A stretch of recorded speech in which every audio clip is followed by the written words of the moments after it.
this and get it straight. Crime is a sucker's road, and those who travel it wind up in the gutter of the prison of the grave. This time it started with a kid hawking papers on Hollywood Boulevard, and moved from there to a house full of hate on a quiet street, a blonde liar on ice skates, and a corpse in a burned-out shack. And it all wound up right where it really began, in the heart of the kid on the corner. From the pen of Raymond Chandler, outstanding author of crime fiction, comes his most famous character in The Adventures of Philip Marlowe.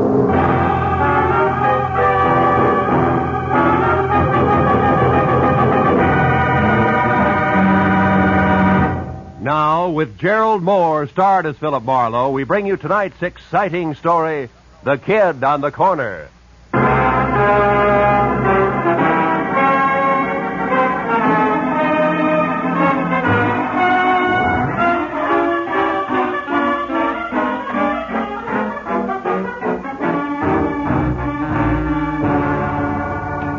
After a day jam full of heat waves in December, actresses who passed mascara and long A's off as talent, and producers with glossy convertibles and holes in their shoes, the world looked as phony as a $7 bill.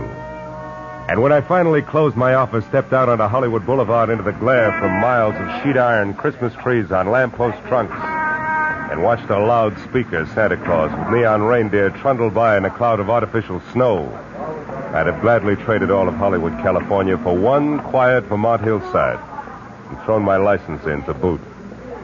All of which convinced me that what Marlowe needed most was a martini in his own apartment, a good book, and a night's sleep in that order. So I started home after them, but only got as far as the middle of the street. Hey, Mr. Marlowe, wait up. It was the kid who sold papers on the corner. Mr. Marlowe, can you spare a minute? I gotta talk to you. Okay, Tommy. Let's get out of the street first, huh? I'm not so good at dodging fenders. Oh, yeah, sure. What's on your mind, kid? That's about my Uncle Bert. Bert Larson. He's gone, Mr. Marlowe. What about your family, Tommy? Don't they know where he is? Oh, I don't have no family. I've been living with Uncle Bert in a flat down in Van Ness. Hey, if you haven't had your dinner yet, maybe you'd eat with me in the cafeteria, huh?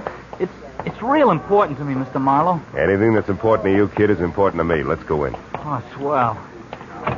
I should have known something was wrong when I heard him walking around. Late last night, you know?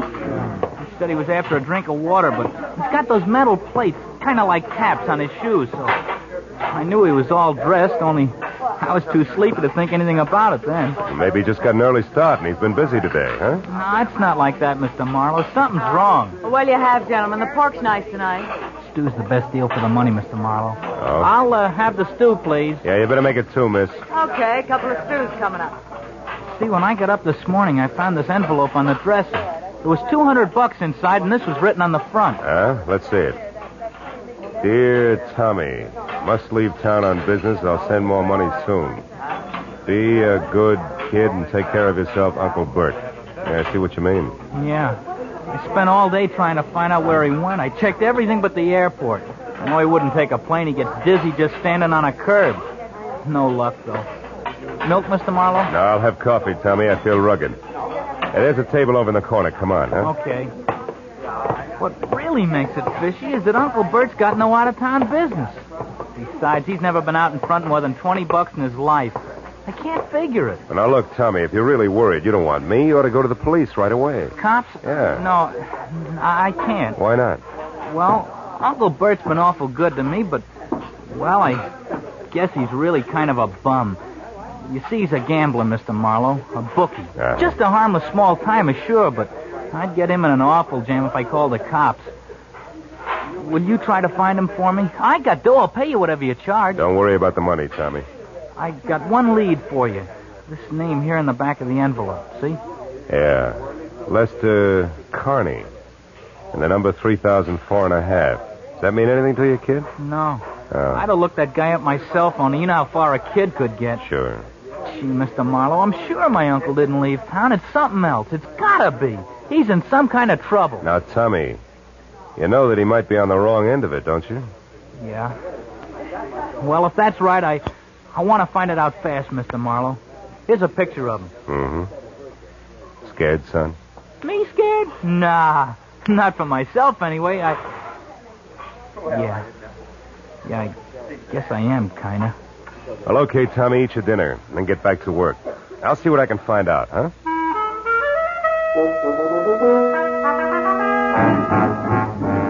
I patted my new client on the shoulder and left the cafeteria. But I was sure of one thing. The dry rot that gets to most people in Hollywood wouldn't touch a hard-working kid named Tommy Lawson, who was already smarter at 15 than a lot of citizens get at 50. I stopped in a phone booth and found the name Lester Carney listed in the book at 8110 Cherokee Street. That turned out to be an oversized California Spanish model that had taken lots of old-fashioned wealth to build. Halfway up the curving walk to the already open front door, I heard the voice. All right, Susan, if that's the way you feel, I don't want you in this house another night. Well, I'm sorry, Mom, but I don't think that spying and telling lies are a part of the maid's duties, so I'm leaving. But I would like to know about my back salary first. You'll Mrs. Carney. get your back salary, my girl. Don't worry about that. Now get out. Very well, Mom. Excuse me, sir. Oh, yeah, sure. Well, what do you want? I'm looking for Mr. Lester Carney. Is he in? He is not. Oh, would you mind telling me where I can locate him? I don't know. And I don't care anymore. Just a minute. Is he with Bert Lawson, maybe? I don't know what you're talking about. Now get out of here. And good night to you, too, Mrs. Carney. Hey, Susan. Just a minute, baby. And who are you calling baby? Well, I call anybody baby when they're as cute as you are. You're not so bad yourself. Well, now that that's established, let's get friendly. I'm always friendly. But they're not, huh? Oh, there's going to be trouble in that house. Oh? Well, good night, Mr. Now, wait a minute. I'll give you a lift in the car. Let me have your bag. Well, all right. Thank you. Ah. Say, what about that trouble you spoke of, Susan? What did you mean? Julia. Oh. She isn't as pretty as she used to be. She's turned a rancid. She's driven that poor husband of hers out of his mind. He almost never comes home nowadays.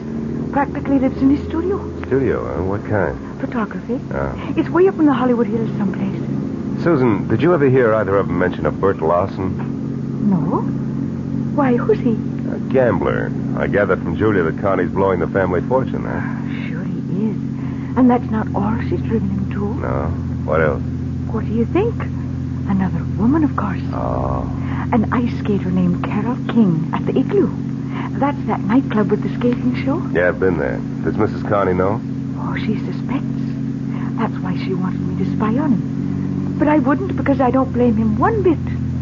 Not with Julia being like she is. Yeah, maybe you're right, Susan. But then again, maybe you've got your cause and effect backward, huh? Yes? Well, I don't know anything about that. But that poor man's been driven so crazy, he's threatened to kill her. Well, here's where I get out. And stay out.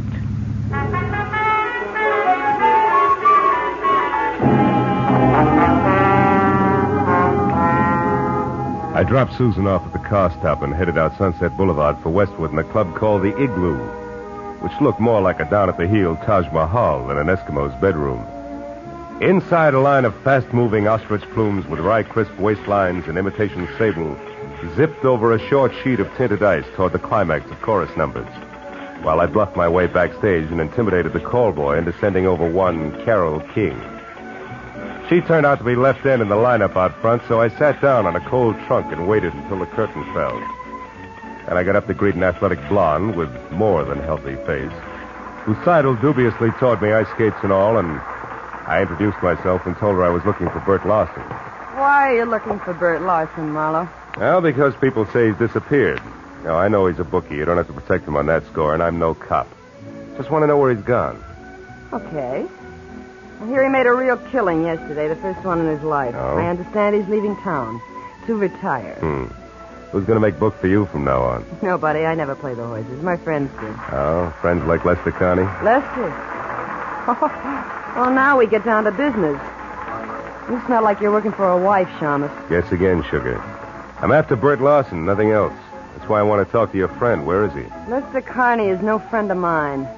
You know, you should be smart enough to know you're just wasting your time with that pitch. Look, Bud, he was my friend, sure, but that's all off, as of an hour ago. We're all through, washed up. I gave him the boot. Why, did he run out of blank checks? I ought to bust your shin wide open keep those for skates that. on the floor, honey. Then skip the cracks. I threw him out because I got sick and tired of waiting. Kept me on the string for months with nothing but promises. Said he hated his wife, but when it comes down to cases, he refused to leave her. Why? I don't know. Got some hold over him. He hasn't nerve enough to break. So I wrapped him up in a neat little bundle and sent him home. It was a mess. I'll bet. Between you and Julia, he must be in a great frame of mind tonight. That's his problem now, brother, not mine. What is yours? How to keep your life on ice? No, wise guy. For your information, I'm quitting this show. I'm going to make a clean break all around. Happy landing. But look, what's the connection, if any, between Larson and Carney? Why, Mr. Marlowe, I have no idea. Isn't that wonderful? Okay, sugar, that's where we'll leave it for now. But in making that clean break, be sure it's not your neck. I'll see you around.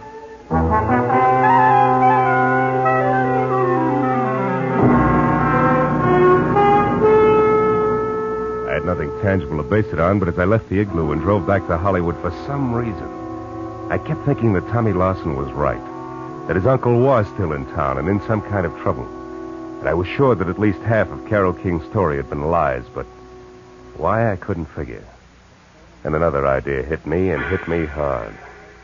I turned onto Cherokee again and drove up to Carney's house at 8110, parked, and went in. There the vague hunch began to shape up like grim fact, because the front door was wide open and spilling a pale glow from the one light in the house, the hall lamp. I saw the note propped under the lamp even before I went in. I left it where it was. It said, "To whom it may concern. I have paid all my just debts, my affairs are in order, and since life has been made intolerable for me, I have destroyed that which made it so, my wife, Julia.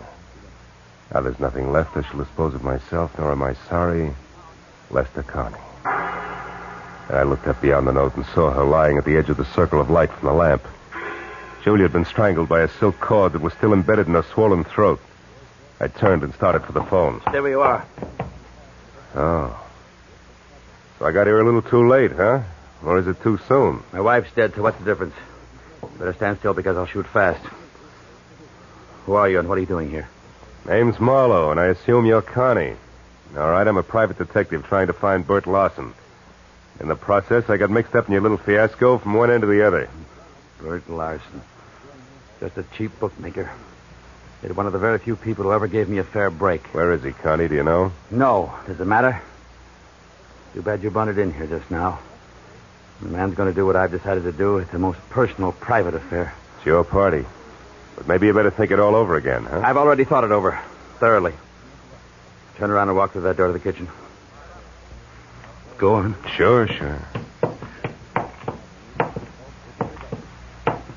All right. Stop there.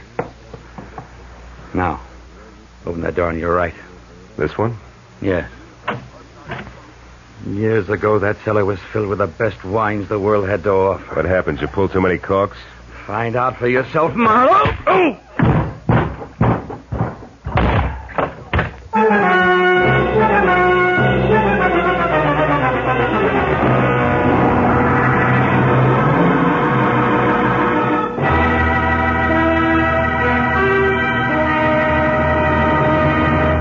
In just a moment, the second act of Philip Marlowe. But first, will Tyrone Power listen to Jack Benny's Siren Song? Will Ty consent to portray CBS's great Sunday night musician and lover in the movie The Life of Jack Benny? Tune in tomorrow and find out. No, there's never a question about the quality and quantity of comedy and sheer entertainment on CBS on Sunday night. And remember, the Jack Benny Show is heard on all of these CBS stations. Now, with our star, Gerald Moore, we return to the second act of Philip Marlowe and tonight's story, The Kid on the Corner.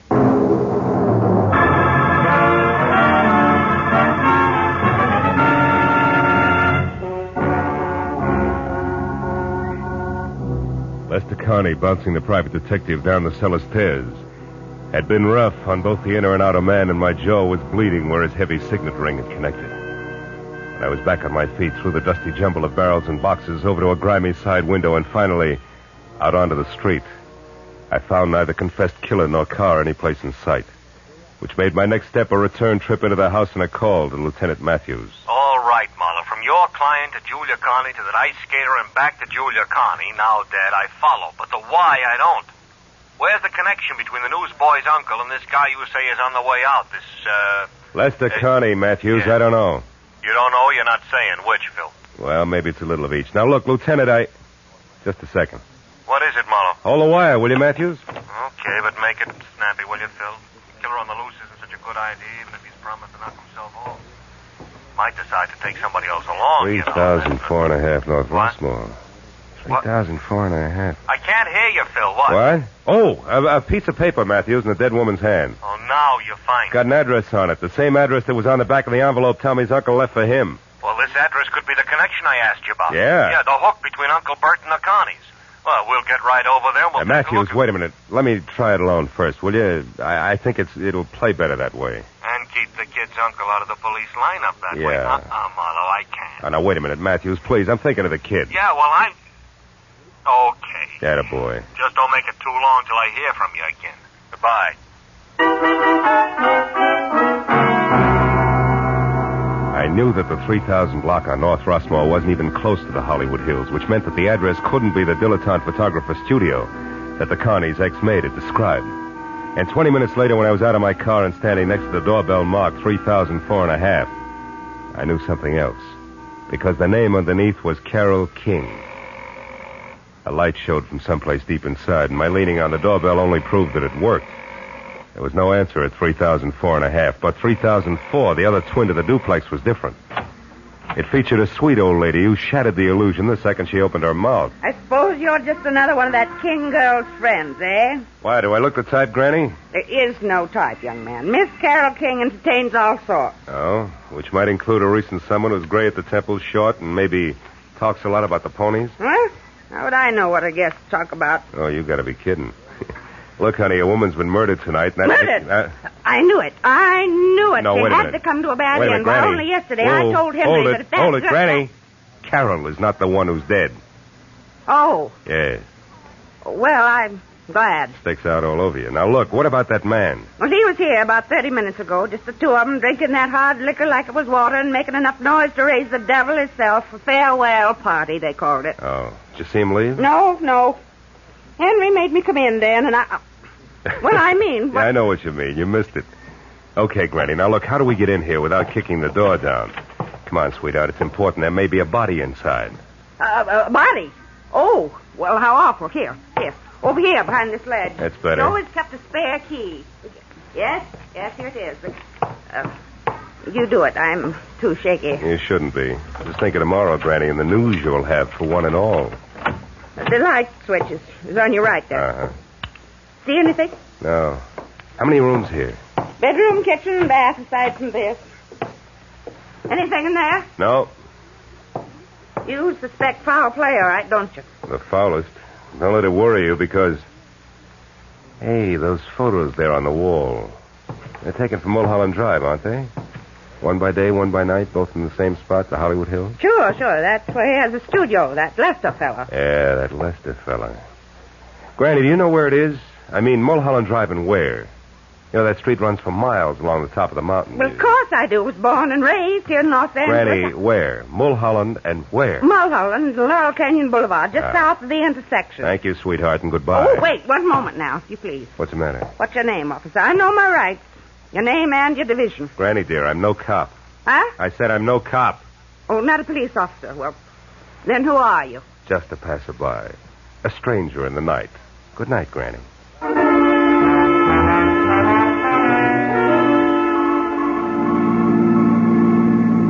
All the way from Rossmore to Sunset, then west to Laurel Canyon Boulevard, I kept worrying about Tommy Lawson and the uncle, who, from where I stood, needed at least worrying about no matter which way things played.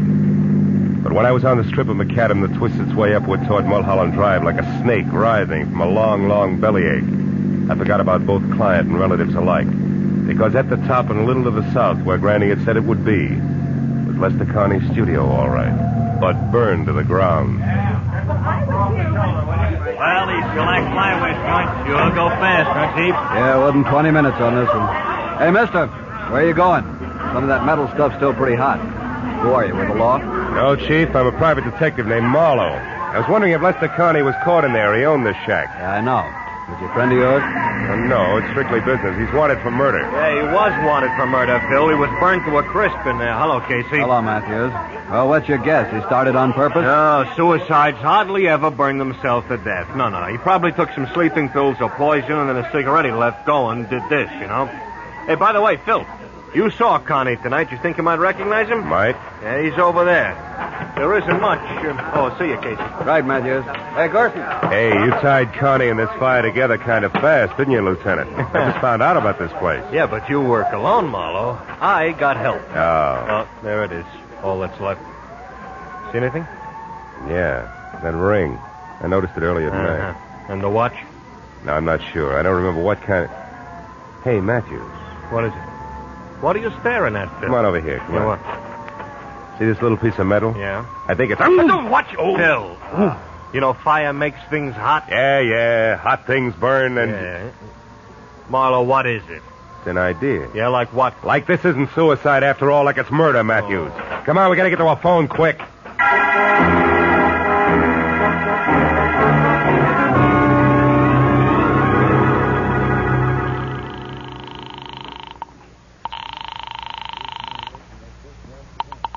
Los Angeles International Airport, Central Dispatcher's Office. Look, miss, this is important. I'm calling for Detective Lieutenant Matthews at police headquarters. What passenger flights have left in the last half hour? Passenger flight? Yeah. Well, there have been two, sir. One to Dallas, Texas, the other to Chicago. Both American Airlines. Nothing out of the country? Marlowe, what are you getting? Will you wait a minute, Matthews? Sir. However, there is a flight scheduled to leave at 10:10. Uh-huh. That's just 5 minutes from now. That's going to Manila. Mercury Airways. Shall I connect you? Yeah, hurry, will you please? Yes, Hey, Matthews, sir. this may be it. I'm glad for you. Mercury Airways. Central Dispatcher's Office, Mercury. There's a call from the police here for you. Go ahead, sir. Look, your 10:10 flight from Manila, is it going out on schedule? Yes, sir. The plane's standing by for the tower signal now. Oh, then tell me this. Is there a passenger aboard named Bert Larson? Lawson? One He's the moment, killer, please, Phil? sir. Hurry, will you? This Lawson killed Lester Carney. Then he. Will you hold it, Matthews? Yes, sir. We have a Bert Larson aboard. Oh, good. Keep him there and don't let that plane get up in the air. Do you hear? The man's wanted for murder. But don't do anything else either. Just let him sit and wait for us. You got that? Yes, sir. I understand. Fine. We'll be there as soon as we can. Goodbye. Come on, Matthews. It's your show from here on in. Sirens included.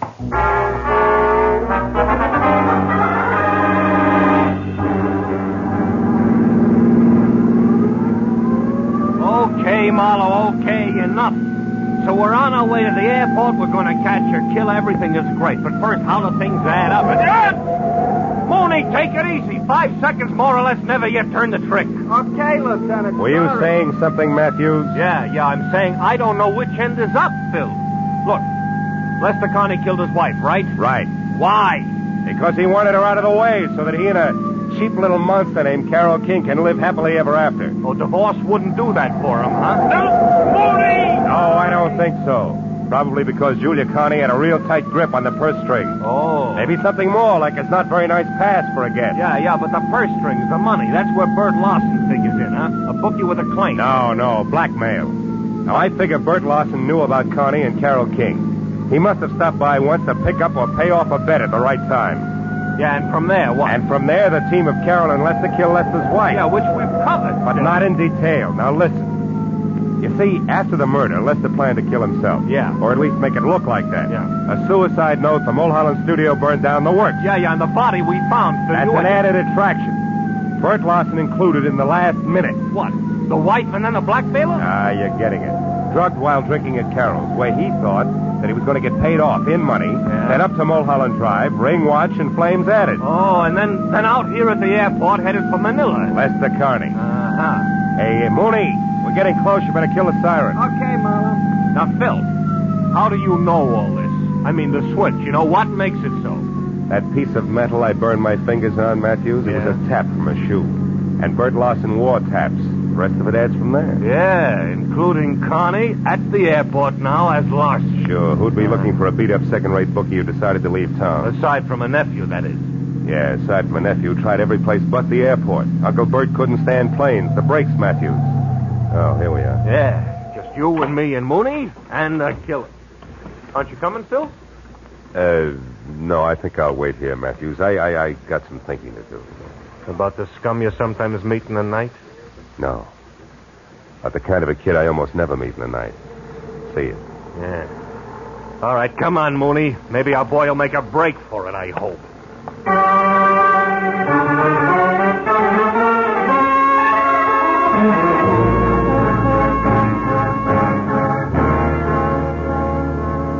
Lester Carney didn't make a break for it, and an hour later when they picked up Carol King, it was the same thing. Each of them was surly, ugly, but they talked. So when I finally left police headquarters, where try as he would for Tommy's sake, Matthews had found it impossible to skip over Bert Larson's connection as a blackmailer. It was pushing midnight, and I was dog-tired. There was something worse than that when I was back on the corner near my office, walking toward Tommy Larson, who was untying a stack of fresh newspapers. Then the headline. Read all about it. Hollywood killer nabbed. Blackmailing bookie. Jealous wife slain. Hiya, kid. Hiya, Mr. Marlowe. Lieutenant Matthews tells me you had kind of a rough night. Kinda. When'd you talk to him, Tommy? After the first editions hit the street, I wanted to know if you were okay. The story didn't say. Publicity no good for your business, huh? Not much. Look, kid, did the lieutenant say anything about you? I mean... I'm gonna stay with a neighbor, a friend of Uncle Bert. Oh. He had friends, you know. He wasn't really bad at heart, Mr. Marlowe. Not really. I believe that. So do I, Tommy. He was just mixed up. Yeah. Sure he was. And you know why? The way he thought the world owed him a living, that's why. And I couldn't tell him otherwise. Excuse me, Mr. Marlowe. I gotta get going. Thanks a lot. You were swell. Sure. Extra. Bookie and Babe slain in Hollywood Triangle. 2 dead in Hollywood slaying. Extra.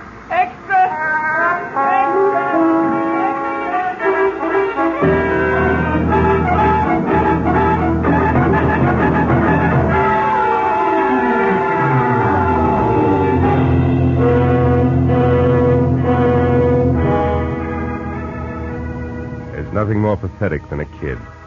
The first time he's really slapped down by life. We, the older ones, the tired ones, learn to roll with the punch. Because we've got time in our corner, watching us, counseling us, teaching us how to save ourselves, so that at the final gong, we're still on our feet. But a kid steps into life's arena expecting to find his opponents all he was taught to believe they would be.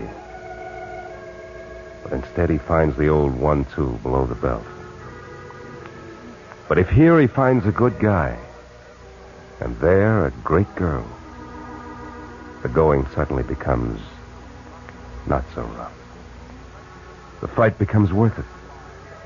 If only to help the next generation of Tommies find their ring a little cleaner. And the breaks not quite so tough.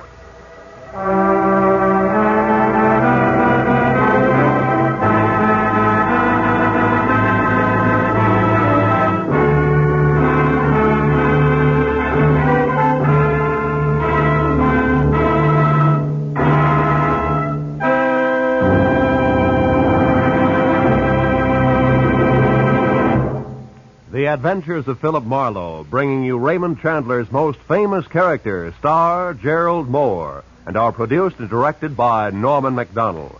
Script is by Robert Mitchell and Gene Levitt. Featured in the cast were Gil Stratton Jr., Virginia Gregg, Wilms Herbert, Jones Banks, and Vivi Janis. Detective Lieutenant Matthews is played by Larry Dobkin. The special music is composed and conducted by Richard Orant. Be sure and be with us again next week when Philip Marlowe says... It started with laughter on a bright morning, in a battle over a chicken, and got better as it went along. It could have lasted a lifetime, but it didn't. It stopped on a gray morning, with a little wishbone broken.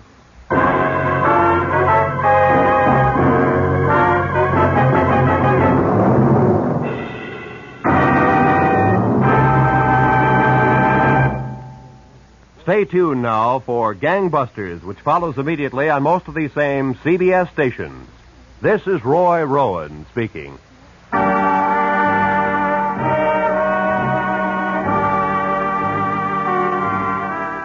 This is CBS, the Columbia Broadcasting System.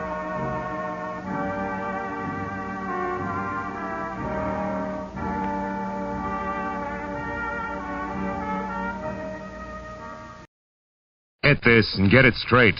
Crime is a sucker's road, and those who travel it wind up in the gut of the prison of the grave. This time each carried a torch and each was burned by it. The heel, the hero worshiper, and the hard-bitten blonde. And all because of a woman already 2 days dead.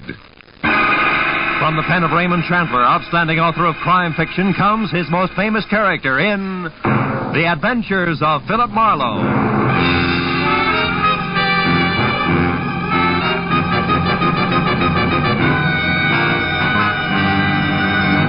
In just a moment, tonight's story. But first, a message from the Ford dealers of America. Tonight, more than 110,000 enthusiastic motorists own new 1950 Fords. Here's what Donald L. Gibson, a pilot from Kansas City, says about his 50 Ford. As a pilot, I'm naturally interested in engines, and that's why I bought a 50 Ford. That V8 really ticks along. And ticks is just the right word, because it's as smooth and quiet as the Swiss movement in a good watch. And it's not just the Ford engine that's fine. The ride is just like flying in smooth air, and the car handles like a dream. Anyone who's thinking of buying a new car should certainly take a check ride in the 50 Ford. We Ford dealers are swamped with comments like that. But don't take anyone's word for this new 50 Ford. Prove it for yourself.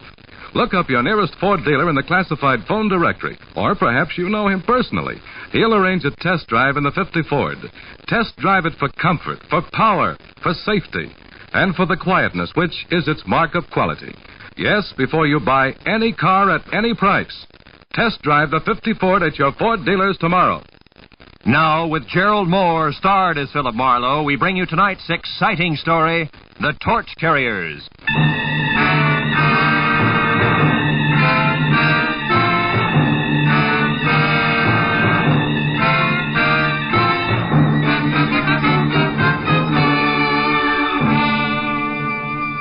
The 8 hours that had just slipped away had been a noisy assortment of big people with little troubles I hadn't wanted to help. And little people with big troubles I hadn't been able to help. So by the time it was all over and I was heading for home, the cozy, quiet cocktail lounge at the Wilshire Gardens Hotel seemed like a good idea. When I was there, up at the bar with one down and one to go, the strain that had been with me all day began to ease up. But even as I relaxed, the tension between the couple sitting at my left became more and more apparent. I looked down the bar. The girl was young, pretty, and obviously afraid of the little man with her, who had only asthma where her voice should have been. Now, have I made myself clear? I don't know what you're talking about. Now, look, sister, Larry Solid doesn't go for people snooping after him now. And neither do I. It gives me work to do that's sometimes rough on a party. Brave boy. All right, little man, you've had your busy day. Hey, take your hands off me. As soon as you relax. Okay, get your mitts on. Now, gentlemen, please, no fighting. I can lose my license for it. Now, you leave at once. Wait a minute, Baldy. You heard him, Buster. Okay. I said what I come to say anyhow. Walter, stop playing. You all right, miss? Yes, thank you. Are you sure? Would you like another drink? No, thanks. I think I'll go back to my villa. Oh, you're staying here at the Wilshire Gardens? Yes, Villa 12. It's just around the corner. Maybe I better see you as far as the door. Little pal of yours might still be around. Well, thank you. It's all right. Come on.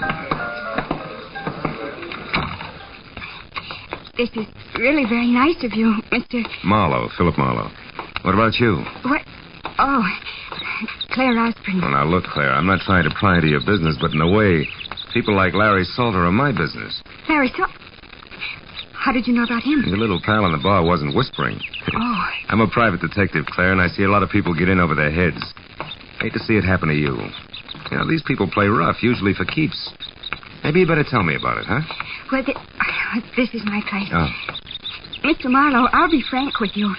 A month ago, I got into a jam. It was an investment I'd made, some stock, a sure thing, I was told. And they usually are. Anyhow, the certificates weren't quite gilt-edged, and they took a dive, a deep one. And to protect myself, I needed more money, so I took a bracelet. I had a diamond one and got a loan on it. From Larry Salter? Yes, from Salter. A friend. A person I thought was a friend recommended him to me. So you cashed your bracelet, covered your investment, got your money back, and now you want the bracelet again, correct? Yes, but Salter isn't around. He's hiding. How do you know? Well, I went to the club he runs up on the strip. I overheard it there. Oh. The two men spoke of him as being on an extended vacation for his health. But, of course, I didn't believe that, so I went around the back, found the door open, and got into Salter's private office. Baby, that in itself is a wonderful way to get into trouble deep. Yes, I know, but I just had to find out where Salter could be located so I could pay him and get my bracelet back. Here, look, this paper. Mm-hmm. It was folded under Salter's memo pad. On one side it says, Madge, Gladstone 274. The last number's missing, torn off. And on the back, meet at 1010. Can this help us any? No, it might. But first, Claire, a couple of questions that might help even more. Who was that ersatz little Caesar who slapped you in there? One of the men I overheard talking at Salter's club. He must have seen me and then followed me here. That figures. Now, look, honey. You're scrambling awful hard for $1,000 bracelet. What's the rest of it? The rest of it? Well, you're out of your... Honey. Oh, what's the use? That's Betty. I might just as well tell you. The bracelet isn't mine, Mr. Marlowe. It belongs to my aunt. I live with her in San Diego. Oh, you borrowed it while she was away, maybe, huh? Yes. Oh, please, I've learned my lesson. I only want to get that bracelet back now, Mr. Marlowe. Please, will you help me? I'll pay you anything. Never mind that now. Oh, please, I must know where Larry Salter is. Okay, Claire, we'll try to find out, but on one condition, huh? Which is what? That you go inside, lock all doors and windows, sit next to the phone, and until you hear from me again, do absolutely nothing on your own. Agreed? Oh, yes. Agreed, Mr. Marlowe. Thank you very much.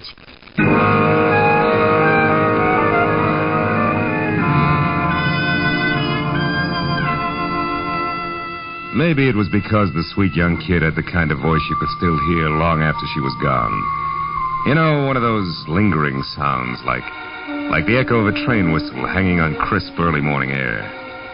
But when I was at a payphone, I stopped wondering and started dialing numbers prefixed Gladstone and followed by 274 and then in order 1, 2, 3 and so on until after no answer once, wisecrackers twice, and a babysitter who thought I was a masher from a high school, I finally scored at number 5. The answer took me to a dame named Madge Gilbert at a place called the Beekman Plaza.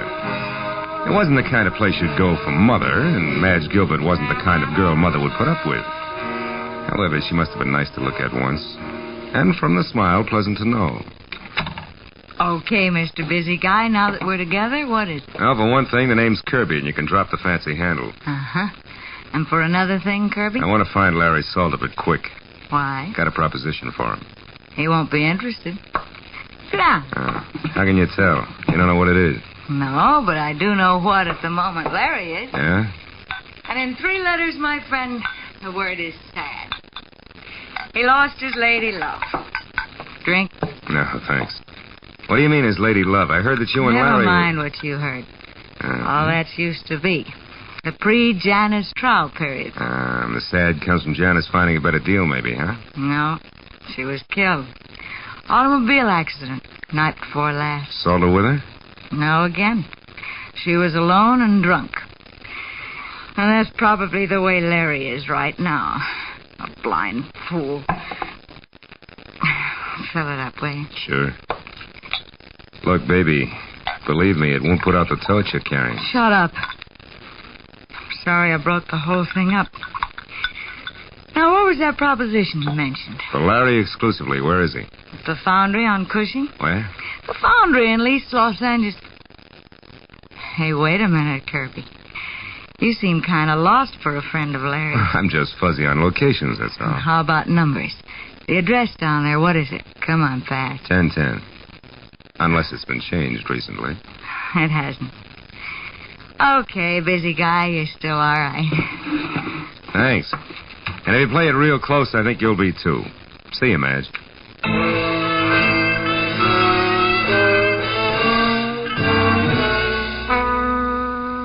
Cushing Avenue in East Los Angeles is industrial, literally wrong side of the tracks and about as non-Hollywood as an honest day's work.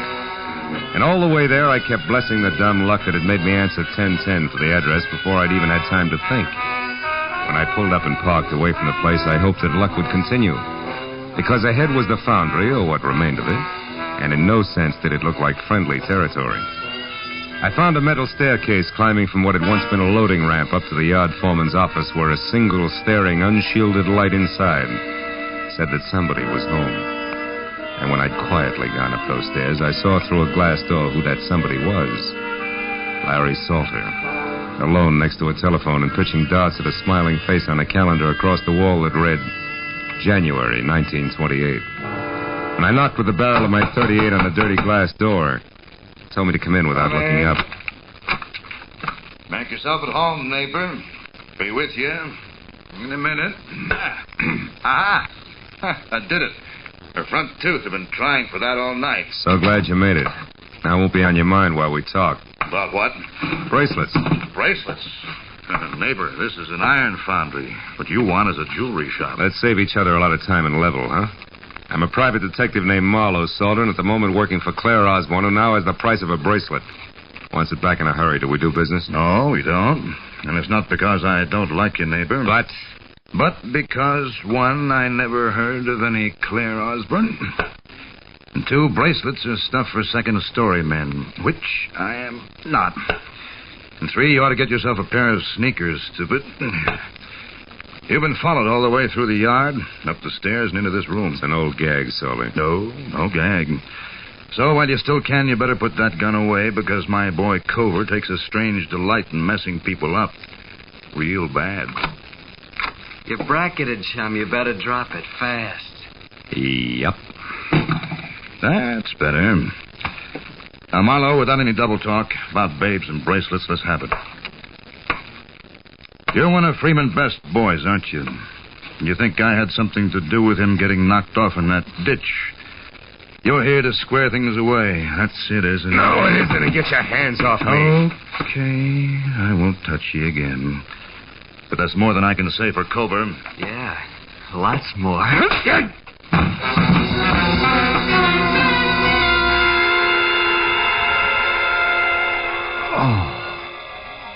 It was a toss-up whether Cover's gun on the side of my head or the side of my head on the floor had done the damage.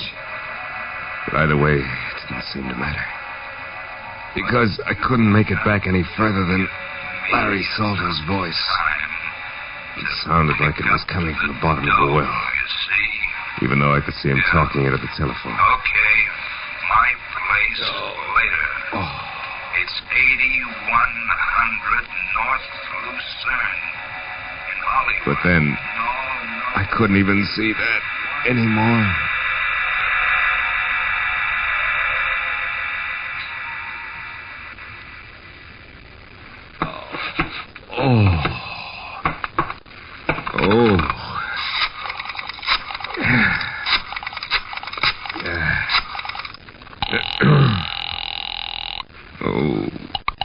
Good evening, Wilshire Gardens Hotel. Villa 12, please. Yes, sir. One moment, please. Hello? Marlowe, Claire. Listen, I'm over in East Los Angeles. Mr. Marlowe, did you find him? Do you know where Larry Salter is? Yeah, I think so. 8100 North Lucerne. It's up in Hollywood near you. Now listen, Claire, about the bracelet. There is no bracelet. What? There was no trouble on the stock market and no loan made. Why do you want to know where Salter is? What do you want from him? His life. Goodbye, Mr. Marlowe. Wait a minute, Claire. Claire, listen to me. Oh, my head. I wouldn't try it, chum. What? Hey, Cover, listen, Shut up. You don't have to go no place until Larry Salter comes back and says so. Now relax, chum.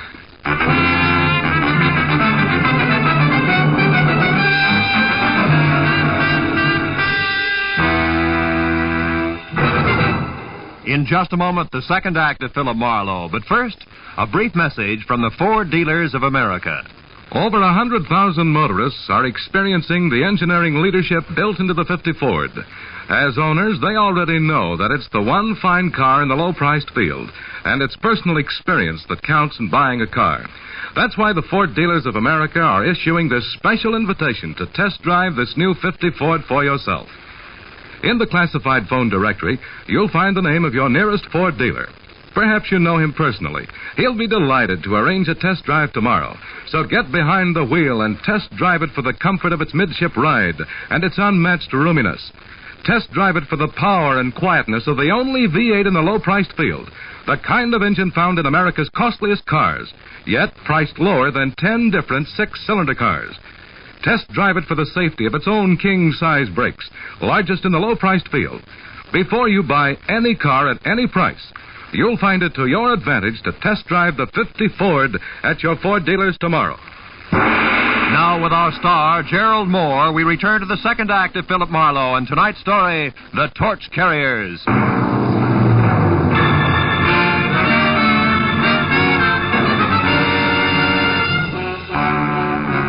I turned to the poker-faced Cobra and the 45, both staring at me from across 6 dusty feet of concrete floor that made the ancient East L.A. foundry seem colder and even more lonely. You don't stay put so good, do you, sweetheart? You're kind of heavy-handed with that gun, aren't you, Cobra? You want to try again, sweetheart? I'll pass.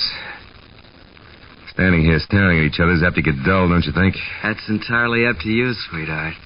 You bleed pretty. You'd like that, wouldn't you, kid? Look, just so I don't get plugged by mistake, you better let me sit down before I fall down, huh? Help yourself. Over there on that box, so we keep me between you and the door. That's right. You're a good boy. You got no idea.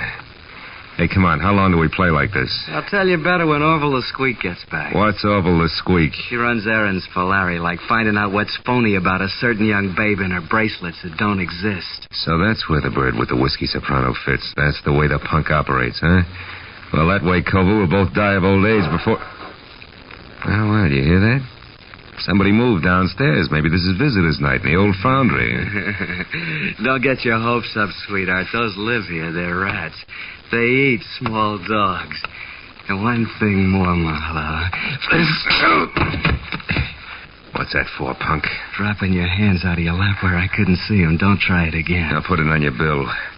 You know, Cobra, you're holding me here on Larry Salter's orders, and yet I'm the only one who knows what schedule I happen to him tonight. Maybe you better tell me. Sure. Only first I want to know something. What about the late Mr. Freeman Best? Freeman was scum. Low, stinking scum.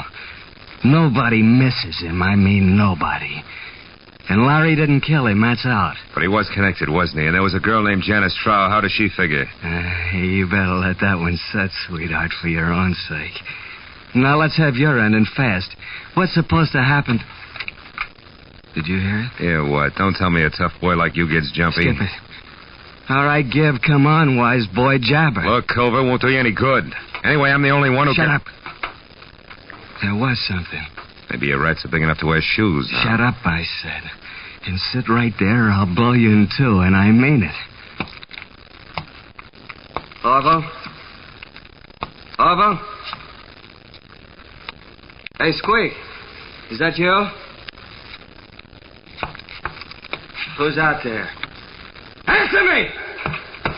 As Cobra edged out of the room, I felt along the side of the box I'd been sitting on for a jagged chunk of metal slag I'd spotted earlier. It was about the size of a baseball and heavy. I picked it up, then moved across to the opposite wall near the door. You! Get out of here! The boss is through with you. Now beat it! I stepped out and saw Cobra standing at the head of the stairs, his back to me. I threw the lump of iron slag with everything I had. Caught him like a hammer between the shoulder blades. His head flew back, his fingers clawed at the air, and he pitched face first down the stairs. I caught a glimpse of a woman ducking out of sight behind the foundry furnace. It was Madge Gilbert. You killed him, didn't you? Cobra's dead? I don't know, and I don't care. What are you doing in this boarded-up rat trap? There's nobody else here? Just us and Cobra? Creepy number they call Orville the Squeaker's due any minute. That nasty little louse gives me the willies. You made your bed, baby, but let's not get lost. What are you after in here? Well, I've been thinking plenty about that torch you're talking about. I decided if you carry the same old one long enough, you're bound to get burned. Finally felt the heat, huh? Yeah, plenty. So I came here looking for you. Or Larry. Couldn't make up your mind. Certainly. I wanted to tell Larry I was through with him. He'd have beat you to it, but you found me, so? Okay. What if Larry or the Squeak come back after what I'm going to tell you? You got to help me get out of here. Larry'd kill me. Okay, kid, let's have it. Well, you wanted to know about Janice Trow. Yeah. Okay, I'll tell you. She was beautiful. I'd be the first to admit it. A brunette like every woman wishes she was. And Larry fell for her. She took him away from me just like I'd been dead 10 years. Only she was rotten. Never once a clean thought in her twisted, dirty little brain. So says the jealous lover. Jealous? Sure, I was jealous at first. And just hurt and disgusted. She was double-crossing Larry every time he turned around, but there was nothing I could do. I tried to tell him... So far, it's strictly stock, Madge. Yeah, all but this. One time I made it stick.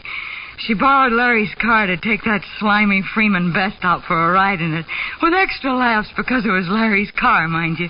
And Freeman Best, in case you haven't heard... I've heard. Well, I got a lead that they were going to wind up at the Bridge Cafe. I made Larry take me out there to prove what I'd been telling him about Janice was true. You proved it? Sure. We waited for him at the bridge. They showed up all right, doing 90. She couldn't make the curve, and they hit the bridge railing. He killed them both. Wait a minute. You're stretching, baby. Freeman Best's body was found 30 miles south. Sure it was, because Larry couldn't bear the idea of Janice Trow being found with Freeman Best. He tried to protect her and keep everybody from finding out what a tramp she really was. He pulled Freeman's body out of the wreck and hauled it clear down to Long Beach and dumped it. I watched him do it. And all this business is just to keep that secret about Janice Trow, huh? Sure. Gee, can you imagine a love like that going to waste, huh? Why, even with her dead, even now, he won't as much as speak to me. I'm not so bad. I've tried and I've waited. But he won't drop it. So it's all yours, Kirby, and take it. I hope you put it right where it hurts him the most. No dice, baby. Kirby was a stall. I'm Marlowe, private detective. What? Gee, how cheap did I sell out, anyway? It depends. The only axe I'm grinding is for a girl named Claire Osborne. Ever hear of her? No. That's funny. For some reason, she hates Salter even more than you. Listen, it's horrible. It's horrible. You stay where you are. I'm scared of him, Mom. I'll pull his fangs. Just don't get absent-minded about which side you're on.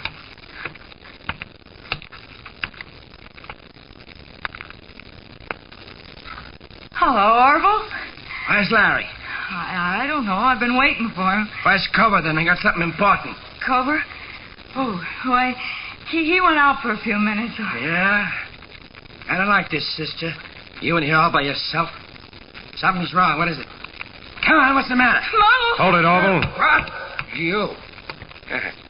Why the gun? Guess. What do you know about Claire Osborne?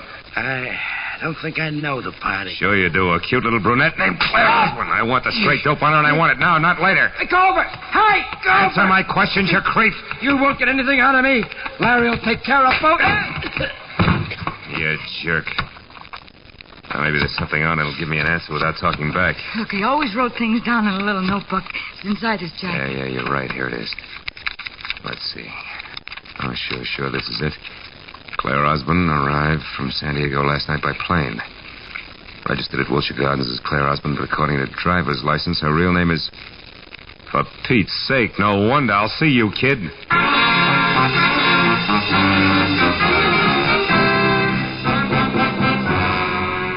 It took me 20 minutes to get from East L.A. over to Lucerne and another 5 to find the bleak white bungalow that belonged to Larry Salter. Its front windows were dark when I drove past it, parked on a side street, and walked back. But in the rear, one window showed a light. The screen door was open, so I eased myself into the service porch where I could see Salter sitting at a kitchen table. A look on his face of hurt defiance, like a small boy accused of something he hadn't done. I couldn't see who was facing him, but there was no mistaking the voice. I love my sister. It was Claire. All my life, Janice was everything to me. And now she's dead, and you killed her. That's true, isn't it? I've already told you once, kid, you're making a mistake. Oh, no, I'm not. You're going to pay for my sister's death. No court will ever call it murder, but that's what it was.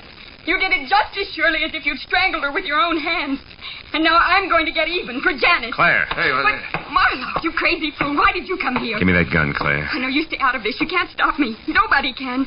Even if you shoot me, Marlowe, I'll kill him Now, first. listen to me. Before you start pulling that trigger, you better know all the facts. Everything Salter here has done since your sister's death has been to shield and protect what little she herself left of a good reputation. She turned bad, Claire. You're lying. No. What reason have I got to lie? I'm telling you this because it's true and I can prove it. I don't believe you. You're trying to trick me. It was your big sister who tricked you years ago. She was no good. She's a double-crossing dirty cheater wouldn't shoot square for 5 minutes. Stop it! No, there's more. The night she died, she was two-timing Larry. But even in spite of that, he risked his neck to move the body of the other guy just so she wouldn't be found with the kind of cheap trash she'd been running around with. And do you know why? Because Larry Salter there loved your sister, loved her every bit as much as you did. Loved her? Yeah. I know. No, this can't be true. Yes, it's true, kid. All of it. I loved her all right. Just too bad that Janice went like she did. Oh, Marlowe. Okay, baby, the hard part's over. Come on. Give me the gun. You don't want to shoot anybody.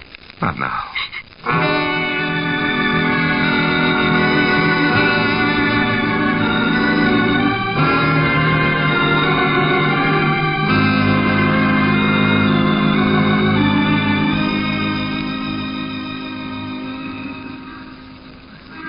Feel better now, Claire?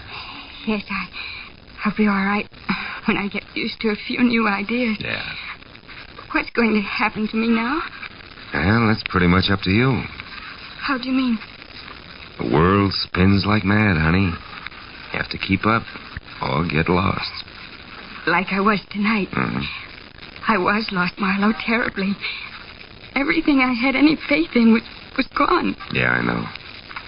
That's because you had blind faith, Claire. You know, that's okay for kids, but you're a big girl now. Oh, yes, I get it. From now on, it's me, on my own 2 feet, and my eyes wide open.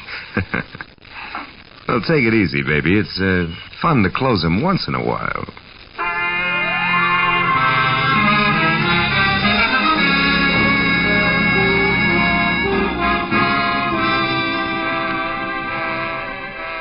After I dropped Claire off at her hotel, I remember the drink I'd started out to get and left half finished on the bar. But it was too late now to stop anywhere, so I drove home and poured myself a nightcap in my own apartment. I carried over to the window and looked out across the city at the endless miles of winking lights, each one a torch. Everybody carries a torch for something. Some for a love they can never have, an ideal that's out of reach, and some just for memory. Funny thing, so many dark corners get their only light from the torch that somebody carries.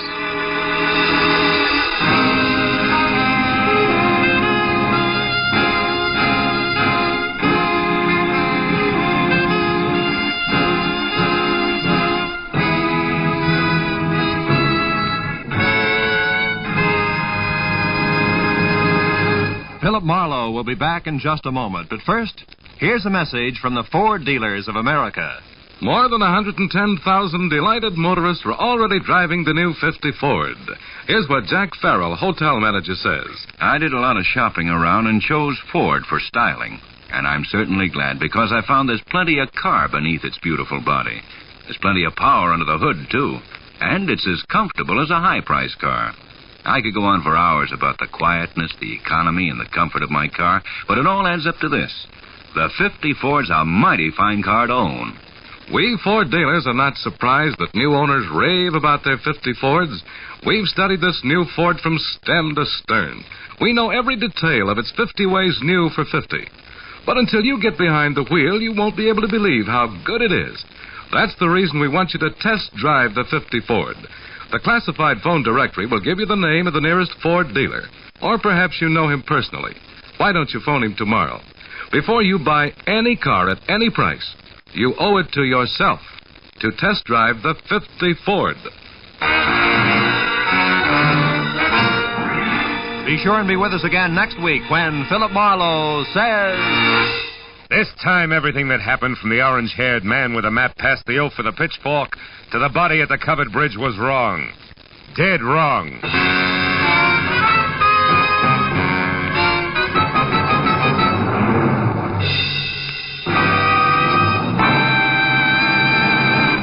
The Adventures of Philip Marlowe, bringing you Raymond Chandler's most famous character, star Gerald Moore, are produced and directed by Norman MacDonald, and are written for radio by Robert Mitchell and Gene Levitt. Featured in the cast were Sammy Hill, John Daner, Vivi Janis, Harry Bartell, Wilms Herbert, and Edgar Barrier. The special music is composed and conducted by Richard O'Runt.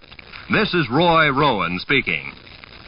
Stay tuned now for Gangbusters, which follows immediately on most of these same CBS stations.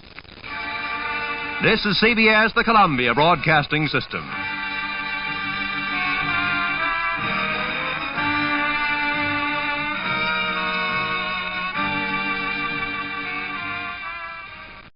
Get this and get it straight. Crime is a sucker's road, and those who travel it wind up in the gutter, the prison, or the grave. This time, everything that happened from the orange-haired man with a map past the oaf with a pitchfork to the body at the covered bridge was wrong.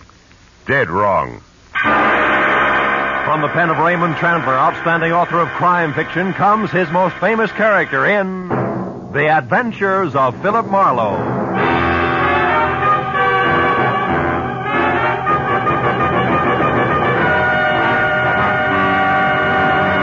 Now, with Gerald Moore starred as Philip Marlowe, we bring you tonight's exciting story, The Covered Bridge.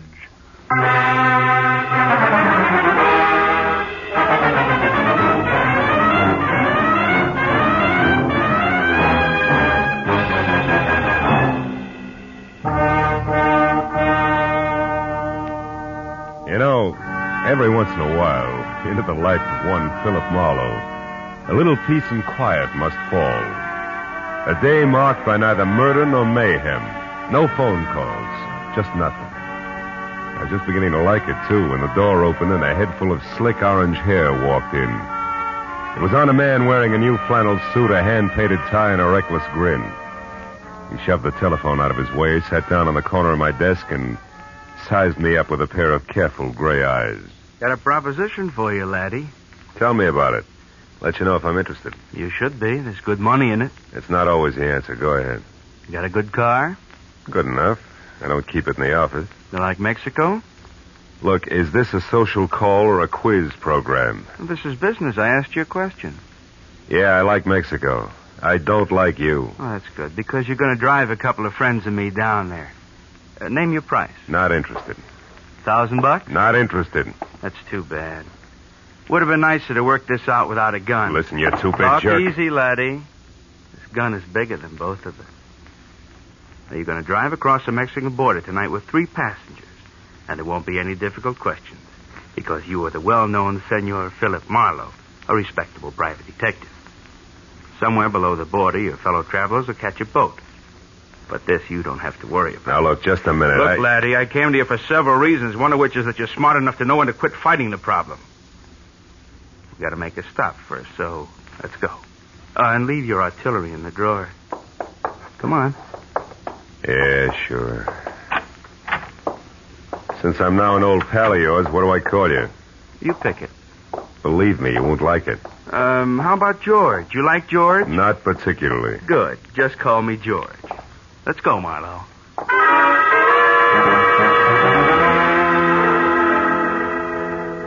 We nodded at the elevator girl, waved goodbye to the kid in the parking lot, and headed south on Highway 101. All with the front of that Mauser nudging my kidney. It was screwy, but I was on my way to Mexico.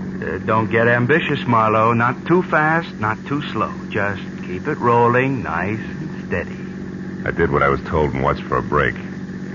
For every foot of 100 miles down the coast. At Oceanside, we cut inland past Escondido and up into the citrus country. Once he dug a little map from his pocket and studied it while we headed into the hills where farms were farther apart. George was busy looking for a turnoff when my chance came, and it came fast. My foot slammed down hard on the brake. George's head smacked the windshield, and the gun slipped out of his hand. I dropped 2 wheels in the ditch, but I got the gun.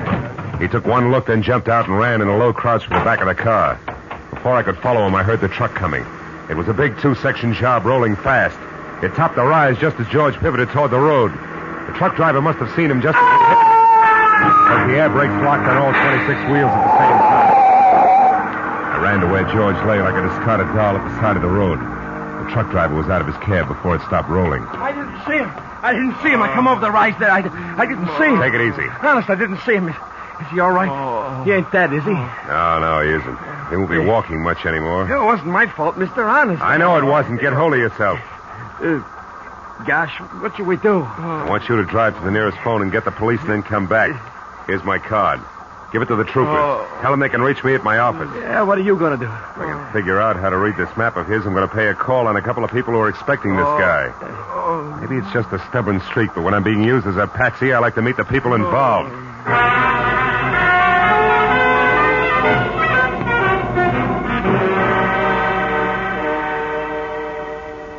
As I drove, I studied the map, and 2 miles down the highway, I found the first landmark, a dead tree.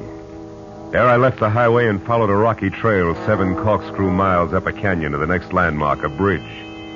One that looked like it had been lifted out of some rustic Connecticut woods and dropped across the California gorge purely by mistake.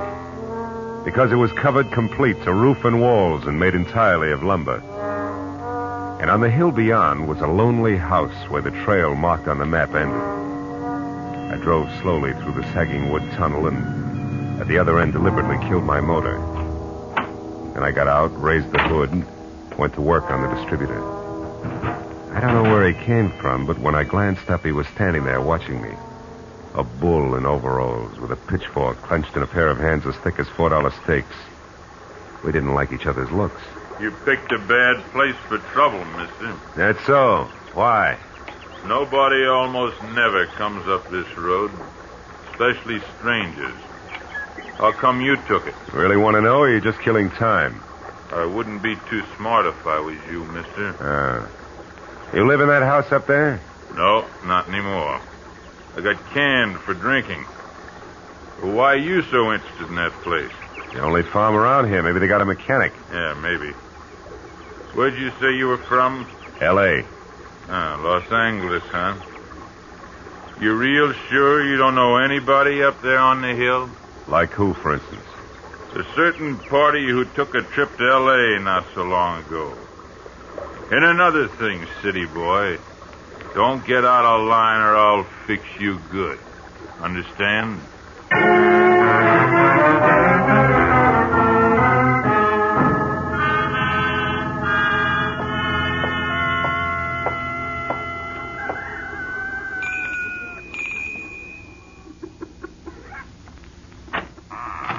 Yes? Oh, yes. Now, I mean, how do you do? You want something? Yes, my car stalled at the bottom of the hill. Dolly, who is it? Who's there? A man, Uncle Walter. He says his car broke down. What's that? Your car broke down, you say? Yeah, I don't know what went wrong, Mr. My name is Brule, Walter Brule. Oh, I'm glad to know you. I'm Philip Marlowe. What are you doing on this road, Mr. Marlowe? I thought it was a shortcut.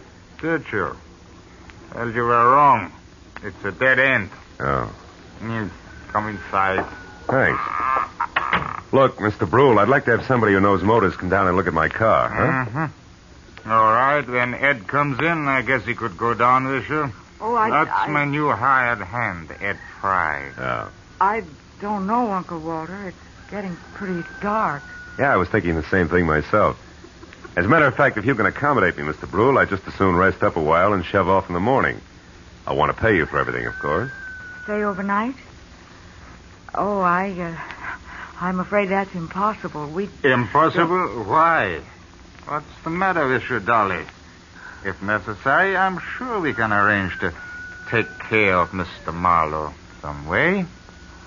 Well, okay. Yeah, that's better. Now, if you want me, Dolly, I'll be out in the barn. Make yourself comfortable, Mr. Marlowe. Your uncle, huh? He owns this place? That's right. My mother was his favorite sister. Oh. You want a cup of coffee? Oh, I'd love it. Haven't had any farm kitchen coffee in ages. You don't seem to have many visitors up this way, Dolly, huh? No, not many. Nice farm, though. Stinks. Is that why you run off to L.A. now and then? How did you know about that? I guessed. I ran into a friend of yours at the bottom of the hill. A pair of overgrown shoulders with a pitchfork. Said he used to work here. Him. He did up until a month ago. That's Noah Bickman. Big dumb goof. Here's your cup. Oh, thanks. By the way, Mr. Marlowe, where are you heading? Oh, Mexico, maybe. Mexico. Yeah. You kind of came a long ways out of your way, didn't you? Did I? Dolly. Dolly. We're in here, Eddie. What's the matter? A car at the bottom of the hill. Whose is it? Car belongs to me. It's stalled. Huh? Who are you? This is Mr. Marlowe, Eddie. He's on his way to Mexico. Well, you don't say. And since his car broke down so late, he may stay all night. Uncle Walter said it'd be all right. Is that a fact? I'll go get some blankets, Eddie, so you can take them up to the spare room for Mr. Marlowe. Okay, Dolly.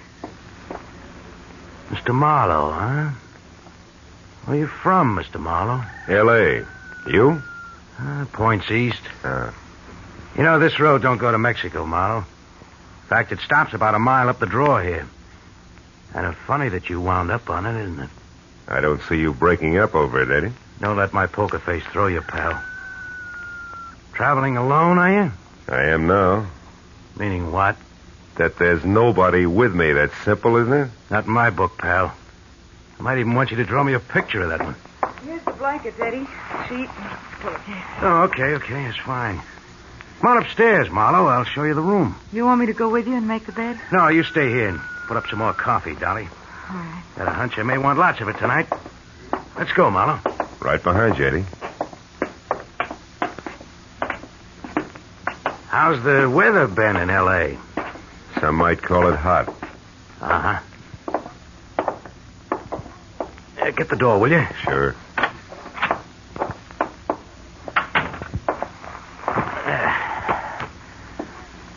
Okay, how come it's you, pal? I got good credentials, a car, and a tight yap. You better be right on all three. How'd you find me? Little map, Eddie. From Escondido to the dead tree to the covered bridge, and then up here it's a cinch. Why'd you show alone? Where's Red? Got to meet us at the border. It's a bum fit, pal. It's not in the book. Why? Yeah, some kind of a last-minute jam with the boat. Oh, that jerk. He's had a month to line this up while I've been holed up out here in the sticks making like a farmhand. Well, better work, that's all. If we're picked up this time, it's curtains.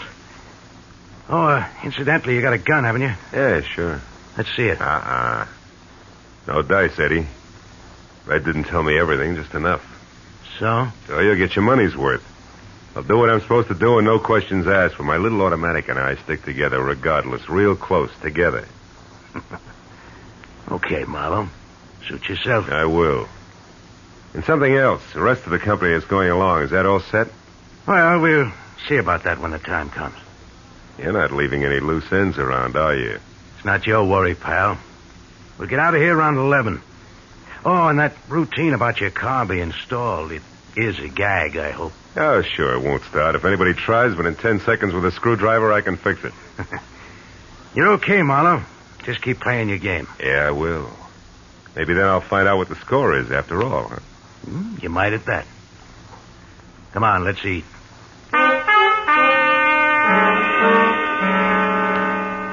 Dinner at the Brule farm was as loaded with gay chatter as a bad case of lockjaw. And when it was over, the participants scattered like everybody else was contagious. I wound up alone in a dark spare room on the second floor, which had one advantage. Windows that viewed both the front and the rear. The moon was bright, so I didn't bother with a lamp. I listened to Dolly rattle dishes in the kitchen until that stopped, and then I watched old man Brule pace his front yard. Once Ed Fry went out and talked to him briefly, and then headed for the front door again. For a long hour after that, the big house was silent until from somewhere out in the back, there was a soft metallic tapping. Eventually, I spotted a heavy figure outside tossing pebbles against a window pane downstairs. And he edged back through the shadows to the barn. A moment later, I saw the girl slip out a rear door and run across the backyard to join him. I went down the back stairs and out along the house to a hedge, and I followed that until I was close enough to hear. It's true, I tell you. He's an escaped convict, a killer. He's been hiding out here on your place. I can't believe it, Noah. I just can't. Are you sure? Of course I am. I read it by accident just tonight in an old newspaper from Denver. The whole story with pictures. There's no doubt about it. Ed Fry is really Eddie Fillmore. He's a murderer plenty of times over. What do we do? Should we call the police? No, not on your life. Listen, you want to get off this farm, don't you? More than anything in the world. Okay. Then we'll do it. Together, Dolly. I didn't tell another soul about this. You know why? Because they put out a reward. A big one for him. $2,500. And we're going to get it. Just us, you and me. But how, Noah? How can we possibly... What's that?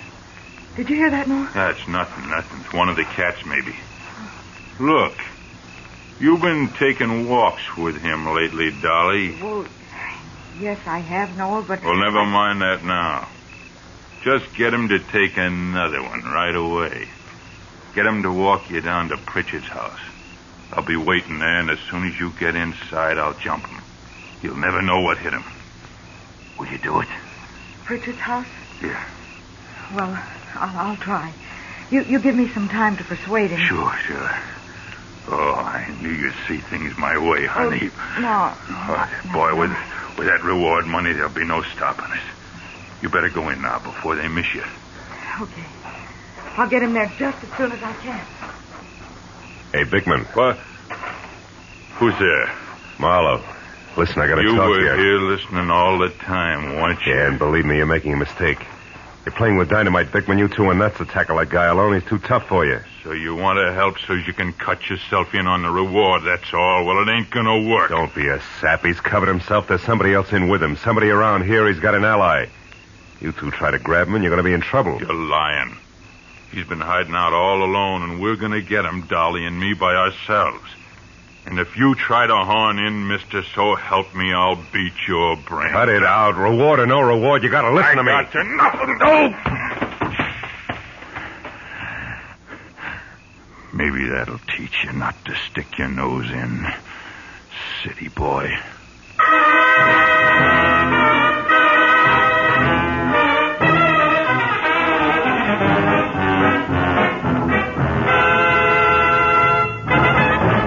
In just a moment, the second act of Philip Marlowe. But first, Fred Allen's first appearance on the CBS Jack Benny Show. Al Jolson sings, but the face is Charlie McCarthy's.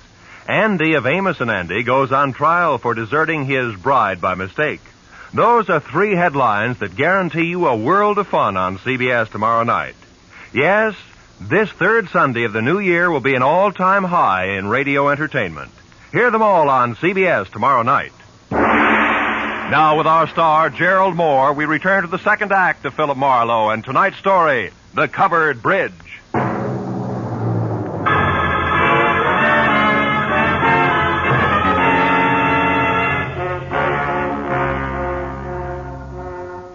I didn't pass out. But my jaw hurt and my legs moved like they were rubber.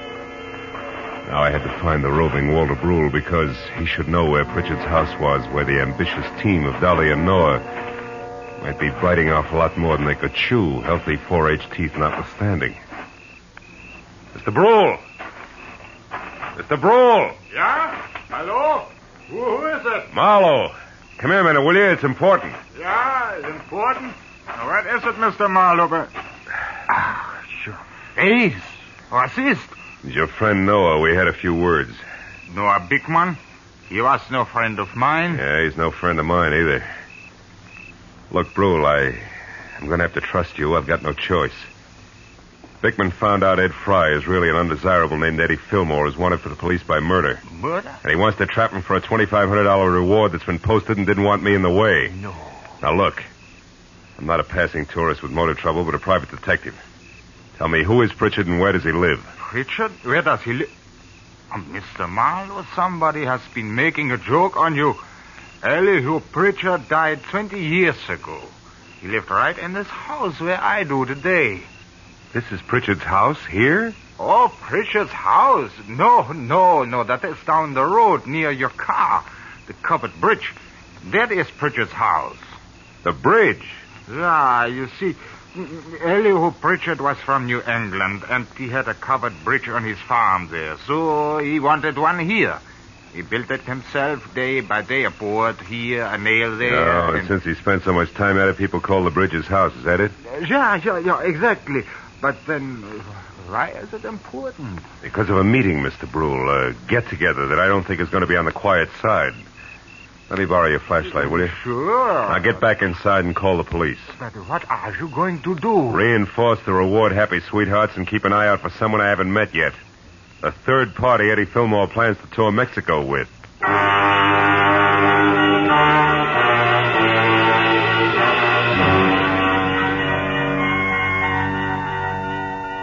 It was a quarter of a mile romp country style back down to the covered bridge. When I was there, the Mauser I'd recovered from George in one hand, flashlight in the other. I found only the moon-washed, gray-covered bridge itself, trying to stand erect like an old soldier who has more pride than posture. But then as I stepped from the chalk road onto the sheltered oil-soaked planking, I found something else. Inside and face down was Noah Bickman. And lying nearby, the red-stained, icy fingers of the pitchfork that had killed him. I started to move closer.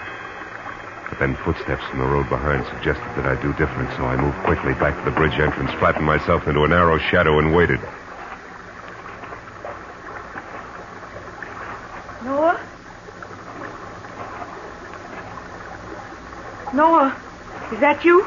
It's Marlowe, Dolly. What? Mr. Marlowe, what are you doing here? Well, why are you down at the bridge at this hour? Where's Noah? He's dead, Dolly. Huh? Was dead? He's in there, but don't go inside. Look, I tried to stop him, believe me. Stop him from Don't what? bother, baby. I know about Fry being Fillmore, the reward, all of it. What? How? Well, first of all, I'm a private detective from L.A. was dragged into this by an ex-buddy of Fillmore's. Second, I was in the barn when you and Noah made your plans. When you left, I tried to talk Noah into accepting my help. Why? Because I know what Fillmore's kind is like. I mix with them every day. I know how they work. Look, did you tell Fillmore to meet you here, yes or no? No. No, I couldn't find him. I've been looking since I left the barn every place. That's why you came down here just now? Yes. I wanted to tell Noah that our plan would have to be postponed. But what difference does all this make? I don't know. Maybe a little, maybe a lot. If Fillmore had known about this rendezvous you two planned, it'd be 20-1 that he got here ahead of schedule and took care of Noah. But since he didn't... Well, since he didn't, I'm betting on a third party, someone we haven't met yet. A third party? Yeah, now listen to me and do just as I say. Turn around and walk straight back up to the house, and when you get there, get inside and stay put. But, Marlowe, what if... Go on, fast. All right. But be careful, Marlowe. Whoever killed Noah won't hesitate to kill you, too. When she started back up the road, I turned toward the bridge again. My flashlight following the dusty white footprints on the freshly oiled planking leading to the dead man. I stood over him, the circle of light sweeping the area around him. There was just one thing I had to know. Marlowe! Marlowe! It's me, Walter Brule. What are you doing down here? I thought you might need help, so after I called the police, I got my rifle and came down here, and I... Bickman? Yeah, he's dead. The prongs on that fork went right through him. How terrible. Yeah. Look, Brule, was this planking freshly oiled today? Yeah? Why? I just wanted to make sure those chalk footprints were made today. But what do footprints... Brule, you stay here and see that no one enters the bridge. But where are you going? Up to your house in a hurry, because I think I know who the killer and the third party is.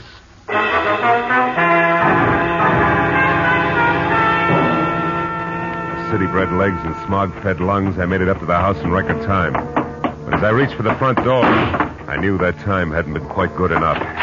The shot had come from somewhere in the house, and by the time I reached the living room, I knew I was too late to do any good.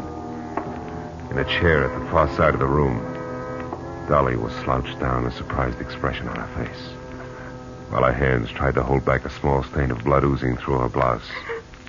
Little frightened words whispered out of her mouth. You shouldn't have done it, Eddie. Stand where you are, Marlowe. She had it coming to her, the two-timing louse. Eddie, I'm trying to tell you. You don't understand. I understand plenty, you no good little... Eddie. I was in the barn, heard the whole thing. You and that Bickman. planning a switch with me out. No. You're wrong, Eddie. Wrong. Dylan, Mr. Dylan. Dolly didn't try to double-cross you, Eddie. She only pretended to so she could set Noah Bickman up and kill him. That's what she did. No, you're a liar. True. That's what I tried to do, Eddie. I don't believe it. I love you. Eddie.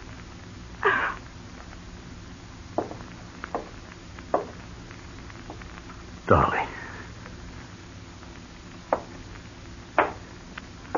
Is that true, Marlowe? She didn't cross me. She was trying to help me. That's right, Fillmore. Bickman found out who you were, wanted the $2,500 you were worth, dead or alive. Dolly had to play him along for your sake. Should have listened to her. I should have listened. How'd you know all this, Marlowe? Found Dolly's footprints inside the covered bridge.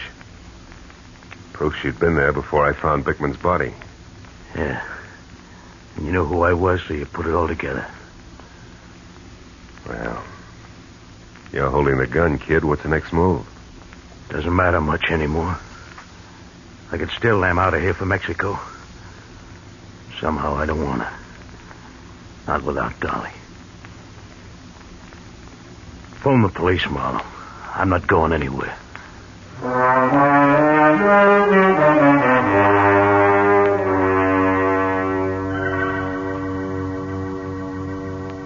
It was several hours before the county police and Eddie Fillmore had gone. Walter Brule and I sat at the long wooden table watching the light from the fire dance across the hanging skillets and pans by the grate. And nobody said anything for a long time.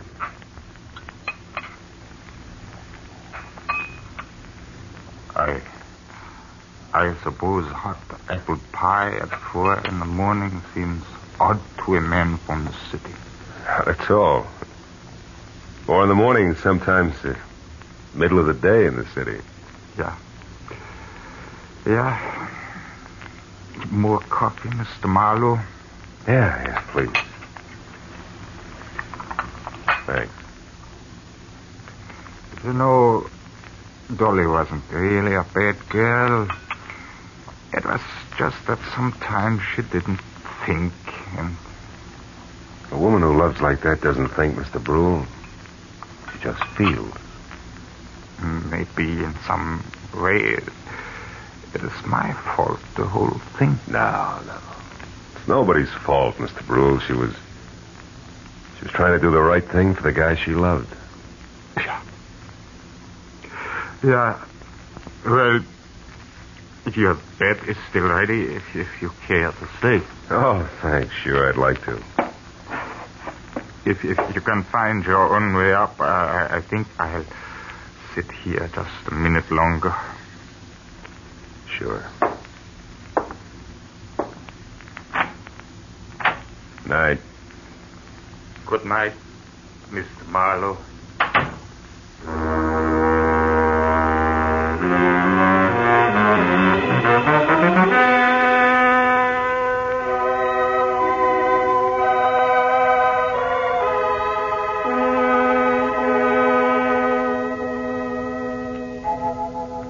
As I sat looking out over the starlit countryside, I thought of all the great love stories written about the good people who love, live, and suffer.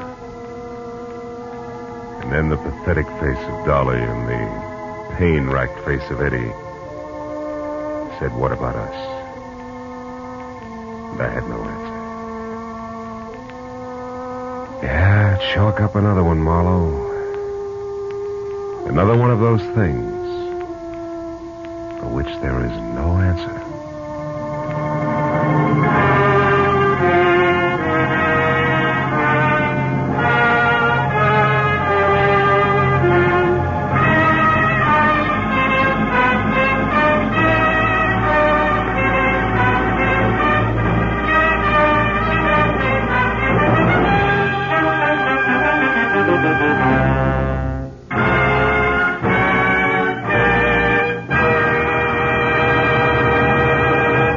The Adventures of Philip Marlowe, bringing you Raymond Chandler's most famous character, star Gerald Moore, are produced and directed by Norman MacDonald and are written for radio by Robert Mitchell and Gene Levitt.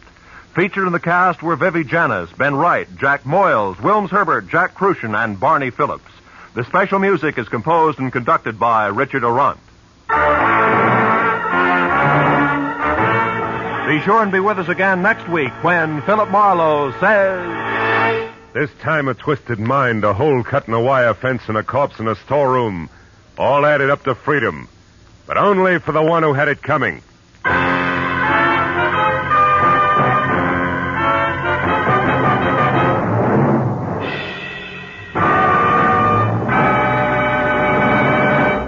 The event you've been waiting for. Fred Allen's first visit to the CBS Jack Benny Show will take place tomorrow night.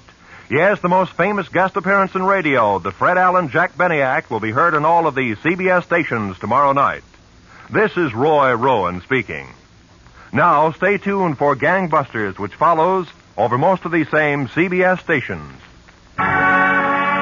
This is CBS, the Columbia Broadcasting System.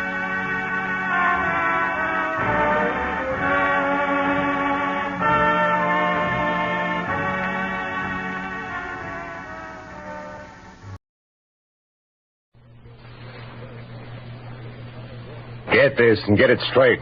Crime is a sucker's road, and those who travel it wind up in the gutter, the prison, or the grave. This time, a fireball, two-handy with a target pistol, led me down a rocky road past a sleazy money grubber to a curly-headed corpse. And it might have gotten worse if I hadn't slowed down at the hairpin turn. It happened like this. From the pen of Raymond Chandler, outstanding author of crime fiction, comes his most famous character in The Adventures of Philip Marlowe.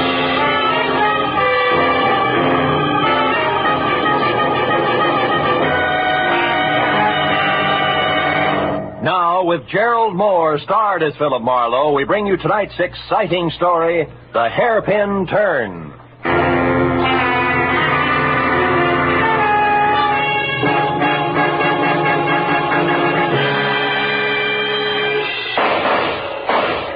Hey, stop it. Put down that gun and listen to me. Stay back, Uncle Enoch. How do you like that?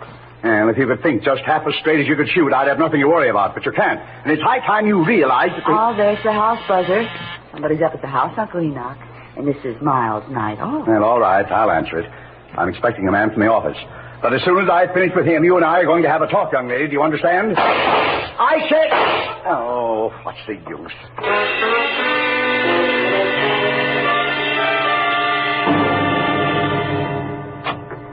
Yes? I'm Philip Marlowe to see Mr. Vanneman, Enoch Vanneman. I have an appointment. Oh, come in, Marlowe. Glad you're here. Step this way, will you? We'll talk in the study. Okay, Mr. Vanneman. I thought... Those were pistol shots? Yeah, that's Kay, my niece. Sounds like a squad of Marines. Yeah, she's a champion pistol shot. She's converted one of the garages into a target range. Well, I seem to recall a city ordinance that says... I know all about that ordinance, Mr. Marlowe. Save your breath. Oh, just like that, huh? Precisely. Sit down, please. Thanks. Breaking a city ordinance is a perfect example of all the crackpot things that headstrong young fool insists on getting mixed up in. And you want me to get mixed up with the crackpot, huh? Yes, she has no more sense in her choice of male companions as she does in her hobbies. And she's a very rich girl. Now, look, if this is a bodyguarding assignment, Mr. Vanneman, I want to tell you... Kay has been going with a man named Cliff Lace, an unsavory type at least. Professional horse player, I think, and it was quite an affair. Was quite an affair? That's right. She threw Lace over for a new love recently. Fellow I've never met. She's serious, but refuses to tell me anything about him. So Cliff Lace doesn't like the idea because, from his standpoint, a very good thing has slipped through his fingers. Oh. He's going to do something about it, huh? And I don't know. But since about the time they broke up, a man's been snooping around the grounds here, Marlowe. Really? He's about 40, short, greasy looking. He has a flabby kind of face with fat lips and with a large black mole on the right side of his nose. Hey, I may know that character, Mr. Vanneman. I'll have to check to be sure. Marlowe, I want to know who he is and why he's been hanging around here. Also, I want to find out all there is to know about Kay's new man. Tell me, how old is Kay, Mr. Vanneman? She's 26. That's her picture there. Oh, well, blonde fireball. Look, Mr. Vanneman, if she's 26, maybe her love life is none of your business. It is my business. I'm her guardian, and I'm very fond of her. But she's reckless, stubborn, and erratic. Yeah, well, money's great, but it'll never replace the old-fashioned... Also, a big responsibility, you know. No, not firsthand, I don't. It leaves one open to every crooked scheme in the book. Here, look, Marlowe. I've written my personal phone number on this card. You can reach me there privately at any time. All right, Mr. Vanneman, I'll see what I can find out.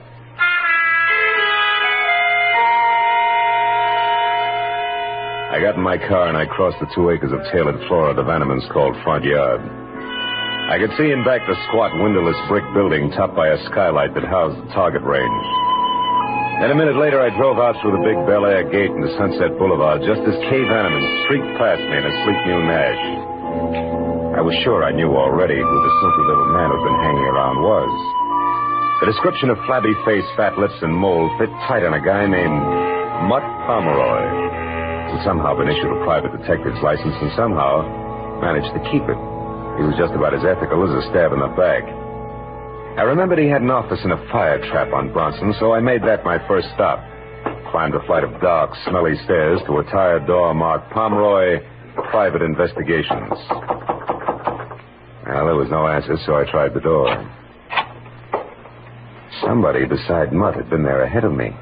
Turned the place inside out. It was a shambles. I spent 5 minutes going over its files, scattered like leaves in November, and was still at it when the door behind me swung shut. Lose something, chum? Hello, Mutt. What's the big idea tearing up my joint, Marlowe? Hey, you know better than that. I wouldn't touch the stuff you keep on file without rubber gloves. Real funny. If you didn't do this, then who did? I came in and found it just like this. One of your clients must have gotten a little careless. You're full of them tonight, aren't you? Yeah. What do you want here, Marlowe? I need a little help, Mutt. No kidding. Okay, chum, sit down. Glad to help out a brother sleuth any time at all. Now, what's your problem? Why are you so interested in the Vanneman place? Oh, the Vanneman place? Yeah. Quite a chunk of real estate they got there. I know. What's the fascination? A little simple investigation for a simple little lady. For purposes of conversation, what'll we call her? How does Estelle suit you? Estelle? Look, Marlowe, you got in free. Take the scraps and be happy. Okay.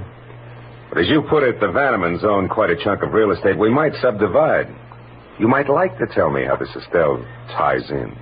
Yeah, I might at that, chum. She's worried about a guy. And from what I've seen of that jet-propelled blonde named Kay Vanneman, she's got plenty of reason to worry. Guy's name wouldn't be Cliff Lace, would it? Cliff Lace? I don't remember, Marlowe. Okay, Mutt, how much is it going to take? Well, now, that's hard to say. I'll have to let you know. You see, I've got an angle on my end, too. My little client swears up and down there's no other woman involved. But, you know, the Estelles are always the last to know. You're beginning to smell, Pomeroy. Yeah, and just how do you fit, Marlowe? I'm helping a guy worry about a girl. Well, that's real nice. And when your clients worry, the wrinkles make dollar signs, so you're always right. Is that it? Thanks for everything. I'll see you around, Mutt. Yeah, but don't go away mad, chum. Oh, of course not. That's why I'm leaving now.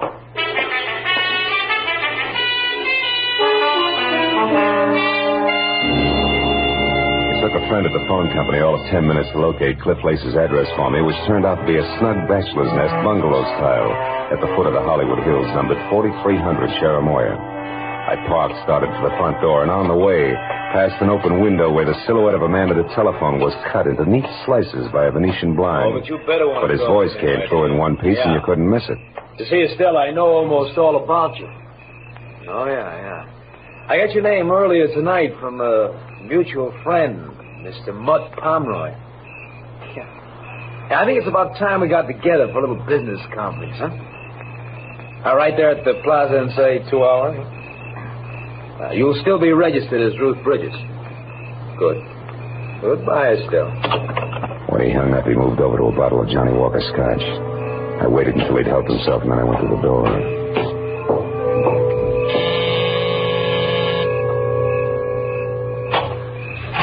Yeah. My name's Marlowe, Mr. Lace. I'd like to talk to you. What about? Whatever it was you were looking for when you ransacked Mutt Pomeroy's office tonight. Do I come in? Yeah, of course. All right. But I'm afraid I don't know what you're talking about. Oh, come on. We both know that's a lie. Let's forget it and go on from there, huh? Just a minute. You a cop? No. But I'll call him at the drop of a hat. Make it easy on yourself. Sure. What's Mud Pomeroy to you? Bag of worms. But I want to know who he's working for. The fact that you had to break into his place to get information should let you out, so who is it? What makes you think I'd know? Because you found what you were looking for. What's Estelle's last name, Cliff? You do get around, don't you, Blackboard? Yeah, I do. Only sometimes not fast enough. Look, Buster, why don't you answer the door? Somebody's got his finger caught in the buzzer. Yeah, that's right. Kay, I told you I didn't... I stopped by to deliver something, Cliff. An ultimatum. I'm telling you for the last time... Hold it. We're not alone. I don't care what I have to say to you. I'll shout from the rooftops. We're through, washed up. Now get out of my life and stay out. Kay, please. Good evening, Miss Vanneman. I don't know you, Slim, but keep out of this. Look, darling, don't... Now you listen. I'm in love with Boyce Neely. Really in love this time. I intend to marry him, and I won't have you... Marry Boyce Neely? Oh, don't be ridiculous. Cliff, I'm warning you. Look, you'll get this. You'll never marry Boyce Neely. That's one thing I'm sure of. I know a lot more about him than you do, darling. Believe me. When the time is just right, you're going to hear from me again, but loud. Why, you filthy... If you try to do anything to hurt Boyce and me, Cliff Lacer, help me, I'll kill you. I mean it. Sometimes she's going to throw that temper at me just once too often. Who are you kidding, Lace? Ever see her use a target pistol? Ah, she's too smart to trump her own ace. Don't count it, mister. No, I'm not worried. Where were we, Marlowe? We were looking for some answers, which I just got. Good night, Lace. Keep your head down.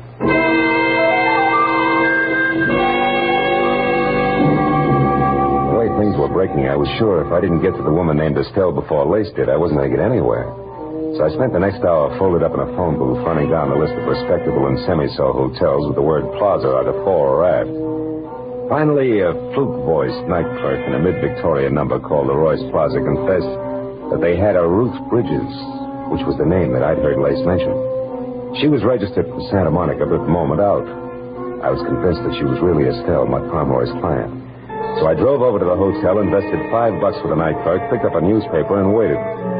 Halfway down the sports page, a prim brunette came in who would have been pretty without the overload of nervous strain stamped on her face. As she crossed the deserted lobby, the clerk gave me a nod, so I called her name, caught up with her at the foot of the stairs. You called me? Yeah, if you could spare me a minute, Miss Bridges, I'd like to talk to you. What do you want? Well, my name's Marlowe. I'm a private detective. A private detective? Yeah, look, honey, let's move over into the corner. You know, that boy on the desk is going to sprain his neck if we don't. But what do you want with me? Well, suppose we start off with your real name, Estelle. What's the rest of it? Neely, maybe, huh? How did you know that? It's taken me all evening to get it. But that's the only way it figures. It's right, isn't it? You're married to Boyce Neely? Yes.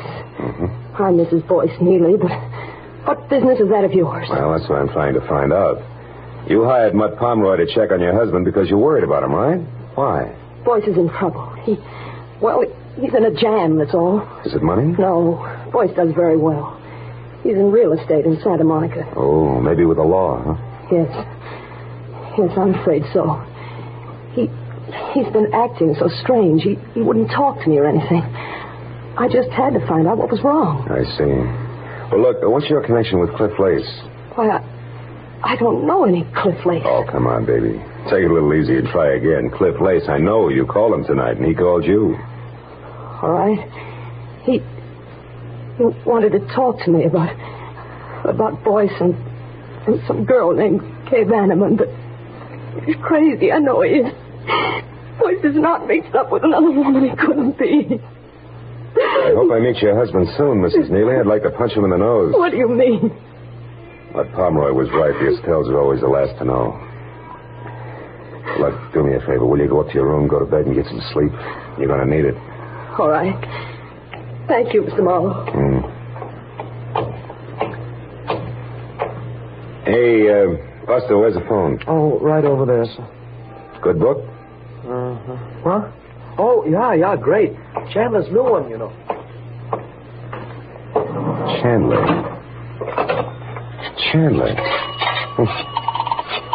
Where have I heard that name before?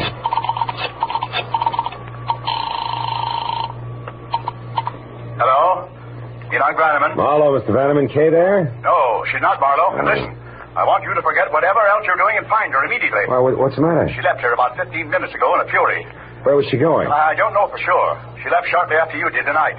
Then she came back about an hour ago. I know. I ran into her. What happened this time? She got a phone call from Cliff Lace. Something was said about him now being in the driver's seat, whatever that means. She was furious. That's not good, Vanneman, believe me. Well, it's worse than you think. You've got to stop her. Because when she left here, Marlowe, I'm quite sure she had her target pistol with her. I hung up the phone, ran out to my car, and headed back to Cliff Lace's bungalow on Cherimoya. But Kay had a 15-minute head start, and at that hour, in her frame of mind, the drive in from Bel Air was a hop, skip, and a jump.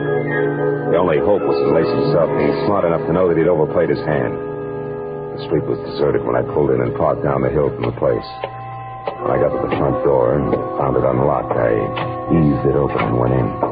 The living room was dark. There was a light on in the bedroom, and I started for it. Before I saw the bulk of a figure leaning against the dark side of the frame. Come on in, child. Make yourself at home. What are you doing here, Mutt? Easy, Marlowe. There's no hurry. Not now, there's not. School's out, chum. Where's Lace? Inside. It was nice, clean, accurate, and exactly dead center. He never knew what hit him.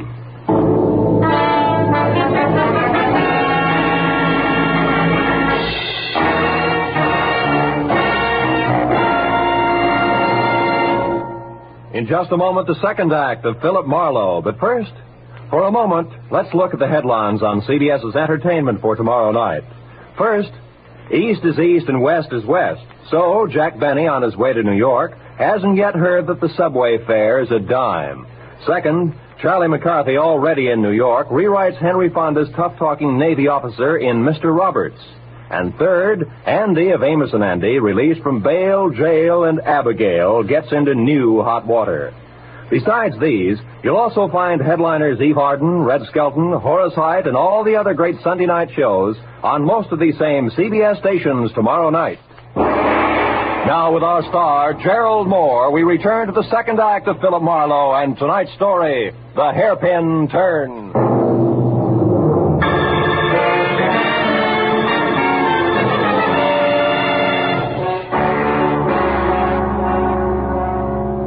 Small, neat hole front and center at his forehead said that Cliff Lace had been shot to death. And everything from jealous motive to target pistol method pointed directly to Kay Vanneman. But that was still a long way from proof, and there was Mutt Pomeroy on hand. The kind who always figured only one way. To the right of the dollar sign. Now, let's not jump to any dumb conclusions, Marlowe. Like what? Like the look on your kisser that wants to know what I'm doing here. That I can explain. I got Cliff Lace's name from you, and a sawbuck to the right guy gave me a rundown on him, a sort of a character analysis, you might say. So I figured he was the guy who frisked my office to find out who I was working for. He must have tagged me out of the Vanneman place, followed me down to my joint, then turned everything inside out until he ran across something that added for him. Something like the name Estelle Neely, maybe? You move fast, don't you, Marlowe? Yeah, when there isn't too much crowding. I've got most of it already, Pomeroy, so spill. Spill? I don't know what you mean, Marlowe. I mean that Estelle Neely hired you to find out why her husband was worried. You come up with an answer, all right. It was called Other Woman. So? Estelle didn't even suspect anything about another woman. And you didn't tell her what you found out because it was Kay Vanneman, a gal with $1 million, right or wrong. Suppose you're right, Marlowe. What are you getting at? A possibility that you could have done this. Kill Lace? Why? Because Lace was playing the same game that you are, chum, blackmail. Your motive was money and so was his. Plus the fact that he didn't like Kay giving him his walking papers. So when he wouldn't come to terms with me, I killed him, is that it? Yeah, it could be. Can you prove otherwise? No, I can't. But other things can, Marlowe. Things, yeah. Like that lipstick smeared cigarette in the ashtray behind you. It's not my brand. And I don't drop hairpins on the carpet when I kill. Do I go on? Or were you just trying it for size because you hate to think that a gorgeous item like young moneybags could be it? Right or wrong, Marlowe? You know, leveling with you, Pomeroy, takes the kind of talent that can cash a $7 bill at a bank. Who are you calling, Marlowe? The cops. It's the custom. Wait. Look, don't be a sap. What'll that get you? A killer, maybe. Yeah, and from there on a pat on the head, a well done from the law. Get smart, chum. Shielding a murderer is a lot healthier for the bank account than nailing one every time. Get your hand off the phone. Now, Marlowe, listen. Get up. Okay, go on, louse it up, Boy Scout. Who knows, maybe some bright day you might even run for alderman, Marlowe. Without your votes, I'm sure. Homicide, Sergeant Becker. Phil Marlowe, Sarge. There's a DOA waiting for you. 4300 Cherimoya. Name's Cliff Lace. Occupation questionable. He was shot. Any idea who did it, Marlowe? Yeah. Poor little rich girl named Kay Vanneman, or her sweetheart, one Mr. Boyce Neely. Who lives in Santa Monica? Yeah. Where's the fit? I don't know. How long ago was this Lace killed, Marlowe? 30, 40 minutes? Why? Neely's clear. We picked him up at his own home better than 2 hours ago. He's on a pokey now. What'd you get him on? Hit and run, a month ago. It's alleged that he knocked an old lady out of a crosswalk and into a hospital without even stopping to watch her bounce. Some anonymous tips to phone the dope in around 6 tonight. Said the repaint job on Neely's car would prove it. It did. So that just leaves this Venom babe, huh? Yeah, I guess so. But you know, Becker, Hey, Marlowe, come here, quick, out in the backyard there. It's Kay Vanneman. I'll call you later, Becker. We got company. Get the lights, Pomeroy, and stay down. Don't worry, Marlowe. The driveway alongside the house is the only way out. All right, watch it from the front. I'll go through the kitchen and out the back door. Play it close. Check. But remember, Pomeroy, nobody gets trigger happy. Don't worry, chum.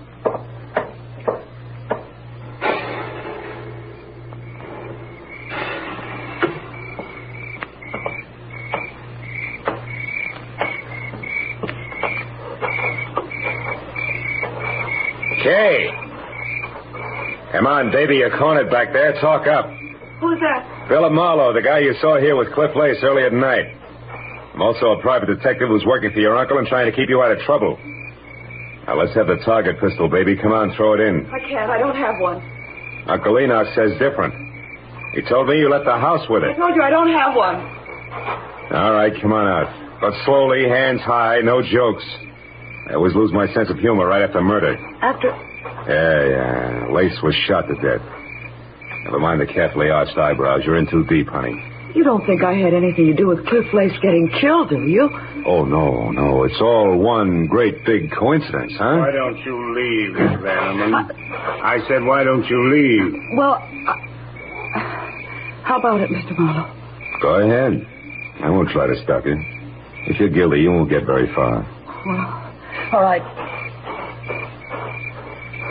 All right, Pomeroy, what's on your mind? A partnership, chum. Based on what, chum? Based on the fact that I saw you kill Cliff Lace. Fact? You what? Yeah. I saw you standing over the body with a smoking gun. Come on. You don't think you can really make that stick, do you? No, but it would keep you busy explaining for a while, long enough for me to wind up my business. Oh. Mm-hmm. Well, Marlowe, what'll it be? You and me as partners doing business with old Enoch Vanneman on behalf of the niece I'm sure you'll want to protect? Or me in business for myself? Well, which? It'll be partners, Pomeroy. Okay, chum. Let's get inside and clean up. The lady was kind of careless around the edges. Hey, the split. How far does it go? 50-50. Fair enough. Fair enough. After you, Phil. Now get that cigarette butt and the hairpin on the copper there. Then tell Sergeant Becker that you were jumping the gun about the Vanneman girl because you just found out that she was at home all night. I'll check the rest. Okay, Mutt. First the cigarette butt, then the hairpin. Hey. What is it, Marlowe? What's with the hairpin? Why'd you say...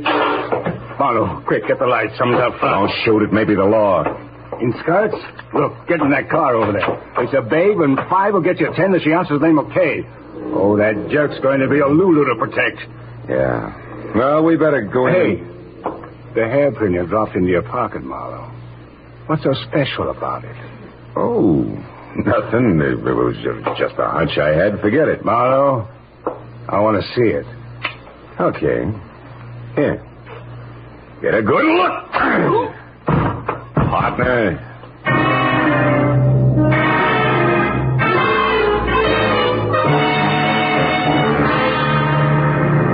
It was a fast 20-minute drive back out to Bel Air and the Vanneman place. All the way I worried hard that the hunch I was playing was right and that I was going to be too late to do anything about it.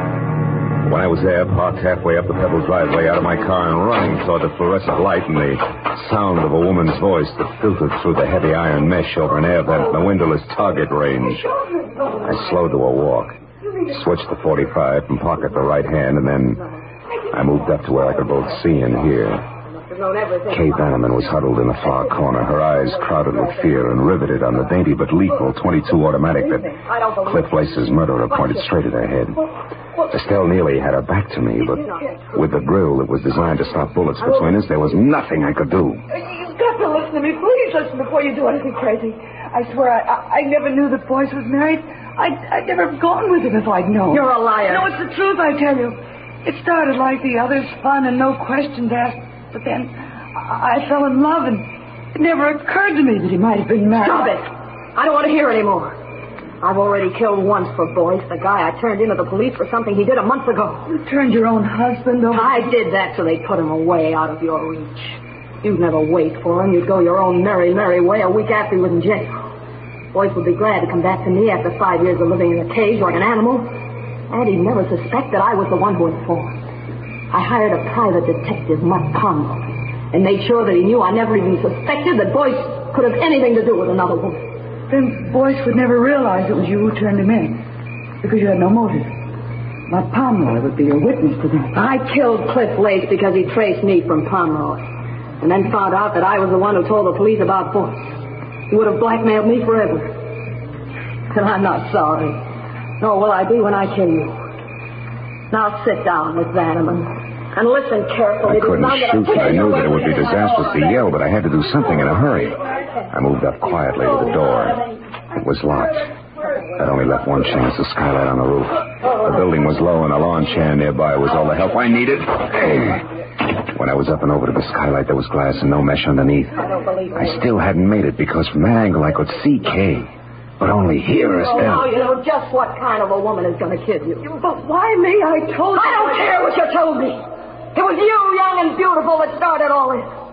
All this is almost over now because the other detective, that Marlowe, knows that I killed Lace. Found a hairpin there. I saw him from the window. I saw him pick up the hairpin, Miss Vanneman. The black hairpin that couldn't possibly belong to a blonde like you. The hairpin that said Marlowe knows that I killed Lace. So I'm through, and I know it. But before they get me, my hand, Marlowe, is she dead? No, just out. Well, fireball, any appropriate wisecracks? Wisecrack? Not for quite a while, Marlowe. I'm too scared.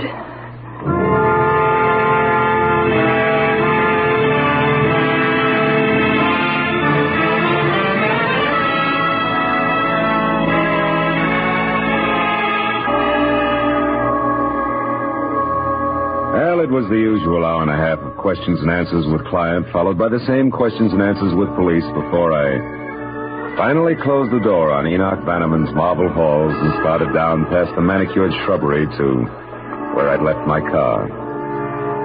Outside, the night was cold and clear.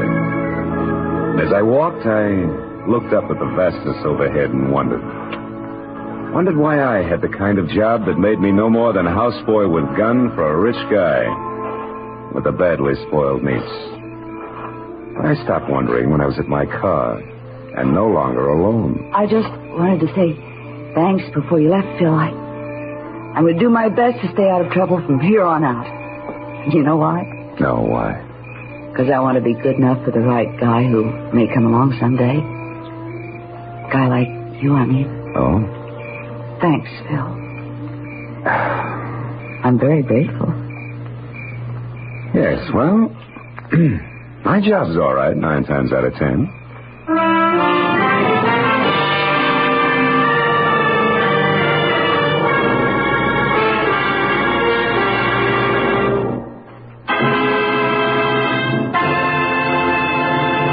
Marlowe, bringing you Raymond Chandler's most famous characters, star Gerald Moore, are produced and directed by Norman MacDonald, and are written for radio by Robert Mitchell and Gene Levitt. Featured in the cast were G.B. Hunter, Jay Novello, Olive Deering, Ralph Moody, Tony Barrett, and Charles Russell. The special music is composed and conducted by Richard Arant. Be sure and be with us again next week when Philip Marlowe says... It happened in a place called Bay City where I was unwelcome to a fat fry cook with a secret and a dapper gambler who smoked oversized cigarettes. But where to the long arm of the law, I was poisoned.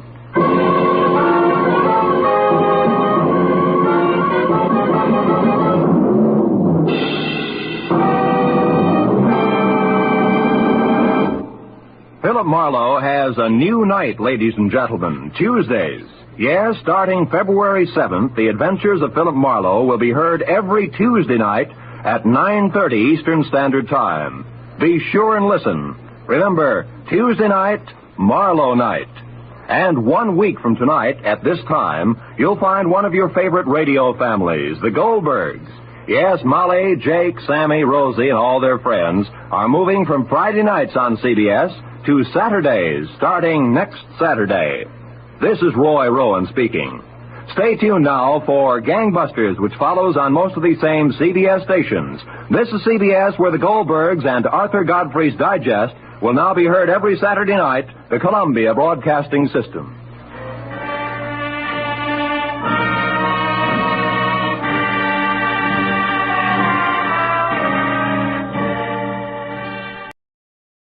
Get this and get it straight. Crime is a sucker's road, and those who travel it wind up in the gut of the prison of the grave. It could have been perfect. Snowbound in a mountain lodge with a girl who was falling in love.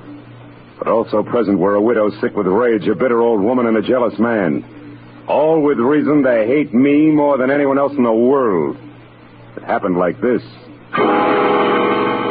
From the pen of Raymond Chandler, outstanding author of crime fiction, comes his most famous character in The Adventures of Philip Marlowe.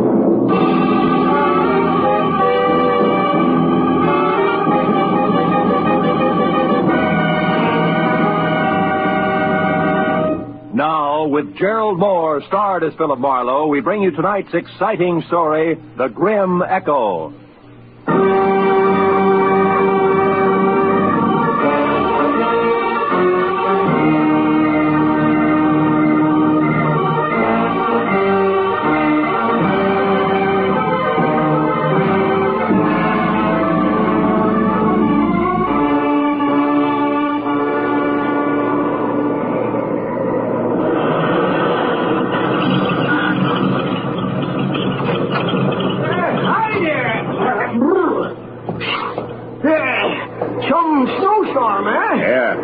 Pretty thick. Yeah.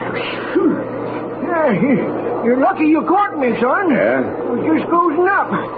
Yeah. What do you have? Yeah, better fill it with a regular, huh? Okay. Does that mean that you're aiming to go on? That's right. Gotta get back to L.A. I wouldn't advise it, son. Old Jacker and sure wouldn't. Liable to hit 10 below, they say. Yeah? Where you been, skiing? Yeah, a week of it up at Angel's Roost. How's the road ahead? Well, you got 40 miles of nothing but mountains to the next town, you know. You're bound to get drifted over any time. Hey, why don't you blow that thing? Eh? Yeah, what's the tariff? Oh, call it $3 even. You know, I've been running this Mobile gas station here for 20 years, and I know these storms are nasty. Oh, thanks. Yeah, I'll be all right. That's what you all say. Out on the road, you could freeze to death. Real easy. And this plaid shirt I'm wearing, you're ripping me, Pop. Listen, that shirt won't even start to keep you warm on a deserted highway in this blizzard. Take it from old Jacker and Son, I know. Yeah, well, thanks anyway. So long, old Jacker.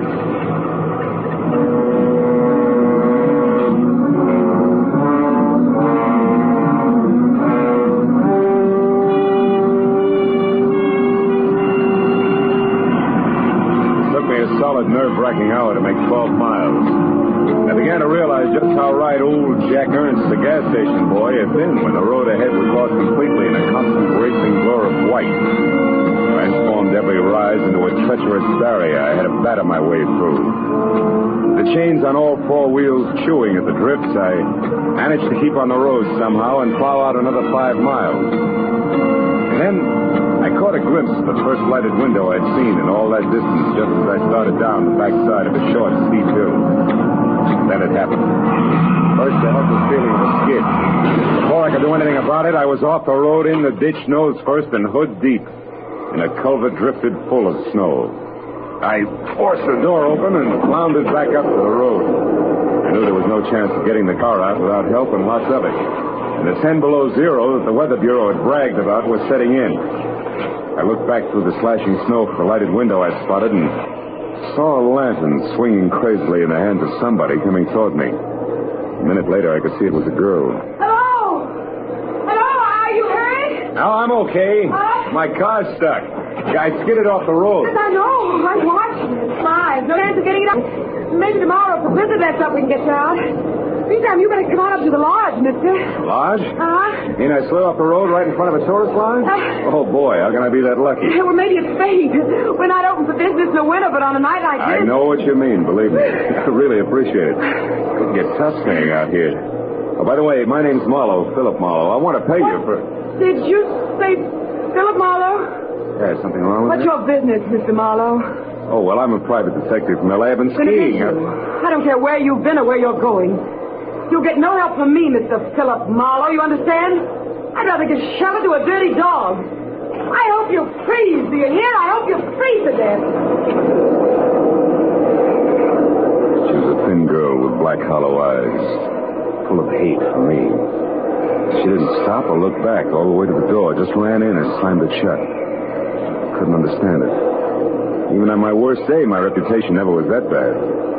I didn't wait around to worry about it because I was cold. Besides, I wanted to know why the good name Philip Marlowe was such poison. I waded up to the heavy rustic door and looked in through a tiny window. All I could see was one corner of what had to be a big room. It was slog, leather, and Navajo rugs, dominated by an enormous fireplace that filled every nook with a warm, dancing glow. Poison or no, I wanted in.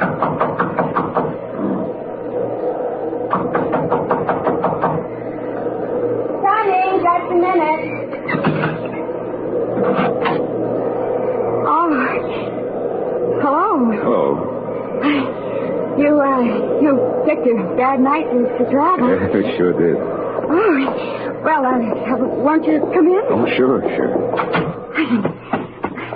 I'm Donna. How are you? This is Echo Lodge. We're not open now, but, of course, you can't go on in the storm. No, I can't. Besides, my car's in the ditch. Well, you'll be spending the night then. I'd love to, but there seems to be two schools of thought on that subject. Well, what do you mean? Well, I don't know why, but, I don't think I'm very welcome. Why do you say that? Well, I'll tell you why, Donna. Well, Helen. Do you know who he is? No, we haven't gotten around to the magic of my name yet, Helen, but maybe you'll be good enough to tell me. Our name is Baraki. Does that mean anything to you? Baraki? Oh, Helen, yes, Baraki. Virgil Baraki was my husband. Virgil Baraki was Donna's brother, and Virgil Baraki was the man that you shot down and killed. Do you remember? I remembered, all right. 6 months ago, a trail that led up a blind Los Angeles alley to a garage where stolen cars were switched. I remembered the pair of vicious blue eyes glaring at me over the sights of a blazing 45. I remembered shooting back fast. When it was over, I was alive and he was dying. And later, the coroner's jury decided I'd killed in self-defense. The savagery here in the eyes of the woman who had been Virgil Baraki's wife said that decision meant nothing. Is this true? Are you the one who... Yeah, it's true. I shot a man named Virgil Baraki. I had to or be killed by him. There was no choice. You liar. You killed him in cold blood. Now get out of here. You've done enough. Stop it. Oh, Mama, Baraki, listen, Mama. This is the man who killed Virgil. I know. I've been listening and I heard everything. Go find Ralph for me, Helen. Then you'd better go off your workshop for a while. Did you hear me? I said this is the man. I said go call Ralph now. At once. Tell him to open the cabin. Then go back to your carving. Can't turn a man out in this weather, not any man. You stay, Mr. Marlowe. All right, Mom. So, you're Philip Marlowe, the private detective. You don't look much like I'd imagined you. Do people ever? Perhaps not. Oh, would you mind fixing the fire? It needs another log. Oh, not at all. You, were stopped by the storm, Mr. Marlowe? Yeah. My car skidded into the ditch about 50 yards down the road. I see. Almost at our doorstep, you might say. Rare coincidence, isn't it? Almost too rare, Mrs. Barocki. I'm sorry the circumstances are painful for you. I've grown used to that kind of pain, having lost both a husband and a son. Fate up to now has never been very generous. Do you believe in fate, Mr. Marlowe? I don't know. Oh, some things happen for which there's no explanation, maybe, No explanation? Who knows? Perhaps everything happens according to a prearranged schedule. And for a purpose. Oh, come on. You don't really think I was deliberately shoved off the road at exactly this spot for a reason? Oh, you might admit it's strange, though, that there was a house nearby just when you needed one, and that it was our house. Oh, thank you, Donna. It's only soup, but it's hot and good, and it's fresh bread. The coffee will be ready in a few minutes. Go ahead, Mr. Marlowe. Sit down. It'll do you good. Thanks. Looks wonderful. In the meanwhile, I'll check up on Ralph. He should have the cabin ready by now. It's small, but you'll be comfortable. There's a fine big oil heater in it. I haven't worked one for years. You won't have any trouble. Tell me, who is this Ralph? Ralph Coleman, young fellow who lives near here. Ralph works for us in the summer. And looks after us in the winter. He's staying over tonight because of the storm. He was my son's best friend. Oh, don't let the soup get cold, Mr. Marlowe. The soup was thick and delicious, and the coffee was rich, black, and steaming. Donna sat across the table and watched me eat. There was no hatred in her eyes. I looked for it closely. It wasn't even animosity. Only confusion and, for some reason, a shadow of fear. But as an hour slipped by and the conversation came easier, the shadow disappeared. Her eyes even began to smile a little. When I'd finished down to the third cup of coffee and started to help her clear the table, the cup slipped. We both grabbed for it, caught one slim inch from breaking, and wound up together on the floor. Our faces close. Why, Phil, we did it. What a team. Table waiters are jugglers. Oh, we could double us both and make a fortune. Oh, Ralph. Yeah, Ralph. What's going on? We have almost dropped a cup. Uh-huh. That sure would have been too bad, wouldn't it, done it? You only got about 50 like that one. I don't know why it's so important to you, but for what it's worth, I was the one who dropped it. It's not important to me. I guess other things aren't so important to Donna either. Think you can get it out to the kitchen now without any more help, Donna? Ralph, it's high time that you... Mrs. Barocki asked me to tell you the cabin's ready, Marlowe. Thanks. No thanks necessary, mister. It's just part of my job. Guess everybody's job has its lousy side, huh? Even a private detective. Some of them get trigger happy, I heard. I'll see you, Donna. You better get out there right away, Marlowe. Donna's got 4 whole dishes to carry out. And at the rate she's been going, she ought to get started or she'll never make it. Keep your fat trap shut, Buster. You're causing a draft. Coleman walked behind me as far as the door and pointed through the snow to a tiny square of light sitting apart from the rest of the buildings that made up Echo Lodge. As soon as I was outside, he slammed the door against my back and bolted it. I stood on the porch and thought about the setup for a minute while I lit a cigarette. Then I stepped out into the snow and headed for the cabin. Halfway there, I could see it clearly. It looked snug and warm. And under the circumstances, I knew it was better for everybody that I was sleeping outside the main lodge.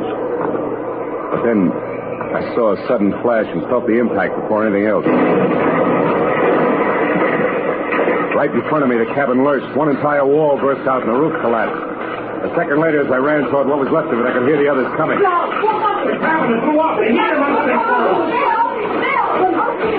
you all right?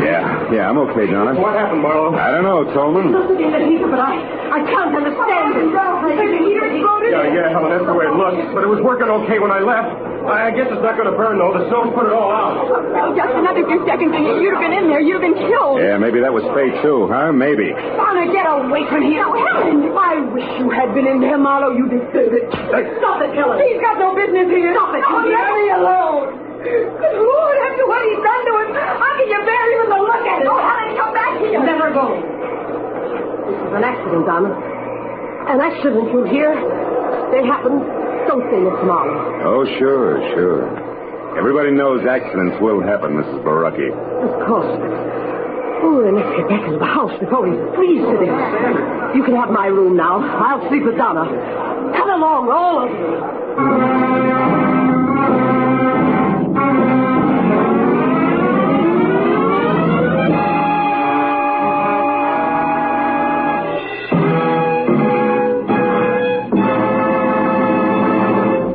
In just a moment, the second act of Philip Marlowe. But first, Groucho Marx, his famous ad-libs, and his teams of opposites will be back betting their lives on most of these same CBS stations tomorrow night.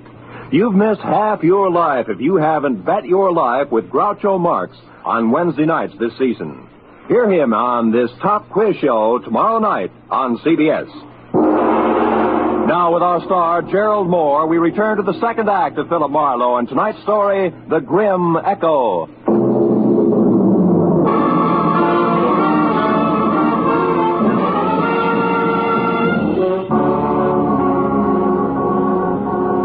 It was a dreary little procession that trudged back toward the lodge again from the shuttered cabin. I said nothing and pushed hard against the storm as far as the front door.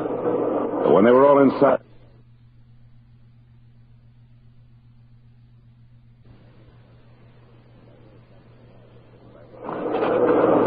back to the lodge, I suddenly felt the kind of inside cold you can't ever blame on the weather around you. But a moment later, that same cold began to thaw. Because huddled at the edge of the lodge steps ahead was Donna. Phil, where have you been? What have you been doing? Everything's going to be all right. Oh, Phil, please. Why did you go down to your car? Well, I'll tell you, but you're going to be sorry. Sorry? She got so upset over nothing. I went to get some cigarettes out of the glove compartment. It was fresh out. That was your only reason? Cigarettes? Sure. Now, come on, huh? You got to worry. Let's do it where we can both be warm. Come on over to the fire. I'm a city boy, you know. This cold isn't doing me any... Hey, Donna. Those tears in your eyes. There. They're from the wind. It always makes me cry. Huh? Oh, Phil. Why do things have to be this way? An hour ago when you were eating, everything was so nice, so friendly. And then suddenly Ralph angry, the explosion, Helen screaming and clawing at your mama. Yeah, I know what you mean. But look, baby, listen to me hard, huh? Yes?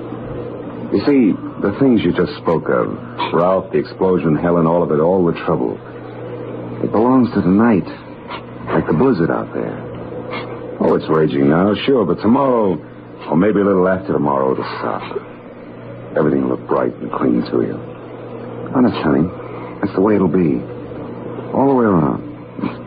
Believe me? Oh, Phil, I want to, but... But what? But you're talking about tomorrow. I'm worried about tonight. I'm afraid, Phil. Awfully afraid.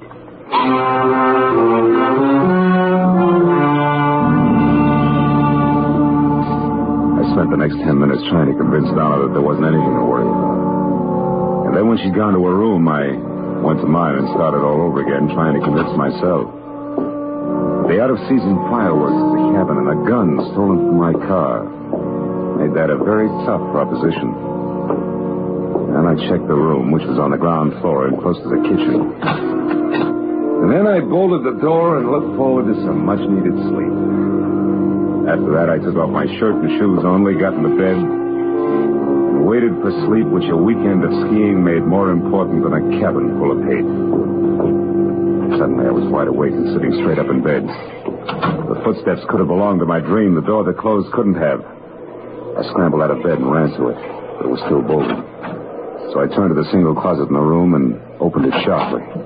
It was empty, except for a long, thin finger of light that streamed through a keyhole. A keyhole that belonged to a door at the rear of the closet that gave out onto the kitchen. Obviously, the closet had once been a pantry. I tried the door, but it was bolted from the kitchen side. I got into my shoes, grabbed my shirt, and ran out of the room around to the kitchen and smack into a very surprised Ralph. Marlowe, what are you doing up and roaming around? I'm a sleepwalker. What's your excuse? Come on, let's have it. I'm through playing target for tonight. Target? Turn that off me, Marlowe. I know why you're here and exactly what's on your mind. I will, not before. Well, have we come to terms? All right, let go. I'm here because my room is on the ground floor, and I heard somebody cross through the house and come into this kitchen. So I decided to investigate. You're a liar.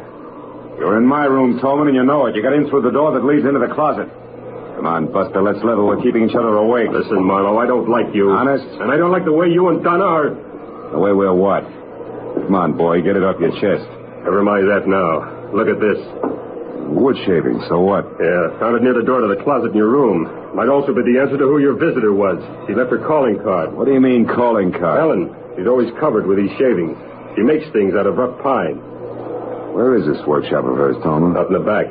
Just beyond the barn. What are you going to do, Marlowe? Not that it's any of your business, but I'm going to see the lady, and I'll see you.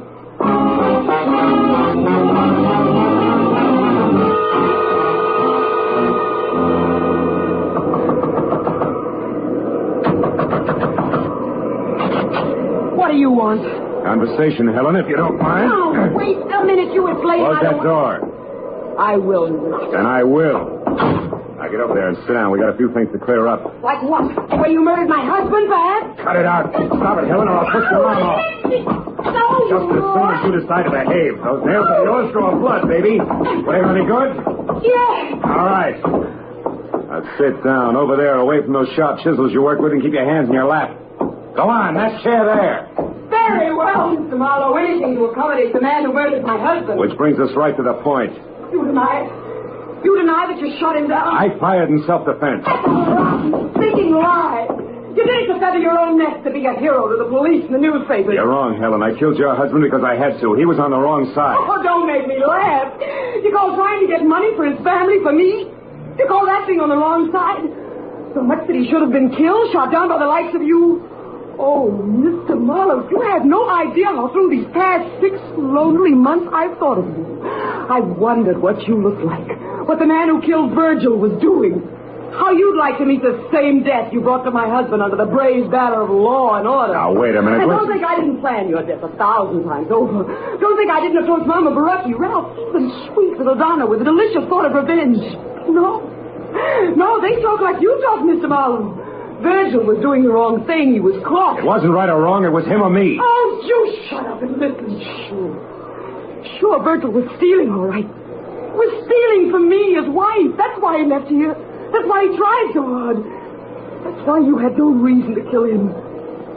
And that's why you should die, too. Oh, that's also why we had an accidental explosion at the cabin I was supposed to sleep in, huh? I was clumsy. I was hasty. I won't be the next time. You're completely out of your mind, Helen. Out of my mind? Of course I am. Did you think this existence, this living without the man I love, could leave me otherwise?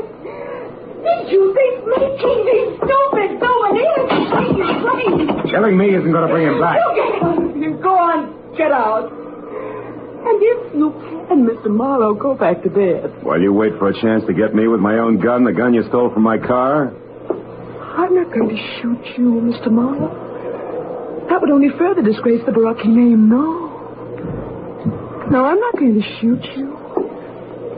But I am going to get you.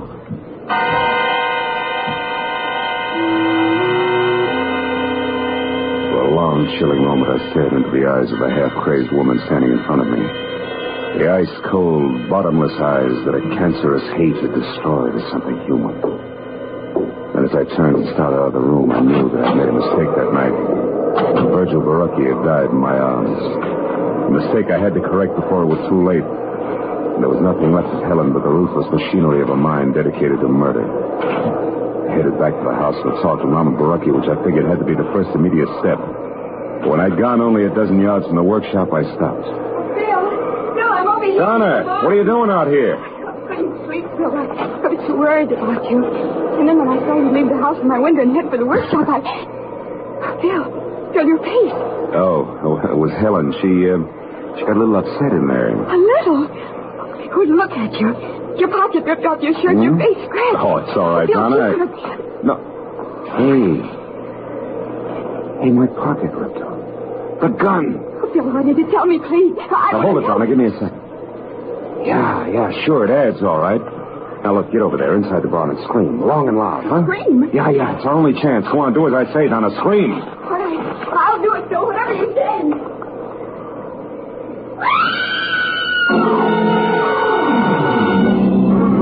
and Donna cut loose, I stepped out of sight behind a tree that was opposite the barn, and I kept my eyes glued to the door of the workshop I just left. I waited for the shattering report of the gun I was afraid I'd hear. But then the door flew open, and Helen was running out toward the barn, and Donna screamed. My .38 clenched in a handkerchief in her right hand, a look of stark bewilderment passed over her face. Donna, answer me. What's wrong? Oh, what are you doing there by the barn? I don't know. What do you mean you don't know? Leave it to me, Helen. I'll have that gun back without further discussion. Yes. There. Knock it back against that wall and don't move an inch. No. No.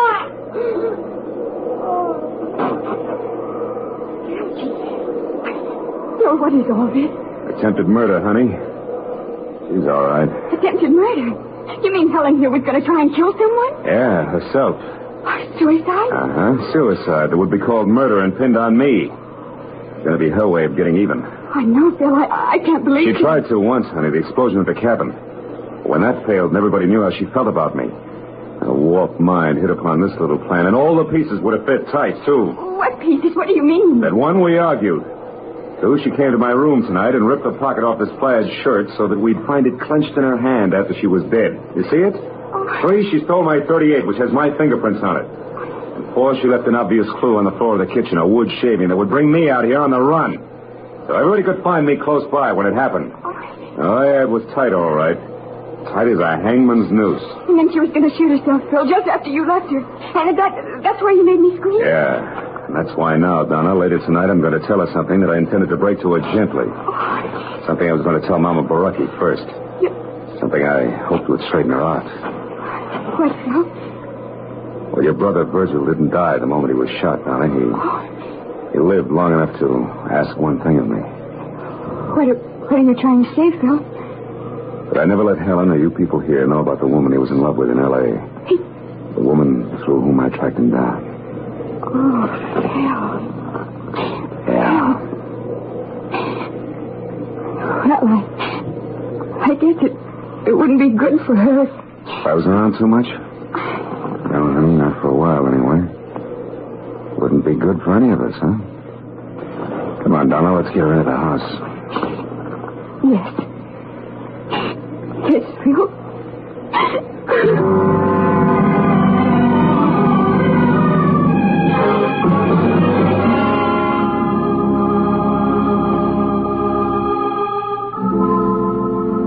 Well, it was the next morning. I went into the kitchen for some coffee and found myself all alone. Donna wasn't any place in sight.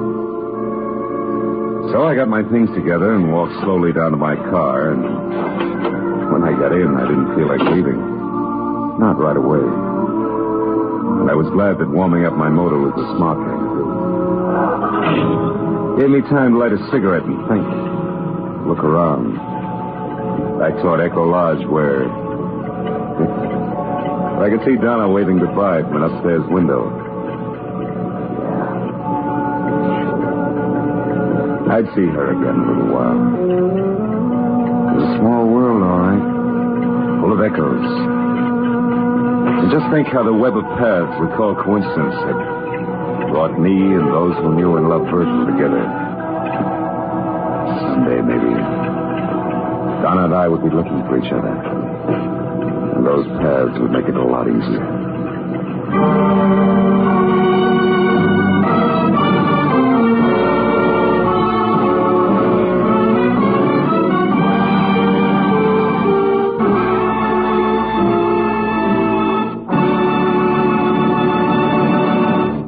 The Adventures of Philip Marlowe, bringing you Raymond Chandler's most famous character, star Gerald Moore, are produced and directed by Norman MacDonald and are written for radio by Robert Mitchell and Gene Levitt. Featured in the cast were Sammy Hill, Betty Lou Gerson, Verna Felton, Frank Gerstle, and Junius Matthews. The special music is composed and conducted by Richard Arant. Be sure and be with us again next week when Philip Marlowe says...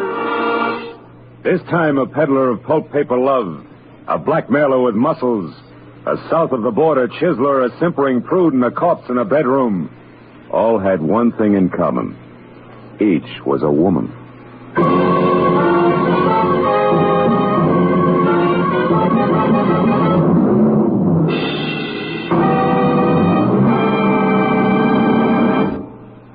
Al Jolson will pay another of those wonderful visits to Bing Crosby this Wednesday night. And the gags and songs will again fly thick and fast. Bing and Al will team up to sing Waiting for the Robert E. Lee and Whispering. And as for the gags, well, just tune in on most of these same CBS stations. Remember, that's this Wednesday night, the CBS Bing Crosby Show. This is Roy Rowan speaking. Now, stay tuned for Pursuit, which follows immediately on most of these same CBS network stations.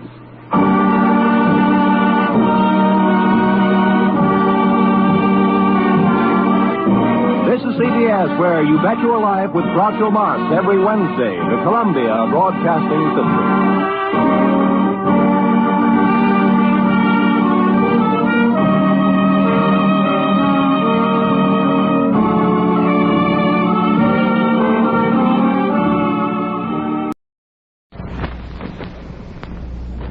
Get this and get it straight. Crime is a sucker's road, and those who travel it wind up in the gutter, the prison, or the grave.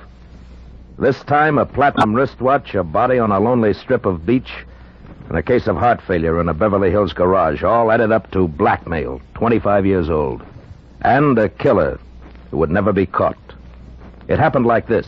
From the pen of Raymond Chandler, outstanding author of crime fiction, comes his most famous character in The Adventures of Philip Marlowe.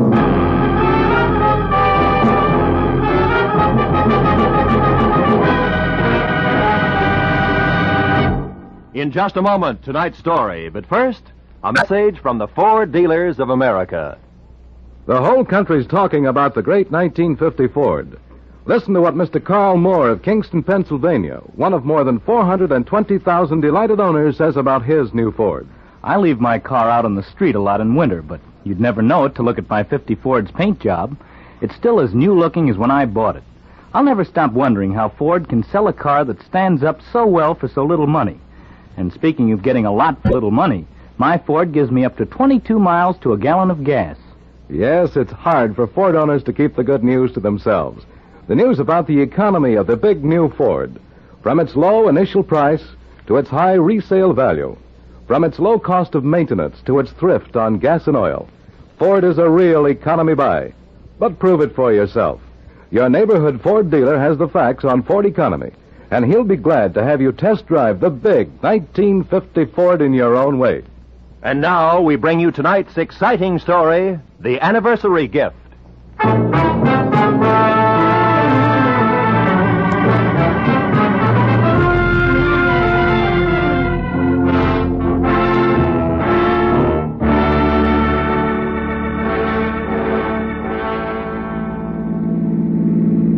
Turn left at the next corner, cabby. Okay. Boy, this Beverly Hills in a sunny afternoon is really something, ain't it? Yeah. Wide streets, classy homes.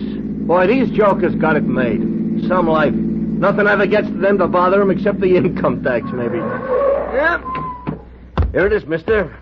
8834 Beverly Road. What a joint. Yeah. Wait for me, huh? Sure, mister.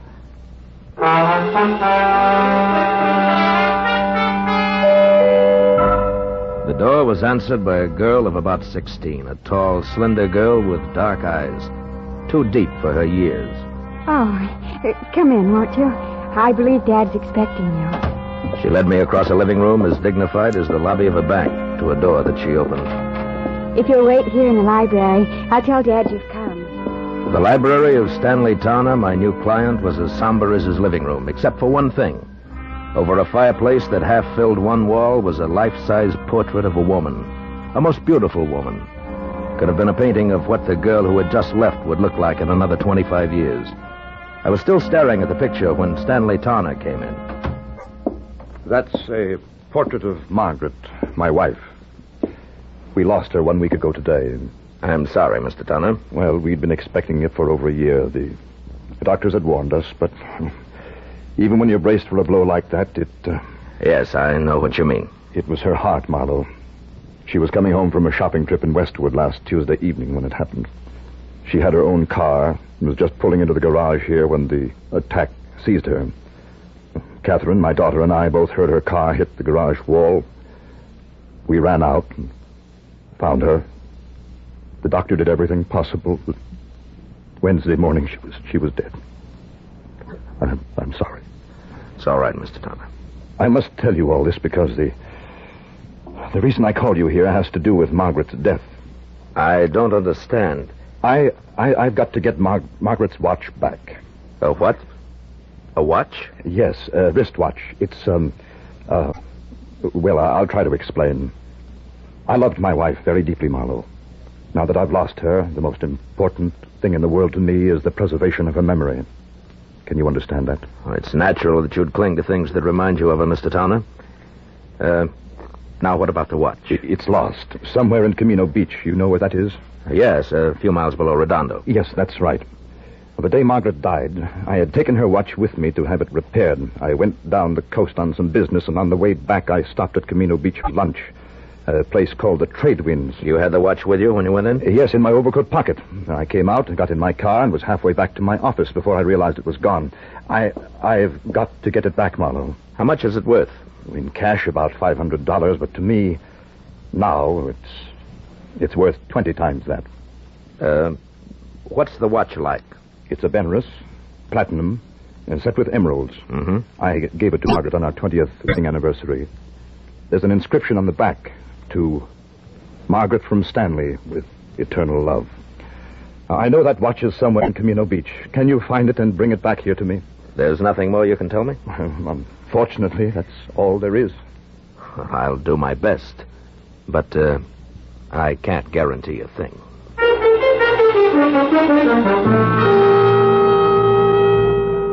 Cabby waiting outside drove me back to the gas station on Wilshire, where I picked up my own car, fresh off the grease rack, and headed for the ocean and the sunset. It was getting dark by the time I reached Camino Beach, a rickety, salt-caked little town jumbled in between the highway and the surf. Yeah, my first stop was the Trade Winds Cafe, a waterfront shack on spindly legs standing knee-deep in a smelly backwash. It only took 10 minutes to find that there was nothing there for me. After that, I drew a blank at each of the 3 hock shops in town.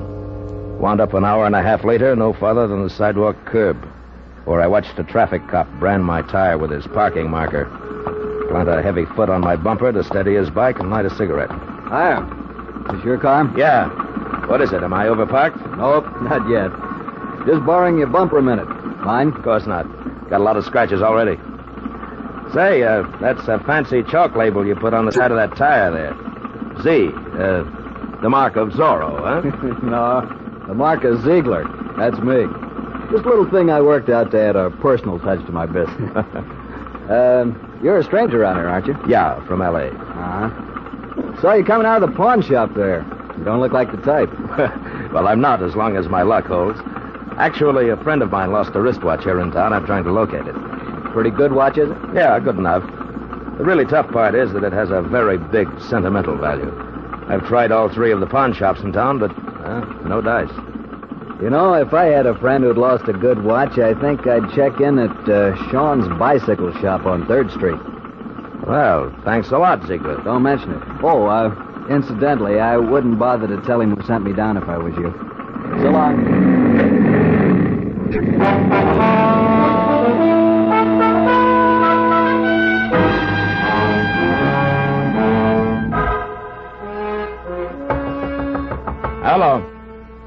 Hello, anybody there? Hello, Sean? What do you want? I'm closed for the night. I'm, interested in a lady's wristwatch, Mr. Sean. Are you now?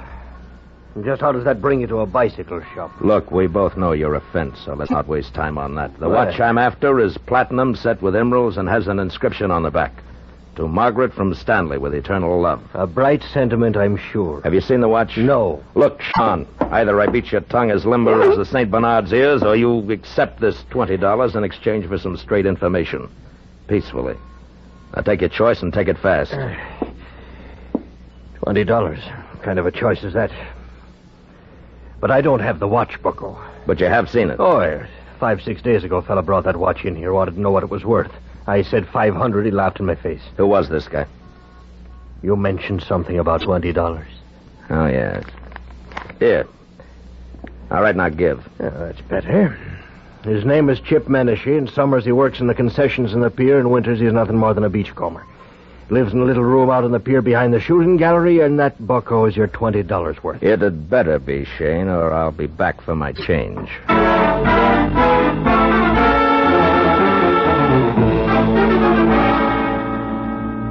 The amusement pier was deserted.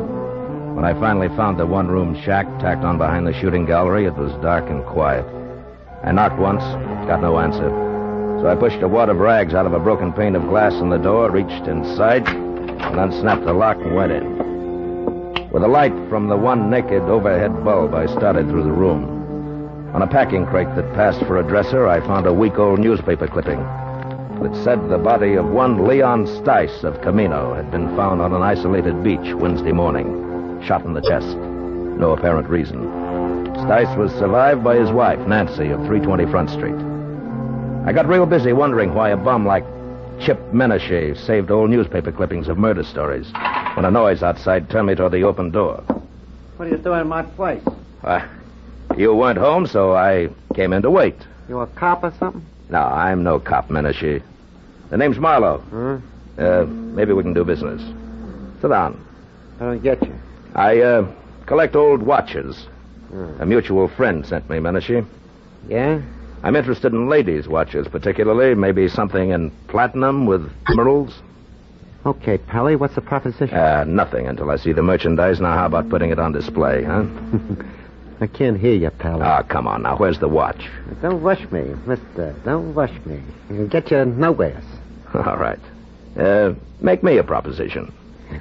10 grand? 10,000? Uh-huh. You must be out of your mind. Yeah, we'll see who's out of their minds. That's a very valuable watch. Maybe you better get out of here and add it all up again. Yeah, maybe I'd better at that. But, Menashe, don't go away, because I'll be back. I won't go away. I know when I'm sitting on top of the pile.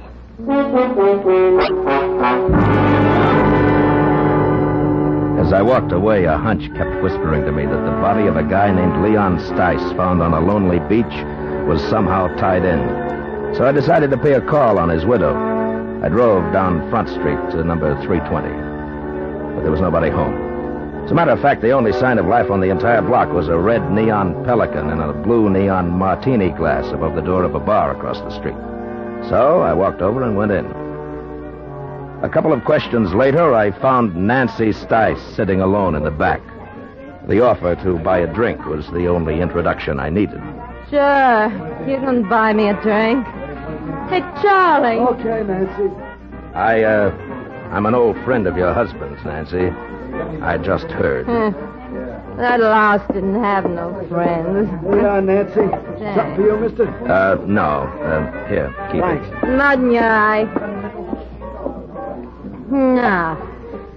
I got nothing against Leon Stice, except 25 years of living with him in a Camino Beach rat hole on nothing. That's all. Any idea why he was killed? For the role he was carrying. After what you just said, that makes no sense. That's the way it was. And I didn't get one red cent of it. It was all gone when they found him. Did you tell the cops he had money on him? Nah. I hate cops. Yeah, sure. Where did Leon get this dough? He told me he ran into an old acquaintance who was staking him. Some guy named Martin Vogel who used to live here in Camino Beach years ago. Martin Vogel was staking him? To what? Leon said him and Vogel was going in business together. The cash was in advance. Oh, sure. He was going to be such a big shot. What kind of business, Nancy? Just between you and me, the only business that crummy mind of his would work on was blackmail. Take it from me. And now, how about another drink for his grief-stricken widow, huh? I'll leave a buck on the bar on my way out.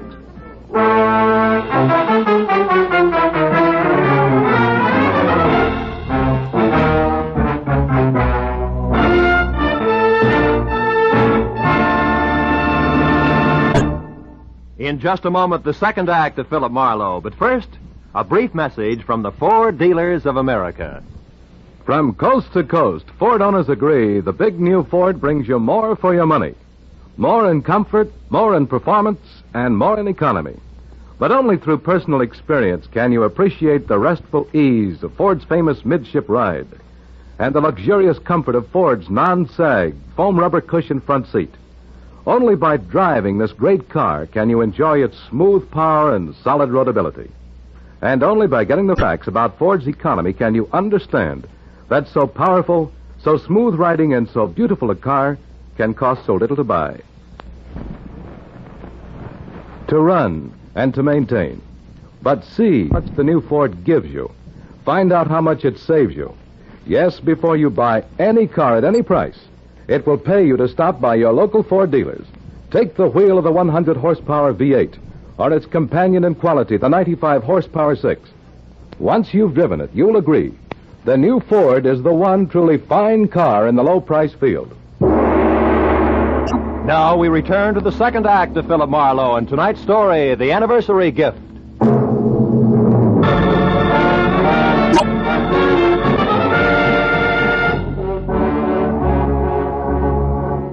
I left the Pelican Club, got into my car, and started for the local law on the chance that I could learn something more about the new question mark I'd picked up named Martin Vogel. 10 minutes later, I parked my car under the cracked globe that oozed sick purple light over a weather-beaten sign, Camino Beach Police. A fat sergeant huddled over what could have been the original teletype machine. When I presented my credentials, he jabbed a fat finger at a dirty glass door marked Captain Elvin Bush, Chief of Detectives. Inside, a small old man, neat in a clean white shirt, groomed silver hair, and a gentle smile, was strapping on a shoulder holster when I put my license on his desk. When I stopped talking, he got up and extended an almost delicate hand. I certainly hope we can help you, Mr. Marlowe. Martin Vogel, you say? Yes, it might have been a long time ago, Captain, maybe even 25 years, if he was mixed up with the police at all. Do your records go back that far? Oh, yes, by the apple crate load. And I mean that literally, Mr. Marlowe. You see, in Camino Beach, police files, fixtures, and furniture are somewhat lacking. City appropriations only go where they show. Public bird baths, statues of the mayor. Oh, here. This bottom crate here. Marked, let's see. 1921 to 1930. Figure he was arrested along in there, this Vogel? Yeah, if he was arrested. Yeah, it's dusty, isn't it? Well, the cards are alphabetical. Yeah. Yeah, let's see. Riker, Rooney, Stemple. By the way, Mr. Marlowe, what's your angle? I'm not sure, Captain. Svensson, Underley, Letterman, Van. Vogel. Martin. Got it, eh? Yeah, picture and all. Bring it over here in the light. Yeah. Martin Vogel arrested Camino Beach Hotel, May 28, 1923, on warrant from Chicago, Illinois police. Returned to Chicago, sentenced to 5 years in state penitentiary for embezzlement. Arresting officer, Patrolman Elvin Bush. Picked him up myself, did I? Well, I've locked up a lot of people in the last 35 years. Yeah, I guess you have it. Holy smokes. Huh? What? That can't be. What is it, Mr. Marlowe? You look kind of pale. There was no mistaking it. The time-yellowed picture of Martin Vogel made it plain. Vogel and my client, the distinguished Mr. Stanley Towner, were one and the same. That meant that Towner had lied to me, and more important, had no doubt killed Leon Stice, who was blackmailing him because he knew he was Vogel.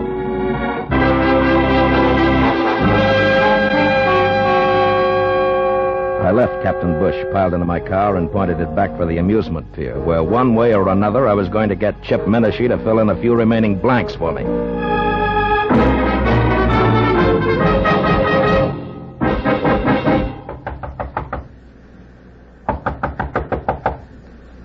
Yeah, who is it?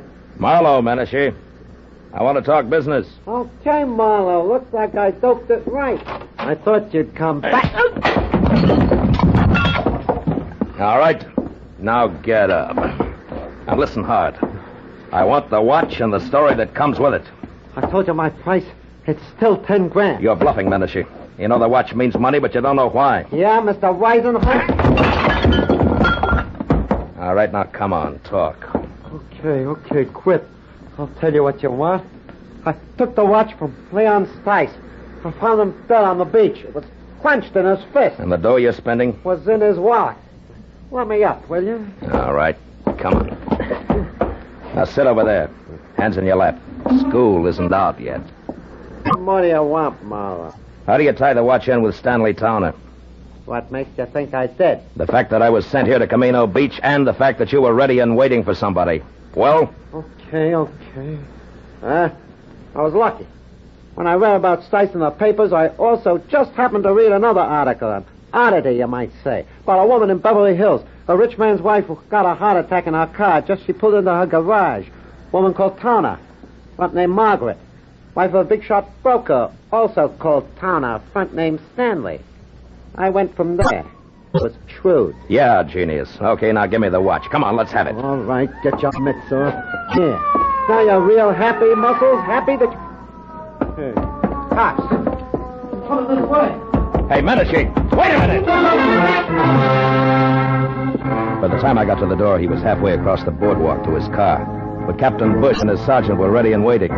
When Menashe was next to the gun he kept in his glove compartment, the spotlight on the squad car slashed through the dark, found him, and froze him in a position. We've got you, Menashe. You better quit. Menashe, do you hear me? So you listen, Papa. Let him have it, Becker.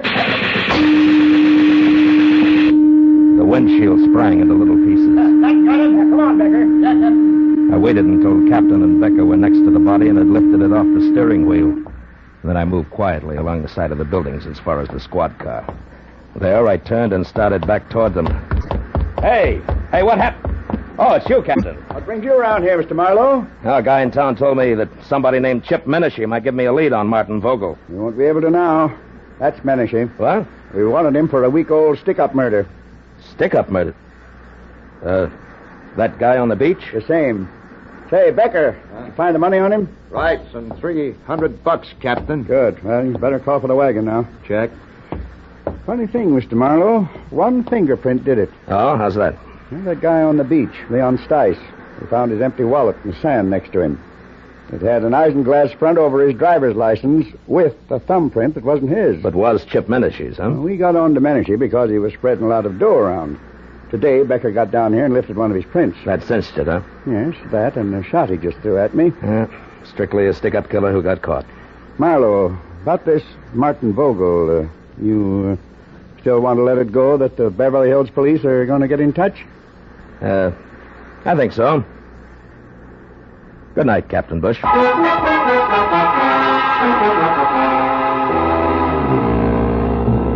The ride back to Beverly Hills was an uncomfortable hour and a half, cold and empty.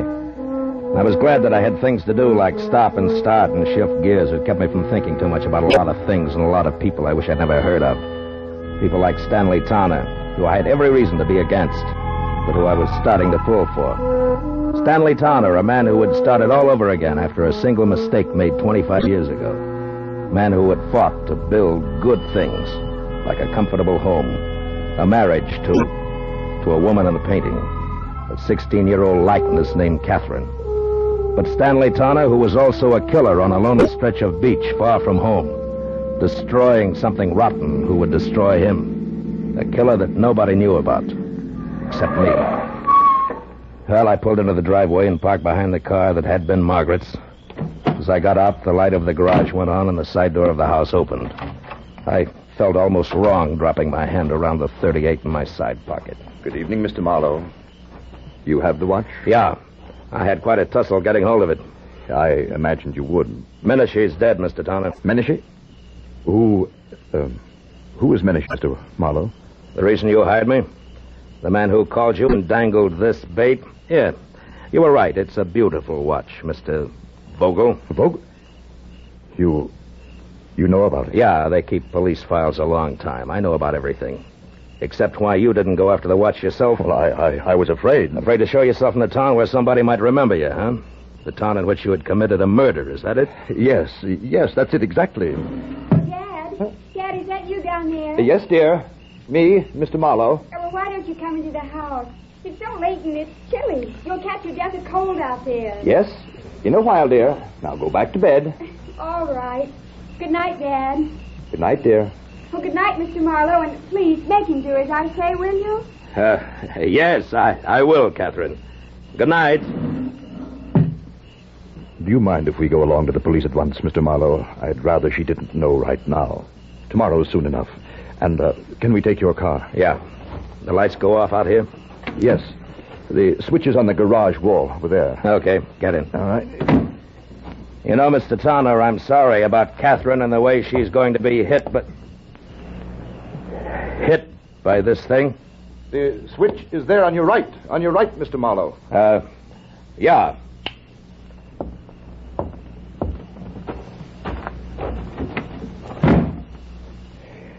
It was a very nice house. Mm-hmm. Mr. Towner, you certainly loved Margaret a lot, didn't you? Completely, Mr. Marlowe. And her memory, too? Why do you ask? Something that makes me awfully happy.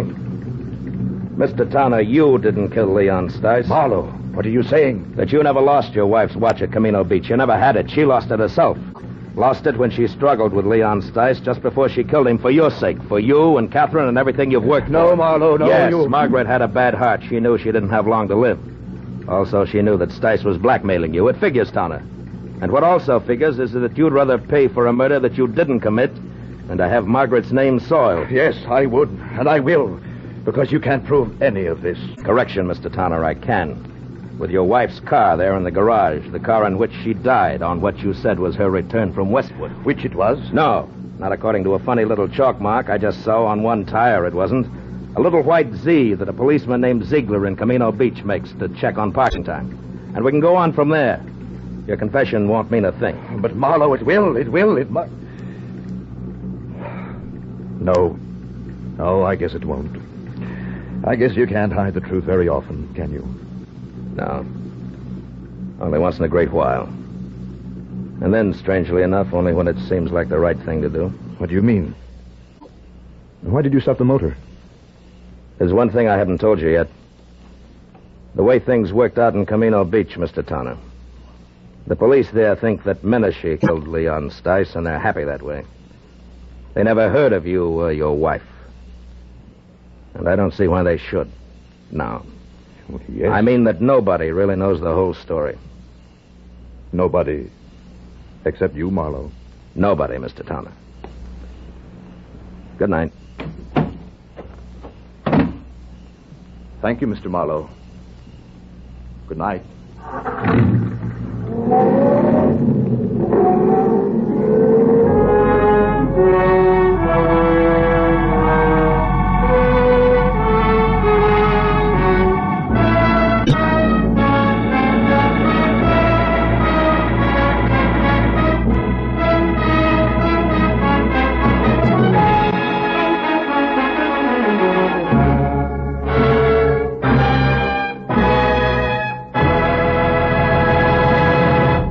Philip Marlowe will be back in just a moment. But first, a word from the Ford Dealers of America.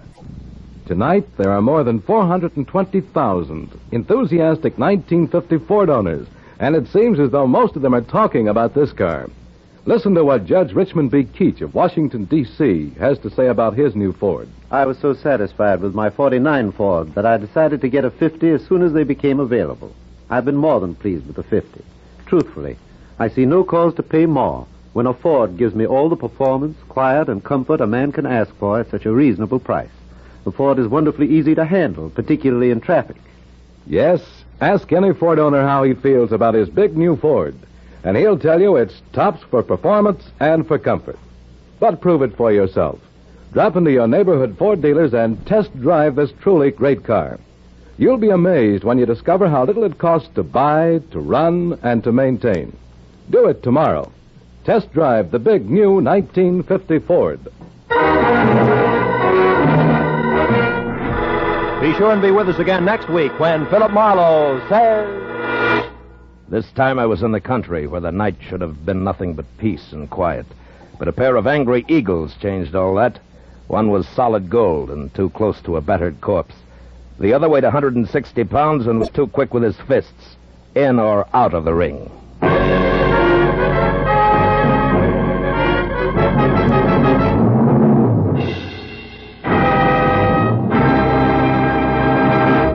The Adventures of Philip Marlowe, bringing you Raymond Chandler's most famous character, tonight starred Bill Conrad, are produced and directed by Norman McDonnell, and are written for radio by Robert Mitchell and Gene Levitt. Featured in the cast were Sammy Hill, John Daner, Gene Bates, Ralph Moody, Larry Dobkin, Harry Bartell, and Edgar Barrier. The special music is composed and conducted by Richard Orant. This is Roy Rowan speaking for CBS, the Columbia Broadcasting System.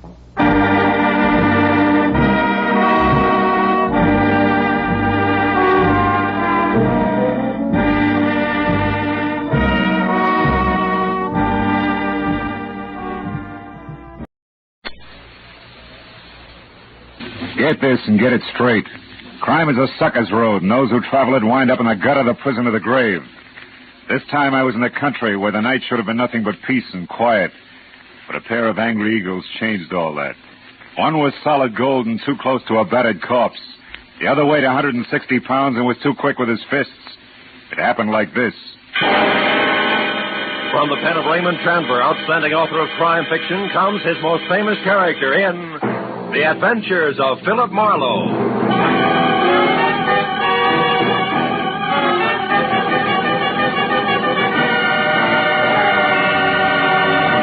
Now, with Gerald Moore, starred as Philip Marlowe, we bring you tonight's exciting story, The Angry Eagle.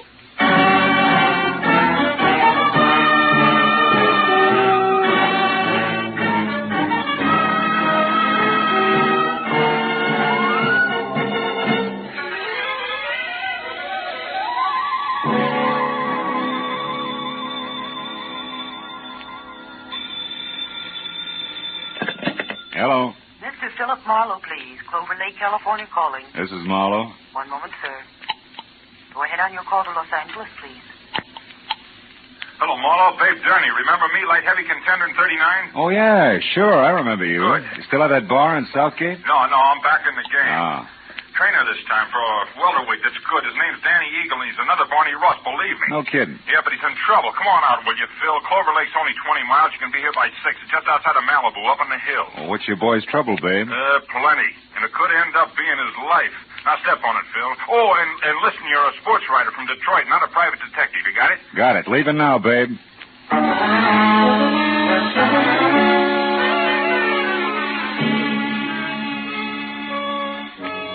It was an hour's drive to Malibu Beach in a film colony where the convertibles outnumbered the hardtops 5-1. And another 30 minutes up into the mountains along a steep spiral of macadam which at every turn made more of the Pacific below and less of Malibu. Until finally I was at the top. To my right there was a dirt road which a freshly painted sign said led to Clover Lake Training Camp, private. Raleigh Lance, owner. I drove on into what turned out to be a converted summer hotel marked office. A couple of buildings that had been stables and maybe 24 cabins spread out over a sloping green acre that led to a cliff's edge and the lake some 100 feet below. When I pulled in and parked in a gravel semicircle which was close to a roofed-over boxing ring where a lot of muscles and sweatpants was making a punching bag sound like a machine gun, I saw Babe Durney coming toward me in ducks and white T-shirt with an angry fighting eagle as in Danny on it. He was more bay window and less hair than last time, but still the same quick smile under a nose that spread over half his face and an extended hand that could have passed for a catcher's mitt. Hiya, Phil. Glad you didn't take any longer. Things are worse. Oh? Danny got canned an hour ago, and he's burning up. Told Lance and his wife where they both could go, and I think he's going to personally see to it that they get there. Now, wait a minute. Who's this Lance? Oh, Raleigh Lance. He runs this place, Marlowe. Yeah. Strictly the big-time, big shot manager. His seat at the fights has to be A1. His license plate the lowest number he can get. Yeah, half-pint and French cuffs and built-up heels. He's got 10 fighters here. Danny's one. And the wife? Oh, yeah. Myra. A lot of curves, a lot of war paint, and never enough clothes on. Know what you mean. Yeah, well, also not much to keep her busy, and Lance hasn't got time to run around down in Malibu. Which means sheep-sized the boys, huh? Yeah, Danny Eagle included. Not that the kid ever did anything about it, mind you. Figured she was just being friendly. Come on, let's move on down by the lake like I was just showing you around. Hey, Jersey. Yeah? You can quit now. Do a mile in the shower. Okay, babe. See you later. Anyhow, Phil, this morning, Lance and the missus had a beef when the big shot got mad, read Myra off, and called Danny and tried the same thing on him. Didn't take, huh? No. So the boss canned him. Kid went back to his cabin and started kicking the fixtures around. That's when I called you. He's got a lot of temper, Phil. Yeah, but what do you want me to do? Help me get him out of here before he tangles with Lance. He said he wasn't going to get off the ground till things were squared away, and he... Oh, hold it. What now? Over there near the edge of the cliff. Friend of Lance's, just weatherwax. Well, that old man? Yeah, hayseed to look at or listen to, but he owns about every piece of land around here. Uh-huh. Rich, retired, and has just learned about prize fighters. Calls them gladiators. Also, he's got a mud fence-faced daughter he's real anxious to pass off. Yeah, also he's coming this way. Oh, hello there, son. Yeah, don't encourage Gab. It's his specialty. Well, Dave, my boy. What shape are you in tonight? Oh, well, not quite fighting trim, Mr. Weatherwax. I was just showing Mr. Marlowe here around the grounds. He's a sports writer. Sports writer? Yeah. Well, glad to make your acquaintance, Mr. Marlowe. Thank you. Yes, sir. When I think about what I've missed all these years not following the ring... Mr. Weatherwax, excuse me, but we're in a hurry. I want Mr. Marlowe to see the lake before it's dark. We'll see you at dinner up at the lodge later, huh? Yes. I look forward to that. Goodbye. Yeah, bye, son. Original windbag. Yeah. But, Marlowe, like I was saying, I gotta have your help. Yeah, but what can I do now? The kid's through, babe. Sure, but look, Phil, I know other managers. I also know the makings of a champ when I see him, and Danny Eagle's got the stuff. And? Okay, I like him. Phil, you gotta get next to Lance. If he thinks you're doing a feature on him, he'll be your best friend in a couple of hours. Little Napoleon. Uh-huh. And when I'm buddy-buddy, I steer him away from ordering his muscle man to play pretzel with Danny while you're trying to get him out of here. Is that it? That's right. I already planted that you're coming up here, so all you got is... Hey, look. Huh? Up at the lodge on the porch there. That's him and Myra going in the office. My cue. Mm-hmm. Okay, but first tell me one thing, babe. Does Danny know about me? No. He'd turn against me if he did. He likes to settle his stuff his own way. That's why you got to get to Lance. In or out of the ring, it still takes two to make a fight, Phil. Yeah.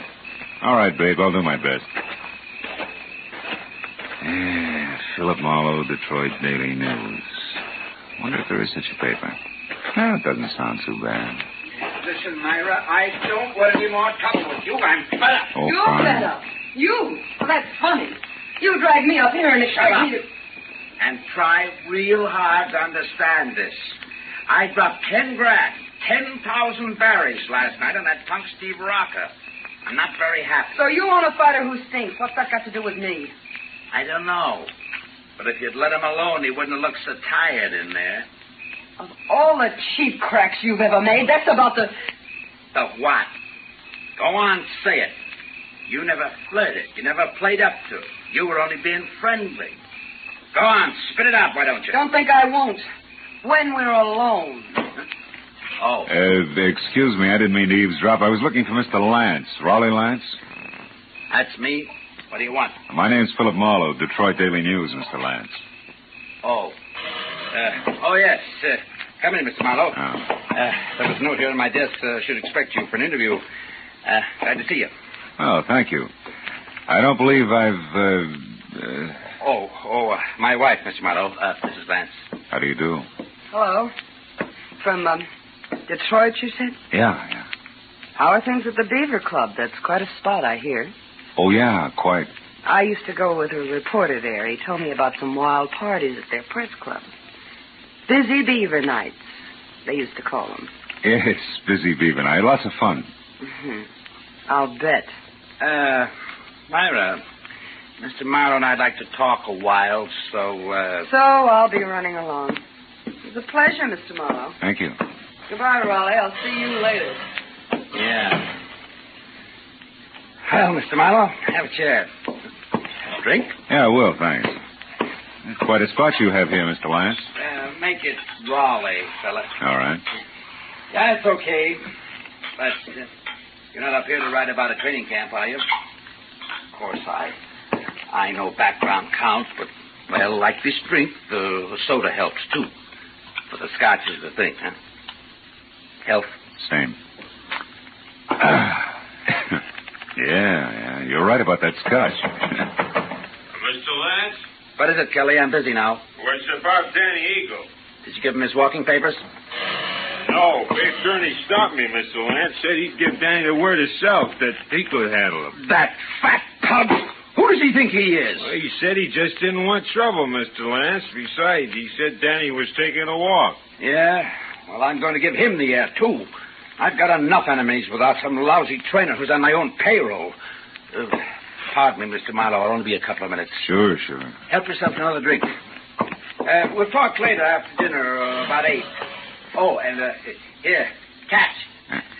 Best cigar made. Let's go, Kelly. Best cigar. Seats marked A1. Yeah.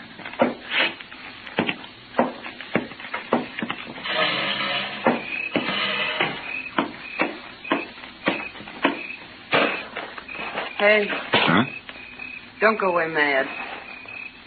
My hubby always runs out on people, even private detectives. Slips, huh? Busy beaver night indeed. I made it up. I never even heard of Detroit. Why'd you bait the trap? Lance, the jealous jerk, has threatened to hire a detective a half a dozen times. Oh. After all this fuss over Danny Eagle, you were about due. Well, shall we walk? It's a nice night. Let's leave it that way, huh? What do you mean? Isn't Danny enough for one day? Listen, mister, you're starting off with 2 left feet. I was friendly with Danny Eagle, period. And Steve Rocker? The same. Only Steve was a little dull. A mind dedicated to comic books. All fighter. Not according to his last bout. Yeah. Rocco moved like he was drugged and collapsed in the third, so it's my fault. Oh, the big shot is quite a loser. And don't bother with your next question. I can feel it coming. Why have I stuck? Yeah, well, it belongs here someplace. Well, I've stuck because... Well, because I thought that each battle was going to be our last. That sooner or later he'd have time for me. He's a busy guy, Myra. So was King Solomon, but he always had room for his wives. True. I thought this place was going to be our answer. Just the 2 of us, plus the peace and quiet of the country, with Malibu on hand for a change of pace. So what happens? Still busy, huh? Yeah. So busy that he spends 8 hours a day with Jess Weatherwax, a guy he never heard of until he started this camp, but a guy who thrills to hear the lives and loves of Raleigh Lance. And that leaves me with his daughter, Clementine, if I don't talk to the fighters. Clementine, whose shoes are number 9, with an IQ to match. Good night. Wait a minute, Myra. Where you going? Going as far as my cabin on an old-fashioned cry. Or maybe just an old-fashioned, I don't know which. Good night.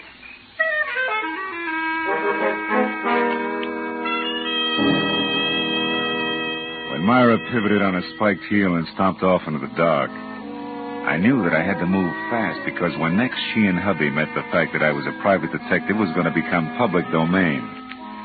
And from there on out, I'd be of little use to Babe Durney, and if Lance's muscle playmates caught up to me, of no use to anybody. I located Danny Eagle's cabin among half a dozen others, peeking out of a thick grove of pepper trees, showing light from a half-open door.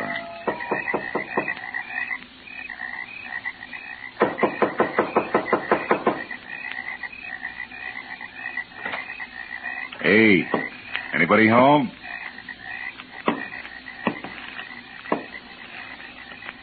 Inside, there was a closed valise on the edge of the only bed. And on the dresser, some money, a package of lemon lifesavers, and a tie clasp. A gold one with a gold angry eagle on it that said Danny was still around. Then he got to talk for himself. I think you're in the wrong cabin, mister. I haven't vacated yet. Well, don't you think it'd be easy all the way around if you did, Danny? Right now, I'm not looking for the easy way, mister. I've been walking and thinking about that. That and a pair of people I don't like.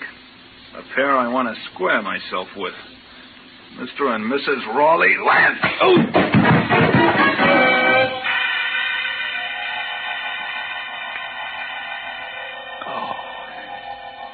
It was purely a case of mistaken identity.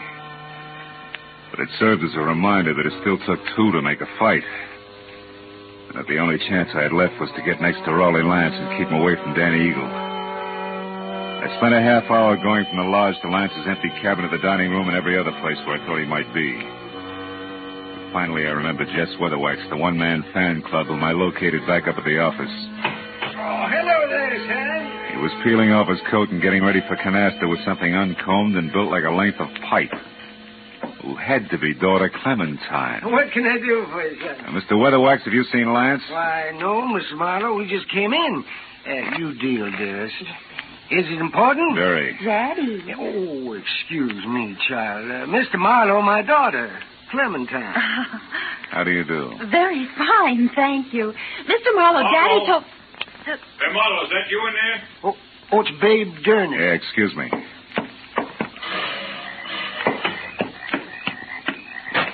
Phil, come with me quick. What's wrong? Lance is dead, Marlowe. What? At the edge of the lake on the rocks. Accident? I don't know. Come on, Phil.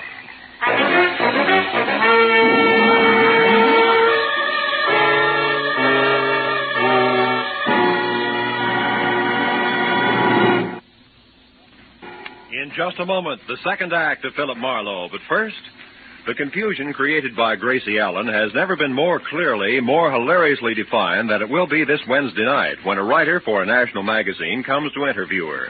For the writer also meets some of Gracie's friends who present highly conflicting stories which Gracie does not untangle. It's another merry, mad mix-up which could come only from George Burns and Gracie Allen. So be listening this Wednesday on most of these same CBS stations. Now with our star, Gerald Moore, the second act of Philip Marlowe, and tonight's story, The Angry Eagle.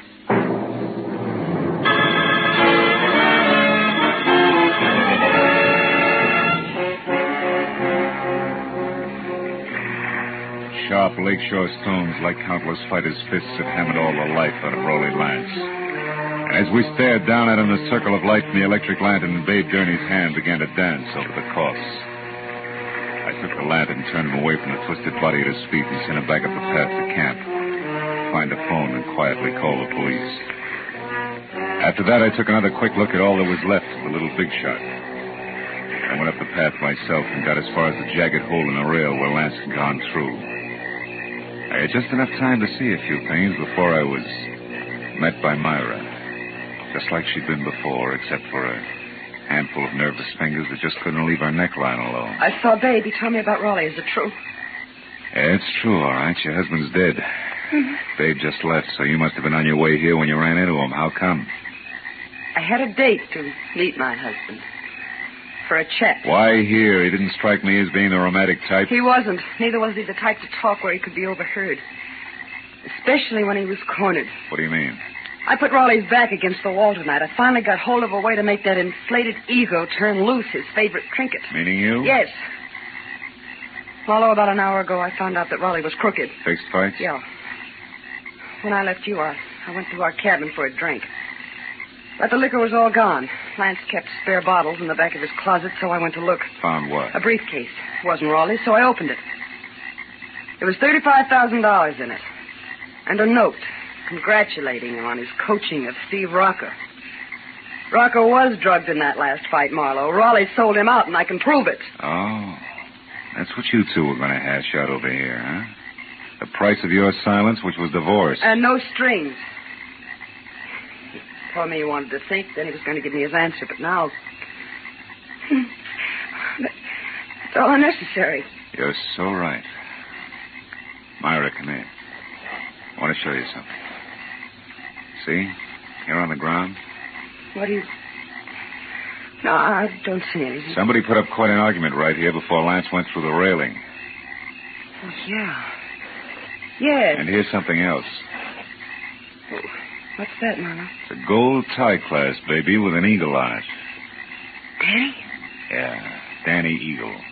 This changes things plenty, huh? Danny? I can't believe Danny would murder Raleigh. Well, you better start believing it and get back to your cabin and stay there with the doors and windows locked. You think he might go for me, You then? were half the beef. Now that he's gone this far, chances are good he's got something nice thought up for you, too. Unless I'm making the king-size mistake and you and Danny turn out to be a team. Are you crazy? It could figure both ways, baby. So I'll keep it in mind until I get something more to do with it. Meanwhile, like I said, take care of yourself.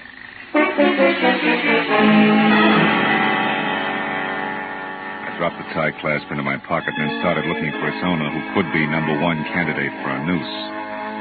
I decided to try Danny's cabin first, but when I got there, it was dark, with everything just as I'd left it. Until I turned to go. Someone was framed in the doorway. a gentleman farmer and novice fight fan, Jess Weatherwax. You're looking for something special, are you, Mr. Marlowe? Yeah, as a matter of fact, I am. I figured you would be, what with being a reporter, because I know there's been some kind of a ruckus here tonight. How did you know there was trouble here?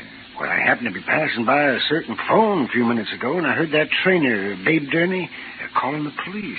Oh. Okay, as long as you know that much, you may as well know the rest. Somebody shoved the boss of this place out through a railing into 100 feet of thin air. He's dead. Well, Lance murdered? By one of his own men? Oh, no, I don't believe it. He's a good manager. His boys loved him, every one of them. You should be so loved, especially by a guy like Danny. Danny Eagle? None other. And that's only half of it. Your good manager, Mr. Lance, was a fight fixer. One who'd even drug his own stable to be sure it'd lose. He was as crooked as a hyena's back leg. He prearranged boxing fights? That's putting it mildly. His own wife, Myra, pinned that on him just tonight. She didn't go into details. She didn't have to. She had enough proof to make it stick because she was getting a divorce on the strength of it. Oh, I find it mighty hard to believe all this, Mr. Marlowe. It is something else. I'm not a reporter. I'm a private detective. You're a private detective? Yeah, called in by Babe Durney because he was worried. Now I am. Anyway, here's what I'm getting at. If you're really sincere about liking your violence according to Marquis of Queensberry rules, you can do me a big favor. What can I do? Keep an eye on Myra Lance for me. Uh-huh, yes. I left her in the cottage. Dan Eagle may be only half finished with what he started. I'll do my best. You can count on that, sir. Okay, I'm going up to the office at the lodge now and find out if anyone saw Danny leave the grounds. I'll see you.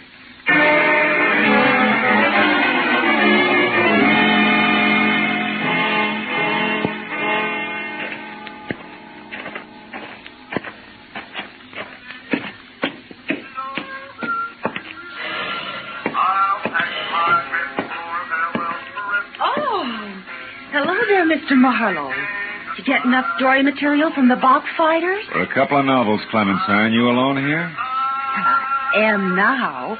My daddy and I were playing canasta, but he left a while back. Went off without his coat, too, see? I know. You've been here in the office ever since, huh? Why, yes. Why? Well, maybe you can help me. Did you... Gladly. But you've just got to help me first, Mr. Marlowe. Have you got a cigarette paper? A cigarette paper? You know, the makings. I'm trying to roll me a cigarette, ran out of mine. I found my daddy's tobacco, and then I absolutely emptied his coat pockets here looking for a paper, but there wasn't any. You wouldn't happen to have it. No, I'm afraid not, Clementine. Here, have one of mine. In fact, have two. Oh. Now, my question. Did you happen to see Danny Eagle go out the... Go out? Out the what, Mr. Marlowe? Huh? Oh, never mind. Listen, Clementine, did this thing come out of your daddy's coat pocket, too? That old ticket stuff? Yeah.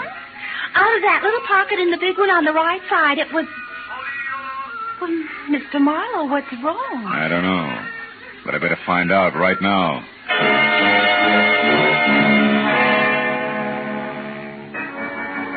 As I ran out of the office and past the empty rope ring toward where the cabin stood, I was full of the conviction that Clover Lake training camp was due for a second corpse any minute. Only this time I knew that some fast adjectives I myself had tossed off and not a hot-headed fighter were playing cause and effect. As I made for the door of the Lance cabin, there was no help in the fact that my volunteer guard, Jess Weatherwax, was nowhere in sight. I called Myra's name twice and still got no answer. So I stepped back to go to work on the door with my shoulder, and the lock turned from inside. What is it, Marlowe? What are you doing here? At the moment, Myra, baby, I'm counting lucky stars, the kind that kept you hale and hearty in spite of me and my big mouth. I'm afraid I don't know what you mean. I mean, I almost spilled all, including the clincher, which was where you could be located. All this, mind you, to the guy who no doubt was in it with Lance right up to his Adam's apple. The fact that you're still breathing means that he must have given up and beat it because as a topper, I sent him here to guard you. Hey, what's the matter? Aren't you even curious? Why, yes, sure, of course. So am I, Marlowe. Hello, don't move. Oh, no. You have a talent for stupid audacity, young man. Myra's still breathing because up to the point where you knocked on this door, she still didn't realize my connection. But when you showed up, I couldn't take a chance. I was forced to bring this gun into things and wait behind the door. Now, obviously, you both know. And I was so relieved you still had strength enough to open the door, Myra. I stepped in shin first and was happy about it. Well, I was afraid to warn you. Now, it's your move, Weatherwax. What'll it be? I have no choice. What? You'll have a lot of bodies to crawl out from under, Buster. It won't be too hard. Dan is already framed for Raleigh's murder. Framed by whom? By Raleigh Lance himself. Such a simple little plan. I worked it out as I worked out everything else around here. Just for the record, how was it supposed to go? Once Myra knew about Raleigh, she became dangerous to me. She had to be killed. So I told him how to set up the whole thing. You know, you're really enjoying yourself, aren't you? Frankly, no. Or I just don't intend to take the rap for my late partner's stupid clumsiness. Oh, but this has gone far enough. Dave, look out. He's got a gun. Duck, Myra. That boy, Billy. He lost his gun. And I still got a good right hand. My boy ain't going to be framed for nothing. Hey, stop it. I'm going to fix this guy. Lay off, Dave, will you? Lay off. Lay off, I tell you. Lay off. Okay. You got to tell us the rest. Come on, Weatherwax, talk. What actually happened on the path to the lake? Well? Lance set up a frame on Dan Ayers. I told him to. By planting that Eagle tag class at the weak spot in the rail. And then he made a lot of marks on the path, like there'd been a fight. Go ahead. And after that, he went over to kick the rail loose. He tripped and he fell. All because of those shoes of his with the hard, slick soles and built-up heels. Silly little man.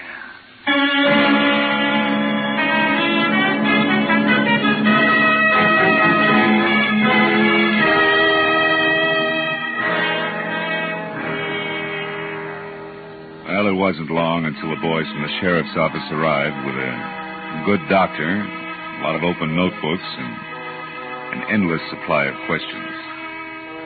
But finally, all the pieces were fitted together.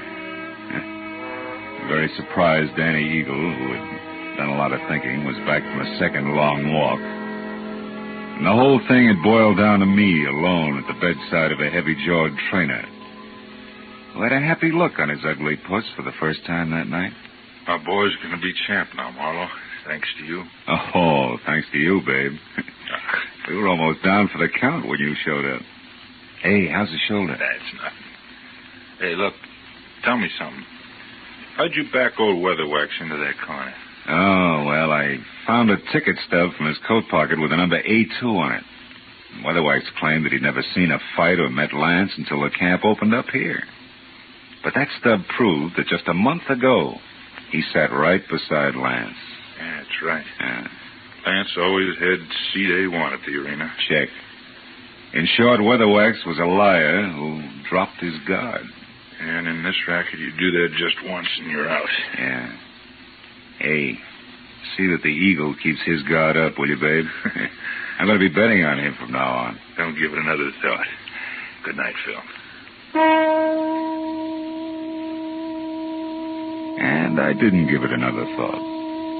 Neither did I think about an arrogant little guy whose phony heels and twisted mind had dumped him into his own trap. Or about a fat gambler who traded in perverted victories and rotten, hopeless defeats. Instead, I thought about the sun coming up over the hills. And a nice big platter with a ham omelet on it. And then a good, solid 8 hours sleep. Nothing else. You know, sometimes I think I have no soul.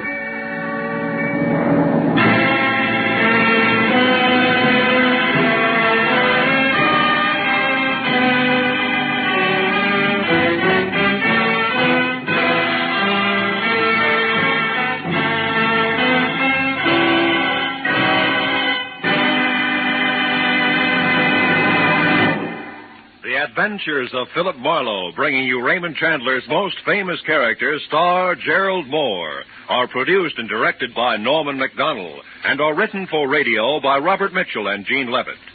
Gerald Moore can currently be seen starring in Republic's The Blonde Bandit. Featured in our cast tonight were Joan Banks, Barney Phillips, Wilms Herbert, Howard McNear, Elliott Reed, Frank Gerstle, and Ann Morrison. The special music is composed and conducted by Richard Arant.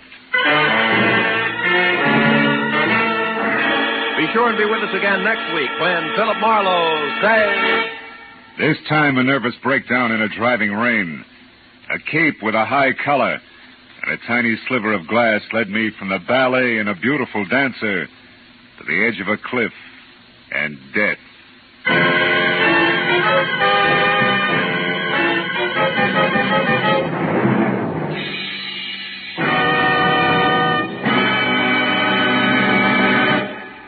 A few months ago, our newspapers and magazines were full of articles and pictures showing the progress we've made during the first half of the 20th century.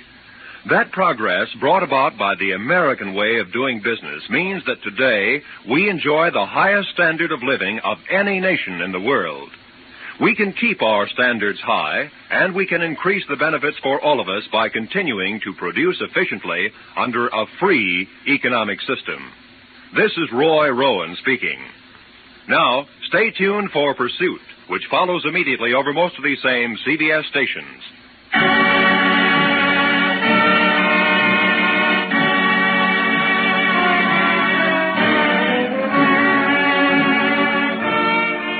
This is CBS, where Burns and Allen are heard every Wednesday night, the Columbia Broadcasting System.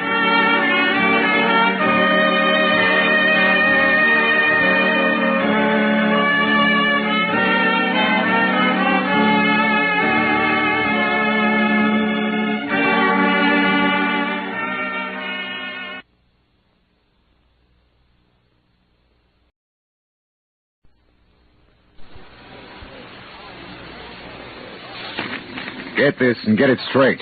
Crime is a sucker's road. And those who travel it wind up in the gutter, the prison, or the grave. This time a nervous breakdown in a driving rain. A cape with a high collar and a tiny sliver of glass led me from the ballet and a beautiful dancer to the edge of a cliff and death. It happened like this. From the pen of Raymond Chandler, outstanding author of crime fiction, comes his most famous character in The Adventures of Philip Marlowe.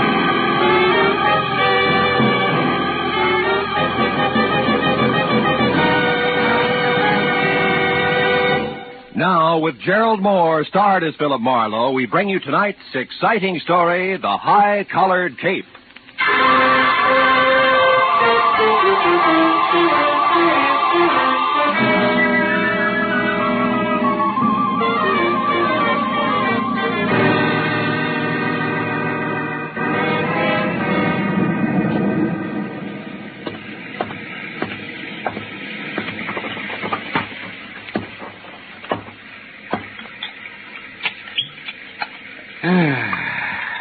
Nothing like a drink and a good book on a rainy night. And what a night. Oh, no. All right. Don't sprain your finger. I'm most sorry to intrude on you this time at night, but I may have waited too long already. Yeah, well, look, miss, my office hours are 9 to... Poor Andre, I felt something dreadful was going to happen to him, and now I'm sure of it. You must find him for me, the poor man. Lady, wait a minute. Hold it, will you? Who is Andre? And for that matter, who are you? I am Vivian Ordway, prima ballerina ballet du monde. Prima ballerina? The impresario of the company, my dear, dear old friend, my teacher, the man who's been like a father to me. That is Andre Ledoux. We must help him at once. Well, listen, Miss Ordway, why don't you... Mr. Marlowe, I feared for some time that Andre was on the brink of losing his mind. Yeah, I can understand it. He's a genius, tormented by 1,000 frustrations. He will never dance. He isn't crippled, but he is consumed with a passion for dancing and drives himself to express his genius to the clumsy feet of water. Yeah, well, that's very interesting. You've no idea, but I don't see why you came to me tonight, Miss Ordway. What can I do? Help me to find him. Yesterday, so something else happened to Andre. I don't know what, but it upset him. Then today at noon, when this awful rain started, he disappeared and... Oh, good heavens. Huh? 8:05. Yeah, what about it? I'll be late for the performance. Here, take this ticket and please come to the theater, Mr. Marlowe. I beg you. I'll pay you anything you ask. Only promise me you'll come. Well, please. Okay, Miss Ordway. I'll be there as soon as I can.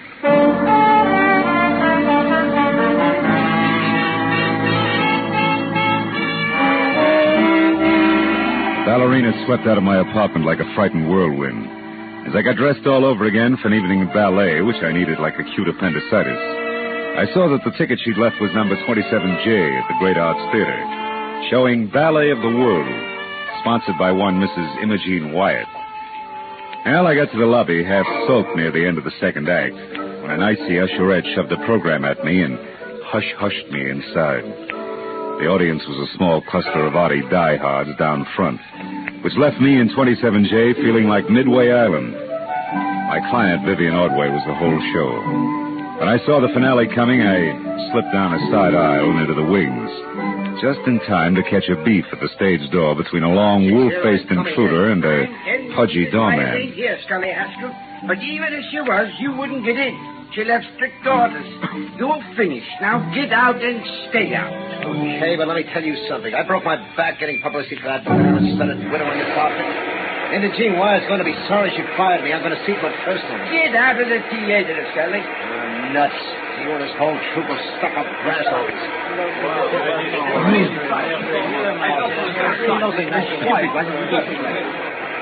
Oh, Mr. Marlowe. Yeah. Here.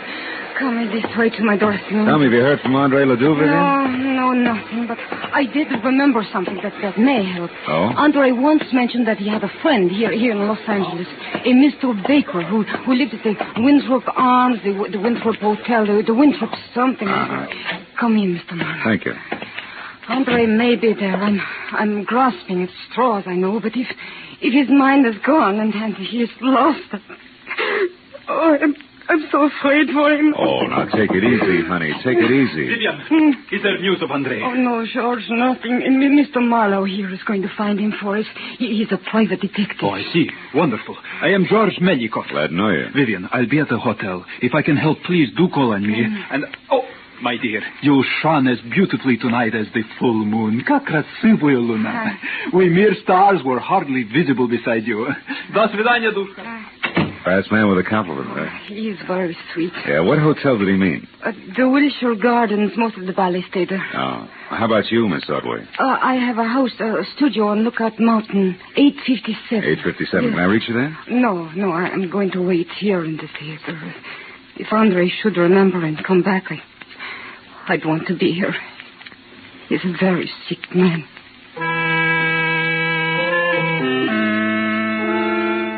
After I left the theater, a quick check in a phone book showed a Winthrop Arms apartment hotel on Havenhurst Drive. It's just below Fountain Avenue. And when I got there, I found the name Baker stuck over the mailbox to apartment 1A. I went inside and up to the door.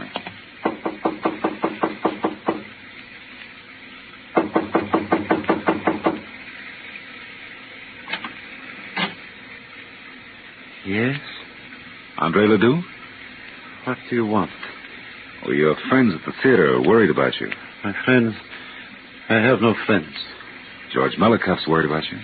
George Melikoff, my friends, worried. So is Vivian Ordway. Vivian? Uh-huh. Oh, that dear child. What will become of her now? Well, what do you mean? What's happened? Who are you? Miss Ordway sent me to find you. She's waiting for you at the theater. Waiting at the theater? Why? Why? The ballet is finished. What's that? Mrs. Imogen Wyatt withdraws her support completely. There is no more Ballet du Monde. I'm penniless. And all our work has been for nothing. I tried to reason with her, but it was hateful. Afterward, I drove here on the dark street, the rain slashing, clawing at me. Andre, where's your friend, Mr. Baker? This place is packed in mothballs. He is in Europe. It is all right that I am here. He sent me the keys long ago, said I could use his apartment in this car. I came here to be alone, to think. My head aches. Andre, what time was it when you left Mrs. Wyatt's yesterday? Do you remember? I can't remember. Only that it was dark. Very dark. And it was such a difficult drive. Tomorrow she will notify her lawyer to alter the papers and order that imbecile. I wish you were dead. You hear me? I wish that Imogen Wyatt were dead. What was that? Stay where you are.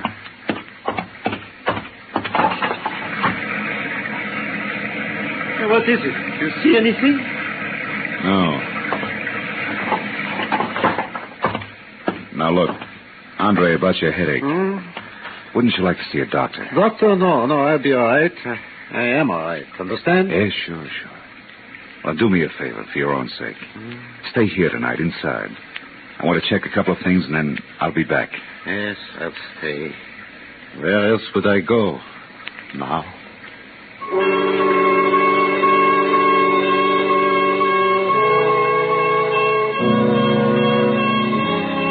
When I left, I was convinced that if the ballet impresario hadn't already slipped his trolley, another slight bump would do it. But two things bothered me. So first I walked around to the window again, but any trace of an eavesdropper had been washed away by the rain. Item number 2 was the strong imprint the drive home in the rain had made on Andre's troubled mind. I wanted to know why. The garage was under the building on the far side. The door was unlocked and a small light burned in the back. I finally found the car, a sleek, close-to-the-ground Hudson registered to Olin Baker, and found it for the first grim discrepancy. The left headlight and fender was still streaked with rain marks, but the right had been wiped clean. When I reached in and switched on the lights, that cinched it. The glass in the right headlight had been replaced. It was brand new. Hey, Dad. What are you up to? Just testing my friend's car. I may borrow it. You the attendant? That's right. You in here last night tinkering around with this here car? No.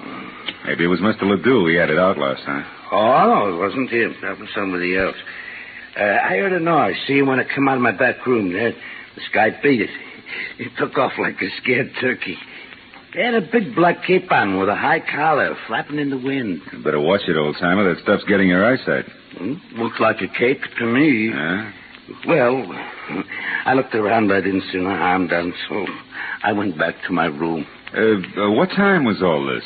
Oh, way past midnight. Maybe 1, 2 o'clock. I didn't pay much attention.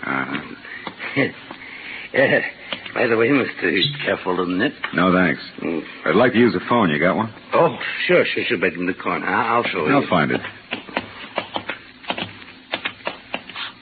The call is personal. Do you mind? Me? She'll say not. Help yourself, Sonny. I'm too old to even be curious.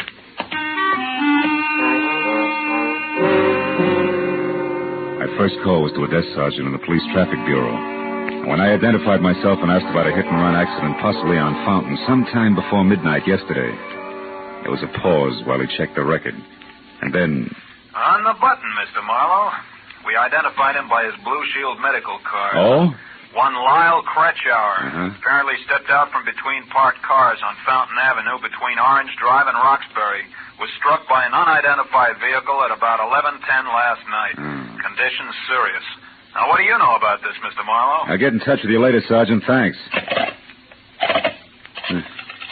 Stepped out from between parked cars.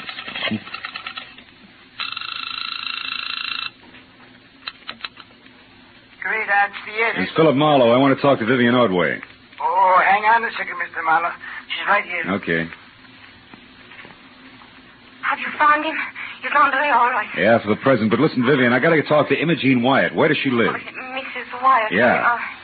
Beverly Hills. Let me see. Just 21 Cameo Terrace. 21 Cammy. Meet me there right away, will you? I may have a couple of rough answers for you, baby. But I'm still in costume. That doesn't matter. All right, I'll put something on over it. I'll be there just as soon as I can.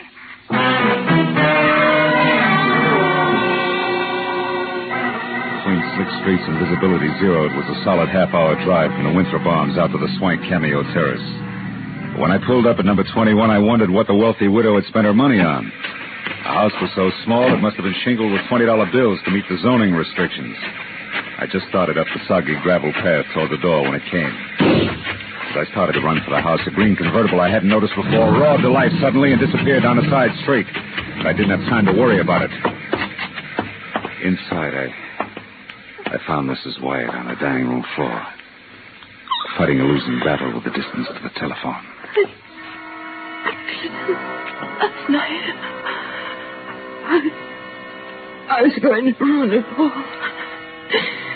Now, Andre left it for me.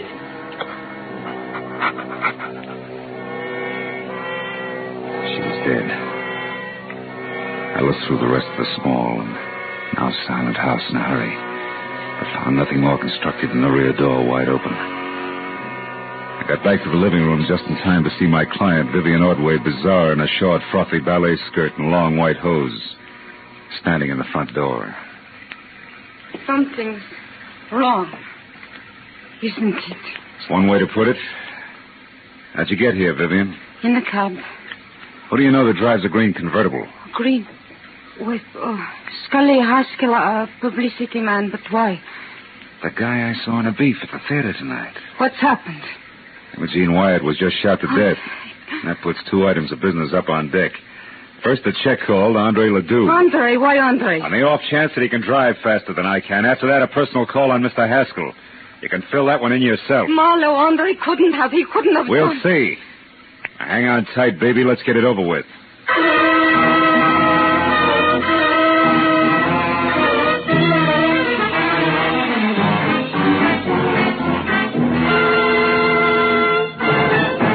In just a moment, the second act of Philip Marlowe. But first, the great international comedian Beatrice Lilly will be Bing Crosby's guest on CBS this Wednesday night. The CBS Bing Crosby Show always guarantees enjoyment. So be listening when B. Lilly joins Bing on most of these same CBS stations this Wednesday night. And now with our star, Gerald Moore, the second act of Philip Marlowe. And tonight's story, The High-Collared Cape.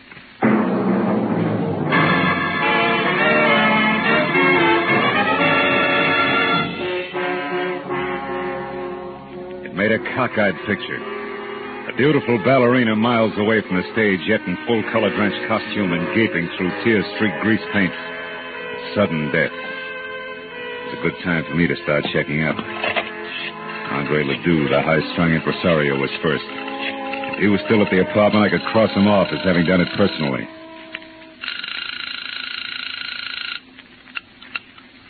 Hello? Hello, who is it you want? Sorry, wrong number. Marlowe, he was home, wasn't he, Andre? I mean, you couldn't suspect him, Marlowe. Why, Andre's the sweetest man in the world. Take it easy, honey. I didn't say Ledoux did it. And his being home doesn't say he didn't. People sometimes pay other people to do their dirty work for them, you know. Just what are you trying to say? You hired me to find Ledoux, and I did. But also I found he was suffering from shock, and has been since last night when Mrs. Wyatt told him she was going to fold the show. Fold the show? Yeah. And that Vivian would ruin him. And half a dozen more I could name. You're so right, so you've all got plenty of motive. But what about Haskell? We know he hated Mrs. Wyatt. Isn't revenge motive? Revenge and the fact that you saw his car. Why do you insist on defending him? I don't. Only there's another angle. It's called hit and run. And I know that it ties in tight with Ledoux, Mrs. Wyatt, and the actual killer. Hit and run? I don't understand. Well, neither do I yet. Now, look, do you know where Scully Haskell lives? No. Where does he hang out? Sometimes at the bar at Wilshire Gardens Hotel. Okay, I'll try it. Now, you go back to your place up in the hills. I'll find it when I got some answers. Now, hurry up and get out of here, will you? Somebody might have heard the shot and called it. Somebody did hear the shot. Go on, get out. Yes, but Marlowe... No buts. Go on, Vivian. Get in the cab and go straight home. Do your crying there. Oh, Good. I'm trying to... Hey, Vivian, you forgot your coat. Vivian, you... Oh, no, baby. You forgot your cape.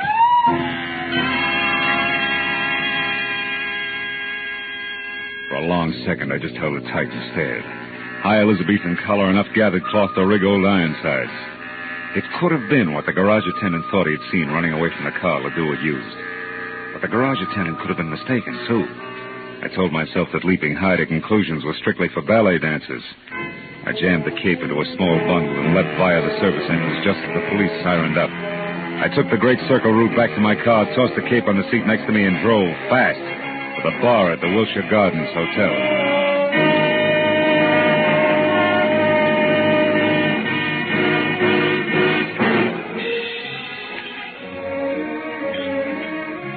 It was a kind of flattering pink mirrored place where the hors d'oeuvre had long ago replaced the pretzel. But Haskell wasn't in sight. And the only person around who could possibly be of any help to me was the delicate George Milikoff. Mr. Marlowe, have you seen Vivian? I am beside myself with worry. She's all right, Milikoff. She's not. I know. It is Monsieur Ledoux that she still worries about him. Yeah, him and a little bit more, George. Now tell me, you know where I can find Scully Haskell? Why, yes, I do. He was just here for a drink. Where'd he go? You're being very brusque, Mr. Marlowe. Being very what? You're brusque. Yeah, well, now look, George. Without grand jetting out of your satin loafers, get this. There's been a murder, and Vivian's in it up to her pretty fluff skirt. A murder? How is Vivian concerned? Come on, Butch. Let's get out of here. Where are we going, Mr. Marlowe? Out to my car where we can talk. The rain stopped. Come on. Over here. You said somebody was murdered. Who was that? Mrs. Wyatt. She was shot, and it might have been Haskell. Because she discharged him? Maybe. Or maybe something more complicated, like a hit-and-run accident that belongs to Ledoux, but somebody wants to cover. Does that make any sense to you? Here's the car. No. Should it? No. What's more, it shouldn't to Vivian, either. What are you getting at? There isn't time to explain. Call it thinking out loud.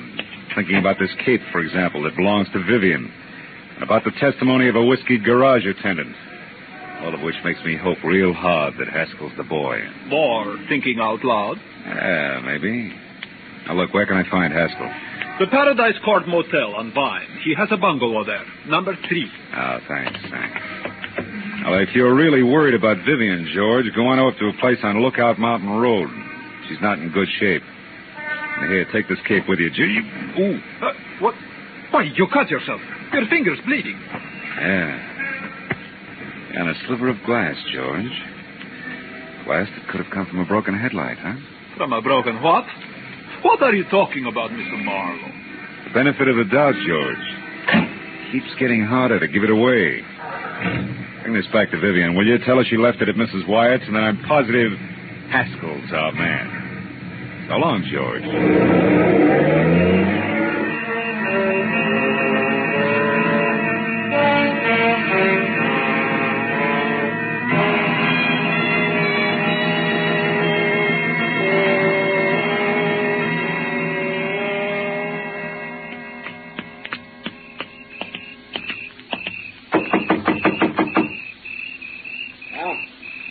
You, Nancy? Not quite. The name's Marlowe. I want to talk to you, Haskell.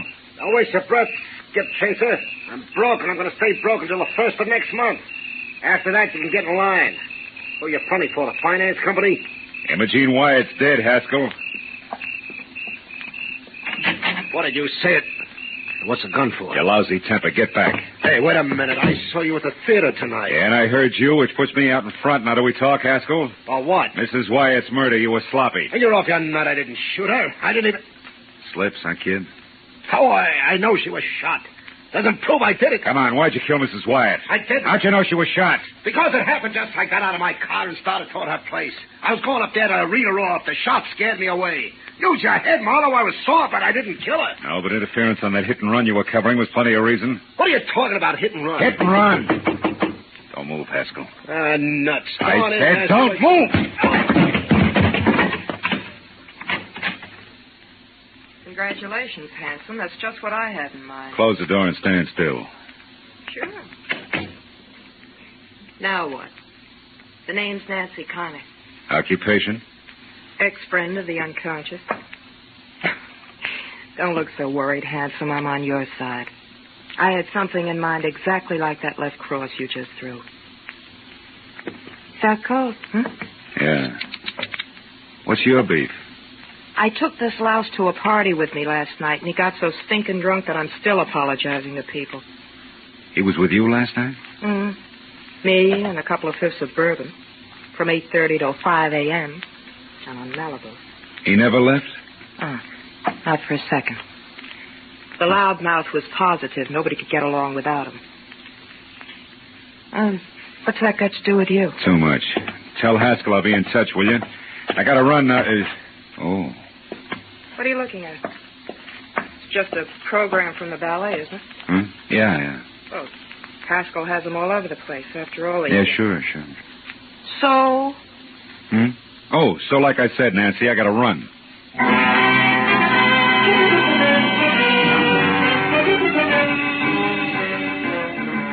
It was 15 stop-and-go minutes from Haskell's place to the Hollywood Hills, and another 5 screeching up the paved snake that was Lookout Mountain Road. Finally, I was there out of my car and running toward number 857, which was a collection of windows and a rustic log frame half jutting out into space. And around in the back, there was a wooden sundeck. Below it, on either side, huge rocks that line the edge of the cliff. Directly below, only the dark, bottomless canyon. On the end of the porch near me, there was a long flight of stairs. I started up, one careful, noiseless step at a time. My hand tight around the .38. Suddenly, in the weak light of the thin slice of moon, I saw Vivian Ordway. Her back to the flimsy porch rail, her face an ugly knot of terror. No, George. And only inches away from her and brandishing the gun he'd used to kill Mrs. Wyatt Listen was the half-crazed answer to everything. The delicate jaw, Melikov. It's too late, Vivian. Marlowe knows this cape was what the garage attendant saw. And do you know how? Because of a stupid little thing. A sliver of glass that was caught in it, which came from the broken headlight that the wearer of the cape replaced. The wearer who was covering up Andre Ledoux's hit-and-run accident so that he could have the pig where he wanted it. You're wrong, George. Marlowe was after Haskell. He thinks Haskell killed Mrs. Wyatt. He only hopes that. And he'll find out one way or another that the beautiful ballerina is guilty. Then he'll be forced to come back here after you. Oh, George, I'm not guilty. Of course you're not, Vivian. I am. The cape is mine, not yours. You only used it tonight. That's the only thing he doesn't know, and never will. Because you will have killed yourself after confessing to me. No. It's the only way, Vivian. You or me. But it's always been that way, hasn't it? Even in the ballet, where one or the other of us had to be stars. Too bad it wasn't I. Yeah, crying shame, Melikov. Get away from that rail, Vivian. He's going to the other end of the porch, Marlowe. He's going to jump at the ground there. Melikov, no!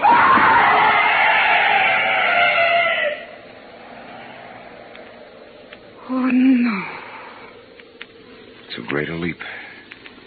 Even for a ballet dancer. Let's get out of here.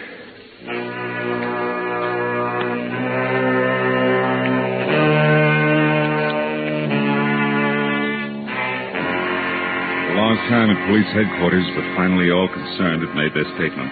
The law was more or less satisfied, and Andre Ledoux never knew he'd hit anyone, was cleared of hit and run. That left me and the ballerina driving to a friend's house, where she was going to spend the night. Gil, I know you must have had enough of questions and answers, but... But?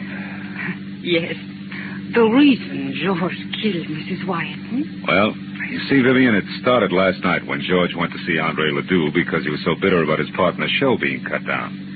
And that was when he saw Andre returning from Mrs. Wyatt, shaken up and half-dazed. And with a broken headlight and other signs of having hit someone, huh? Yeah. And from there, George thought fast, covered it all up, found out exactly what had happened from this morning's paper, probably, and waited. But when you hired me tonight, he must have followed me to Ledoux's and overheard Andre tell me that Mrs. Wyatt was going to pull out. Oh, so he went to her, tried to stop her, and couldn't. Yeah. Anything else? Oh, yes. Oh, one thing. Oh, that's the house door for Ledoux. Okay. What made you hurry back to my place from Haskell's motel when time meant so much? A hunch, honey. As I was leaving Scully Haskell's, I saw a stack of ballet programs on a table in his living room. The cover on it was very interesting. It features you and the picture of George, majestic in his high-collared cape. So that was it. Yeah, that was it. Good night, Phil. Oh, will you call me tomorrow sometime, please? I'll call you. Tomorrow, Vivian. Good. It's a nice night, Phil. It's so good to be alive. Well, good night.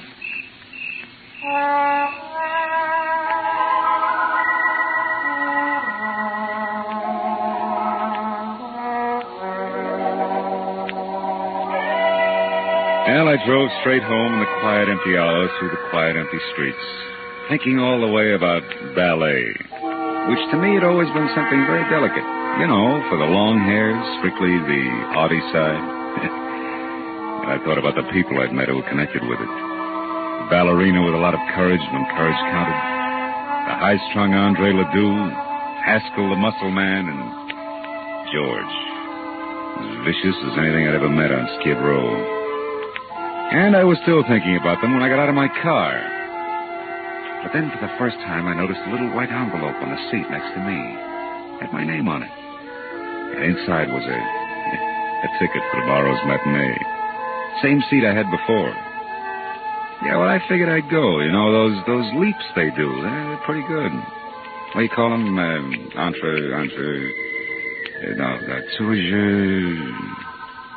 Yeah, they're pretty good.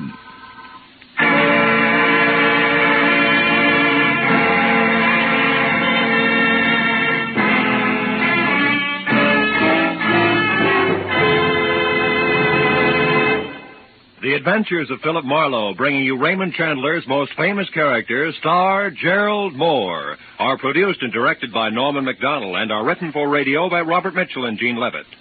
Featured in our cast were Georgia Ellis, Edgar Barrier, Elliot Reed, Lou Krugman, Wilms Herbert, and Michael Ann Barrett. The special music is composed and conducted by Richard Arant. Be sure and be with us again next week when Philip Marlowe says... This time it was a fishy horseplay from a red-headed beauty wild about ponies past a black-bearded sailor who bled to death on a racing form. To a neck-and-neck finish over a wandering seahorse worth $50,000. And you know what? I was the jockey.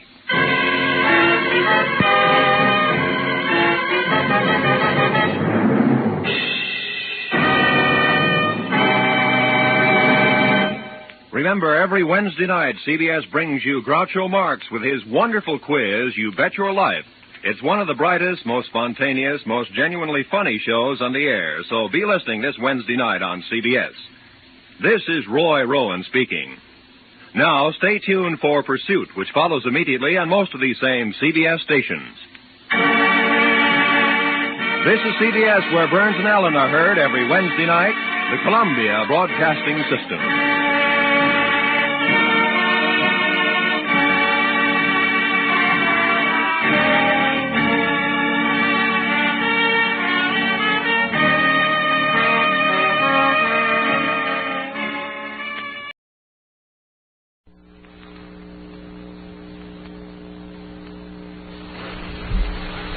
Get this and get it straight.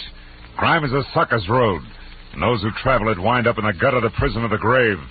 There's no other end, but they never learn. From the pen of Raymond Chandler, outstanding author of crime fiction, comes his most famous character in The Adventures of Philip Marlowe.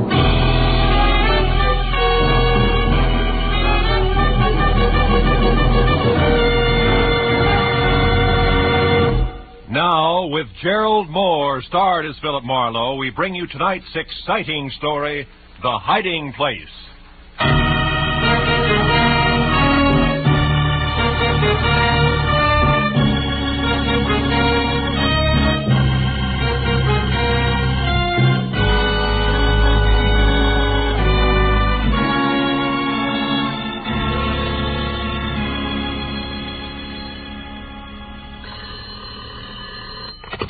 Mrs. Brown's gift shop.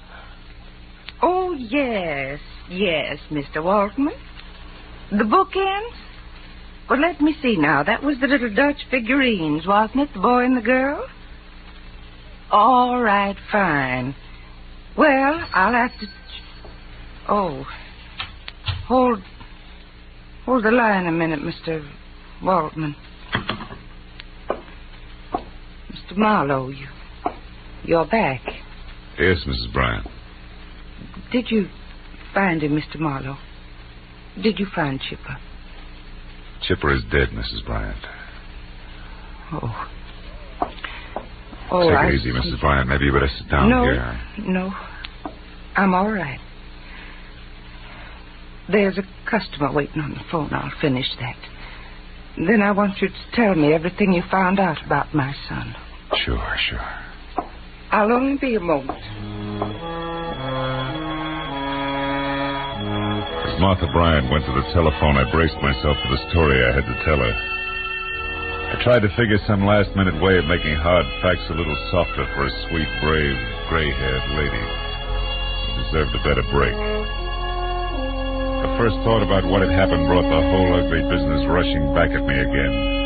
Turned my mind back like a clock to where it had all begun yesterday morning in my office. And that same Martha Bryant, full of hope and quiet courage, walked up to my desk, handed me a letter, and asked me to find her son. His name is Chipper, Mr. Marlowe. Or rather, Chip now that he's a grown man. He's 22. He left suddenly without a word 6 months ago. Oh. I've heard nothing until this morning when that letter they addressed to Chip came in the mail. Postmark St. Louis Obispo. Oh, sit down, won't you, Mrs. Bryant? Thank you. Maybe I shouldn't have opened it, but... Well, you see, it's the first indication I've had in all that time that he's even alive. Read it. Dear Chip, it's been a long drag, but the waiting is finally over, darling. Time is now. Meet me at 11:30 Monday night at the House with the Big Wheel, signed Toby. House with the Big Wheel, what does that mean, Mrs. Bryant? I have no idea. But for some reason it frightens me. Oh. 11:30 Monday night. Monday night, that must be tonight. Who is this Toby? Toby Packler. She's a very, very beautiful young woman. Platinum blonde. Oh. Chipper believed he was in love with her, I'm afraid. Oh, please don't misunderstand me, Mr. Marlowe. I'm not a possessive mother. I knew I'd give Chipper up someday, only I hoped it would be to a nice, sincere girl. Toby Packler isn't? Well, she's much too fast. The kind who uses too much mascara and wears things like those little anklet chains they call slave bracelets. I tried to find her after Chip left, but she was gone, too. Oh. Tell me, did you and your son argue about Toby, Mrs. Bryant? No. I only saw her once. He knew I didn't think much of her, but that didn't drive him away, Mr. Marlowe. What did? Well, I've never been able to understand. After his father died, Chip became irresponsible and a little wild, perhaps, especially since I had to spend all my time running our gift shop on Ivar, but he was a good boy, really. I tried to convince myself that he left just to prove his independence, to test his wings, you know. But now... Now what, Mrs. Bryant? Now I'm worried. That letter, it puzzles me. I don't like it. Well, it may mean nothing more than you're getting a daughter-in-law who uses too much mascara. I hope you're right. I want Chip to be happy, to settle down. I want to turn my business over to him. And will you try to locate him for me? Here, I have his picture here in my wallet. See? Say, Chip looks a lot like his mother, doesn't he? Yeah. Please find out if my son is all right. Sure. I'll do my best.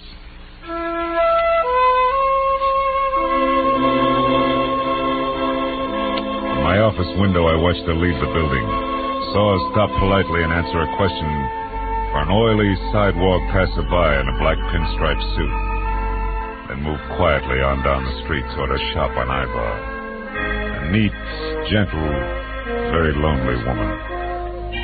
I hoped I'd find a happy story for her in San Luis Obispo. She had one coming. I was still hoping 5 hours later when I pulled into a mobile gas station in a little town at the foot of the Santa Lucia Mountains, 200 miles up the coast. I filled up, asked a few questions, and found out that there were only 4 good hotels, 5 not so good, and 2 or 3 dozen motor courts, and that ran the gamut. So even with nothing but the name Toby to go on, the job wasn't completely impossible.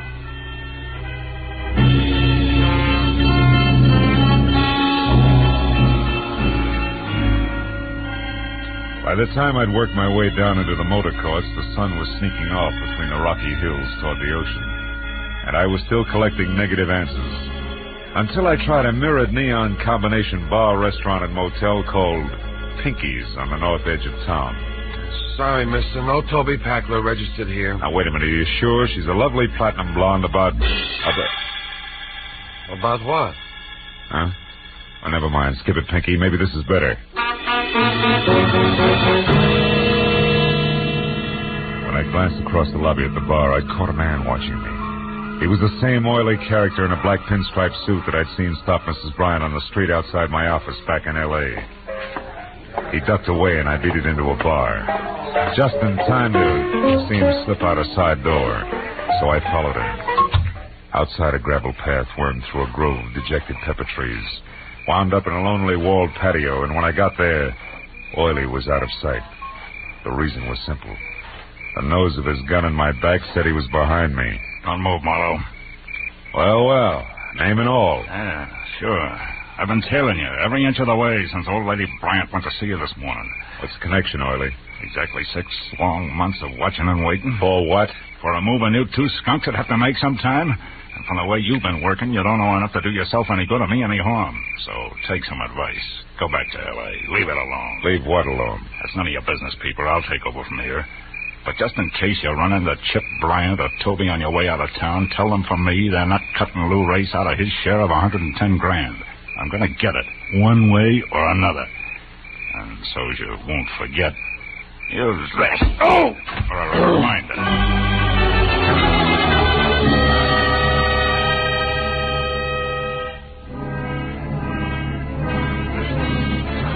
When the brick floor of the patio finally stopped pushing, I was alone, except for my ugly thoughts.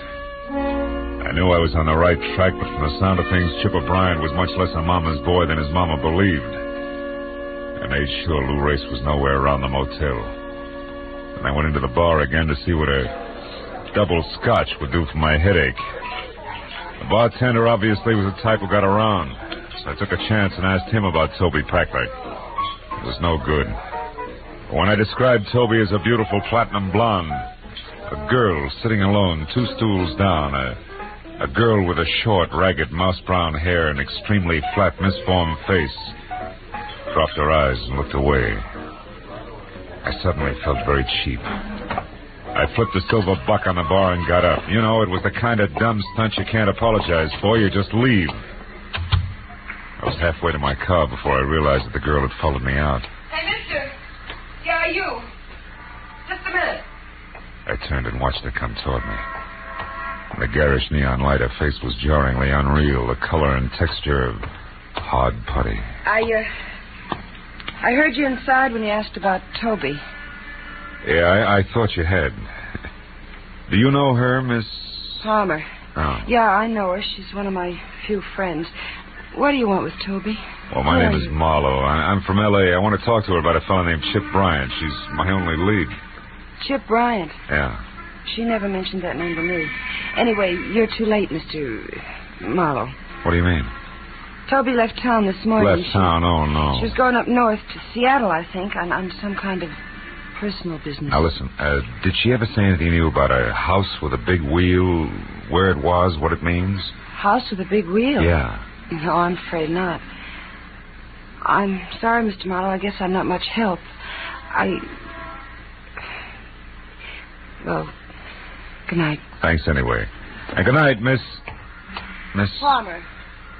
Yeah, Palmer. Good night. As the girl walked back to the bar, the little gold chain I'd spotted around her ankle glinted in the brittle light. It was like an echo of a memory. A slave bracelet on her was as out of place as a morning glory in a bed of toadstools. But that gave me a crazy hunch. A hunch that somehow in the last 6 months, a gorgeous blonde named Toby Packler had become a drab brown head with a flat, stiff face. So I didn't chase wild geese to Seattle. Instead, I got in my car and I waited. An hour went by and it was almost dark before she finally came out again, stepped down into a sleek new convertible and drove north out of town. I followed as she turned off a neglected side road, and for 8 miles twisted through jagged rocky hills toward the mountains. Then suddenly, from the crest of a small rise, I saw what she'd been heading for. An old stone house squatting in a grove of eucalyptus trees. The girl I figured to be Toby Packler had slowed almost to a stop. I watched her creep along until she was out of sight. I got out of my car and I went down for a closer look. Round, brown shingled cupolas reared proudly out of choking overgrowth, and on a huge rusty iron gate in front was the name Escobar. But in the trees behind the house I saw more. Turning slowly in the stream, there was a giant water wheel. A big wheel.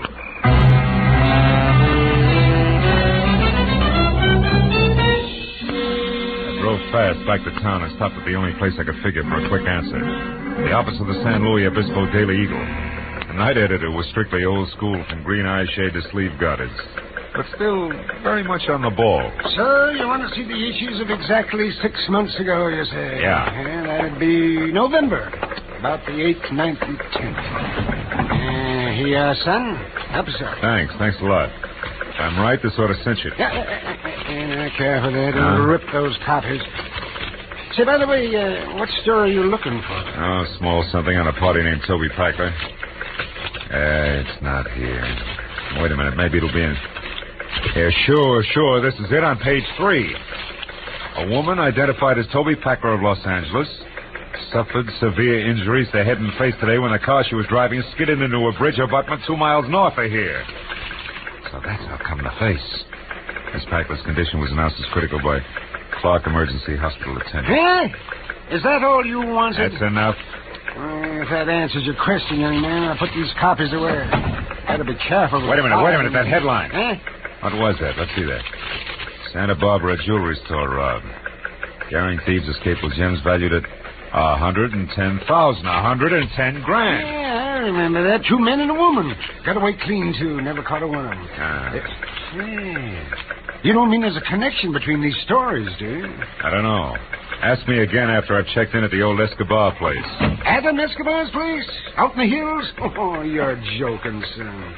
What in the world could that crackpot possibly have to do with a jewel robbery and a car wreck 6 months ago? It beats me, but there's some tie, and you can count on it. I think you're crazy. But if you're going out there, maybe you should be. Now, what's that supposed to mean? You'll have something in common with Adam. He's lived in his own private dream world for so long, he's forgotten what the real world's all about. Goodbye, son. I'll see you later. I hope.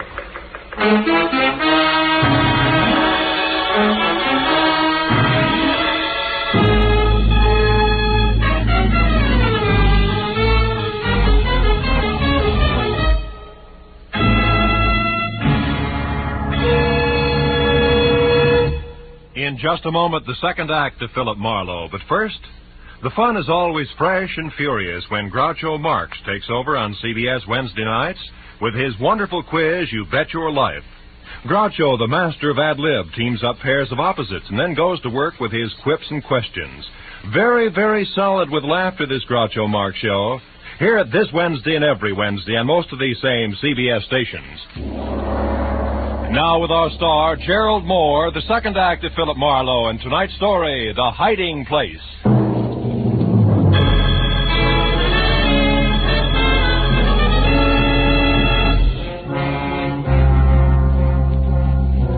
From the road, I had thought of Adam Escobar's place as just another 100-year-old country home. You know, the kind, big, aloof, wrinkled, like an aging nobleman who had retired long ago with his memories.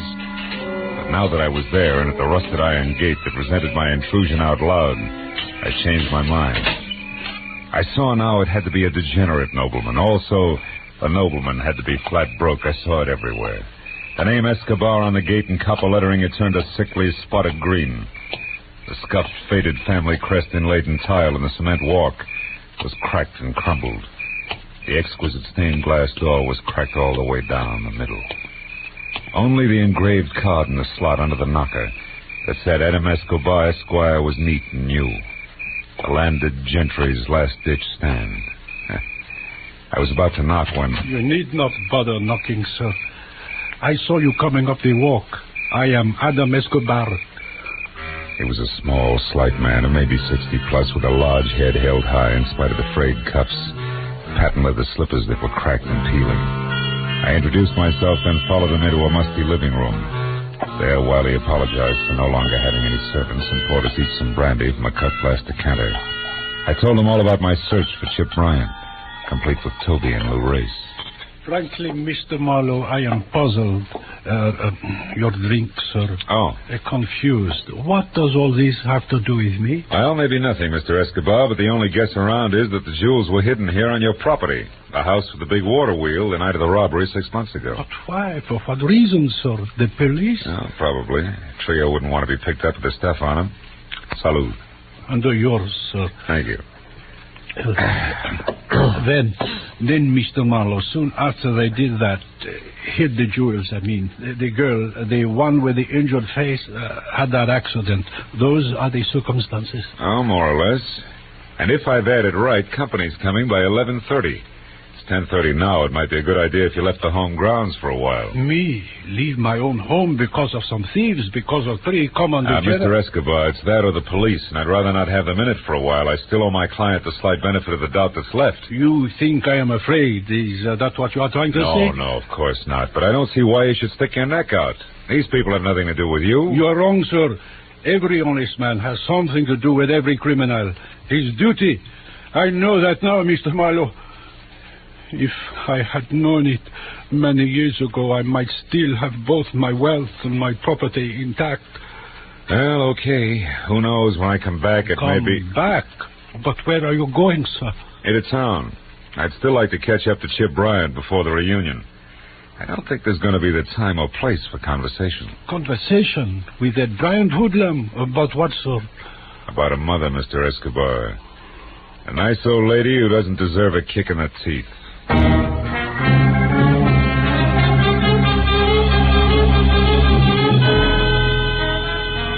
Back in San Luis Obispo, I returned to the missing person door-to-door canvass for the 3rd time that night.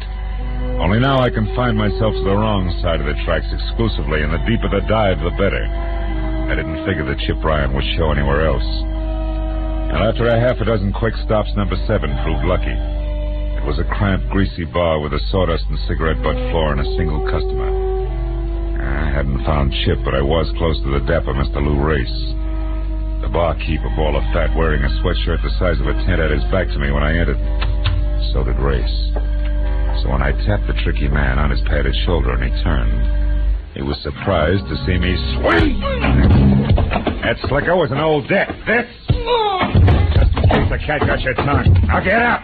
Get ready to answer a few simple questions. Hey, what do you think you're doing? You're busting my table. I'll pay you for it, and unless you want to be up to your rolling shins in trouble with the law, Junior, don't try to help the clientele. The cops? Oh, okay. Why didn't you say so? I don't know nothing about this guy. Yeah, and I don't know enough.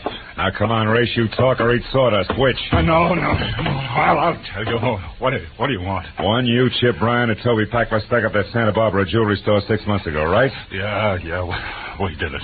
But they crossed me up. It was when the cops were coming and we split. Split or you played hooray for Lou Race and ran without worrying about the others. What's the difference? The reason Toby and Chip Bryant won't tell you where they hid the jewels, that's the difference? Nuts. You're standing on one ear, peeper. Toby had a different reason for crossing me. Like what? Like her falling in love with that louse Bryant. The kid she baited into coming along with us. By flapping her baby blues, the kid who was supposed to drive the car, period. That's how she crossed me. Anything else? Yeah, the topper. Where's Brian now? One of 2 places. Either with Toby Packler or without. Oh! Packler. Good night, sweetheart. By the time I made it to the door, the second company, Sam Spade, was across the street behind a parked car and streaking for an alley in the middle of the block. Just as I thought I was going to lose him, he came abreast of a dark doorway, and I saw it. An arm raised quickly, the glint of a knife blade. The arm dropped sharply.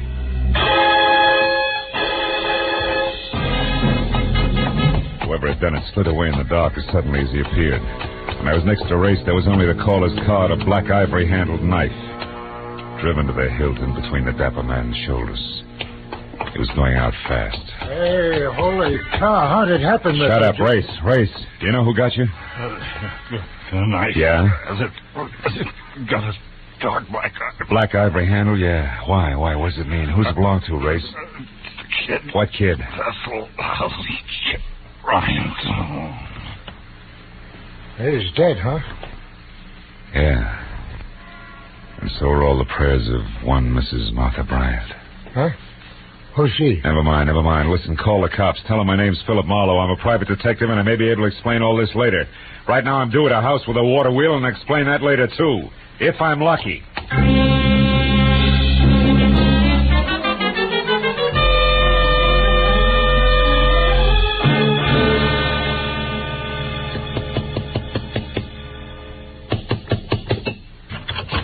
Oh, Mr. Marlowe, I'm glad you're here, sir. It is almost 11:30. I know. Have you seen anyone, Mr. Escobar? No, sir, and I have been watching very closely. Good. And in readiness, my father owned this pistol. Oh, well, I hope it's been oiled since. Now, look, I didn't locate Chip Bryant. Hey, wait a minute. Isn't that a car there turning off the road without any lights on? Yes, and going along the side of my property line, back to the water wheel. It is a woman, Mr. Marlowe. Yeah, no doubt named Tony Packler. Now, look, you stay here, Mr. Escobar, and keep that blunderbuss ready. Don't forget Chip Bryant's due out here, too, and he's a killer. Keep your eyes open. We'll stand a better chance meeting him one at a time.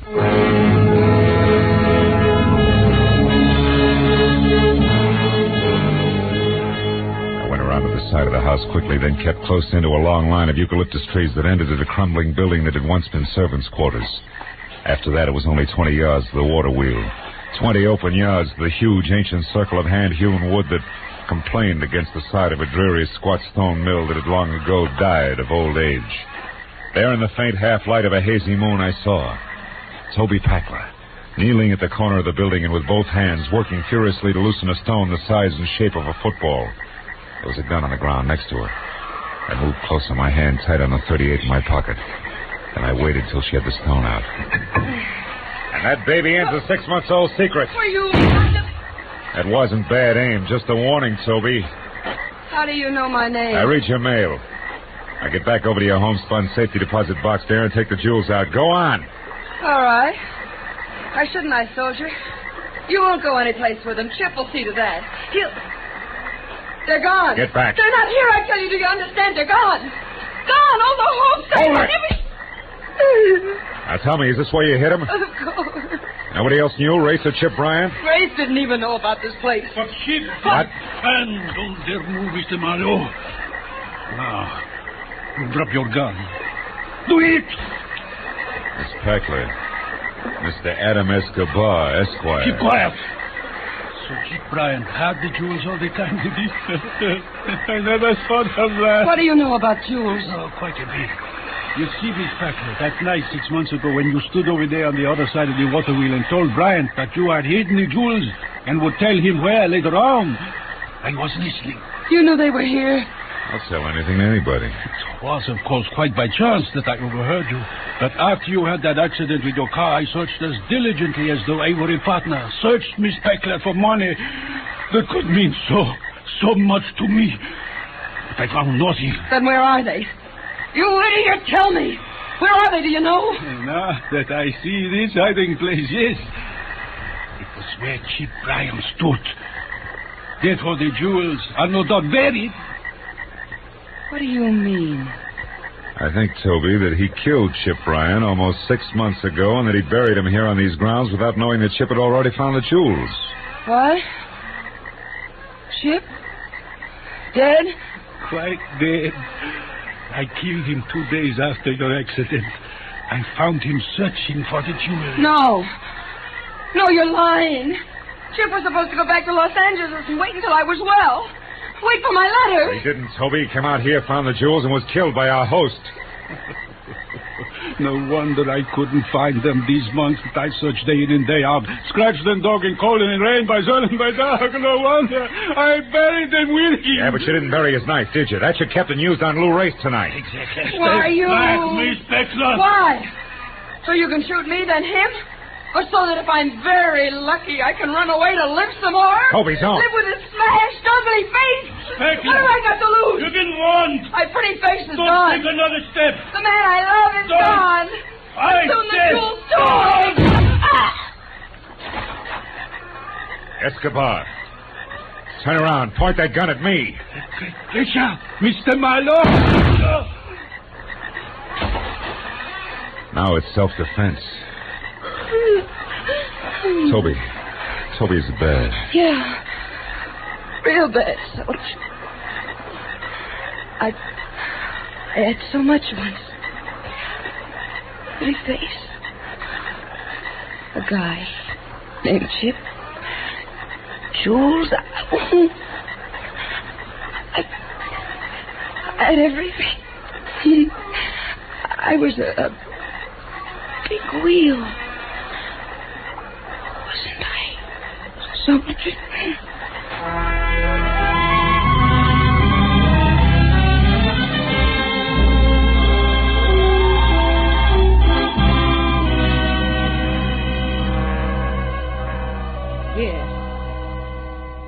Yes, Mr. Altman, the bookends will be sent out to you this afternoon at the latest. Thank you for calling. Goodbye. I'm sorry to have kept you, Mr. Marlowe. Well, it may be hard for you to believe, but in the minute I was on the phone, and even while I talked, I think I saw Chipper's whole life before me. I know what you mean. Well, Mrs. Bryant, I found out that your son, Chip... Yes. You found out what? Mr. Marlowe, what are you staring at? Oh, that showcase there. Oh. Our Mother's Day display. It's attractive, isn't it? Yeah. Yeah, very. Mrs. Bryant, Chip was killed in a storm at sea a week after you saw him. It was off San Francisco. His body was never recovered. I was told that he was on his way to a new job in Canada at the time. And incidentally, that letter from San Luis Obispo, that was all a mistake. That girl never saw Chip again.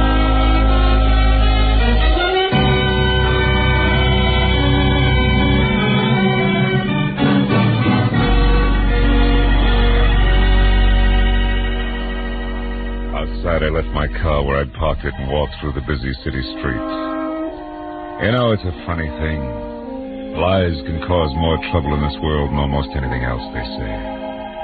And at the same time, can sometimes bring the most happiness.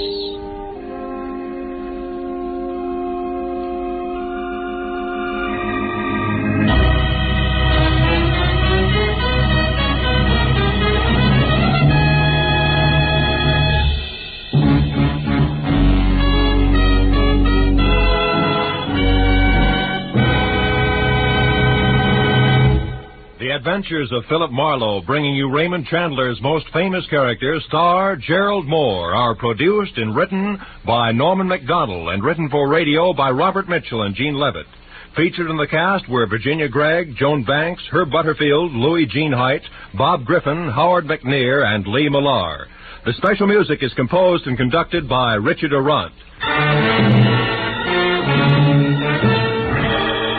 Be sure and be with us again next week when Philip Marlowe says... It started at dawn in a Los Angeles taxi and wound up that night on a cliff in the middle of the Pacific.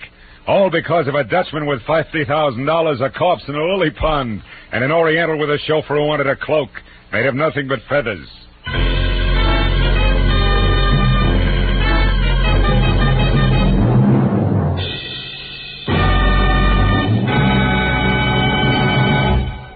This is CBS, the Columbia Broadcasting System.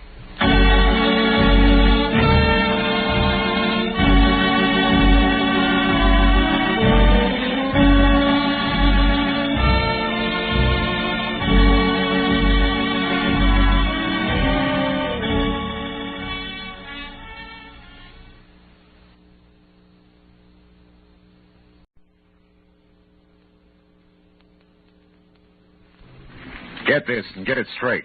Crime is a sucker's road, and those who travel it wind up in the gutter, the prison, or the grave. There's no other end, but they never learn. From the pen of Raymond Chandler, outstanding author of crime fiction, comes his most famous character in The Adventures of Philip Marlowe.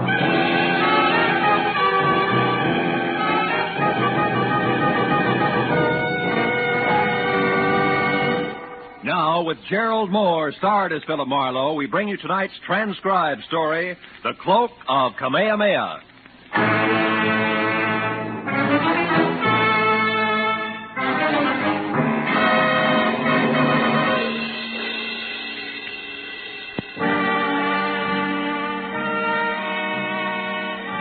Message that was delivered by a repulsively wide-awake boy missing a tooth front row center.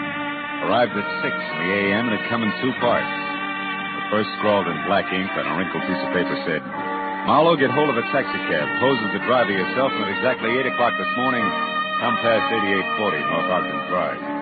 Signed, Pollard Schindler. The second half had made more sense. It was printed in neat letters on neater green paper.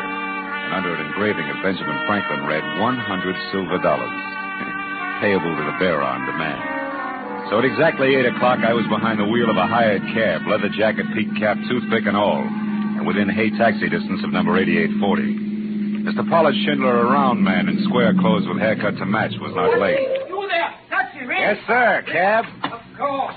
Why do you think I'm shouting my head off? I want to go to the International Airport. Do you understand? The International Airport at Inglewood. Okay, Inglewood. International Airport it is.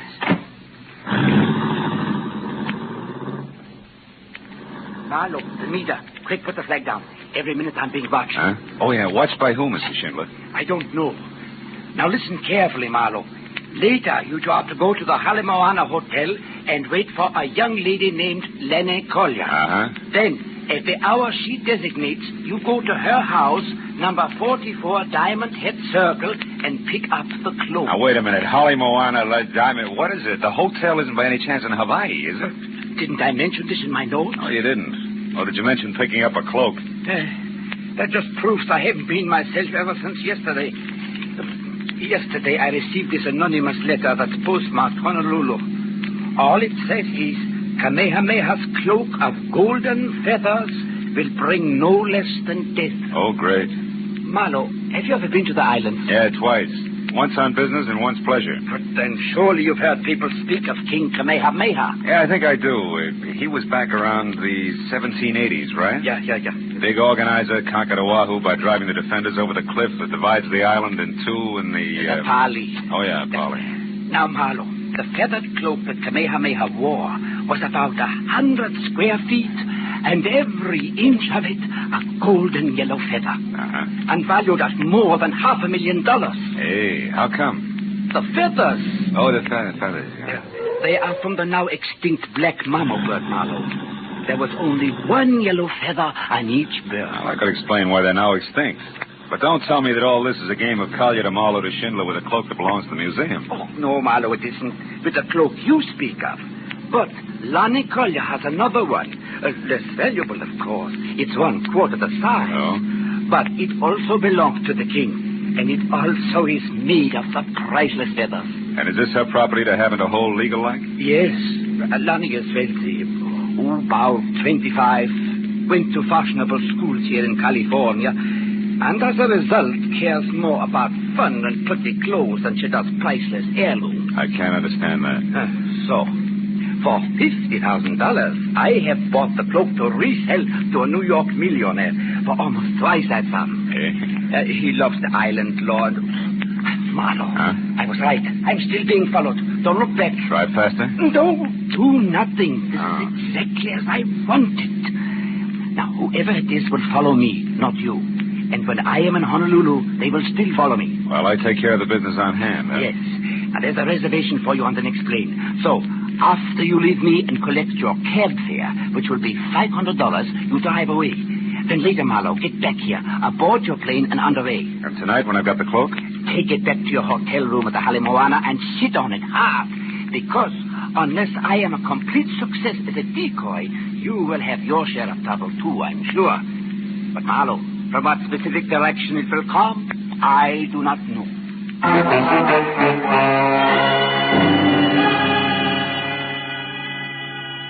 I got the $500 to cover expenses. My Honolulu trip and was told to keep the change. Back in my apartment, I packed, got another cab, said International Airport, Inglewood, and settled back to think about the crossroads of the Pacific. There I was wrong. Because in the next minute and those that followed, everything was done the hard way.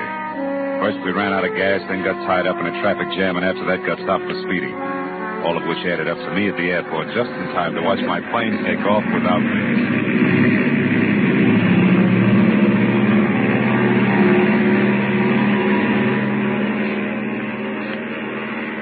Later, when I told the cherubic clerk in a gray flannel and insipid smile that my name was Philip Marlowe and that I wanted a reservation on the next flight, which was leaving in an hour, things got even worse. You can't be Philip Marlowe, sir. That is not the Philip Marlowe who was on Flight 21 that just left. You have a reason for saying that, huh? I most certainly do. There were 36 seats on that plane, sir, and when she took off, all 36 were full. I know. I checked them myself, and I don't make mistakes. Well, bully to you, boy. But I happen to be both Philip Marlowe and the man who was supposed to be on that plane. Also, Buster, I'm just about out of patience. Now, do I get on the next plane or don't I? Come on, I can't stand indecision. You what? Mr. Marlowe, I think it can be arranged. That's better. As a matter of fact, I'm almost sure of it.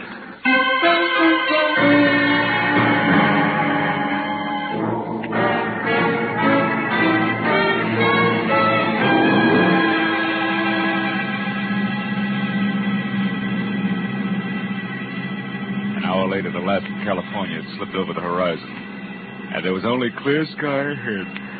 Oh, I began to relax. My mind drifted pleasantly.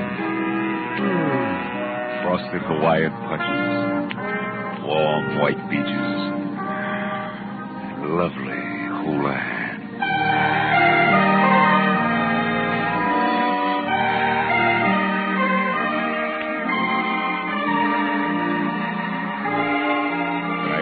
Again, Diamond Head was in front of us, and majestic in the red glow of the evening sun that gave all of the lush Moana Valley I could see the texture of thick velvet. We landed like the airport was made of marshmallows, and a half hour later I was in the lobby of the Holly Moana Hotel. It was cushioned rattan and Philippine mahogany over cool tile, and everywhere laughing, sunburned people wearing anything from Catalina swimsuits to prefabricated hula skirts. So, smiling both inside and out, I worked briskly to the reservation desk and told a good-looking Hawaiian in white flannel that I was Philip Marlowe. But at his reply, I stopped smiling both inside and out. But, sir, your reservation was taken 2 hours ago. There must be some mistake. Some mistake? You are Philip Marlowe of Los Angeles, sir. Yes, so right. And look, I've been through this before today because of what I thought was an error due to what, sir? Nothing. Yeah, I'll talk to you later.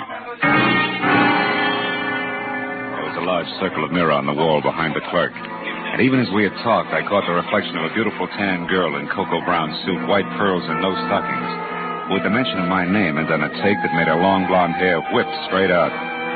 When she saw me watching her, she pivoted sharply on a spiked heel and hurried toward the lanai under the banyan tree, where there was Hawaiian music and a lot of different-looking people drinking at glass-top tables under a three-quarter moon. I stayed near the reservation desk long enough to light a cigarette. Then I followed her. She was seated away from the lobby entrance, and on a hunch that she just might be Lani Kalia, I started for an empty table next to her. But a middle-aged Chinese in gay gabardine and Panama to match slipped into the chair that I was after. So I forgot about being subtle and addressing her as Mrs. Collier, introduced myself as an old and dear friend of Pollard Schindler's. One Leland Dunn. Well, this is a pleasant surprise, Mr. Dunn. But tell me, how did you know what I look like? Well, Pollard Schindler's accent doesn't hamper his vocabulary, Miss Collier. Oh. He used the right adjectives, believe me. I'd love to. But I can't, Mr. Dunn, because Pollard Schindler never saw me in his life. All our business was done by telephone. Okay, my mistake. I'm Philip Marlowe, Lanny, and I want to know when we rendezvous at 44 Diamond Head Circle for the Cloak of Kamehameha. The cloak? Look, you're no more Philip Marlowe than you are Leland Dunn. And if you need a reason, it's because I just left Philip Marlowe upstairs. Now, look, baby, there's only one Marlowe. That's me. I can prove it. I'll bet you can. Forged papers and all. I've already been warned to watch for imposters, so quit wasting both your time and mine and get out of my way. I've got things to do. Now, wait a minute, Lonnie. What Listen. for? Proof that you're actually Kamehameha himself? No thanks, mister. Goodbye.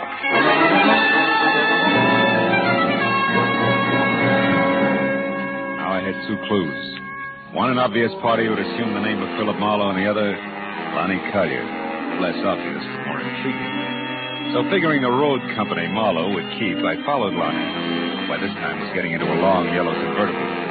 Before I got to her, she lurched from the curb, so I ran across the street to what I thought was a taxi.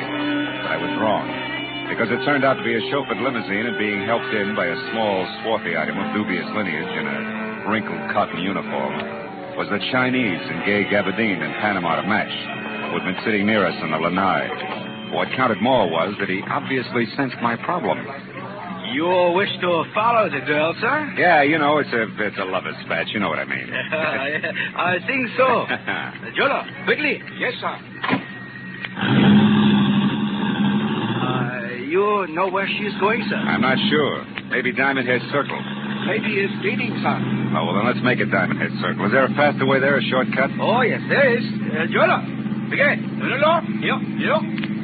Which means what? Means never mind Diamond Head Circle. Drive fast to the factory instead. And do not move, Mr. Marlowe. Marlowe? Oh, heavy artillery.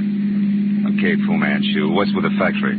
You out of the way until the cloak of Kamehameha is mine. Which won't work, believe it or not, clever one. There's another Philip Marlowe who at the moment is a lot closer to that collection of fancy feathers than either of us. You lie. This stupid bid for freedom. A bid that will not get you any... You're up! That truck! Look out! As we hit, I slapped at his gun and jerked the handle of the door and jumped.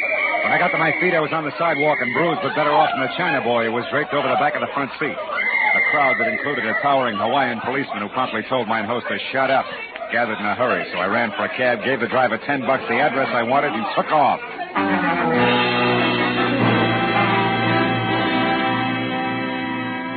The street on which Lanny Collier lived was a neat curving strip that rose sharply from sea level up into the shadow of Diamond Head itself. We were there in less than 10 minutes. Finding number 44 was something else. Another 30 minutes disappeared before we finally parked away from the place, which was glass and Kona wood, tucked deep behind a thick grove of date palms. I told the driver to back down the hill without using his motor. Then I slipped into the grounds and carefully moved toward the house, until what I thought was the trunk of another palm stepped into my path.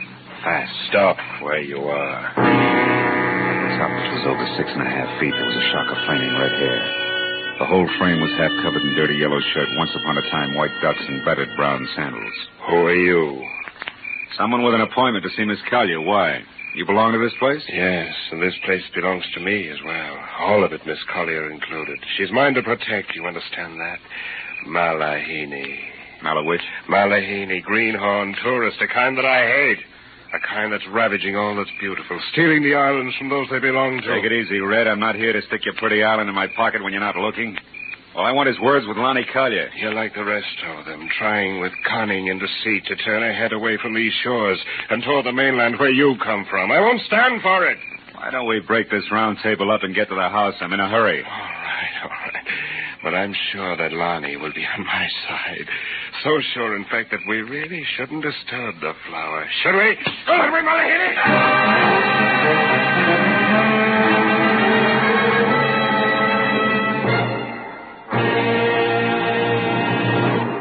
In just a moment, the second act of Philip Marlowe. But first, this Wednesday night, Fred Allen will be Bing Crosby's special guest on Der Bingle's CBS half hour of laughter and music.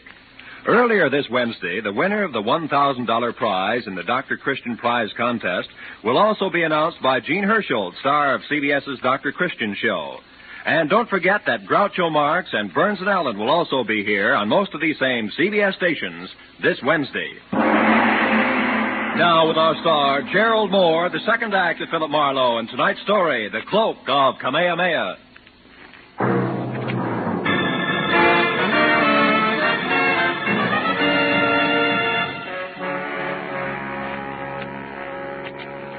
A red-headed lunatic with a slow, soft voice and fast, hard fist took me by surprise.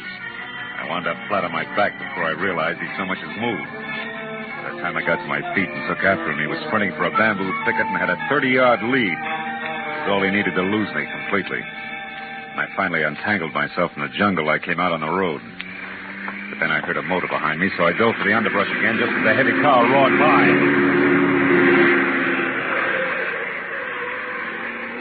I had seen it before. In fact, I'd been in it. It was the limousine that belonged to the Chinese. The back seat was empty, but the half-caste chauffeur Jolo was crouched behind the wheel like his life depended on it. Now, as I walked back toward the house, I saw that a door was standing open, spilling a shaft of yellow light across the dark grounds.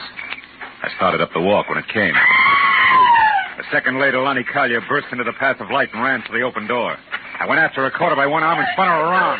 No, let me go. What happened? Why'd you scream, Lonnie? Back there in the pond, I heard a noise, and when I came outside, I found him there. Found who? Come on, show me. All right. I talked to him just a few minutes ago, and Yeah? I gave him the cloak. Now it's gone, and he's dead. He's dead with a knife in his back. There. Look, there in the water. Oh, brother. Who is it, Lonnie? Do you know him? Yes. Yes, that's Philip Marlowe.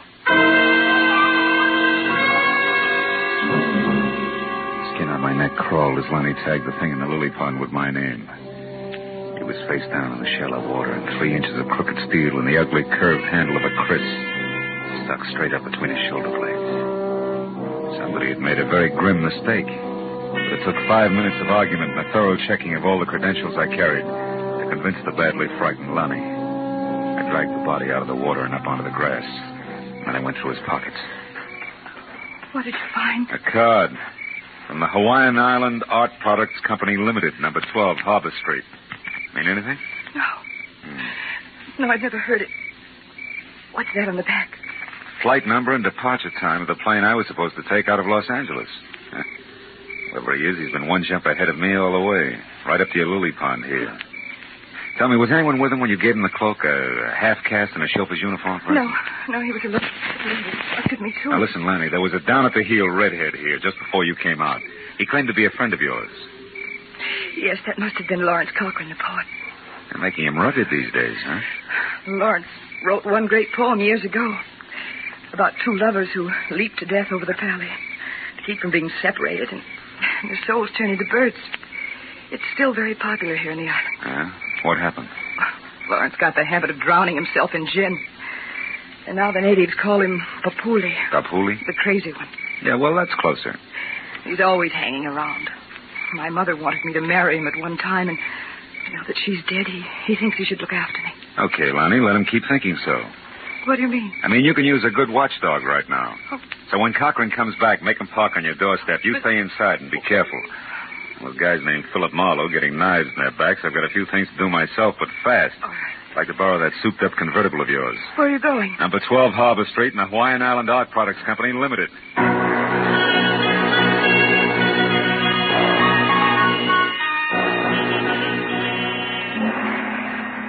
Harbor Street was a narrow, twisting alley 2 blocks below King Street. A social sargasso where the derelicts of the Pacific quietly foundered and died, filled with the damp crevices between warehouses. However, number 12 turned out to be a practically blank wall. There was one small window high up, a door with a heavy iron grill over the glass on which Hawaiian Island Art Products Limited, I.K. Lee, President, was painted in small black letters, and a thin passageway blocked by an iron gate at the side of the building. A light burned inside, but the door was locked. So after I'd ruined my shoe shine and skinned all my knuckles, I managed to climb over the gate and edge down the passageway to the rear, where I could hear water running. A marble fountain playing in the center of a walled garden as oriental as the Forbidden City. I eased across its rigid daintiness to an open door, peeked in, and then reached for my gun.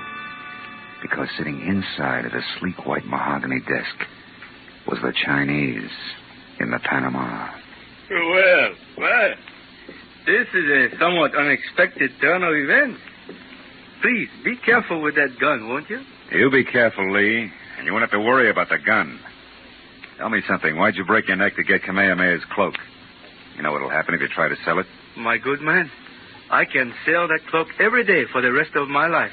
A few feathers at a time. Yeah? The world must be full of feather collectors. Oh, it is.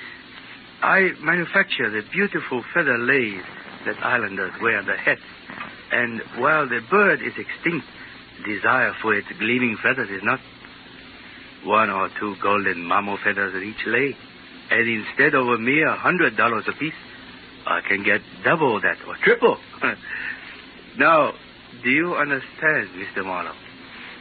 You know, you got things a little mixed up, haven't you, Lee? Mixed up? How so? Your boy Marlowe is dead at Lonnie Collier's place. Oh, that. No, that was Mr. Blake, an easily accessible gentleman I hired on Main Street in Los Angeles. He only pretends to be you, for obvious reasons. To intercept the feather cloak, huh? Yes. I've known all about Pollard Schindler's plan since their inception. I followed every move he made. In fact, it was I who caused all your trouble on the way to the airport this morning. by means of a bribe to your driver. Too bad you won't be able to keep your nest lined with Kamehameha's bathrobe after all, Lee. Because I'm going to walk out of here with it or big chunks of your face. You name it. Where's the cloak now? I gather from this that you do not have it, Mr. Marlowe. That's what's known as a shrewd observation. And that Mr. Schindler, as I suspect, has tricked us both. You're stalling, Lee. I'm warning you. Start talking. Oh, that is all I wanted to find out. Yolo. That is judo, Mr. Marlowe. Almost like magic, isn't it? Yolo can break your back if I tell him, Mr. Marlowe. You behave. Schindler has the cloak, no doubt about it. So I must find him at once with no interference from you, Mr. Marlowe. Jolo, you have his gun, so lock him inside. I may need him later.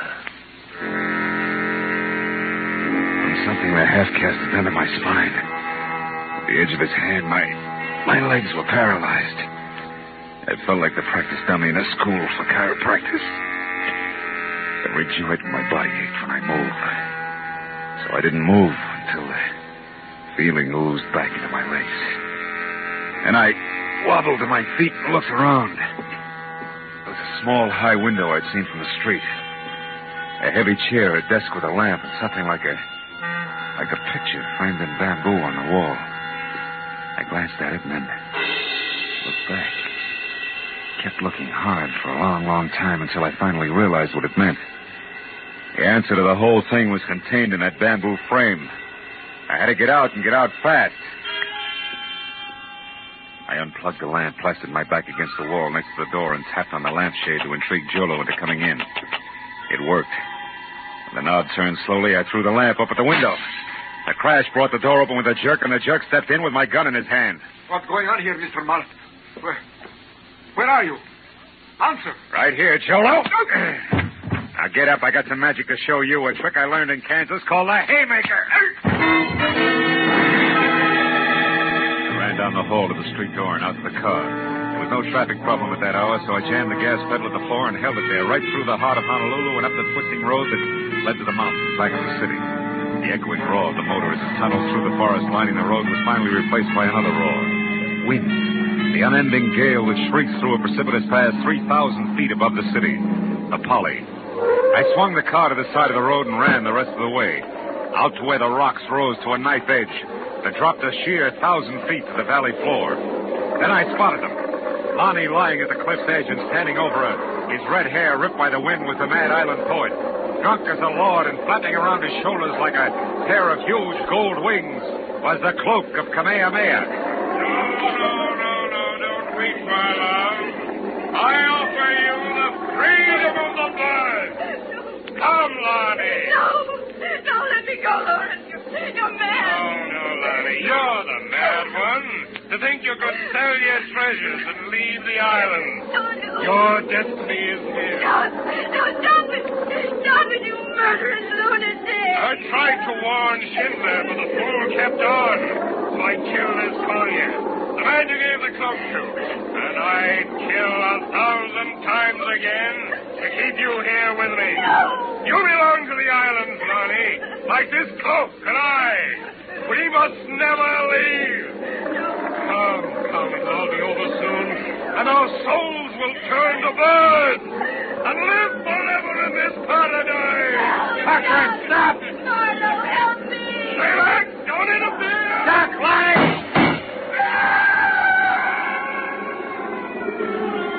Marlowe! I know. Are you all right, Lonnie?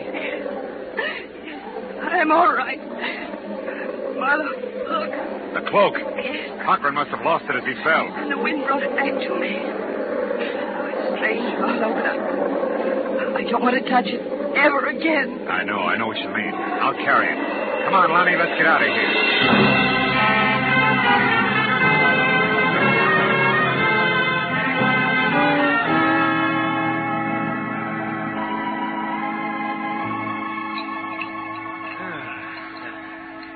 Nothing like ham and eggs and good black coffee in the morning sun to make one forget an ugly night.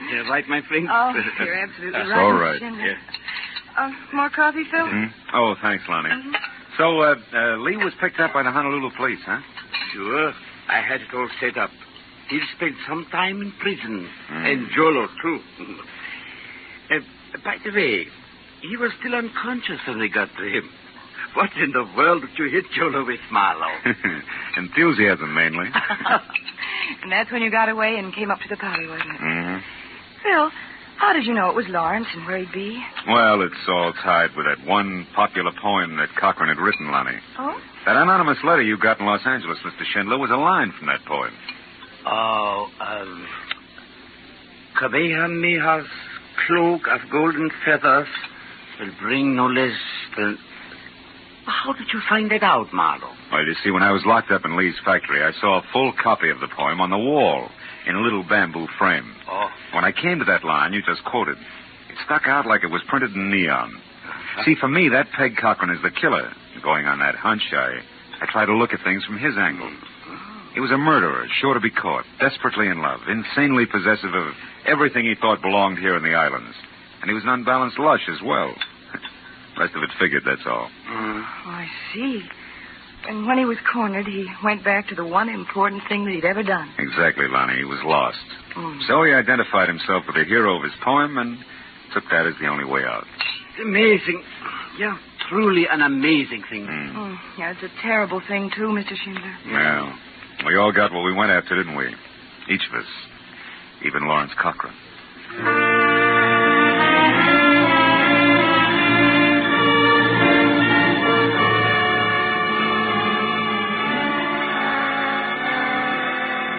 Schindler left to catch a plane for the mainland, and Lonnie said aloha and left to get ready for our date. I sat on the lanai of the hotel and watched the sweep of the Pacific from Diamond Head to the hills across the harbor, from the white sand of Waikiki to the green shallows over the reef, to the purple depths beyond.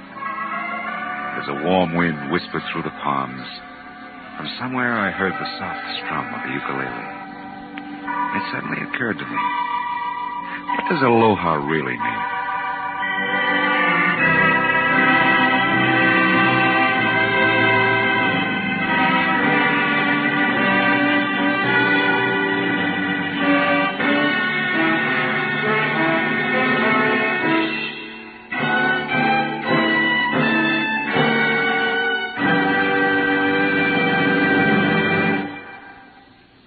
The Adventures of Philip Marlowe, bringing you Raymond Chandler's most famous character, star Gerald Moore, are produced and directed by Norman MacDonald and are written for radio by Robert Mitchell and Gene Levitt.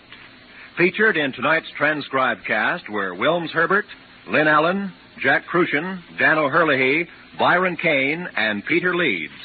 The special music is composed and conducted by Richard Arant. Be sure and be with us again next week when Philip Marlowe says... This time a dead witness, a $100,000 bribe, the eyes of a beautiful dreamer, and a corpse in a tool bin. We're all tied tight to the same thing. A fox's tail.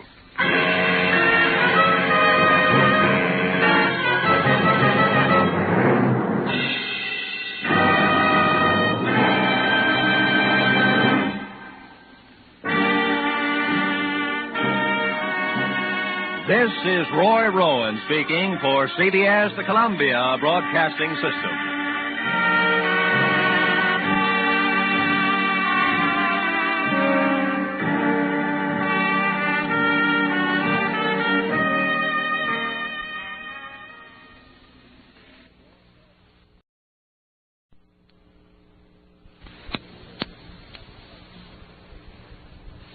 Get this and get it straight. Crime is a sucker's road, and those who travel it wind up in the gut of the prison of the grave. There's no other end, but they never learn. From the pen of Raymond Chandler, outstanding author of crime fiction, comes his most famous character in The Adventures of Philip Marlowe.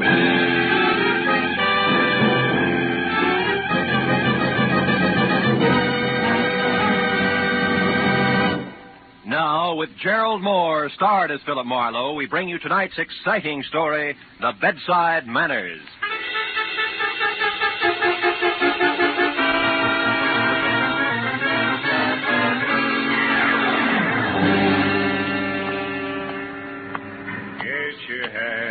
and hit the street.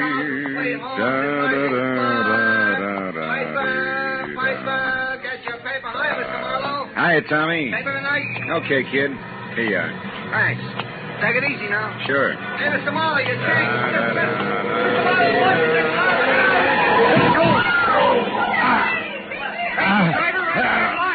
Dad, call an ambulance. Somebody hang on, Mr. Marlowe. Don't try to move. You're going to be okay. Just take it easy.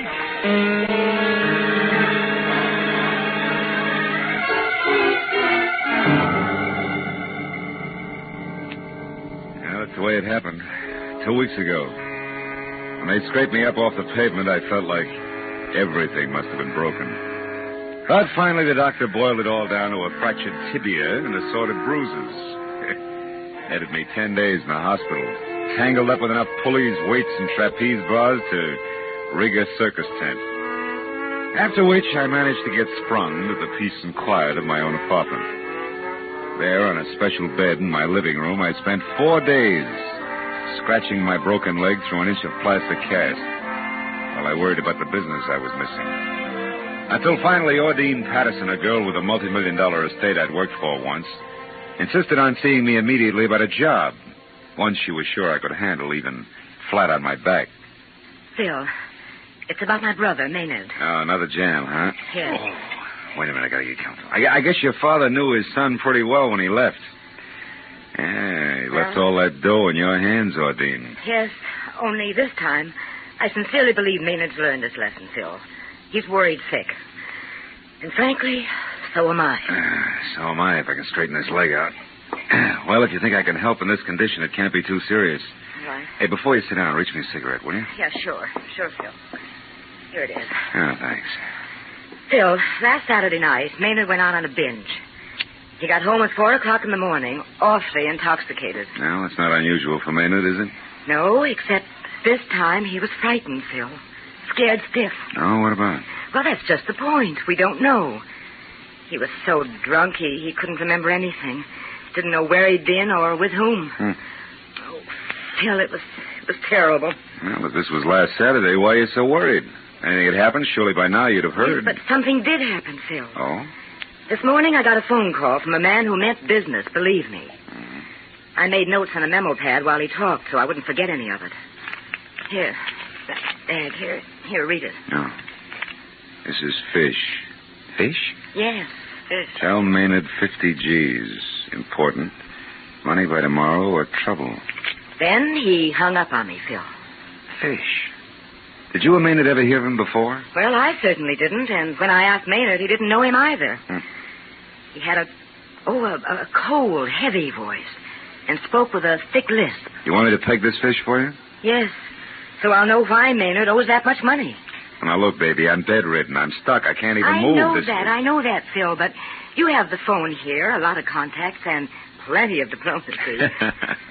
If this is something I can get Maynard out of by paying that money, then I'll pay. Okay, baby, I'll try. But look, if it's outside the law... You'll turn Maynard in. Yes, I'm aware of that. All right, where do I start? Where did he start Saturday? At the Colony Club with a female named Fay Altman. Mm-hmm. Well, whatever happened must have begun there. That's why I thought of you, Phil. You know the Colony Club. Well, I know their Scotch is Johnny Walker, and Sid Rayfield's the owner, that's all. Well, that may be enough. Will you want to talk to Maynard? Yeah. Send him over in about an hour, will you? Yes, he'll be here. And that Altman girl's number is Sunset, 0144. 0144. Yes. Okay, Ordine, I'll get her. At least my dial finger isn't... just a minute. Hello? It's Fish, Marlowe. What? Fish. I know my pigeon's with you now. I followed her. Don't clip her wings, pal. Back out now while you still can. I'm warning you. Still, who was that? You look upset. Yeah, well, my my horse just ran fourth. Look, you better run along now, Ordine. Well, okay, Phil. And stay out of dark corners, huh?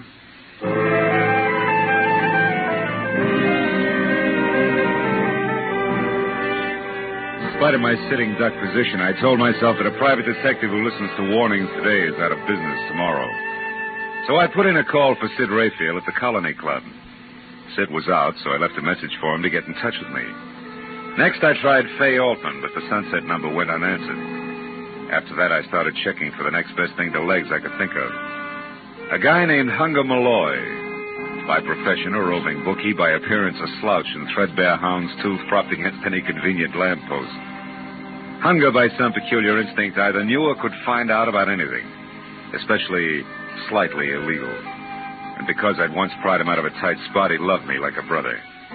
I finally located him in a pool hall on Melrose and told him what I needed to know. He promised it was as good as done and was off to the Colony Club and I would hear from him. Well, that left me with nothing to do but scratch my cast again, worry about my gun being in the desk drawer in my office, think about fish, and wait. Things went like that for 45 minutes and then... Come in.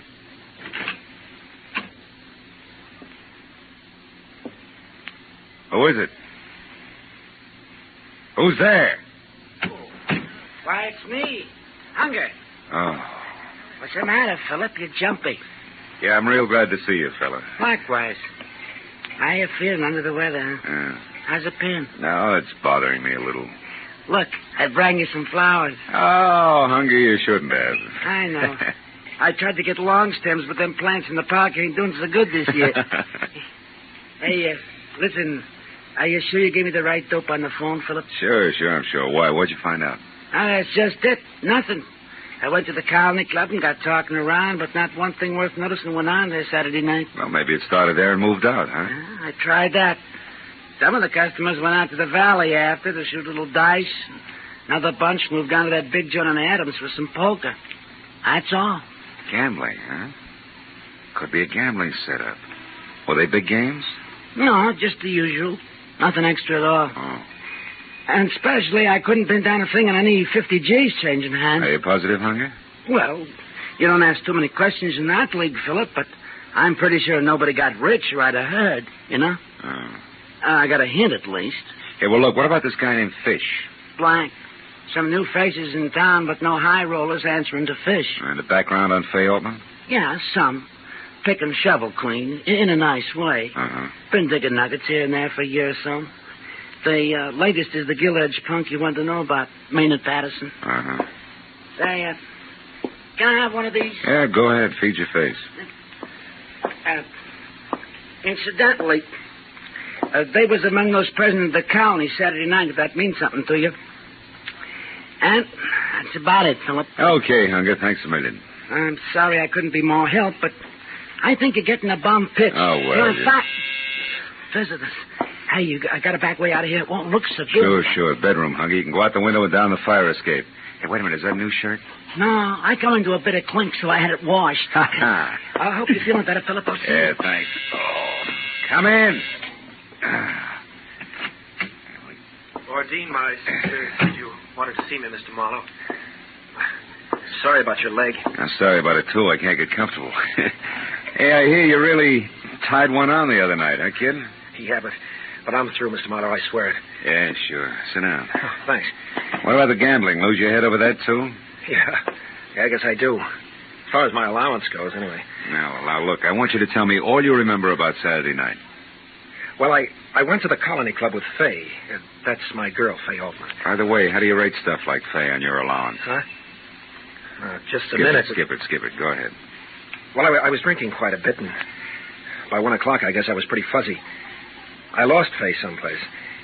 Then I went outside for some air, and from there on, it's just a blank.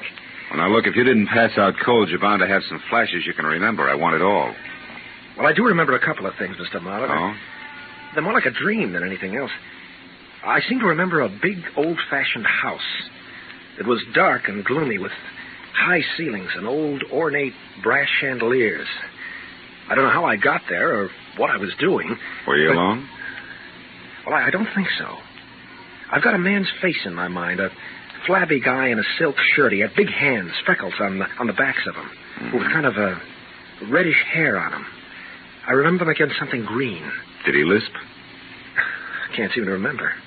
And just thinking about him gives me the willies, but I don't know why. I can't figure out why. I talked to Fay. She waited for me until the colony closed, and then she went home. She was pretty mad about it. You sure that's all you can remember? Yep. Yeah, that's everything. Mm-hmm. Well, does it make any sense at all? Not much. Sounds like you could have been mixed up at a poker game at a green top table in an old dump on Adams. Lost your shirt to a fat guy named Fish. You think that's all there is to it, huh? Well, not quite all. There's the little matter of $50,000 you owe him. 50,000? Look, Mr. Marlowe, if you and Ordine get me out of this mess, I swear I'll straighten up. I'll never get into trouble again, honest. Sonny boy, what you do later is your sister's headache, strictly. I got trouble enough lining things up so you can get off the hook. Now go on home and stay there till I call you. Okay. Mr. Marlowe, I know you don't like me, but... Well, thanks anyhow. $50,000. Oh. Sunset 01 44. I have to put cast on so tight. Hello? Faye, my name is Phil Marlowe. I've been trying to reach you for 2 hours. Well, maybe you need longer arms, Mr. Marlowe. No, just some conversation about Maynard Patterson. I'm in my apartment number 210, Grenade Arms on Franklin. Can you come over? Why would I want to talk about Maynard to you in the first place, and why don't you come over here in the second? Well, in the first place, I'm a private detective. In the second, I got a busted leg. How about it? It's important. Well, I've never dated a private detective with a broken leg before. It sounds entrancing. I'm around the corner on Bronson. I'll be right there. Good. Goodbye, Faye. Come on in. Well. Sid Rayfield in person yet? Yeah. The boys at the club told me about your urgent call, Peepers, so I came right out. Well, if I'd known you were coming, I'd have baked the snake, Sid. Skip the cracks. I know what you want. Well, then you're clairvoyant. Because I'm not sure myself yet. Try this. You're working for Ordine Patterson like you did once before because that punk brother of hers is in a bad jam with one Mr. Fish. Well? Yeah, it's quite neat. You happen to know the guy? Yeah, Marlowe, I happen to know the guy. That's why I'm here. To tip you because you're a friend of mine, more or less. So I say leave it alone, Marlowe. Get out of it. Stay out. It's none of your business. You know, you talk like a man with a personal angle. What? Why, I ought to split your lip for that. I come here to do you a turn Take and it you... easy. Mind your bedside manners, Sid. I'm an invalid. You'll be worse than that if you don't back out of this. I'm telling you, this guy Fish is too hot to handle, Marlowe, and you better... Who's that? How should I know? For a sick room, this joint's becoming more like Hollywood and Vine by the minute. I took a long chance coming here. I got to get out without being seen. Well, try the bedroom window and fire escape. Everybody else does. Don't let him in till I'm gone. You hear? It ain't healthy. Marlowe! Sid, what is it? Marlowe, I'm hit. Sid! Lousy silencer. Oh, this stinking leg. It's going, Mr. Fish. I suppose that makes me... Mr. Marlowe, it's Mitzi from the restaurant. Are you all right, Mr. Marlowe? Yeah, Mitzi, I'm okay. I'm fine. Well, I thought you was talking to somebody. No, I was reading. I didn't hear the buzzer. Oh, yeah. I know what you mean. Sometimes I get real carried away myself. That's fine. Look, I fixed up your dinner. Everything's just like you ordered. Here, I'll drag the... No, Mitzi, I don't think I'll eat right now. Just put the tray down and beat it, huh? Like a good girl? Yeah, but what about the dishes? I'll get them in the morning. Will you get out of here? Will you go on? Oh, gee whiz, okay. Good night, Mr. Marlowe. Okay, Fish, the girl's gone. Well, come on in. Did you hear me? I said come on in. I guess I'm as ready as I'll ever be.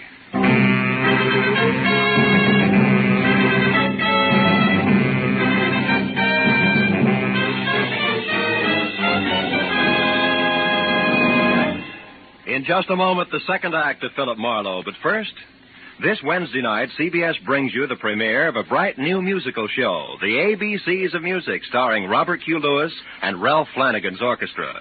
It promises a half hour of top hits and top entertainment every Wednesday on CBS, when also you hear the hilarious Groucho Marx quiz show, You Bet Your Life, and the drama of Dr. Christian. The ABCs of Music, Groucho Marx, and Dr. Christian come every Wednesday on most of these same CBS stations. Now with our star, Gerald Moore, the second act of Philip Marlowe, and tonight's story, The Bedside Manners.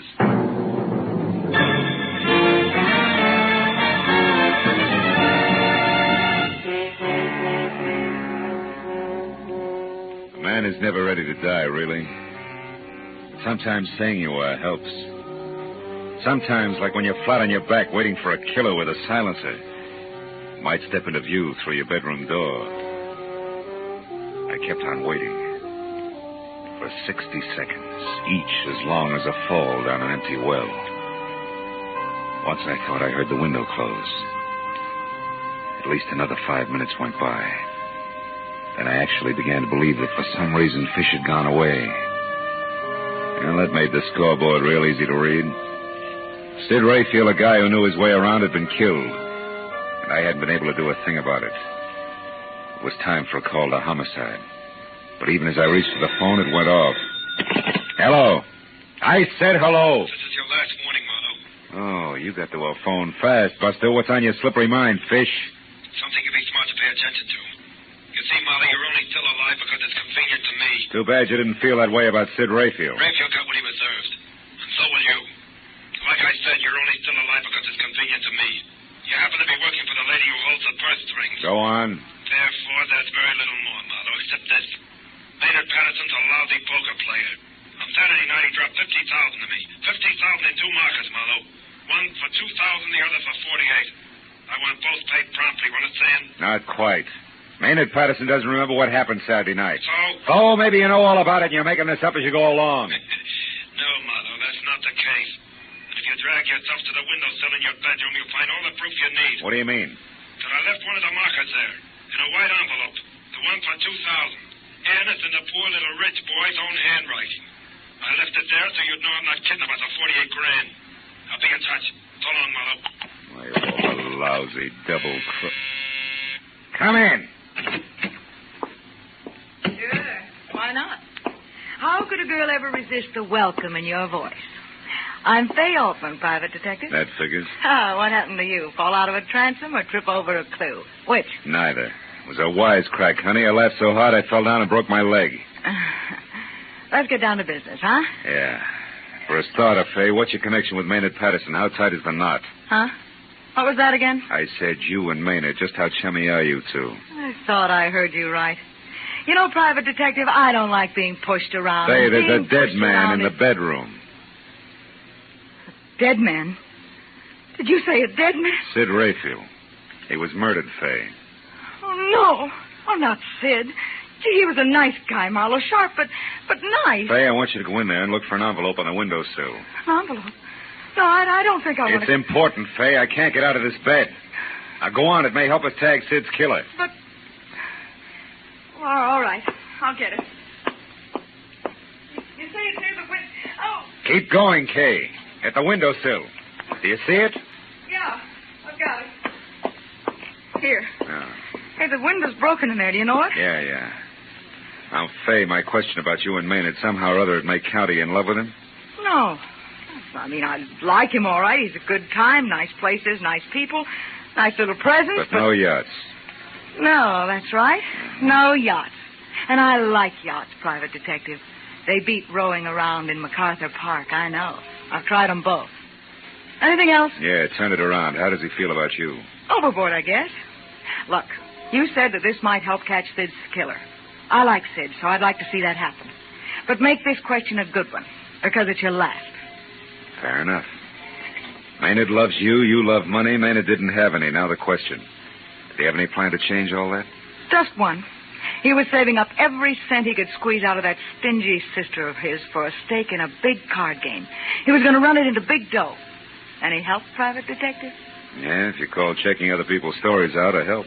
Which translates into what? Maynard did just that. Only he lost it all Saturday night. Lost his stake and $50,000 more. What? He owes that much dough? Yeah.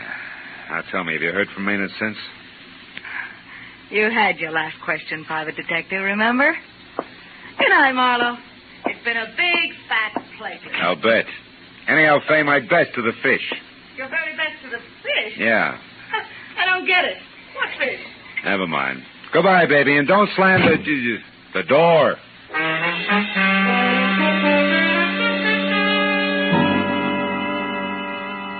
The lady was gone. It was time to call the police.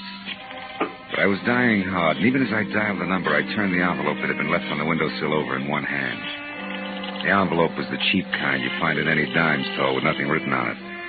And the note itself, which read, I owe the bearer $2,000 payable within 24 hours, was signed Maynard Patterson and dated Saturday. It was on a square piece of memo paper, and it made me think about a little item which for quite a while had been sitting last row, last seat in the back of my mind. But trying real hard to be star pupil. Now, Marlowe, the fishing may be great.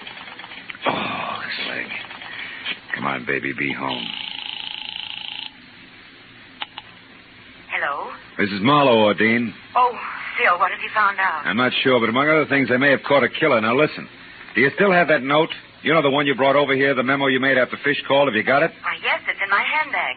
Never mind the question. Just get it, will you? All right, I'll only be a moment. I'll hang on. You better just hang up, Marlowe. I wasn't expecting you just yet, Maynard. No. Nor this gun, I'm sure. Hang up, Marlowe. It'll only make a call back, you know. Yeah. And won't my dear sister be exasperated when she keeps getting a busy signal? No matter how long she dials, only a busy signal. The pronunciation is signal, Maynard. Huh? Or do I call you fish? And don't look so surprised, your act stank.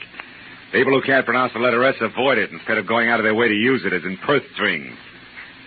My mistake, Marlowe. Yeah, among a lot of others. You never should have been careless about the kind of paper you wrote the IOU on. Your sister, who you're trying to swindle, came in here earlier with the same jottings on a piece of paper that's got the same top edge. Irregular. Because no doubt... I know. Because it was ripped off the same telephone pad. And I wouldn't have used that paper since IOUs are customarily written during or immediately after a card game. And I couldn't have been at home at the time of the game. All right, stop it, Marlowe. There's no need for any more hypotheses. No, you can fill in all the blanks, can't you? Step by step, a rotten, tailor-made scheme to get your sister to save you by paying $50,000 to a gambler named Fish who doesn't exist. I said stop it. Slimy setup that began with a fake one-night stand of bottle and bond amnesia. Moved on to an also fake telephone call to Ordine from a heavy named Fish. A man with a lift. Shut up, Marlowe. And the payoff, the confession call to me. Also, Yes, Mr. Marlowe, everything you say is so. But I'm still not beaten, and I won't be. You're the only one who knows all this. And even as Fish killed Sid Rayfield, Fish is going to kill you. Fish, Marlowe, not me. Fish, the ruthless gambler who never will be caught, but who my sister will pay, nevertheless. Is that clear, Marlowe? Not quite.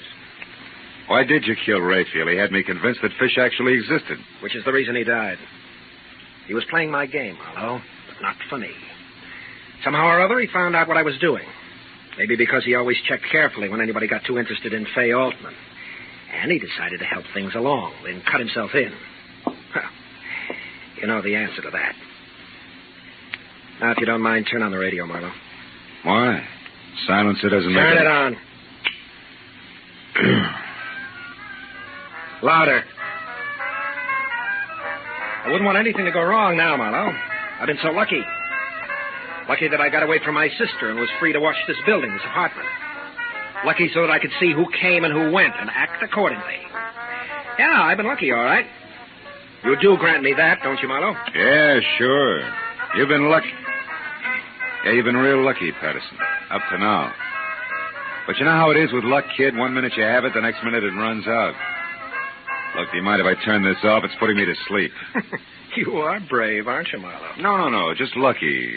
Lucky that someone's standing behind you. Who? The mounted police? No. Just a guy named Hunger Malloy. It's a funny kind of a guy, Maynard. He was here earlier tonight, and he ducked out by way of the bedroom, at least. I thought he ducked out. Oh, quit it, Marlowe. Huh? Now, don't budge an inch. I'm not going to turn around and give you the chance to go for that gun, which is probably under your pillow. Oh, no. Oh, but, Maynard, you should do something. You're about to be hitting a noggin, honest, Maynard, with a vibe. That's Marlowe. I'll believe what it happened. He just wouldn't take your word, would he, Philip? Well, that's the way it goes. I'll see you. Now, wait a minute, Hunger. Come back here. I can't, Hal. You got a corpse in there. That means cops. Them and me don't mix. Don't worry about it. Just tell me before I bust. You started for the window 20 minutes ago. What happened? Well, Philip, What happened, Hunger? I got delayed. After that, stuff was popping. This louse was in there, then the corpse delecti, and then the louse again at the window, leaving an envelope, et cetera, et cetera. Yeah, but the delay, Hunger. Before company started coming, what was it? Well? The truth, Philip? Yeah, try it. It may not hurt at all. Okay. They was on your dresser. The jazziest pair of pearl cufflinks, Philip, I seen since I used to deal in Vegas. I was attracted. Hunger, as the last favor to a guy you've already done a big favor for, take them. The cufflinks. Go ahead, kid. All right, Philip. As long as you put it so nice, I will. Now, like I was saying, good night, Philip. Wait a minute, Hunger. The cufflinks. Take them with you now. Of course. That's exactly what I'm doing, Philip. See you around.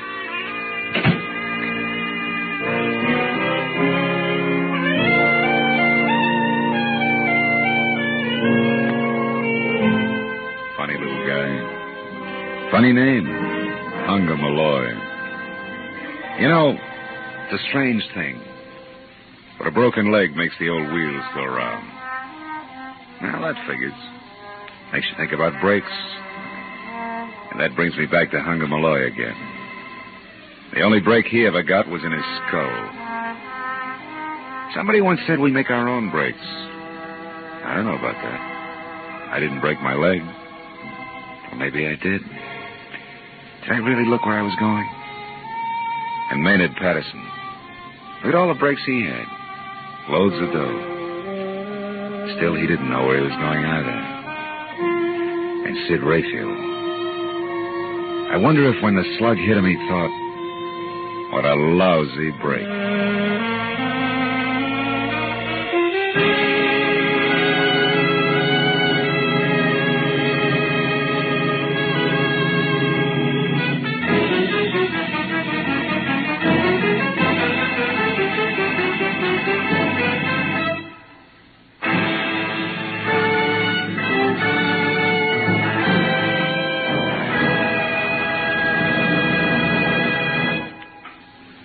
The Adventures of Philip Marlowe, bringing you Raymond Chandler's most famous character, star Gerald Moore, are produced and directed by Norman MacDonald, and are written for radio by Robert Mitchell and Gene Levitt. Featured in our cast were Ann Stone, David Ellis, Vivi Janis, Wilms Herbert, Paul Dubov, and Frank Gerstle. The special music is composed and conducted by Richard Orant. Be sure and be with us again next week when Philip Marlowe says... This time it was strictly out of whack. From a perfect hostess who was rude to her guests, past a big red fence that ran all the way from L.A. to Palm Springs, to a second-story man stabbed to death in a basement apartment.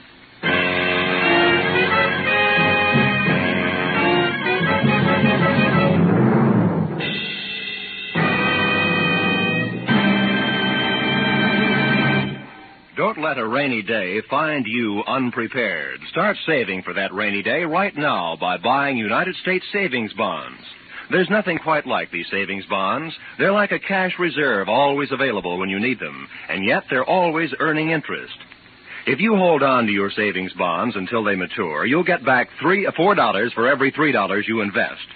Start providing for the future right now. Buy United States savings bonds regularly. This is Roy Rowan speaking.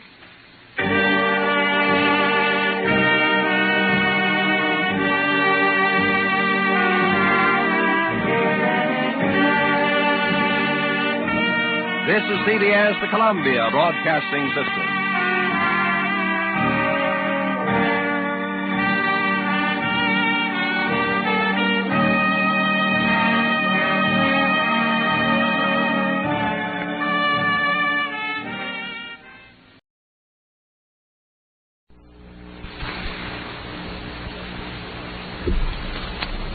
Get this and get it straight. Crime is a sucker's road, and those who travel it wind up in the gut of the prison of the grave. There's no other end, but they never learn. From the pen of Raymond Chandler, outstanding author of crime fiction, comes his most famous character in The Adventures of Philip Marlowe.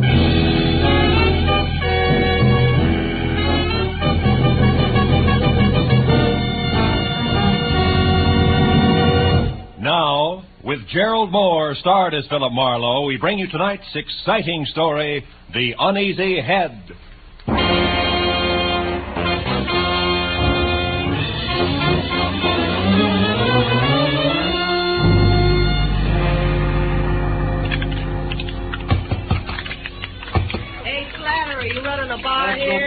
than the regular clientele. Okay. Everybody relax. Remember, them also serve will only stand around and wait. I'm calling them like I see them. Now you're dry again, chum. Another shot? Yeah. Say, Slattery, you happen to know a guy named Sammy Archer? I was supposed to meet him here at 6. That was an hour ago. Hey, yeah, chum. Another shot. What's yours, friend? Rye, wander on the side. Rye and a little help. Slattery, I asked you a question. Listen, chum, I sell whiskey, I sell gin, I sell beer. Pretzels I give away, but only pretzels. If you're busting with questions, try Louis. Louis? Yeah, the punk in the corner there, the guy with the patent leather hair. Oh. Louis welcomes visitors. Now, you want to pay for this drink? Oh, wouldn't miss it for the world. Mind it for me, will you? Hey, round boy, I'm going to forget I'm a lady. Your name, Louis? That's me. Slattery tells me you might have some information I want. Could be. What race? Don't want any dope on ponies, Louis. I'm looking for a guy. A guy like who? Archer. Sammy Archer. Do you know him? No. What's the matter? You welch on a bet? No. Well, thanks anyway, Louis. I got something good at Beaumont if you... Heck, here twice. Bourbon once around. Coming up now. No luck, huh, chum? I thought maybe Louis could help you. He knows everyone in town. Yeah? Well, here's to Sammy Archer, a guy I never met. Well, so long, chum. Yeah. Don't go away mad, huh? Oh, not a chance, Slattery. After all, you... Hey, what kind of scotch was that? Tastes like boiled cabbage heads. Slattery, what did you... I drink it was dope. Are you no good, Suit Simon?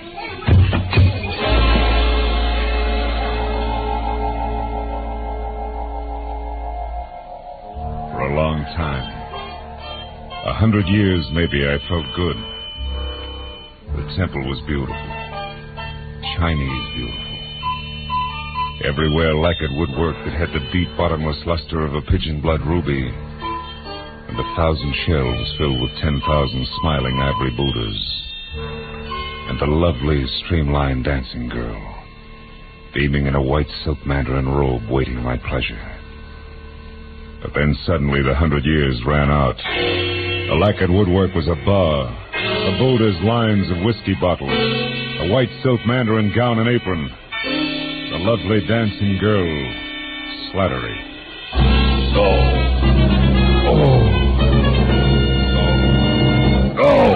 Easy now, Tom. Yeah. Chum, come on, try this. It'll bring you around. Yeah, thanks. Oh, it's you.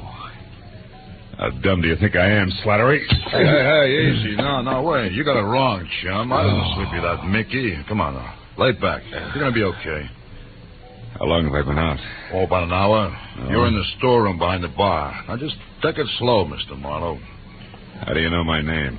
Oh, I checked your wallet when you folded, chum, and saw you with a big-shot private dick from Hollywood. Yeah? I gave you my vote. Really? Oh, yeah. I heard all about you, Mr. Marlowe. The time you nailed that lousy Paul Miles who was hitting all the bars for some old-time protection. Yeah, but you should have said who you was. Yeah. Oh. Hey, Slattery, got any idea who got to my drink? No. It must have been the bird next to you. Rye and water on the side. You know him? Here, come on, help me up. Yeah, sure. Steady, easy, There we are. No. Never seen him before. He shoved off when you went to see Louis. What did he look like, Slattery, think? Oh, well, he smoked a cigar. Yeah? He had kind of a red face and was wearing a camel hair overcoat. Oh, yeah. He was nervous. He kept playing with a book of matches. He tore them out one at a time, and then he bent them up, eh? Bent him up, huh? Yeah. You don't know his name, where he hangs out? No, zero, chum, except that Louis heard him ask someone about how to get to Palm Springs, but, Mr. Marlowe, I do know about Sammy Archer. You do? Yeah, I didn't want to talk up before Mr. Marlowe because I didn't know you. Slattery, where can I find Archer? Well, you ain't putting him on the spot for someone, eh? No, nothing like that. He called my office today, said he had some kind of a business deal with a guy he didn't trust. Wanted me to meet him here at the bar, get the details, and play bodyguard. Now, come on, tell me, Slattery, who is Archer? Where can I find him? He's a second-story man, Mr. Marlowe. You mean that... Yeah, he knocks off fancy places. Beverly Hills most of the time. He's strictly a prowler. Oh, fine. I could probably tag him over at 31 West Grand. He's got a basement apartment there. But, look, you ain't gonna be careless about the dope I gave out, are you? Don't worry. I'm not gonna work for him, Slattery. I still handpick my clients. Well, then, why are you going there? For a lead, Slattery. A lead on a nervous guy in a camel hair coat. You see, I also handpick my enemies.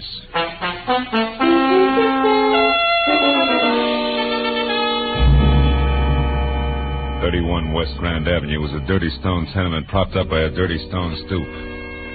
A cracked pavement led to the basement apartment, which showed a fuzzy slice of yellow light, where the door was cracked open inches. So when I knocked, I was ready for almost anything, just as long as it was on the see-me side. But I didn't expect it to come from overhead. You're wasting your time, big boy. When Sammy leaves his door open, you shouldn't bother knocking. You mean he's out? No, I mean he's in. And he's got the blind staggers. I know. I heard him falling over the furniture. But go ahead, see for yourself, if you'll pardon appearances. The big slob.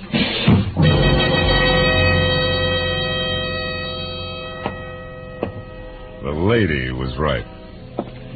A tinny radio led me to the basement room, where I found the two scarred wicker chairs and a single end table on hand turned over. Drawers open and overflowing pieces of discarded clothing everywhere. And in the middle of all that, sprawled along the edge of a threadbare couch that was weak in the springs, Sammy Archer. He was facing me, eyes closed, and wearing a faded blue bathrobe 2 sizes too big for him. And next to one hand that rested on the floor was an empty gin bottle sitting on a clipping, torn out of a fashion magazine. On one side, an ad for a Bendix automatic washer. On the other, a picture of a diamond tiara, a jeweled crown, which the caption said belonged to Mrs. Bessie Dunsmuir of Palm Springs, California's most celebrated hostess. Well, it was a good time to awaken mine host by shaking well. Hey, Sammy. Archer, come on, pull yourself together.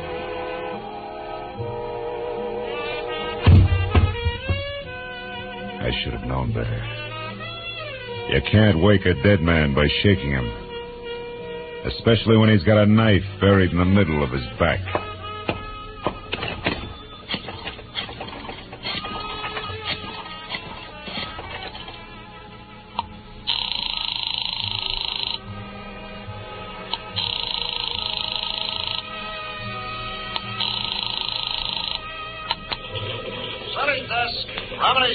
Bill Marlowe, Remini. Hiya, Phil. Tribune got time for a few questions? Oh, we're up to our ears with the Dunsmuir story.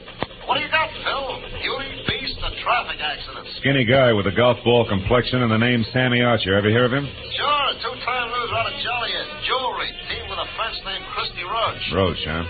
Say, tell me, Tony, what is he... Hey, wait a minute, Remini. What did you just say about Dunsmuir? That. Did you catch PM sheets? No. Someone got away with a precious tiara last night. Was insured for $100,000. They tag anyone for it? Not yet, but they're working on it. Seems that a gardener left her Palm Springs lash up the same time as a crown of diamonds. Gardner, huh? Yeah, was working under a phony name. Well, this Christy Roach, what's he look like? Oh, big red face, wears a cigar front center. Thanks. Now I'm really getting someplace. That means what, Bill? 2 feet from the corpse, Remini, there's a textbook on gardening. Corpse? What corpse? Where are you, Marlowe? 31 West Grand Avenue, where somebody stabbed Sammy Archer to death. Now listen, Remini. If you sit on this a while, I think I may be able to wrap it all up for you after a quick trip to Palm Springs. Why not use us or the law? What's your angle, Phil? A very personal one, kid. Like what? Like a Mickey that shredded the lining of my stomach. I don't like that kind of treatment. It's bad for the ego. I'll call you later. Goodbye.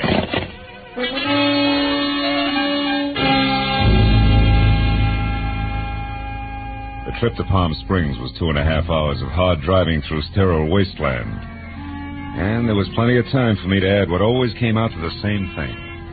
Sammy Archer, posing as a gardener, swiped the Dunsmuir tiara to peddle through Christy Roach, whom he feared. But Roach had double-crossed him, in a permanent sort of way, taking care of me and then headed for Palm Springs. Yeah, but there I got stopped each time. Why Palm Springs? Unless, of course, Archer's apartment turned inside out meant that the tiara was still hidden someplace in the desert hamlet. Yeah, that really would make it a cinch to find.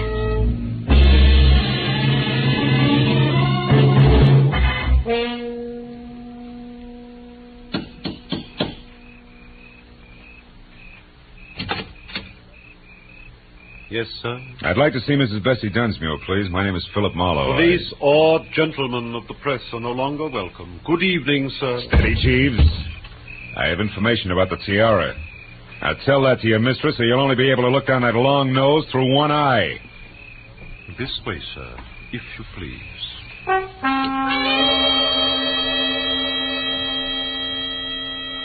The interior of the Dunsmuir shanty was strictly colossal. From a foyer the size and shape of a Union Station to a plush, leather-lined den that was about as cozy as a parking lot. And Mrs. Bessie Dunsmuir herself fitted perfectly. Because as the renowned party giver glided into the room, I saw enough jewelry on her arms, ears, and neck to match Tiffany, carat for carat. She listened intently while I brought her up to date. After that, she ushered me into an uncomfortable chair, rang for Long Nose, and then asked a sensible question. Mr. Marlowe, this Sammy Archer, what did he look like? Well, he was thin, Mrs. Dunsmuir, and sandy hair. Does that fit your ex-gardener? Precisely. Now perhaps we're actually going to make some progress. The police here haven't, and... come in, Martin. Oh, a liqueur, Mr. Marlowe? Oh, no, thanks. Thank you, Martin. Mrs. Dunsmuir, yes. Did you ever notice a red-faced man who smoked cigars hanging around, talking to Archer, perhaps? No, I never did. Did you, Martin? No, madam, I don't believe I did. Excuse me, madam. Good evening, Dunsmuir residence. Who's calling, please? One moment, sir. Mr. Endicott, madam. Endicott? I don't seem to know any Endicott. Hello? I'm sorry, Mr. Endicott, but I don't seem to recollect... What? You... Well... Yes. Yes, of course.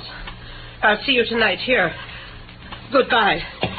What's wrong, Mrs. Dunsmuir? Oh, just some more trouble over the estate. Ever since my husband passed on 3 years ago, we've had a mountain of trouble with his investments. I see. Well, about the tiara, Mrs. Marlowe, do what you can about locating it. You'll be rewarded handsomely by the insurance company if you're successful, I'm sure. They stand to lose $100,000. Yeah, but can't you tell me anything about Archer? I'm afraid not. I don't believe I ever said more than 2 words to him. Now, excuse me, Mr. Marlowe, and thank you for your interest. Martin, Madam. Please show the gentleman out.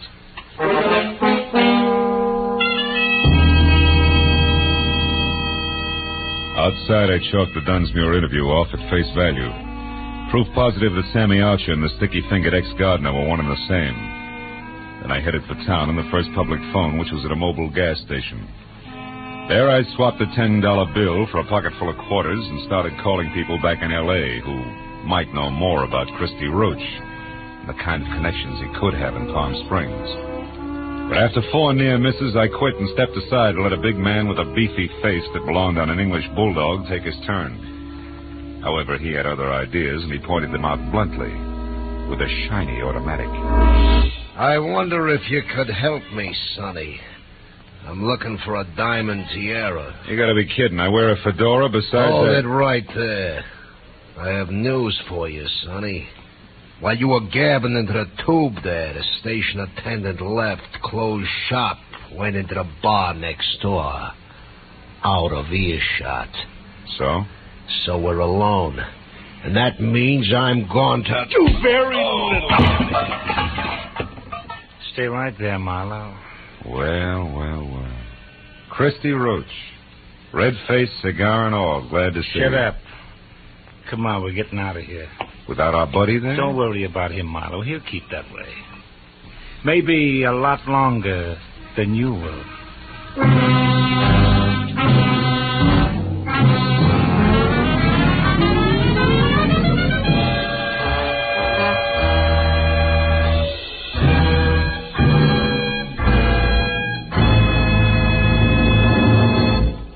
In just a moment, the second act of Philip Marlowe. But first, every Wednesday night, CBS, the network of the stars, brings you Groucho Marx in his dizzy quiz, You Bet Your Life.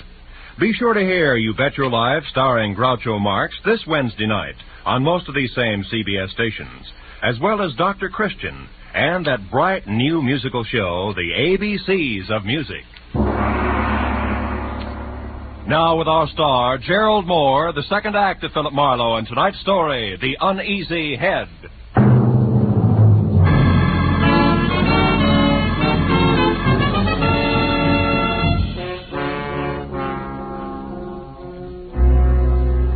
Christy Roach had brought his gun barrel down on the bulldog's scalp, I knew he meant it when he jammed the same gun into the small of my back and marched me to my car. He didn't relax until we were driving down a dark side street toward the center of town.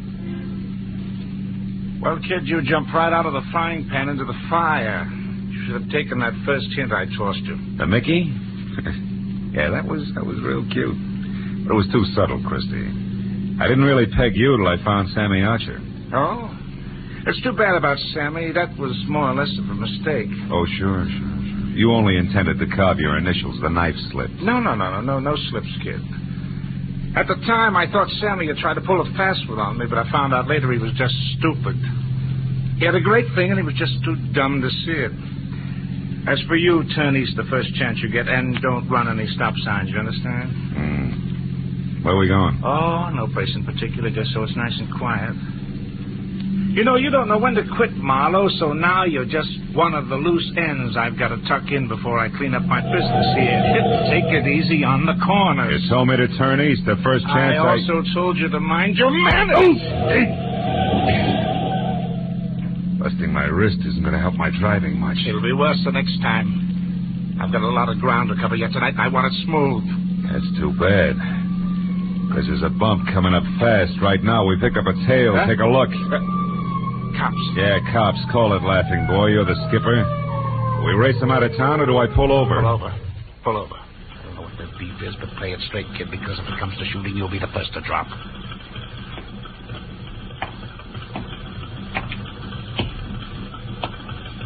I got your read, buddy. You're on a one-way street. You're telling me. Yeah, only you're going the wrong way. Yeah, I know. Well, you see, my friend... I warned you. What about him? Well, he's in a hurry, officer. I was taking him as far as the corner there. He said it was okay to come this way. I didn't. I'm a stranger here. Also, you're a big boy now. You should make up your own mind. You're so right. There, Mac, if you're in a hurry, you can go, but you better get out and walk. Thank you. Your friend here is going to be tied up for quite a spell. All right, let me see your license. Maybe the limb of the law and I should have nailed him right then and there. But there were still too many loose ends, and I wanted Christy Roach to clear them up for me. So I watched him walk out of sight while I listened with half an ear to a lecture on blind drivers. Well, it was a small enough price to pay for the service rendered, so I thanked the officer for the ticket and then headed back to the filling station in a bulldog with a headache who might be in a mood to talk. But when I got there, I found he hadn't waited around. After that, I checked the neighborhood and was 15 minutes getting to first base, which turned out to be the bar of a French restaurant across the street, run by one Monsieur Jean Corret, a high-octane member who apparently had overheard a phone call earlier. I immediately notified the police. Nothing, they said. Believe me, my friends, the lowliest gendarme in Paris would have more sense. Throw away an important clue? Never. I tell you, our police... Mr. Corret, can I see you a minute? Aye? But of course, monsieur. What is it? Well, it better be in private, huh? It's about the Dunsmuir case. Nom de nom. Step this way, monsieur. All right. You naturally are a detective. Naturally, yeah. Now, look, I understand you overheard a phone call. Oh, yes. About an hour ago. A suspicious man called the Dunsmuir place from here. What did he look like? I am desolated, monsieur. I do not know. You said it was an important clue. I assume it was important. In a case as big as this, anything may be important. The smallest... Yeah, you made your point. Go ahead. Bien. He made an appointment.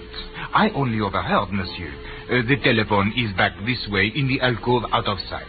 Bien, I was passing by right here when I heard the man ask for the Dunsmuir residence. He talked to his party and made an appointment. I couldn't hear where or when, so I went on about my business. But suddenly, a memory exploded like a bomb in my head. Bessie Dunsmuir, the owner of the stolen tiara. I rushed like this, monsieur, to the phone. Pardon, madame. But he was gone, monsieur. I called the police at once. The rest I can fill in. Now tell me something else, Mr. Corret. Did you happen to notice a man with a cut on his head around here a while ago? A cut? Yeah. Why, yes. One who looked as ugly as Satan himself. I saw such a one in the washroom. You mean he's suspect? Well, not exactly, no, but he's connected. Where can I find him? Ah, you ask me, monsieur. He was sick. I tried to help him, but he refused and left. You've no idea where he went? No. But wherever it was, I'll wager he was too wobbly to get there, monsieur. All right, in that case, I better make a quick call and... The telephone, sir. Bessie Dunsmuir hasn't had a new husband for 2 whole years, Madame. my dear. I can't imagine how she keeps up that elaborate front of hers. Why, do you know that... what? Madame, hang up the telephone at once. I insist. Vitement. I beg your pardon. In the name of the police, monsieur is a detective. I demand you clear the line. I've paid my nickel and Never mind. Skip it. But I would like to know about those bent matches on the floor. What do they mean, monsieur? I better skip the call and get going fast. You've been a big help, Corey. Maybe I can get you the Croix de Guerre. The bent matches that littered the floor under the phone meant that the man who had made an appointment to meet with Bessie Dunsmuir had been the fence, Christy Roach. And to top it off, she'd lied about it. Didn't make any sense. But I added it to the rest of the question marks and made a beeline for Bessie's mansion. I parked a block away from the place, walked back, and let myself in through an iron gate at the side. And wound up in front of a car, half hidden in a clump of hibiscus bushes. A man was leaning in the open door with a match in his hand, reading the registration on the steering post. It was the bulldog I'd seen first at the gas station.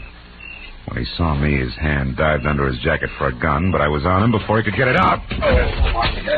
You're due for another dose of the same, Buster, unless I get some fast answers. The time for games is over, and even a private detective can run out of patience. You're a private dick? Yeah.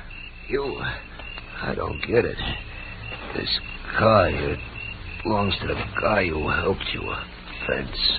Christy Roach. And if he's inside, I got... Roach didn't help me, and you've got to do nothing till I find out about you. Who are you? Temple. Fred Temple. Amlin Insurance Company. Oh, no. We're covering the missing tiara. Only something's haywire. An insurance investigator? Yeah, but I'm not going to make it, fella. My head, you better get in there and stop. When he passed out, he sagged against me like a sack of wet wash. I stretched him out on the grass, and after one look, knew there was nothing more I could do. I went over to the house and quietly tried locked doors all the way around until I came to an open one in the butler's quarters. A bed lamp was on, so I braced myself for another meeting with Martin. When he came to the door, he was in his nightshirt. As soon as enough of his chin was showing, I swung! It was a distinct pleasure. I stepped over him and went through his rooms and on up the long hall of the main part of the house. I finally located Bessie in the leather-lined den. She was alone, but judging from the rate she was burning up the jittery cigarette in her hand, she expected trouble at any moment. Marlowe, how did you get in here? Why are you here? Just checking up on a lie, Bessie? I don't know what you're talking about. A late day tonight. Incidentally, he's due any second now. His car is outside. On my ground? Yeah. Surprise? What's so important about that? Now, look, you better tell me all about it, Bessie. No, get out of here. Get out. Later. Right now, this setup is so full of holes, even the truth is leaking out. First, Roach the fence, figuring Sammy Archer, the guy who swiped your tiara, was pulling a fast one. And he changed his mind and got a new angle. Second, you brushed me off because actually you're afraid of finding the tiara. And third, the insurance company that's covering your loss is suspicious. Yeah, it's screwy, but it can only add one way. Like the tiara that was stolen from here yesterday is worthless. Are you insane? It was famous, fabulous, worth a king's ransom. Yeah, the original, maybe. Not the cheap duplicate. It may be fuzzy on the details, but the big picture's easy. You dismantled the original and sold it probably quite a while ago. But not before you made a duplicate to keep up appearances so gossips wouldn't know you were going broke. Also, you kept up the insurance on it for the same reason. And the duplicate was stolen. People knew you'd been robbed, so you were forced to claim the insurance, but you knew that if the fake was recovered legally, you'd be prosecuted by the insurance company and disgraced. Sure, Christy Roach knows that, too. He's coming here for blackmail, isn't he? Why else? Come on, Bessie, you might as well... You might as well... Might as well what? What are you looking at? A cigar butt there on the floor. Oh. It's burned a hole in your rug. What happened to make Roach drop a cigar, Bessie? Where is he? I don't know what you're... Stay away from that desk. I mean it, Bessie. Next time it's for keeps. Now stay back. Where is he? In that closet there. I didn't know what else to do. You were right about the blackmail. About everything. I had to kill him. He'd have wrecked my life. Yeah. Just your way of life. That was top-heavy anyway.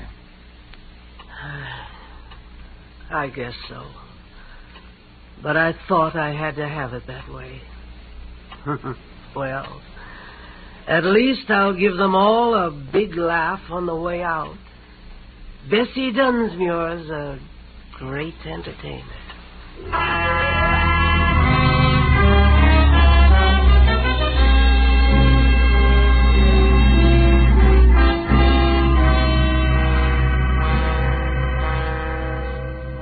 Bessie Dunsmuir, the world's greatest hostess, invited the police and reporters out herself.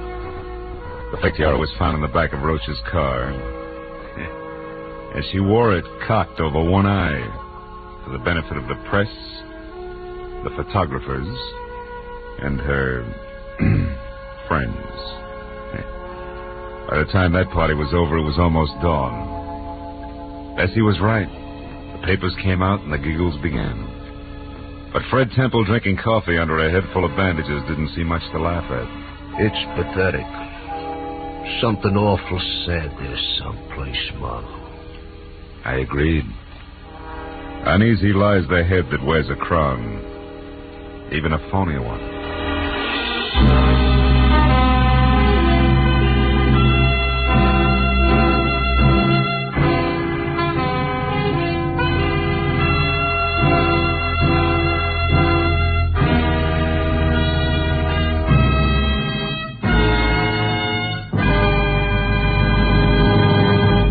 The Adventures of Philip Marlowe, bringing you Raymond Chandler's most famous character, star Gerald Moore, are produced and directed by Norman MacDonald, and are written for radio by Robert Mitchell and Gene Levitt. Featured in the cast were Verna Felton, Wally Mayer, Lou Krugman, Ben Wright, John Daner, Edgar Barrier, and Charlotte Lawrence. The special music is composed and conducted by Richard Orant. Now, a special announcement for Philip Marlowe fans. Next week, Philip Marlowe will be heard Wednesday night at 10 p.m. Eastern Daylight Savings Time. Be sure and be with us again next week on Wednesday evening when Philip Marlowe says... This time there was an innocent aboard, a noisy corpse and a quiet killer. But before I knew which was which, I'd mixed with all three, while going 70 miles an hour.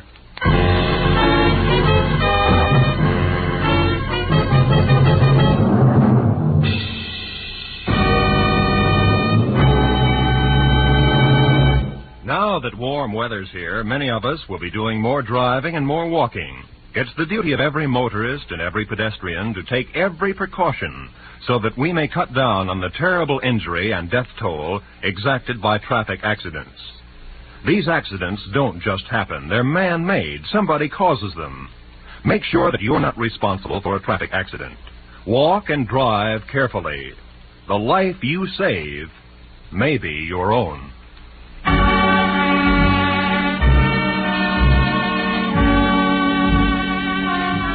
This is CBS, where Philip Marlowe will come to you on Wednesday night, the Columbia Broadcasting System.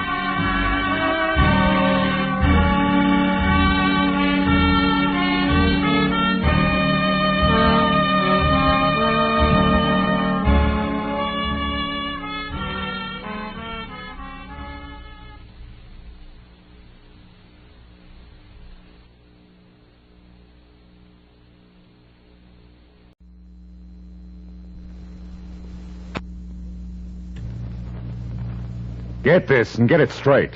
Crime is a sucker's road, and those who travel it wind up in the gut of the prison of the grave. There's no other end, but they never learn. For your enjoyment, Wrigley's Spearmint Chewing Gum brings you Raymond Chandler's most famous character in The Adventures of Philip Marlowe.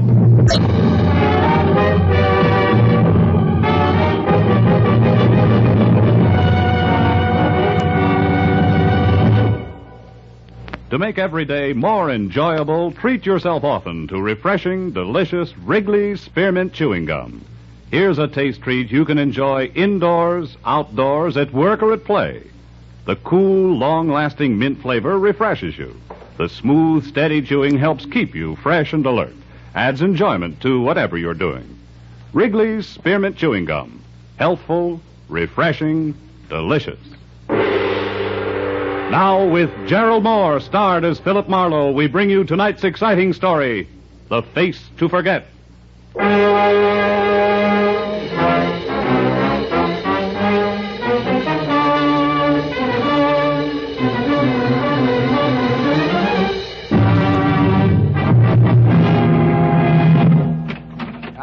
All right, wise guy. I told you once you couldn't come up here to this room, Marlowe. That's right, landlord, but I found all I needed. Well, you won't be able to use it after I teach you some manners. Snoopers! Oh! I'll teach you to break into a respectable room in house. Not leading with your rights, you won't. Now get up. Come on, get up. Okay. I'll teach you something about cooperation, landlord. All I wanted to do was look this room over, and I was nice about asking. Cut it out. I got my rules. Yeah, and I got a job to do. I've been looking for Dave Stroud for a solid week, and his trail finally led me here. I got to look out for my roomer's privacy. Sure. Only Dave Stroud checked out of here this afternoon. He's no longer your guest. Anyway, I found enough in here to know Stroud's taking the train tonight for San Francisco. So that winds up my lecture, and I'm happy to say my business with you and your charming establishment. Good night, landlord.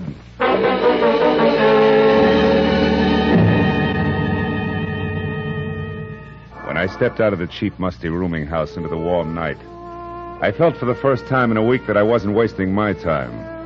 That by tomorrow I'd know why a quiet young guy named Dave Stroud had suddenly dropped everything that gave life some sense. Everything from a lovely girl to a fine job and vanished. Completely. I stopped in a phone booth, called my client, and told her to meet me in an hour at the Leopard Spot, the bar in her hotel. Then I made a reservation on the 10 o'clock train for San Francisco, went home and threw a toothbrush and shirt into a bag, and when I walked into the Leopard Spot, I was right on time. I found my client, Ellen Wyatt, in a booth near the back. The soft rose lights touching her face made me wonder all over again what kind of pressure it could possibly have been to drive Dave Stroud away from a girl like this. I tried to wait in my apartment upstairs, Phil, but I just couldn't. Is it good news? I hope so, Ellen. That broken-down rooming house over in East L.A. paid off all right. Dave was staying there? Yeah, he had been, under the name of Donald Stranigan. But why would he take a place like that? He must have plenty of money with him. Oh, well, the city's cluttered with those joints. They're as common as tin cans. He figured you can't look into all of them. We were just lucky. Then he knows what he's doing. There's nothing wrong with him like amnesia. No, it's something else, Helen. Oh, good evening, Miss Wyatt. Martini? Yes, please. For you, sir? Martini sounds fine. Yes, sir. Right. Marlowe, maybe that hunch I had about gambling, maybe it was right after all. Couldn't some kind of terrible jam with gamblers do this to Dave? Yeah, that might. But I checked that and drew a blank. Say, listen, Ellen, the description of Dave I got at that rooming house isn't too complete. That snapshot I asked you about, you bring it? Oh, yes. Oh, good. It's in my purse. Here. Uh-huh. That was taken on our first date 4 years ago. 4 years ago, huh? Those years made quite a change in both of you. Yes. Dave and I are good for each other, Phil. Oh, sure. I only hope that the next 4 Here we years... are. Martini, very dry. Oh. Oh, thank you, sir. Well, I wish we had the kind of news we could toast. Maybe we will. Sooner than you think. You've got a new lead? You know where Dave is? Well, close enough to be pretty sure he's taking the 10 o'clock to San Francisco. San Francisco? Yeah, and so am I. Phil. How about coming down to the station with me, huh? Me? But do you think that's wise? What if he saw me first? Well, it's worth a chance for you to point him out to me. What do you say, baby? Got something to drink to now? Yes, and I'd better do it fast before I start to bawl. Tears would be awful in a martini.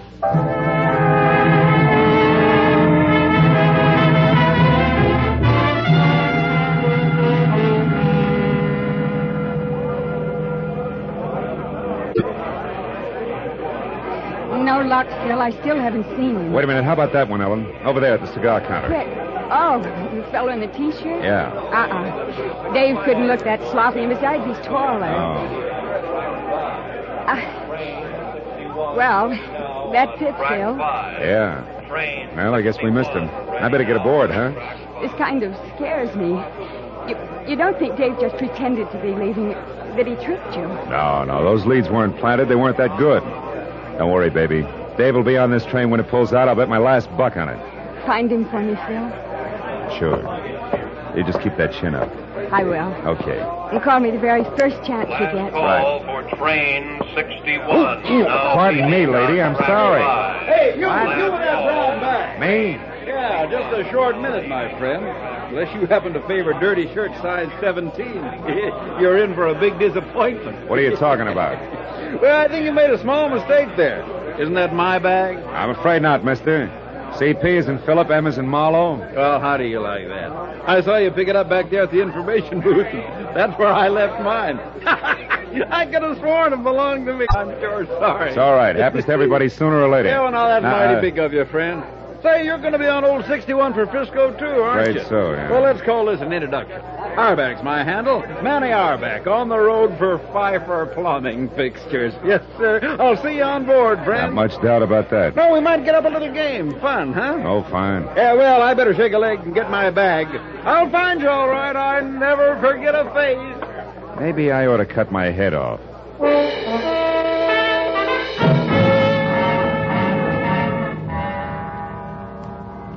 I stopped off in my compartment just long enough to drop my suitcase.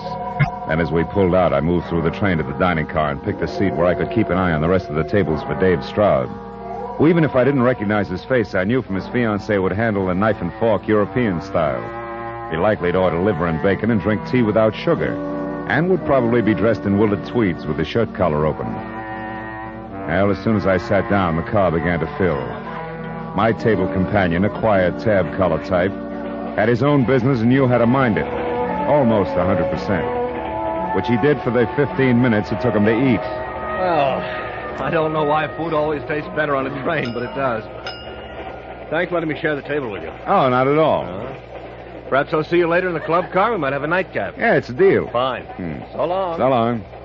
So there you are, Marlowe. Fine. There, I've been looking high and low for you, my friend. What you doing in here? They serve nothing but food in this car, you know.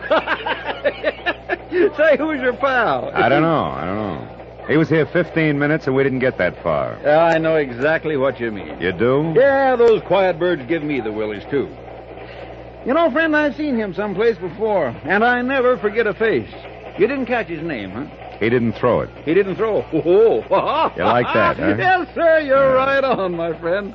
Well, it'll come to me. Faces are kind of a hobby with me. I meet a lot of people, but I never forget a... Hey, have you lost somebody in here the way you keep looking around? Yeah, but I think I found him again. Hey, what's up? Where are you going? Play follow the lead. I'll see you, Owlback. Hey, Marlowe, come back. You dropped something here.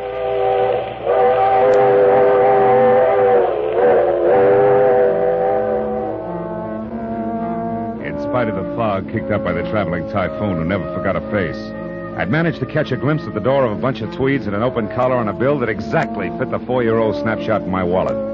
I bucked a huddle of undecided dowagers blocking the aisle, but managed to keep them in sight all the way back to car 16 without being seen. There I watched him unlock compartment L and go inside. I was convinced it was Dave Stroud, but at this point I had to be sure. I went to look for the conductor and finally found him tucked away at a lonely table back in the club car, as intent on his ticket count as a cheat at solitaire. I figured I could afford the time now, so I decided to wait. I headed back for the seat, and I ran into my dinner partner, the tab color. Well, hello again. You're a little early for that nightcap, but sit down anyway. Thanks. Oh, by the way, I'm Roy Tarney. Oh, mine's Marlowe, Philip Marlowe. Philip Marlowe. I've Yeah. read that name many times. You're the famous private detective. Well, private detective, anyway. Glad to know you, Tony. Privilege for me. Oh, you're looking for a match here? Yeah. Oh, keep them. Keep them. I have others. Oh, thanks. Thanks again. Are you on a case now, Marlowe, or shouldn't I ask? Well, as a matter of fact, Hey, Marlowe. Yo. Marlowe. Man, are you hard to hang on to. But you're mighty lucky I'm honest, my friend. You see this? Yeah, I see. It's my wallet. Yeah. When you bolted out of the dining car, you dropped it on the seat. I found it for you. Oh. Nothing fell out but this picture here. And is she all right, man? Oh, man, who is she, boy? The name, I mean, huh? Don't tell me. I bet you've seen her before. Yeah, that's Yeah, right. I thought And so. I never forget her face. Uh-huh. Well, thanks. Now, if you let me have it, I'm very grateful. Yeah, sure. Glad to be of service, my friend. Oh. Anytime I can... Well, speaking of familiar faces, this is the gentleman that you had dinner with, huh? That's right, Auerbach. This is the gentleman. Mr. Auerbach, Mr. Tawney, for better or worse, till your destination do you part. How do you do? Carney? Carney.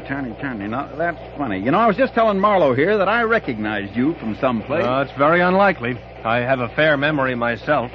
I don't remember you. Well, I don't know. I'm pretty good. But hey, wait a minute. I'm getting it. Sure. Oh, this is silly. Why, I saw you tonight in the railroad station. No, that's impossible. I was so late I nearly missed the train. Me too. Only you had a good reason. Oh, yes, sir, my friend. You were kissing the little woman goodbye. I couldn't see her too well, but she was quite a looker. And judging from the way you were going at it, you...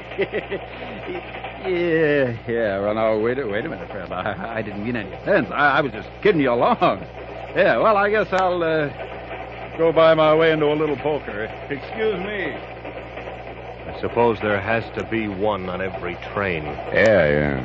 They help the ride like a square wheel. Yeah. Well, I think I'll go read a while, Marlowe. Good luck on your case.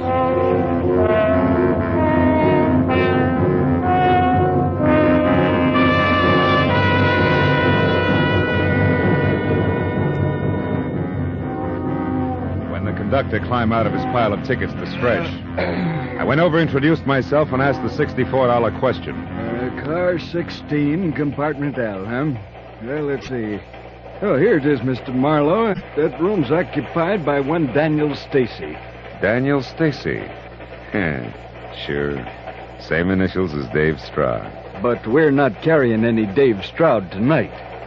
Don't bet on that, conductor.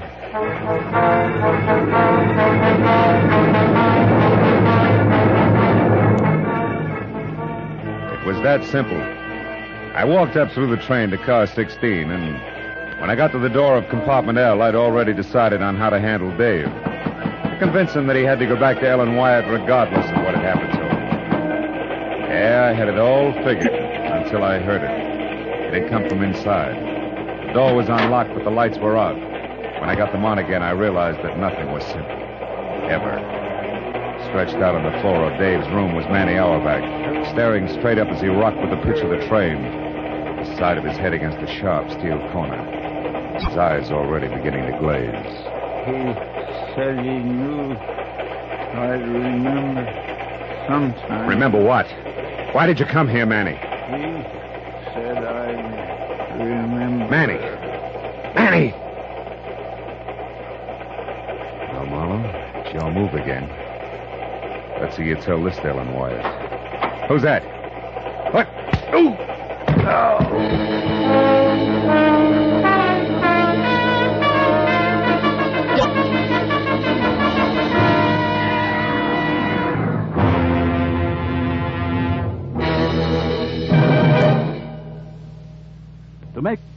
To make every day more enjoyable, treat yourself often to refreshing, delicious Wrigley's Spearmint Chewing Gum. The lively, full-bodied, real mint flavor cools your mouth, moistens your throat, freshens your taste.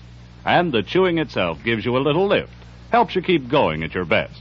So for real chewing enjoyment that's refreshing and long-lasting, always keep Wrigley's Spearmint Chewing Gum handy.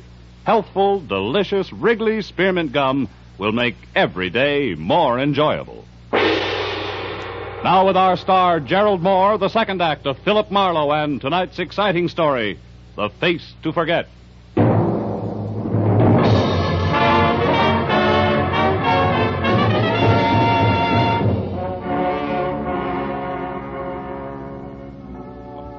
Either it had been the flat of the pistol crashing against the side of my head, or my head crashing against the stone-hard floor of the compartment, that had turned light into dark and left me with a welt behind one ear the size and shape of a cue ball. I couldn't tell which. But when I had both my eyes open, I knew that it didn't matter. That nothing mattered really, except that I was staring into Manny Auerbach's dead face, while only inches away a pair of feet were moving. Feet that belonged to Dave Stroud, whose suitcase in tow was on his way out. one hand already on the doorknob. I went for him, around the knees. What? Let go! Let go, I say! By the time I was off the floor and after him, he was well out in front. But wrestling with a heavy steel door at the end of the empty passageway slowed him down. When we reached the platform between the cars, he was almost mine. But then suddenly a hand shot out of the dark, grabbed a fistful of shirt front, and spun me hard against the opposite door. No! A hand that belonged to a man in a tab collar. Mr. Roy Tawney, plus a shiny .22 automatic. And minus his club car velvet voice. Get up, Marlowe. We've got a little talk coming. At this stage, it'll be a pleasure. Believe me. We'll see. What do you want with Dave Stroud? I'm a census taker who's real... Cut it. Time is running short, Marlowe. When you get off at this stop coming up, you stay off. Yeah? What's your angle? Dave. He still needs my help, and he's still gonna have it. No matter who he kills? Kills? What's that supposed to mean? Manny Auerbach, the chummy one who couldn't forget faces. He's very dead back in Dave's compartment. Well, then that loudmouth wasn't just a blowhard salesman after all. He was what Dave's been running from, one of those lousy card shop... Slips, huh, Tony? Yeah, but they don't count, Mr. Detective. Nothing counts anymore but Dave getting out of a jam that can cost him his hide. Just for the record, that game back in L.A. 3 months ago that cost Dave every cent he had plus 10 grand he didn't was about as level as the rest of that knee-pants town ever gets. Which makes you what? 2 things, smart Alec. First, a guy from Detroit, a real town, who doesn't like a lousy fix. And second, I like a fix even less when the sucker on tap is my own brother. Now, people, get back away from that door. The station's on that side. I wouldn't want you to run for it and get shot before you got to say a few words. Back over here, Marlowe. Take it easy with that gun, huh? They go off, you know. All right, the pitch. Let's have it now. What's Dave to you? Ellen Wyatt. Mean anything? Not very much. But Dave is sorry about that. So when you get back to your client, you tell it... Hold it. Just like you are and stay cheerful. This stop, Carter. Carter, gentlemen. Conductor, this train wait here a while? I mean, is there any time to get off and stretch? No, sir. Just stop long enough to pick up a little mail, leave a little mail, once in a while take on a passenger. Hardly ever, though. Carter folks aren't much on traveling. Oh, by the way, aren't you the gentleman who was looking for Mr. Stacy? Yeah, I found him, thanks. Oh, don't mention it. Glad to be of service. Say, don't get too close to the edge here, gentlemen. Carter, California. We were talking about Ellen Wyatt, Tony. Why didn't Precious brother Dave ever let her know that he had to lay low, that he was in a jam with gamblers? A bunch of roses with card enclosed could have gone a long way, or again, there's the telephone. Oh, button it up, Marlowe. I don't know any of the details. Maybe the kid didn't want her to know he couldn't stay away from the pasteboards. Maybe he just didn't want her to worry. Anyway, that's not the point. Then what is? That a broken heart beats a broken skull 7 times a week. You should know that much, people. So? So I don't want you, the girl, or anyone else to know where Dave is heading. At least not until I get back to L.A. by my lonesome and call a few spades just that. Like they do in Detroit, maybe, huh? Like they do in Detroit, no, maybe. You tell the Wyatt babe I'll look her up then. Now you get over there at the door and you take your choice. Jump or get pushed? Jump, pushed, or shot. Go on, Marlowe. This is you get off. Go on, the longer you wait, the harder it's going to be. Name it. Jump, push, or shot. I couldn't say much for the alternatives. But one look back over my shoulder at the gaping .22 automatic leveled at my head and Tawny's ice-cold gray eyes above made up my mind for me. Jump it had to be.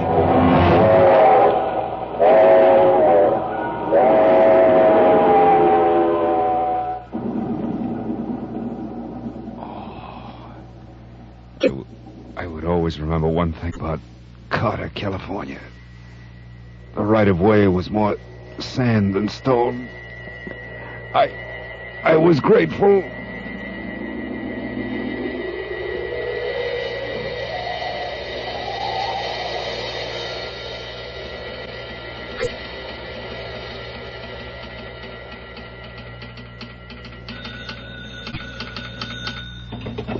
Carter Station, Willis Hensett speaking.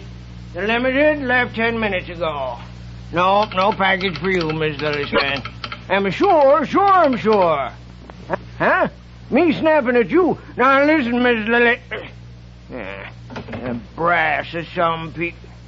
Say, what happened to you, son? I tripped. Dad, this is important. Can you tell me where the Limited stops next? Well, is anybody getting on at Murdoch Corner? No. The first real stop. A good-sized town.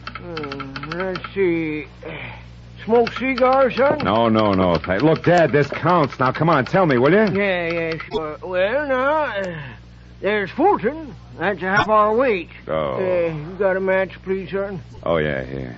Here's a whole bookkeeping. Now, tell me, how far is Fulton? Oh, 40, maybe 50 miles. Upgrade 50 on the miles. road. How can I get there in a hurry? I got to catch that train. Well, if you got a car, you can... Where can I rent a car or get a cab? It is all not a chance, sonny.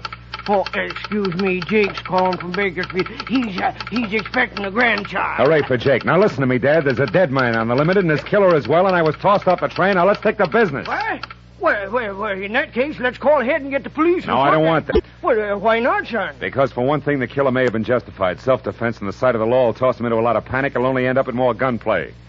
And for another, I have a very personal axe to grind. Getting tossed off the train, huh? Yeah, among other things. Now, will you tell me that coupe out there, is it yours? Yeah, but I can't For let $50 you take bucks? my car. You're cash? Cash. Here.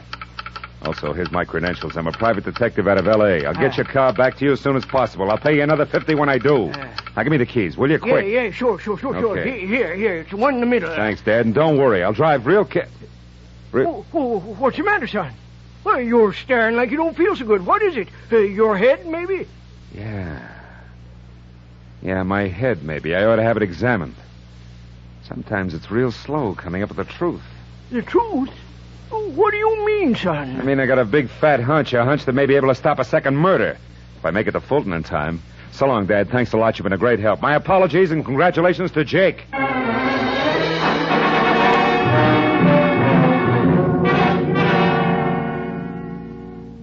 Like the station agent himself, Willard Hansard's coupe was a little less than spry. But with the accelerator jammed hard to the floor and only straight, empty highway ahead, I managed to keep it at a straining 70 most of the way. And 50 minutes later, when I tore into Fulton and followed the street markers to the station, a long, low, welcome sound in the night told me I was on time. The train was just getting underway again. I slammed to a stop at the end of the depot, piled out of the coupe and started to run for the last car. But I changed my mind. The train could chug on its merry way without me. After all, it was going without Dave Stroud and his big brother. The two men were walking down the deserted platform toward me. I slid back into the shadows of a pile of crates and waited, my hand tight on the .38 in my pocket, suddenly positive that my hunch was now a sure thing. Roy Tawney was not Dave's brother, but he was the one who had murdered Manny Auerbach in car 16, compartment L. And he was ready to try murder again. All right, Stroud, that's far enough. Hold there. Tawney, you're out of your mind. You've got no reason to kill me. I'll never say anything. Ellen knows that. That's why I ran. I could never turn Ellen over to the police. I love her. Oh, yeah, sure, you're nuts about it. You got lots of reasons to be, haven't you? Reasons like Ellen crossing you up for me and a tall stack of dough. Reasons like knowing that we're both responsible for knocking off our ex-boss to come into that dough. Sure, kid, you got lots of reasons to love her. But, Tawney, I tell you I do. I ran away, didn't I? Oh, but of course, Mr. Stroud, of course, you ran so that you could wait for a smart time and a smart place to try blackmail. No, that's not it. I ran because I love Ellen. Because whatever she's done has been your fault. Oh, no, kid, you got it all wrong. The lady was the pilot all the way. Even to hiring a lousy peeper named Marlowe to tag you so that I'd know where to get my hands on you. The man on the floor in my compartment? The dead man? That was a loudmouth salesman with a memory for faces. He would have spoiled everything if he'd remembered that he saw me with Ellen in the railroad station and passed it on to Marlowe. I had to shut him up and then give the peeper a big cock and bull story about you being my brother and in hot water with gamblers. And Marlowe was the other one, the one who grabbed for me. That's right, Stroud. That was Marlowe. Too bad he didn't grab better, isn't it? Yeah, perfect shame, Tawney. Will you turn your lights on? He's got a gun! Makes two of us. Rotten pig. Is he dead, Marlowe? Yeah, Dave.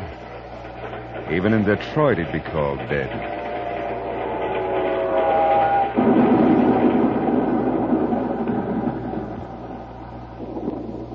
Come on, Dave. We got some telephone calls to make. The police, for one. All right. Marlowe, is all this really true? Yeah, I'm afraid so, Dave. The girl you wouldn't turn in for murder wanted to murder you. Believe it, kid, all at once. It'll be easier later on that way. Yeah, sure. Thanks, Marlowe, for getting here when you did. You saved my life. Well, not exactly. A guy named Willis Hansard gets part credit for that. Guy who runs a railroad station at Carter, California, and also smokes cigars and sometimes runs out of matches. What does that have to do with it? Everything, Dave. See, Hansard needed a light, and I gave him a book of matches that Roy Tawney had given me earlier in the club car. I hadn't noticed them then, but I did when Hansard used them. They came from the Leopard spot, Dave. The Leopard spot? Yeah. The cocktail lounge at Ellen's hotel? That's right. And I couldn't buy Tawney's having them as just coincidence. It tied him into Ellen too tight. A hunch said so. Wait here, will you, kid? I'll only be a couple of minutes. I've got a long-distance call to make before we get in touch with the police. To Ellen? But what are you going to tell her, Marlowe? Anything, Dave. Anything that'll keep her right where she is, ready and waiting for what's going to turn out to be the L.A. police. I won't be long, kid.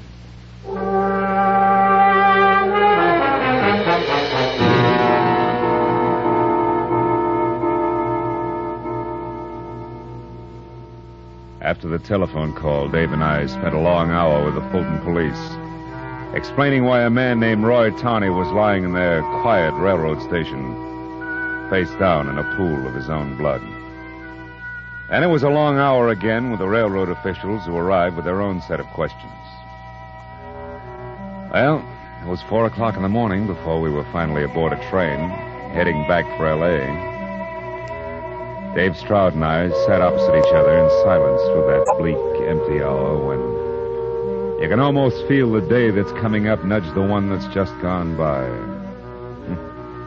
I was real glad to see it go. I sat there looking at Stroud and wondered if he'd ever heard the lyrics of a song a train whistle always makes me think of. My mammy done told me. When I was in knee pants, my mammy done told me, son, a woman's a two-face. A worrisome thing who'll leave you to sing the blues in the night.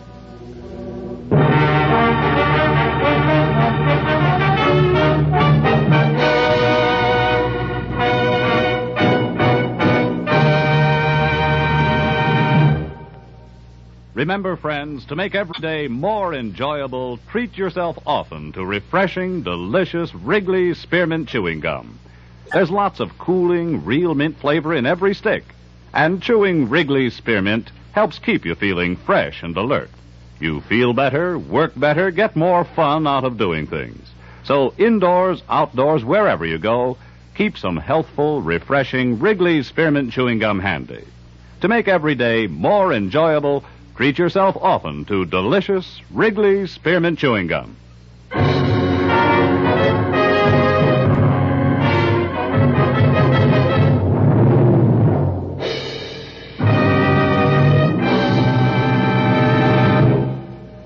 The Adventures of Philip Marlowe, bringing you Raymond Chandler's most famous character, star Gerald Moore, are produced and directed by Norman MacDonald and written for radio by Robert Mitchell and Gene Levitt. Featured in the cast were Harry Bartell, Sammy Hill, Roy Rowan, Parley Bear, Larry Dobkin, Elliott Reed, and Junius Matthews. The special music is composed and conducted by Richard Arant.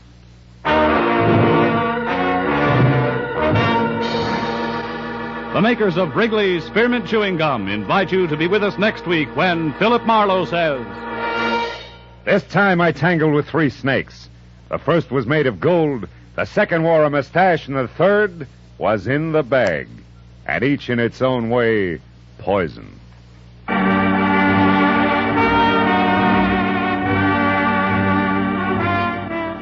Bob Stevenson speaking. This is CBS, the Columbia Broadcasting System.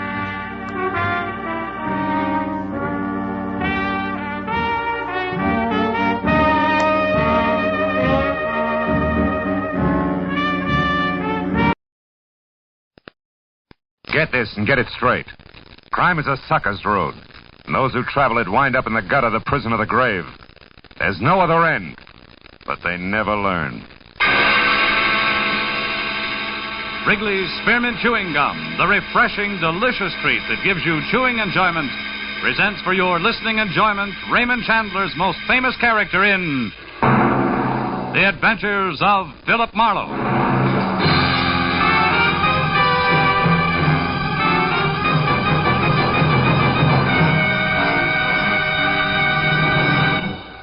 To make every day more enjoyable, treat yourself often to refreshing, delicious Wrigley's Spearmint Chewing Gum. Here's a taste treat you can enjoy indoors, outdoors, at work, or at play. The cool, long-lasting mint flavor refreshes you. The smooth, steady chewing helps keep you fresh and alert. Adds enjoyment to whatever you're doing. Wrigley's Spearmint Chewing Gum. Healthful, refreshing, delicious. Now, with Gerald Moore starred as Philip Marlowe, the makers of Wrigley's Spearmint Chewing Gum are glad to bring you tonight's transcribed story, The Last Wish.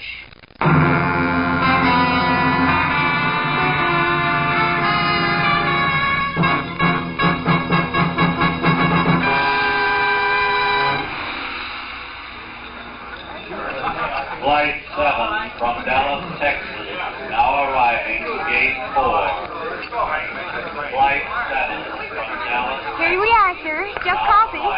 Still can't tell you on a running mate, huh? Pie, cake, sandwich. Hot or No, honey, just coffee, nothing else. Oh, wait a minute. Make it another coffee, will you? Sure. Oh, Lieutenant, Matthews, over here. Oh, hi, Phil. Hi. Sit down. I just ordered some coffee for you. Oh, that's wonderful, Marlowe. Now that the niceties are over, where is he? He's around, Matthews. Where around, Marlowe? Look, why all the hocus pocus? When you called, you told me to get over to the airport here in a hurry. You said you had him. I do. Also, I've got a story. Well, that can keep till we get to headquarters, Phil. No, it can't keep, Lieutenant. It's...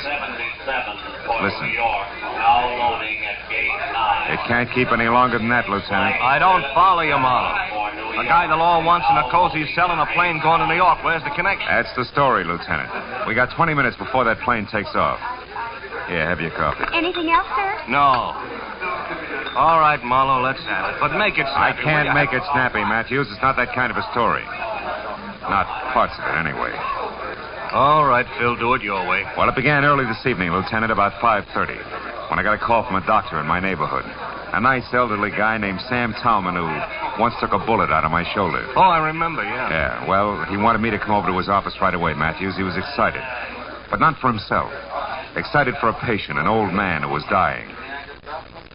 When I got to his place, the kind of old-fashioned doctor's office where the drab horsehair furniture sort of gets mixed up with the shiny new x-ray equipment, he met me at the front door. He's inside with my nurse, Phil, and he's going fast. You've got to be quick. Now, what did I tell you on the phone? Well, almost nothing, Doc, just that he's old. Yes, 70, Phil. Maybe more. Anyhow, his name's Schiller, Jacob Schiller. He's a good friend of mine from San Francisco, and he was on his way to Israel, to Tel Aviv. Oh. It was his life ambition. Sit down, Phil. Oh, thanks. He's not going to make it, Doc? Not a chance. It's his heart. He had an attack this afternoon. I can't even move him out of here. He's through. A little too soon. He wanted to go to the new country, is that it? Yes. A pioneer's measured by his spirit, not his years, he said. Anyhow, Phil, he came down here to see his son before he caught a plane tonight for New York and the first leg of the trip to Israel. And that's where you come in. I don't know where Jack Schiller is. Jack's his boy's name. Oh. But the old man would like to see him once more. It's his last wish. He knows he hasn't much time left. Uh-huh. Well, why me, Doc? Why not the police? Well, I didn't think... I mean, Phil, Well, Oh, the kid doesn't sit too well with the law, huh? I'm afraid not. Excuse me. Sure. Dr. Talman, hello? Oh, yes, Mrs. Caller, yes. 1 every 3 hours, like it says on the bottle. Yes.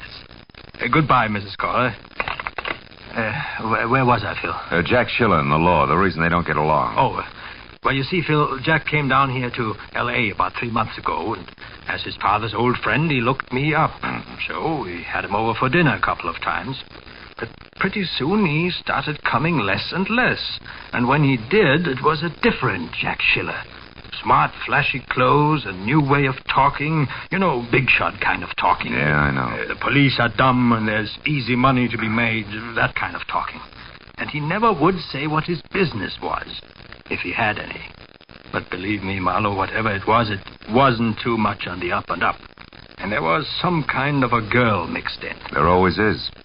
What's Jack Schiller look like, Doc? Look like? Yeah. Oh, yes. Here, Phil. A picture we took of him when he first came to the house. A barbecue we were having. He's about 30 years old. Kind of good looking, huh? Maybe too good looking, Phil. Maybe that's the trouble. Anyhow, for Jacob's sake, Phil, for my old friend, do you think you can find him? Well, that depends, Doc. What else do you know? Like last address, friend's name, favorite bar. That's the kind of information that counts. I was afraid it would be like that. Phil, I never did know his address. Well, yeah, but, Doc, there's got to be someplace I can start. Oh. One thing, Phil. What? Twice or maybe 3 times I saw him going to a fancy apartment house on Wilshire Boulevard, the Sherry Towers. Sherry Towers, huh? I pass it late at night coming from the clinic. I didn't bother stopping to call him. Well, you know, Phil, if he wanted no part of me, I wanted no part of him. And I wouldn't care about him now either, but for Jacob. Jacob's been a good man, Phil. Always. Phil, you'll try? Yeah. Sure, Doc, I'll try. Doc Tallman smiled his thanks without moving his lips, turned and shuffled toward a room behind him. When he opened the door, I caught a glimpse of a lot of cylinders and tubes and gadgets I didn't understand. And something I did understand a little. The almost peaceful face of an almost peaceful old man who was dying. I didn't try to see any more. There wasn't time to waste. I suddenly wanted to get started in a big hurry.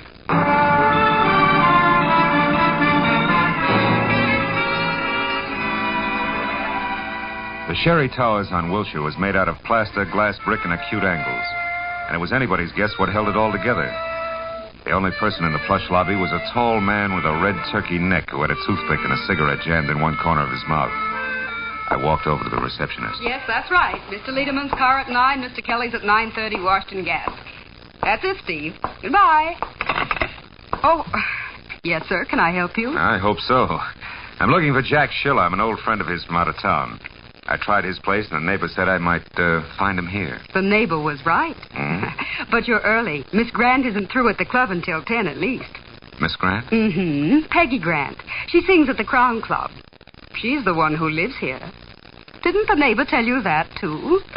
Yeah, but the way he said it, I thought he was kidding.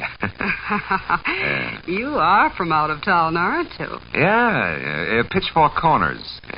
Well, good night, ma'am. Good night. Look for you later, Mr. Pitchfork. Oh, you big city slicker, you. Huh? Yeah? Pardon me for butting in, but I couldn't help overhearing you. I can tell you something about your friend Jack Schiller. All right, start telling. Well, let's step outside. I'd rather only you heard it. Oh, sure thing.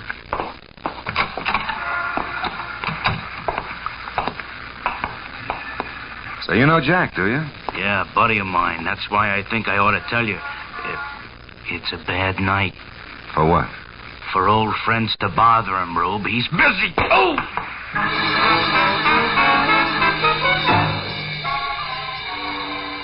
The roll of nickels that Turkey Neck must have had clenched in his palm folded me fast. By the time I climbed back onto a pair of wobbly knees, he was across the street into an alley and gone. But I cheered myself up at the thought that it was better this way. After all, with Turkey Neck coming out on top, I was only a friend of Schiller's from the sticks, so nobody had to worry about. And that thought helped all right. Helped everything from the blood that trickled out of my mouth right down to the side. I hoped it would stop by the time I got to the Crown Club. Good evening. A table for one, sir? No, thanks. I think I'll watch from the bar. Yes. Oh, tell me, Captain, does Ross Holland still run this club? Oh, yes, sir. You're a friend of Mr. Holland's? An acquaintance. Oh, well, in that case, I must insist. A table. Oh. Andre, a table for one, vivement. This way, sir. The chanteuse will be on in a moment, so you cannot see us well from the bar. Thanks. I did want to catch her, a number. But this way, sir. Sir, there is something wrong? Oh, no, I just changed my mind, Skipper. I think I'll go to the bar after all. It was Jack Schiller, no doubt about it. At a corner booth just beyond the bar and huddled close to a girl who was almost dressed in something strapless and spangled and who matched the display poster I'd just seen in the lobby labeled Peggy Grant. I ordered a drink at the bar and then walked it over to a celebrity picture gallery on the wall near them and listened as Schiller, all now, smiles, darling, raised to a the drink to unhappy toast. end of Mr. George Mancini's squeeze play. And to your letters, back safe and sound in the lily white hands that wrote them. Hey, sweet, you're supposed to drink a toast, not stare it down. Baby, what is it? But, Jack, I'm worried. I do want everything to go right. Why, if you don't go get those letters from Mancini, everything I worked so hard I for couldn't will be catch it lost. all. Everything. But it was easy to fit together. Peggy Grant, who was now going up fast as a vocalist, had once been in love with and under the personal management of George Mancini. A preserved in alcohol combination agent producer was now going down even faster. And although she had never had a contract with Mancini beyond an oral agreement, her old love letters had included enough business with Mancini to drag them into court where they could stand up in lieu of a written contract and thus net Brother Mancini the customary 10% of Peggy's earnings. And to say so about future engagements that neither of them wanted. I haven't spent all this time cultivating Mr. Mancini at his lair on top of Sweetser Drive for fun, you know. Believe me, doll, we're in. Honest. All right, Jack, if you say so, darling, but... Well, you know the letters I know. Love letters. Forget it, Angel. I won't even open them. They belong to a long time ago, and I'm not interested. Now, you go on out there and sing for your supper. I knew that once Schiller left the club, he was going to be busy. So as they started to tear themselves away from each other, I figured it was the right time for me to step in. What I didn't figure on was Ross Holland, the king of the Crown Club, standing at my elbow. Hello, Marlowe. Pretty picture, isn't it? Yeah, if you like ingenues with bags under their eyes. I wasn't talking about the one on the wall, Detective. I meant Peggy. You were staring, remember? I do. Your move, Holland. Now, take the chip off your shoulder, Phil.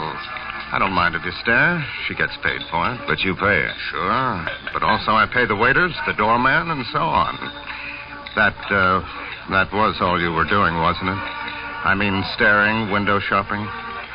I'd hate to think you were here on business. Oh, sensitive, aren't you?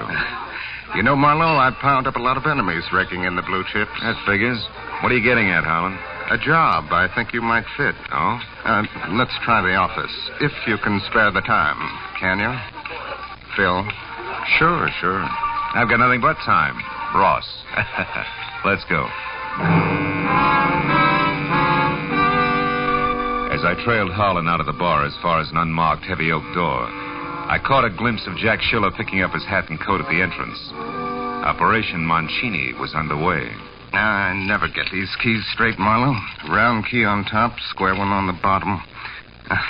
You'd think I'd remember that, huh? Yeah, the switch to a revolving door. Oh, well, I like my privacy. So do my boys. Now, go on in, make yourself comfortable. I'll get a couple of drinks going. As I moved into the vault Holland called home, one thought alone stood out in my mind. Every second that mine host wasted was a second that old Jacob Schiller couldn't afford to lose. But finally, when I was just about ready to skip playing it close and take off, Holland came to the point. His proposition that I go to work for his enemies, play spy, and get paid for both parties. That I needed like a weekend in a leaky submarine. Well, that's it, Marlowe. Yes or no? Yes and no, Ross. I'd like to sleep on it. Fair enough? Fair enough. Good night, Phil.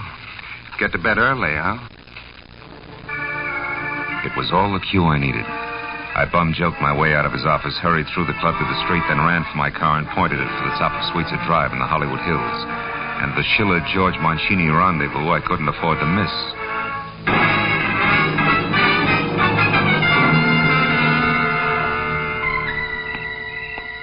The place, which turned out to be bilious green walls under a shocking pink roof, stood out in that conservative neighborhood like a black panther in a snowbank.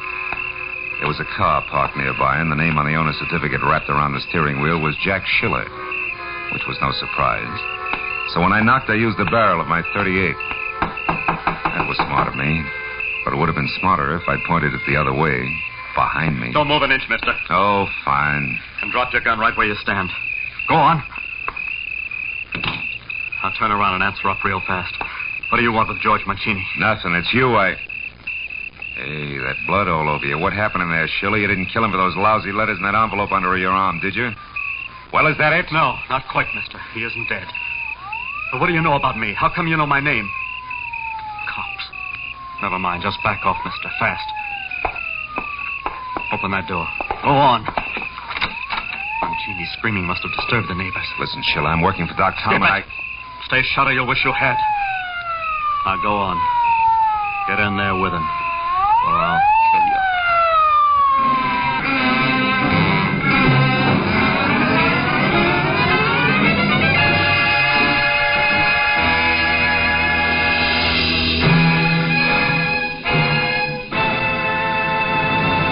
To make every day more enjoyable, treat yourself often to refreshing, delicious Wrigley's Spearmint Chewing Gum.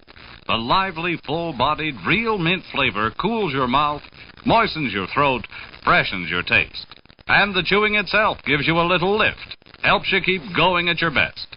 So for real chewing enjoyment that's refreshing and long-lasting, always keep Wrigley's Spearmint Chewing Gum handy. Healthful, delicious Wrigley's Spearmint Gum will make every day more enjoyable. Now with our star, Gerald Moore, the second act of Philip Marlowe and tonight's exciting story, The Last Wish.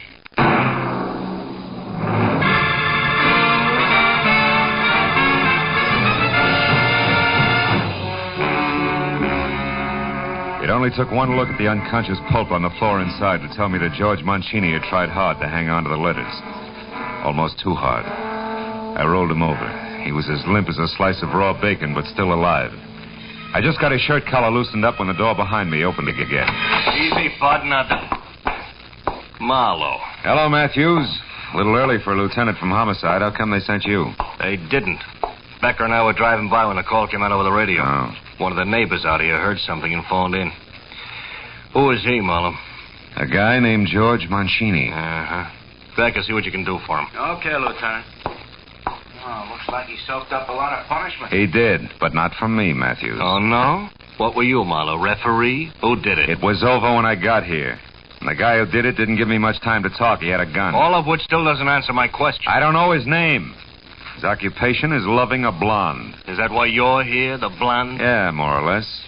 She was afraid of Mancini. He had some letters. Letters, huh? Which are long gone now, no doubt. No doubt. What's the blonde's name? Hey, Lieutenant. I think we better have an ambulance. This guy a long ways out. Okay, take care of it, Becker. Yeah, okay. Well, Marlowe. Now, look, Matthews, nothing's actually happened so far but this beating, and it's probably well-deserved. But the situation's touchy. Girl's worried silly if a name gets mixed up in a thing like this. All right. Now, listen to me. I want the guy who dished up this mess. Either that or the whole story down at headquarters. Now, which? Okay, you'll have him, but just give me a little time alone and I'll deliver him on a platter. Oh, not I again. promise. 930, top of the hill. Oh, come on. It means a lot to me, Matthews. Okay, Marlowe. Just see this doesn't blow up when you kiss her, and don't get lost, understand? Outside, after I found my gun, I climbed into my car and headed for Peggy Grant's lush apartment house again. When I got there, I parked away from the place and skirted the front entrance. I was sure that by now the pretty face at the switchboard would be well primed for a tip-off. I went along the side of the building toward the service entrance at the back. The glow of a match from the shadows in an alcove stopped me. It was the turkey neck, Jack Schiller's quick-fisted helpmate, lighting a cigarette. I eased my .38 out and moved toward him. When he finally heard me, he turned. Hey. But by then he was looking right down the muzzle of my gun. Easy, now, easy, chum. Still sold it's a bad night for seeing old friends, chum? You got me nailed down, brother. You don't have to take my word for nothing. But listen, whatever your angle is, let it rest. Leave the kid alone for a while. Otherwise, you're due for nothing but trouble in large doses. You're kidding. Yeah, you bet I'm always kidding. You got more nerve than brains, Buster. You can't pull that twice. Go fry your ears. You're making a cloud on the skull almost fun. Hey, wait a minute. All that stuff spilled on the walk there, it fell out of your pocket, didn't it? Didn't it? So what? So you don't have to say another word, watchdog. I'm beginning to get the whole thing all by myself. Sure. And what's more, you yellow jerk, I don't like it! The two small items I'd just seen on the walk made swinging the flat side of my gun butt against his head a distinct pleasure. They also made getting in the service door and up the stairs two at a time to Peggy Grant's apartment a definite gratification. Because now I had a Jim Dandy hunch on exactly what to expect. Come on, Princess, open up. Who are you? A cop? Expecting cops, Miss Grant? Not exactly. The milkman doesn't carry a gun, and my friends all use the front door. I'm the informal type. Where's Jack Schiller? Right behind you, mister. Again. This time, lay your gun on the table. Go on. Sure. You're slightly better than the guy downstairs. I got by him with no trouble at all. What's that? What guy? Why, you mean Peggy didn't tell you about the watchdog? What is this? Go ahead, Princess. Tell him about the turkey neck character with orders to keep everybody away while Jack makes a fool of himself. Darling, get this idiot out of here. This is a trick. Why not also tell him who your real boyfriend is, baby? Why, you lousy... You should have learned a little from what happened to that skunk Mancini. Now go on back to him and tell him if he tries anything else like this, I'll go over him again. Right from the beginning. My. Aren't we spunky tonight? Now, look, Schiller, I want you to listen, and I haven't got all night. There's a guy downstairs who was sent out to see that nobody interfered while you played perfect pigeon. It was you who risked getting plugged when you went in after those letters. I want you were sucker enough not to read. Now it's you who's in a big jam with the police. And what's more, I found out that guy is one of Ross Harlan's boys. Oh, you liar, get out of here. Oh, Jack, make him go away, please. Wait a minute. What's Ross Harlan got to do with this? Nothing, Hal. Lay 10-1 those letters were written by Harlan, not Dreamboat here. And that they set him up for a squeeze and have nothing whatever to do with their dubious career as a singer. You got any sense, Schiller? Read one. Jack, you gave me your word. Oh, don't be a child, darling. Can't you see what he's trying to do to us? Just take one look at one signature, Jackson. If I'm wrong, you can split my other lip. No, Jack, don't. Get the letters, Peggy. At least I'm going to know who wrote them. All right. If that's the way you want it, Jack, that's the way it'll be. Jack, my gun. No, either one of you. Drop it, Jack. I mean it. Peggy, what are you doing? Drop that gun. Well, mister, you sure wrecked a lovely setup. Why, I don't know. But it won't do you any good. I'm leaving, and I'm taking these letters with me. And it's true what he said. Of course it's true, all of it. These letters were written by Ross Harlan back when Mancini was his partner, and they're loaded. With them, Mancini could cut himself in for half of every cent Ross had. And Ross couldn't trust anyone but me to get them back for him. Stay where you are. Don't feel too bad, Jackie boy. You have to live to learn. Maybe you won't be a dope all your life. Peggy, better go. Oh, shut up. You were right, so you made your point. Now, whatever your reason was, get it out of here and leave me alone. No. I haven't been monkeying in your corny affairs just for laughs, Sonny. I was hired to find you by Doc Tallman. Doc Tallman? Oh, that nosy old goat. Why? Your father's in town. He's had a heart attack, a bad one. My father? Yeah. He wants to see you.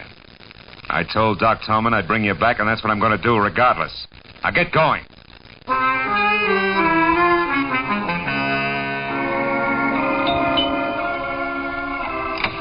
Oh, Phil, come in. I finally got Jack, Doc. Here he is. Hello, Doctor. Where's my father? Back in the bedroom. I'll go right in and see him. Jack. What? What is it? What's the matter?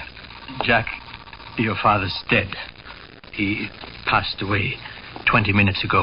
Oh, I'm sorry, Doc. Dead? Oh, Pop. Pop. Here, my boy. Sit down. 20 minutes. Just about the time it took to beat a chiseler out of a bunch of letters and argue with a cheap two-timing blonde.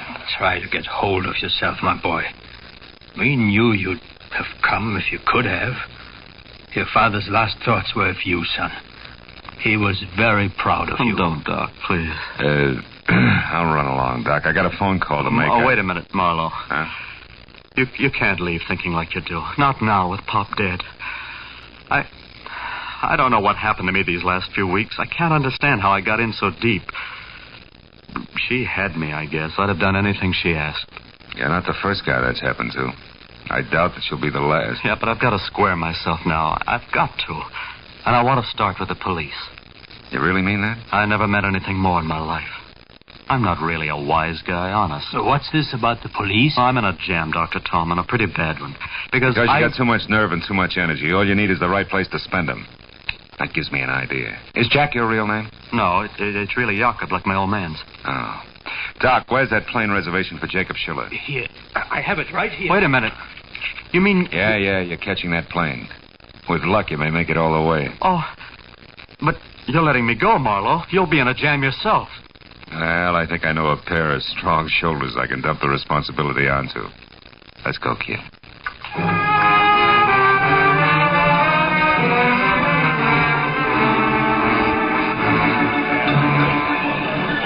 17 to New York, now loading at gate 5.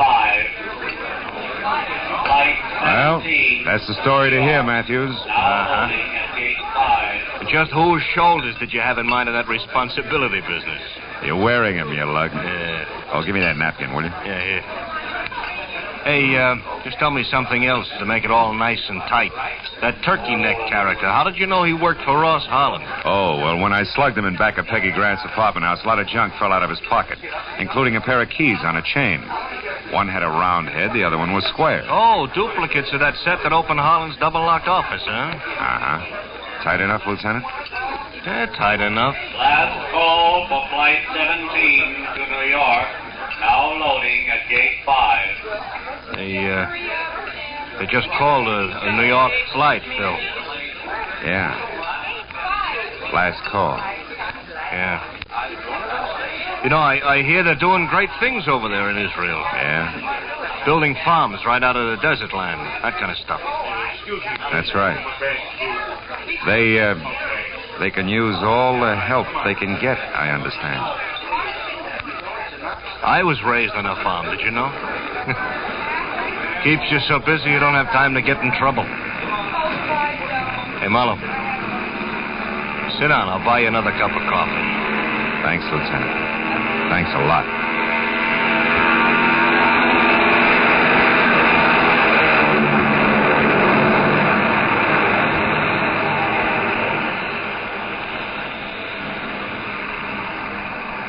We watched the plane take off, swing in heavy, thundering grace, and head east.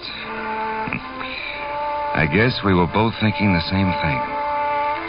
Two Jacob Schillers were on their way to the fulfillment of a promise. The old and the new promised land.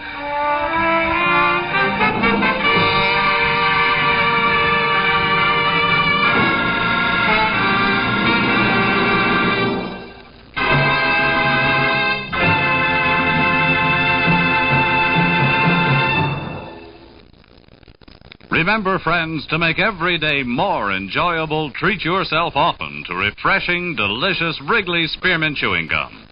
There's lots of cooling, real mint flavor in every stick. And chewing Wrigley Spearmint helps keep you feeling fresh and alert. You feel better, work better, get more fun out of doing things. So indoors, outdoors, wherever you go, keep some healthful, refreshing Wrigley Spearmint Chewing Gum handy. To make every day more enjoyable, treat yourself often to delicious Wrigley's Spearmint Chewing Gum.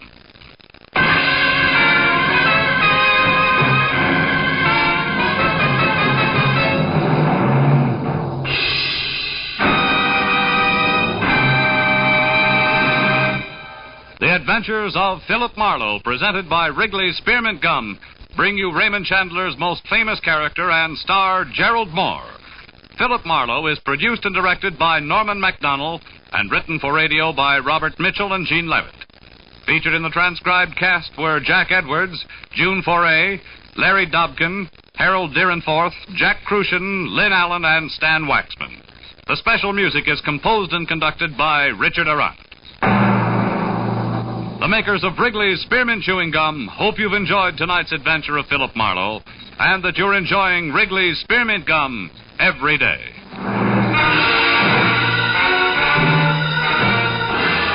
Next week, Philip Marlowe will be heard on Friday evening, so we invite you to be with us next week on Friday when Philip Marlowe says... This time I found an old friend in the morgue. Watched a man with a burned hand die in a quiet garden and listened to a pathetic killer give up. All because a little glass donkey came to town.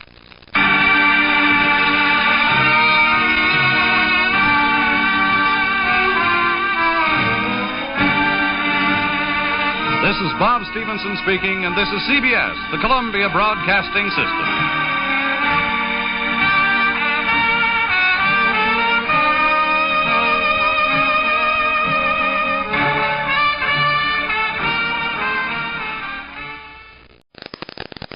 Get this and get it straight. Crime is a sucker's road, and those who travel it wind up in the gut of the prison of the grave. There's no other end, but they never learn. Wrigley's Spearmint Chewing Gum, the refreshing, delicious treat that gives you chewing enjoyment, presents for your listening enjoyment Raymond Chandler's most famous character in The Adventures of Philip Marlowe.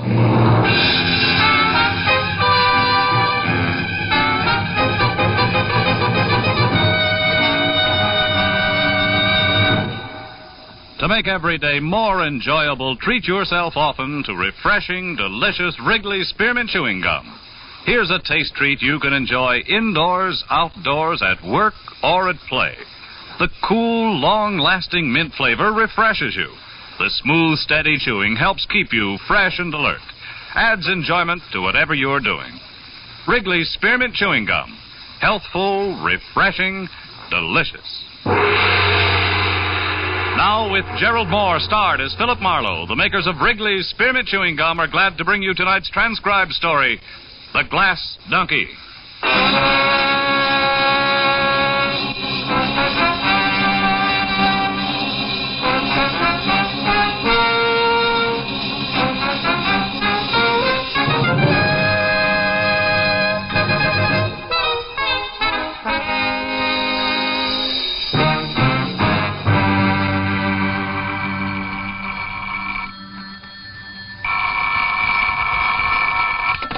Hello, Philip Marlowe. Oh, this is Matthews, Phil. Hi. Listen, Phil. Yeah? Didn't you once go around with a brunette named Helen Lofton? Helen Lofton? Sure. Still do now and then. Why, Lieutenant? Monday your night off? Not so as you'd notice, Marlowe. When was the last time you saw her? Oh, maybe a month ago. Hey, what is this? You sound real official. Yeah, I know. Sometimes I don't like it any better than the next guy. Look, Phil, did Helen have any big problems on her mind at that time? Just me. Hey, wait a minute, Matthews. Is Helen in trouble? Not now, but she was in lots of it 3 hours ago. At about 5 o'clock this afternoon, somebody put a bullet in her neck, Phil. Oh, no. It's down here at the morgue. If you think of anything, let me know, will you?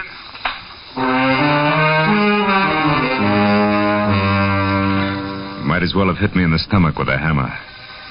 Helen Lofton, a good-to-look-at girl with soft black hair and clear hazel eyes, who gets a big charge out of life. But Helen was a great girl. And she'd always had enough sense not to waste time on the kind of people who put bullets in other people. For a long few minutes, I just sat in my apartment and felt sorry. But then I began to want to get my hands on whoever had pulled the trigger. By the time I got downtown and walked into the morgue attendant's office, that urge had become a big hot lump in my chest.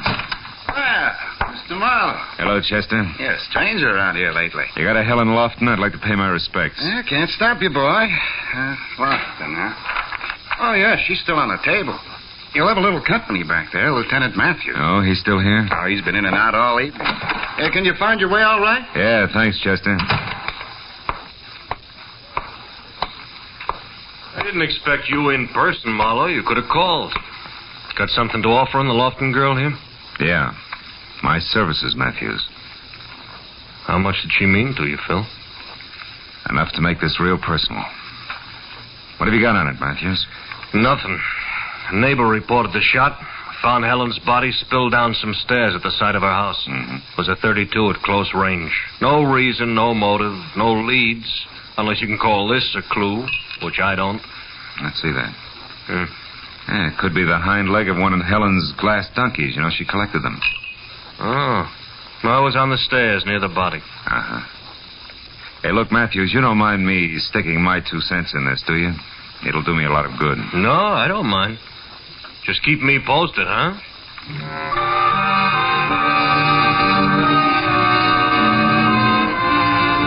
I drove out Sunset Boulevard, then north on Camino Avenue to the neat little house where Helen had lived. I sat very quietly back under some big magnolia trees.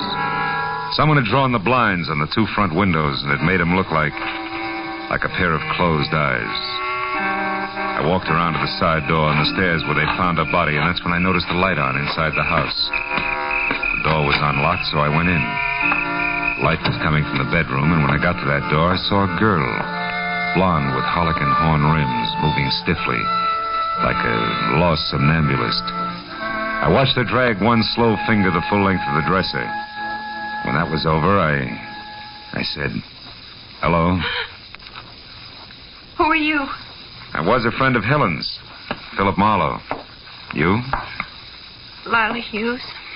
You startled me. I thought I was alone in here, and after all that's happened. Yeah. Did you, did you know Helen pretty well? Yes. I was just about her only girlfriend. You see, we worked together in the same office and had the same boss.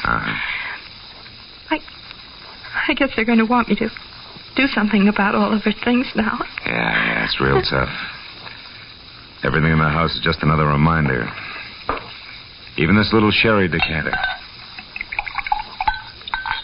Here. But that's Helen's. That's all right. Sit down. Drink it. At least it'll do you good. Look, Lila, I gotta know why this happened to Helen. It doesn't make sense. Can you help me? Any idea at all? No, the police have already talked to me about it. Please, Mr. Marlowe. I know this is unpleasant for you, but I need some answers. It's been over a month since I saw her last. Who's she been going with lately? I don't know. Helen never said much about her dates. Who's your boss? Mr. Maffey? Mm-hmm. Oh, she dated him a few times, but so have I. Surely you don't think Mr. Maffey... No. I just want to talk to him, that's all. It's Norman Maffey. Maffey Real Estate Company on Wilshire. He lives on Ogden Drive, 3848. Thanks, Lila. Well, I'll be on my way now. Hey, look. Maybe you better come too, huh? Let all this go until tomorrow, when you're feeling better. Yes. I guess you're right.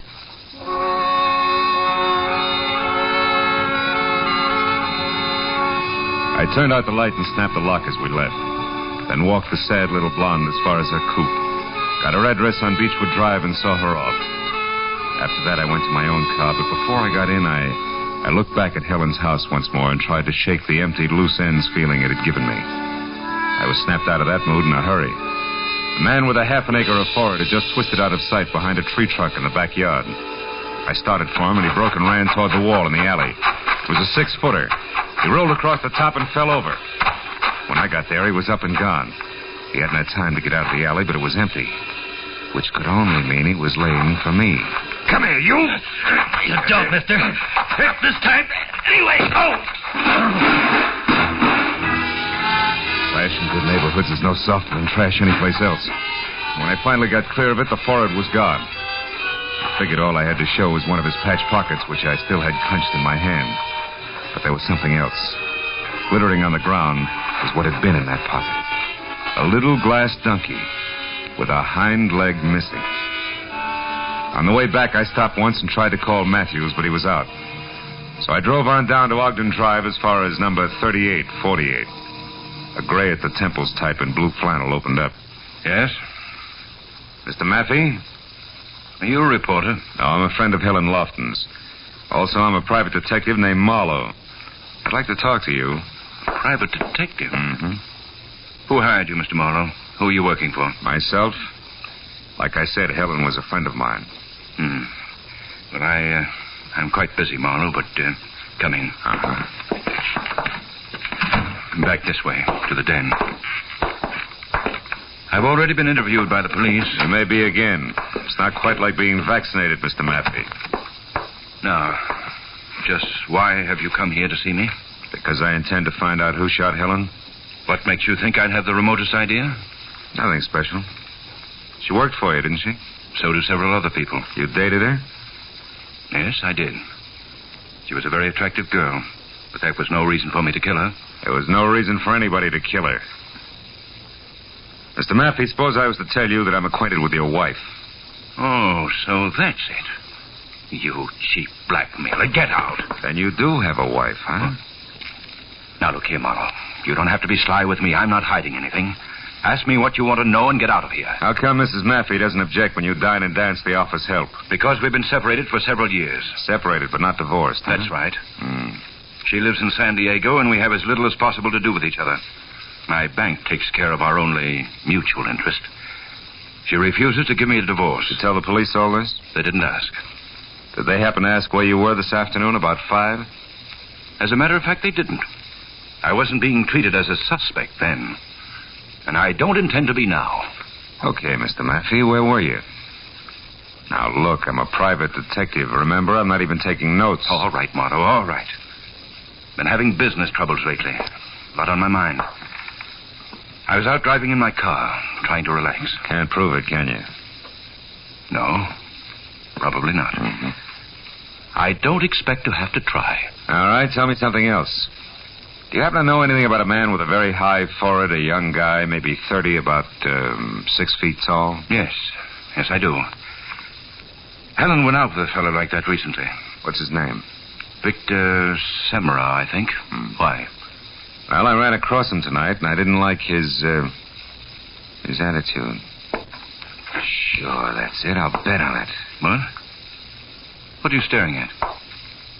This ashtray? No. That little donkey in front of a betting window. Thanks for everything, Maffey. I'll see you.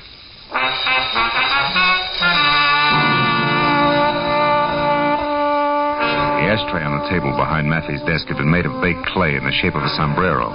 A keepsake from old Mexico that kicked hard at my memory. At least it was a thought well worth the price of a phone call to Tijuana. So I drove as far as the first payphone, which was at an all-night mobile gas station, got a handful of change, and while my car was being gassed, put the call through to my old friend, Senor Mike Donahue, who had given up reporting in Chicago for editing south of the border. We are ready on your call now, sir. Go ahead. Hello, Mike. Hello, old pal. Hi. Hasta la vista. What's cooking? You coming down to see me? Later on. Listen, Mike, I'm trying to find out about a glass donkey. A which? A donkey made of glass, a souvenir mule. It's got silver shoes and a silver halter. Oh, one of those things. That silver works strictly a Tijuana product, you know. Yeah, I know. Peddle them at the highlight games down here. Out by the betting windows? That's right. Can't buy them anyplace else, Mike. No, not that I know of. Mm-hmm. Why, you want some? No, I've already got one. Well, thanks a lot, Mike. You've been a big help. Hey, wait a minute. What's the matter? As long as you're on the wire, Gumshoe, maybe you can help me. How? I got a big front-page mystery spread if I can get a little more dope. Ever hear of a babe around L.A. named, let's see, Mrs. Norman Maffey? Mrs. Norman Maffey? Yeah. Holy smoke, I'll say so. What, Mike, what's the story? Well, the boys just found her body out here on a side road at the edge of town. Yeah? Been dead a couple of days. Probably happened Saturday night. Saturday night, huh? Yeah. The hotel identified her about 10 minutes ago. She was run over. Run over? Well, Mike, you said it was a mystery story. Yeah. You see, the tire tracks out there are still good. It was no accident, Phil. It was murder. Somebody went a long ways out of their way. Yeah. Yeah, Mike, somebody sure did.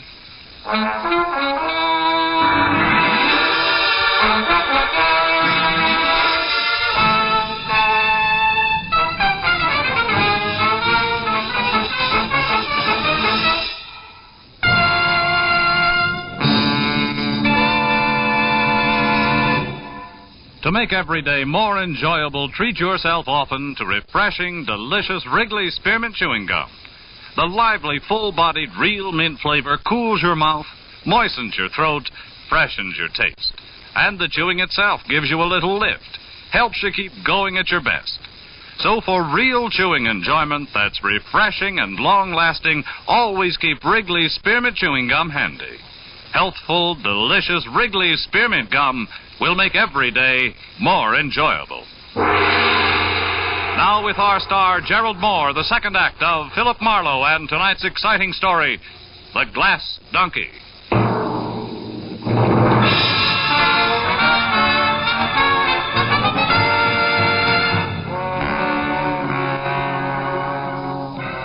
When I hung up on Mike Donahue in the news of Mrs. Maffey's violent death on a lonely road outside of Tijuana, I postponed trying to figure it all out until I had called Lieutenant Matthews at Homicide. I'd asked him to meet me at the bar I was at.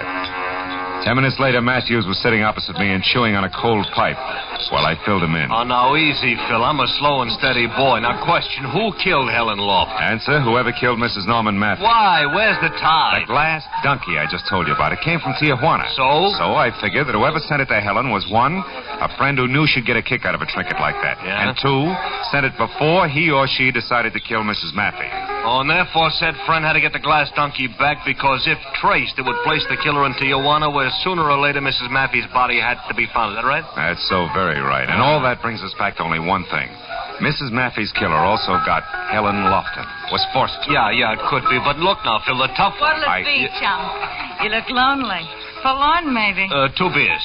2 beers, huh? Any special vintage? Yeah, the kind with suds on top. Goodbye, comic. Okay. No offense intended. Oh, what was I... Oh, yeah, I was saying for the tough one. Now, who killed Mrs. Maffey? Mr. Maffey. The motive? He had the best motive. He hated his wife. Also, Matthews, when I talked to him, he was real vague about his whereabouts lately. And for a clincher, he did know Helen Lofton well enough and long enough to send her a cheap trinket, as in Donkey made of glass. Now, you impressed? A little, but you're holding back, Marlowe. I'm what? No, not on me, on yourself, Phil. Look, I know you. You don't usually leap at conclusions and over facts. That isn't your style. I'm trying to tell you, Matthews. With such. You know, I told Kelly about that crack you made, mister, and Skip he it. said... Here. And goodbye again. We're busy. Yeah, I'll say. Too bad we ain't got tablecloths. You could have impressed me, chum. Writing down big numbers. You tip her, I'll break your arm. Yeah. Now, look at Phil. Could you be a little bit prejudiced about this guy? Now, Phil. Yeah. Sure, I'm prejudiced. I just don't like Norman Maffey's stuffy kisser and something else. I might as well admit I keep skipping that guy with a mile-high forehead and the boyfriend named Vic Samro because I don't exactly know how he figures in. I'm too impatient to wait around for the answer. Uh-oh. What is it, Phil? A game, Lieutenant calls. Speaking of the devil. Oh, don't look now, maybe? It's Forehead, Matthews. He was in the next booth, catching it all. He's at the front door now, see? But he isn't running yet. He's just paying his check. Lieutenant, how about trying that cigarette machine over there while you talk to me like I was still here, huh? Gotcha. I'll take the back entrance out to the sidewalk. You'll know if I need help. Matthews underplayed his part neatly, and I got out the back door to the street where I spotted Semrau some 50 yards ahead, walking slowly toward an empty car, a new green Nash that was parked close to mine. But then suddenly he started running like he had just backed into a blowtorch. Before I knew it, he had piled into his car. When I was in mine and after him, the street became that much narrower as a truck the size of a battle wagon lurched out of a side alley without so much as thinking about a full stop. You stupid clown! What was that, Sonny? You heard me, Muscles. Sonny, you have a nasty touch. You got a couple of funny ideas about driving. Hold right there, fellow. Read it and weep. Yeah, and the big letters spell police. Now get back in your cab there and wait. We'll chat in a bit. Oh, yeah, sure. Whatever you say, officer. Only this jerk was in a row. Oh! Like a trouble, wasn't mine. Marlowe, that still leaves us a big blank to fill in. Yeah. But while we're trying, Lieutenant, do you mind if I drop in on Mr. Maffey again? Alone, I mean? I'd like to try pinning the leg of the ducky on him. All right, Phil, but be careful, huh? It's fragile, you know, made of glass.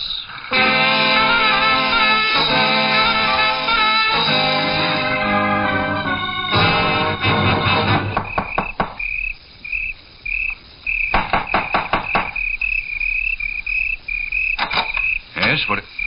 Oh, you again. Yeah, do you mind if I come in again, Mr. Maffey? Frankly, I do, Marlowe. I don't feel very well tonight. Your wife and was murdered, Mr. Maffey.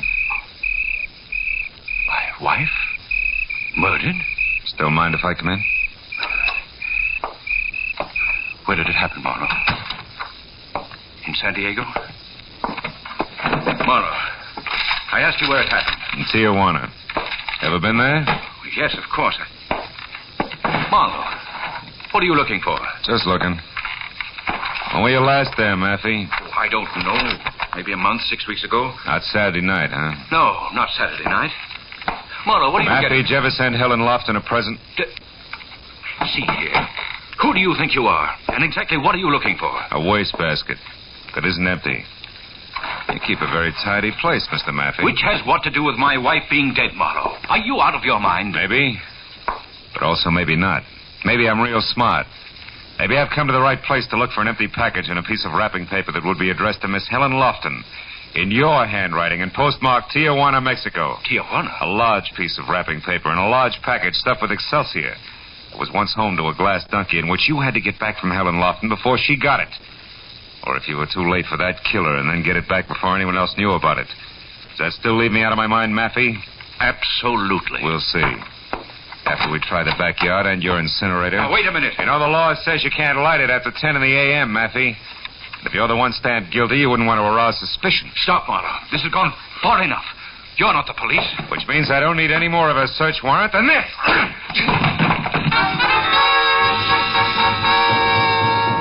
I caught him right. He plopped to the floor face down like he was made of wet wash. When I rolled him over and was sure that a return engagement was still a long way off, I cut the lights, then went through the house and out into the kind of backyard that you had to call a garden.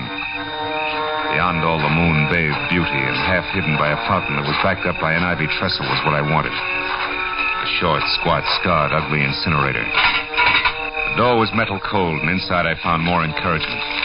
None of the paper that was jammed 3 feet deep in had burned. I started tossing the stuff out, counting more on the feel and sound of wrapping paper than anything else.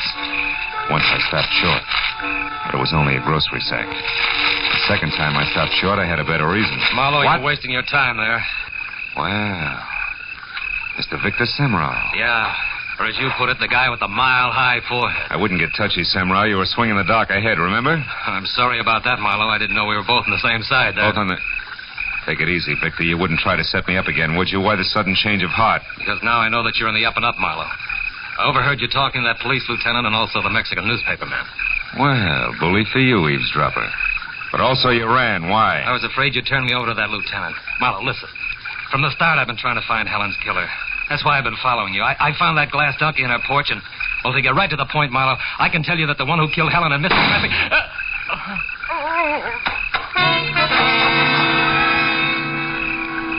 The shot that had come from the shadow driveway close into the house spun Semrau in a half circle, and by the time he'd corkscrewed to the ground, I had my .38 in hand, and it covered the distance across the garden. But I was too late to do anything, except identify the figure I saw take off in a sedan as Mr. Norman Maffey.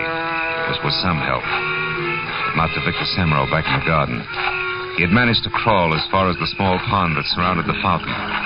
There he had died, one hand half submerged in the dark, cold water. The other clutching his chest, blood-soaked and discolored another way. I must have stared at it for a full 30 seconds before it suddenly began to add for me. Add fast to the only backyard left in the spot where I could get to Maffey and maybe stop a third murder. Lila Hughes' place on Beechwood Drive. It was all the push I needed.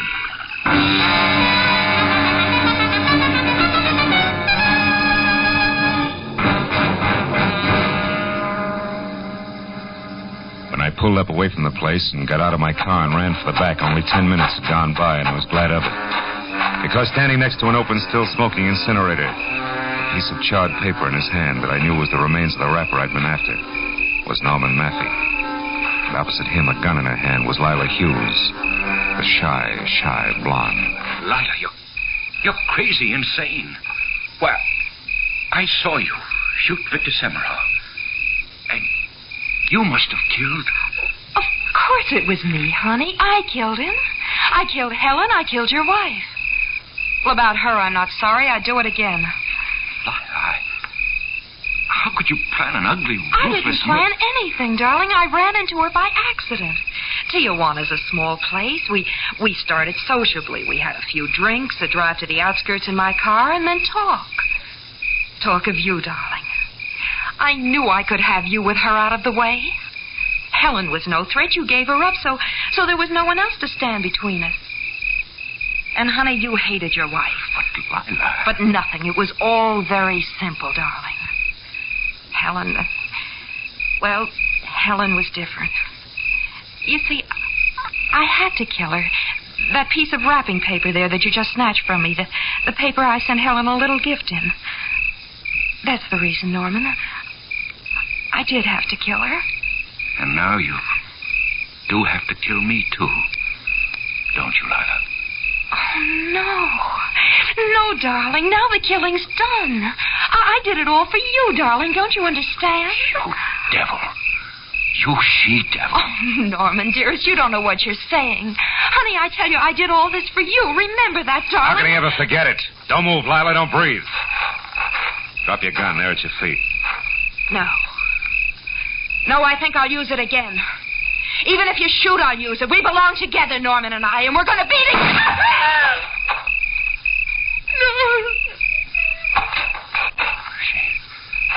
She's dead. Marlowe, she did think she could shoot. Even if you did, didn't she? Yeah. That's what she thought, all right, Maffey. Call the police. They know where they can find me.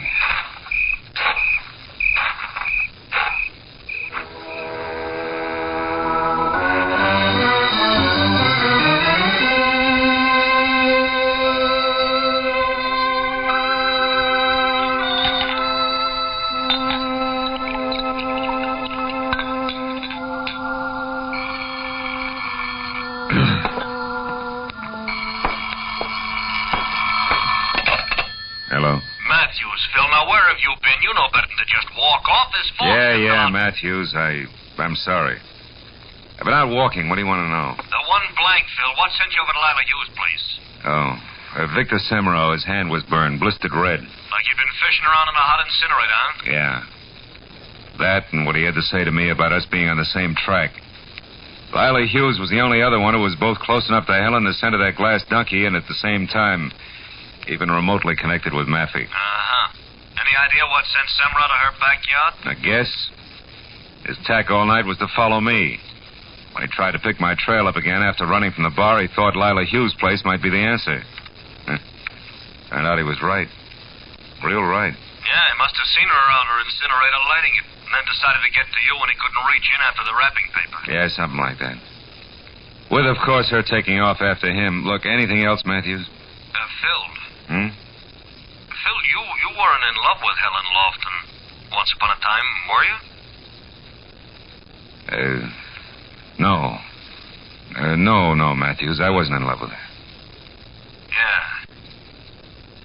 Well, so long, Phil. And, look, I'm sorry about Helen. I mean, it's a crying shame. Yeah.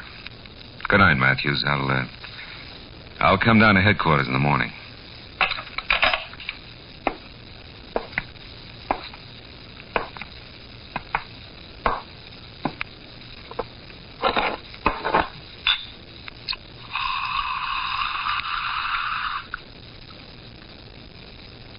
Yeah. A crying shame.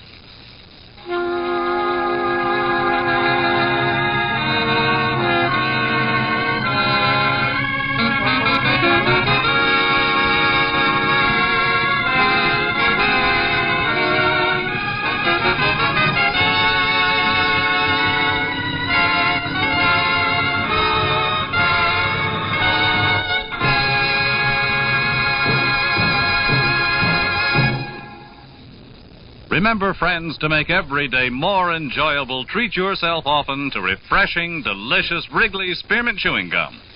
There's lots of cooling, real mint flavor in every stick. And chewing Wrigley's Spearmint helps keep you feeling fresh and alert. You feel better, work better, get more fun out of doing things. So indoors, outdoors, wherever you go, keep some healthful, refreshing Wrigley's Spearmint Chewing Gum handy. To make every day more enjoyable, treat yourself often to delicious Wrigley's Spearmint Chewing Gum.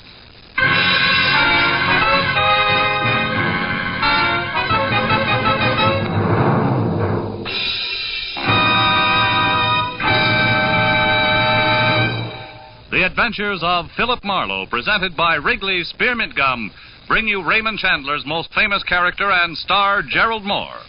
Philip Marlowe is produced and directed by Norman MacDonald and written for radio by Robert Mitchell and Gene Levitt. Featured in the transcribed cast were John Stevenson, Michael Ann Barrett, William Lawley, Bill Johnstone, Vivi Janis, and Vic Perrin. Detective Lieutenant Matthews is played by Larry Dobkin. The special music is composed and conducted by Richard Arant. The makers of Wrigley's Spearmint Chewing Gum hope you've enjoyed tonight's adventure of Philip Marlowe and that you're enjoying Wrigley's Spearmint Gum every day.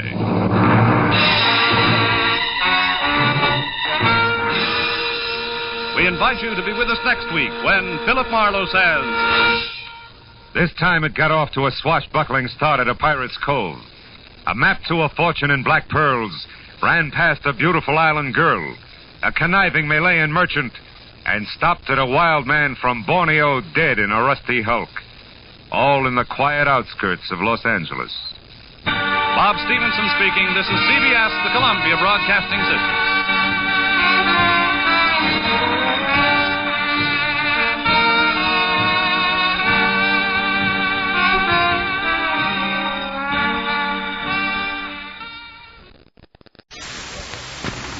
Get this and get it straight. Crime is a sucker's road. And those who travel it wind up in the gutter, the prison, or the grave. There's no other end. But they never learn. From the pen of Raymond Chandler, outstanding author of crime fiction, comes his most famous character in The Adventures of Philip Marlowe.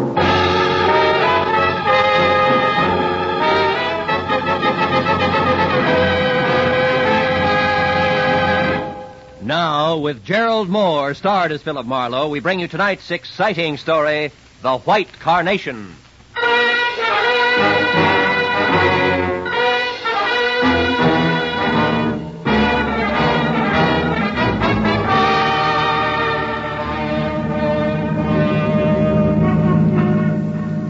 Understand it. Ben Reynolds is a wonderful guy with a really great future, intelligent, handsome. Well, you've seen his picture. Yeah. You said he's a doctor, didn't you, Casey, an MD? That's right. He's already known as one of the best young medical men in town. Turn left at the next corner, Marlowe. Okay. You also said he's to be married soon. Soon. Tomorrow. Oh. And to the swellest girl in the world, Margaret Vanderveer. Vanderveer. As in Beverly Hills, huh? Yes, you know them? Oh, just the name. Marlowe, we've got to locate Ben Reynolds fast and find out what's wrong. Well, you sure it's not just a last-minute case of cold feet?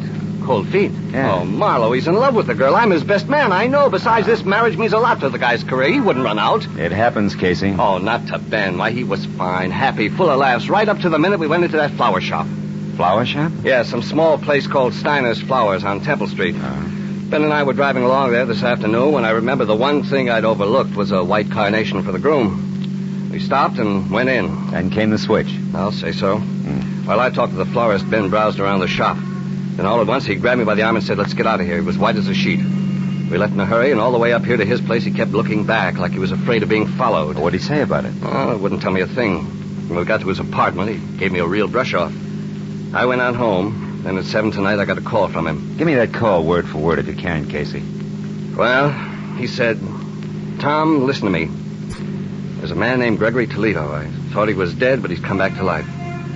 I can't go on until he's dead again, this time for sure. Please don't interfere or say anything. You'll hear from me."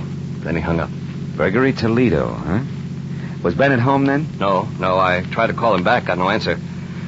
I thought it over for a while, then called you. You see, I'm not only his best man, I'm his best friend, too. That's his place there. Okay, kid. I think you've done right so far, but brace yourself. For what? For something ugly. It says all the earmarks. You might wind up needing lilies, not white carnations. Let's go. The apartment was ground floor, rear, and dark. Inside, from walnut paneling to the sweet, nutty smell of good pipe tobacco, Dr. Ben Reynolds' place was neat, clean, and cozy until we got to the kitchen. There, the air was thick with a strong disinfectant. The doctor's kit was open on the sink. Beside it was a heap of blood-soaked gauze topped by a pair of forceps. And still clamped in the chromium jaws was what looked like a .38 slug. He must have performed this just before he left. Yeah, possibly on himself. This bottle of 100-proof bourbon here is the anesthetic he used. Hey, Marlowe. The cigarette case here. I've never seen that here before. Marlowe, look. What? The name on this thing. Toledo? Yeah, as in Gregory Toledo. He was here, Marlowe. Yeah, but now 2 plus 2 doesn't quite make 4. Look, you say Ben told you on the phone that he couldn't go on until Gregory Toledo was dead. And yet apparently... Apparently, Ben pulled a bullet out of that Toledo guy right here in this kitchen. Is that what you're thinking? Yeah, that's what I'm thinking. Let's check the other rooms again, huh? See if we can get a lead on where he went. Right. I'll look in the bedroom. All right. I'll start on the desk. See if his clothes are still there, will you? Everything seems okay in here. Good. Oh. Say, Casey, did Ben like Armenian or Hungarian food a lot? No. Not that I know of. Why? Well, because his phone book is open to restaurants, and every one of that kind is checked off. Even the gypsy tea rooms. Well, that's funny. You never went to those places. What's it mean? Nothing, maybe. Let's see, got through them as far as Sarkessian's Gypsy Cellar, 3rd Street. Ring any bell? Not a one. What are we going to do, Marlowe? You're going to go home and get some rest. Well, we've got to find him. That's what you hired me for, isn't it? I'll call you when I've got something. Where are you going now? Steiner's Flower Shop. See what else he stocks beside white carnations. I'll call you, Casey. I unsnapped the front door lock, went out to my car, and drove down Temple Street almost to Alvarado. I still had a block to go when I saw the red spotlights on a pair of prowl cars parked up ahead. It was too close to be coincidence. The little store marked Steiner's Flowers was crawling with law. I pushed through the whispering circle of morbidly curious, keeping a respectful distance outside, and went up to the door. There, Detective Lieutenant Matthews spotted me and motioned me in. Hey, Marlowe. What brings you here? Business. Stop for a bachelor button. Uh-huh. Well, you're a bit late. The joint's closed. Proprietor's been murdered or so, I think. You think? Can't you tell? All right, let's put it this way. He's dead under suspicious circumstances. Yeah, that's one way of putting it. You know there's not a mark on him? Nothing. Here, take a look. The back room. All right. There you are. That's him. One Harlan Steiner. There was a gun beside him on the floor, been fired once, very recently. What caliber, Matthews? Oh, 38. And no bullet holes in here, so he might have scored. Hey, why? Just curious. Uh-huh. Hey, wait a minute. What's this? Motive, maybe. List of currency denominations and amounts sent over from his bank and dated today adds up to $40,000. Hey, that guy had $40,000 cash delivered here? That's right. I didn't realize a small flower business could be that good even on a big day. Oh, at your age, it can't. And there's no sign of that cash around now. Well, maybe he was robbed, huh? Mm-hmm. By a handsome, well-dressed guy was seen running out of here earlier tonight, Phil. Steiner probably died of heart failure from the excitement, so that's that. But why did he have so much dough brought in here in the first place? And how did this get here in the back room? What? This. Oh, cigarette with lipstick. Yeah. Well, Matthews, even florists are human, you know. So are cops. I've heard. Yeah. Now give me a straight answer, Phil, huh? Of all the places in town, how come you show up here, this dumpy, out-of-the-way flower shop? I was driving by on my way home, saw your car, so I stopped. Easy as that. Could have done that well all by myself. Mooney. Yeah? You can have it now. Tell him at the morgue I want a fast job. We've seen all we can here. Okay. All except that at the front door, Matthews. Get a load of it. Maybe she's your lipstick. Steiner here now? Are you a friend of Steiner's, miss? Not exactly, sir. Sometimes flowers from him. I see. Were you in here earlier today? No, I haven't been here for several days. What's wrong? Mm-hmm. You'll find out soon enough, miss. Better move along now. Go on. Yeah, okay. No, she's too dark. Your lipstick's awful blonde. Yes, I know. Well, I guess I'll shove off, too. Take it easy, Lieutenant. Sure, boy. Hey, Phil. What? Look, if you should happen to stumble over 40 grand on your way home, get in touch, will you? Don't I always? Good night, Matthews. I drove down Alvarado to 3rd Street and turned right. In a few minutes, I was parked in front of a gaudy doorway at the foot of a half a dozen steps dimly lit by a rusty hanging lantern under a sign. Said Sarkessian's Gypsy Cellar. Armenian dishes our specialty, Alex Sarkessian, proprietor. Inside, the place was a stone floor, imitation oak booths, all empty. The 5 feet high that hustled toward me out of a dark corner was Sarkessian himself. The welcome smile dribbled off his face like spilled beer when I said all I wanted was some information. Why you come here for it, huh? What kind of information do you want? On some people, Mr. Sarkessian. Do you know a man named Gregory Toledo? No. Oh, well, how about Reynolds, Ben Reynolds? No. Okay. Try, never mind, that girl on the billboard there. Who's she? Madame Vadena, just like it says, she's on the billboard. What's her real name? Ruby Vadena. She works here. Works. If somebody wants to call looking at tea leaves in a cup, work. But the customer expects it. The customer is always right. So Ruby Vadena works here, but not tonight. All right, where can I find her? What? Because I saw her a few minutes ago in a certain flower shop. Oh, that's a very good reason. Now, look, mister, I run a restaurant, not a lonely heart. You look, Sarkessian, your little gypsy's in a murder right up to her big brass earrings. I gotta talk to her right now. A murder? I knew it's that fake. Oh, that no good. She ruins my business. What kind of appetite can murder give anybody, I ask you? I ask you for the last time, where does Ruby live? Villa Garibaldi on the end of Reposa Street. Thanks. When you find her, tell Sarkessian says she's fired. She don't come in my place again, you hear? She's washed out.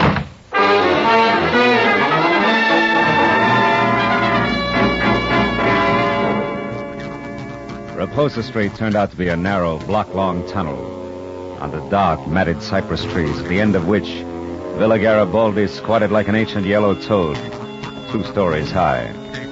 I'd gone far enough in my headlights to pick up the clutter on the stairs when Ruby herself stepped out from the trees and headed for the front door. She had enough head start that she was upstairs and at the door before I caught her. Leave me alone. I haven't done anything, copper. Leave me be. I'm no cop, Ruby. Oh, no. Lisa and I saw you at the flower shop. You're not kidding anybody. Is this your door here? Maybe, but you can't get in there without a warrant, copper. So keep it out here and keep it short. What do you want? Who is Gregory Toledo? I don't know. All right, let's try an easier one. What was that florist Harlan Steiner to you? If you're not a cop, what do you care? I'm a private detective, honey, and I care plenty. You know what happened to him, don't you? I think he's dead, if that's what you mean. He was just a friend, that's all. Oh, no. You're not the type for just friends, Doc. Hey, wait a minute, Sugar. Somebody's in your room. Oh, no. The money. Open the door. Hurry up, will you? I'm trying Well, to. come on. Now, get out of my way. Reynolds! Ben, stop! Stay back, you! For an instant, I'd seen Ben Reynolds, his face twisted in fear, a package wrapped in green oil paper clenched in one hand. Then he grabbed up the only lamp and smashed it at me. In the dark, I heard him run through the kitchen and out the back door.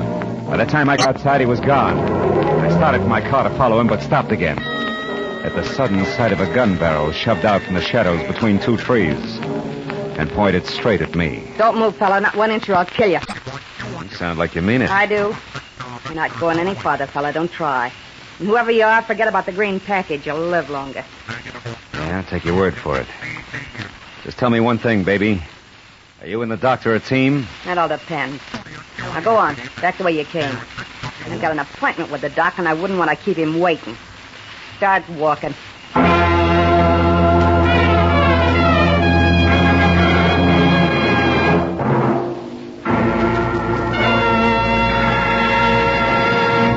In just a moment, the second act of Philip Marlowe. But first, with the outbreak of conflict in the Far East, CARE stockpile in South Korea has fallen into the hands of the invaders. But orders are being accepted so that the moment the conflict ceases, CARE will be able to move in with badly needed food and clothing for the distressed men and women of Korea. By cooperating with CARE today, you can help bring hope to Korea tomorrow. Now with our star, Gerald Moore, the second act of Philip Marlowe, and tonight's story, The White Carnation.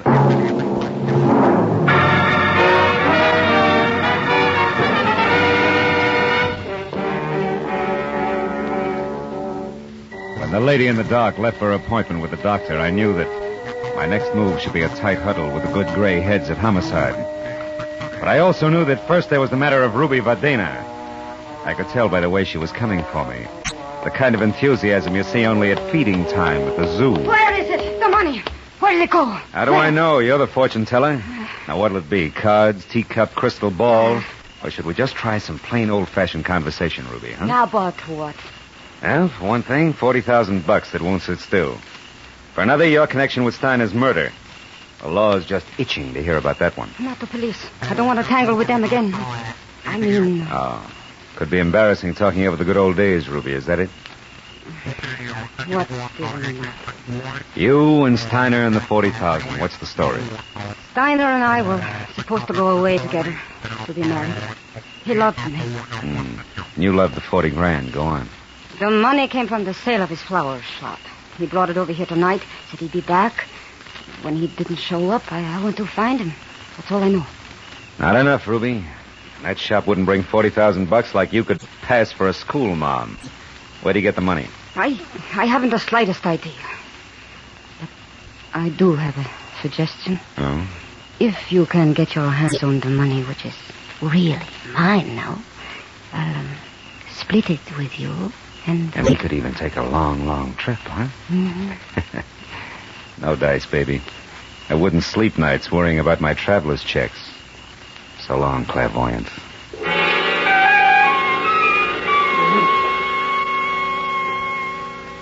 When I left the Piano Shoal Beauty with a $sign heart, I stopped at a mobile gas station, and while they filled my tank, I made a call back to the flower shop. Learned that Detective Lieutenant Matthews had gone down to the morgue. But 20 minutes later, when I was there, I was still a step behind, because Matthews had since gone on to headquarters. However, I was also a step ahead. They had just learned why Steiner had died. Connor, the attendant, was pleased as punch to tell me all about it. Hey, see, Marlowe? Right here, the back of the neck. Got slapped with a hypodermic needle. Hold no bigger than a mosquito bite. Real hard to find. Mm-hmm. And it was an injection that killed him, Connor, huh? Some kind of poison? We'll have it tagged in a couple of hours. Want me to let you know what it is? No, never mind. I'll be in touch with Lieutenant Matthews anyway. By the way, Connor, mind if I use your phone? Why should I? They don't send me the bill. Over on the wall there. Thanks. But, Marlowe, no long distance, huh? Oh, no. Downtown, Connor. Not another inch. That case, help yourself. Mm-hmm. You know, Marlowe, one night some news hawk got on the tube here and talked to his girl in Long Beach for 40 minutes. It was 2 weeks later we found out it was Long Beach, Long Island, not Long Beach, California. Thomas, I'm Lieutenant Matthews. Marlowe Matthews, I'm down at the morgue. Oh, What is it, Marlowe? Steiner, or are you still just a wayfaring stranger? No, it's Steiner. Look, Matthews, I found out a couple of things that might help. I figured you would. Who is it, Marlowe? Well, so far it could be a Dr. Reynolds, but there's more to it. There always is. Wait there, Phil. I'll be over. Okay, but one thing first, Matthews. Does the name Gregory Toledo is in Ohio mean anything to you? Offhand, no. Why? Where does it fit in? Yeah, well, I'm not sure. When I started, Dr. Reynolds was out to kill Toledo again. It seems he's come back to life. Come back to what? It sounded like you said... I did, yeah. Well, we'll talk about it when you get here. So long, Matthews. Hey, pardon me for butting in, Mr. Marlowe, but that's kind of funny. What you said, I mean. Why? It was the name you threw at Matthews, Toledo. You see, No, I couldn't count. Well, wait a minute, Connor. Huh? What's funny about the name Toledo? Come on, it can count plenty. Oh, it's just a coincidence, that's all. That can be enough. Let's have it. Okay, Marlowe. About 6 or 7 years ago, we had a dead one in here named Toledo. Yeah? The front part I don't recall, but it wasn't that Gregory. Anyhow, the cops shot him full of holes for resisting arrest. What's the kind of funny part? Oh, not much, Marlowe. Only you just tied somebody named Toledo to this Steiner here who was killed with a hypo. And? And the Toledo bird I'm talking about was a dope peddler. Dope peddlers, Marlowe, are sometimes real handy with hypo needles. Nothing, huh? No. Not unless it fits tighter. Hey, look, Connor, you keep files here, don't you? Yeah. You could get me an address on the Toledo you're talking about, a first name, next of kin, so on, couldn't you? Sure I could. What's more, I'd be glad to, Marlowe. Why, if this meant something, it'd be... Yeah, well, let's get to the files, yeah, huh, Connor? Yeah, sure, boy. sure, this way. Morgue attendant cracks case. Gosh, it'll be... right over here. Here we are. Bias, Toledo. Yeah, Toledo. Here it is, Marlowe. Let me see that. Toledo, John Edward, August 18th, 1943. Shot to death by police officers Celestes and Hogenberg. Resisting arrests. Address, 31 Juniper Place, Ocean City, California. Next of kin. Holy smoke. Gregory Toledo, a son. Connie, you're a genius. Oh. Now, do one more thing for me, will you, please? Yeah, sure. When Lieutenant Matthews gets here, tell him I'm sorry to stand him up, but that if I'm real lucky, he won't be mad at all. Yeah, but, Marlowe, this address at Ocean City's 7 years old. I know, Connor. That's why I said real lucky. I'll see you.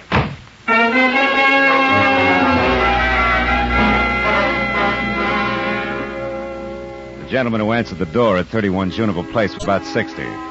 Wore a spotted torn bathrobe that read like a menu and needed a shave, a haircut, and peeping through his torn slippers, I saw a Blue Jay corn plaster. However, his spirit was bright. Seems he liked having visitors. Yes, sir. You're the manager? Oh, I am indeed. Have been for 18 years. Albert A. Keyline.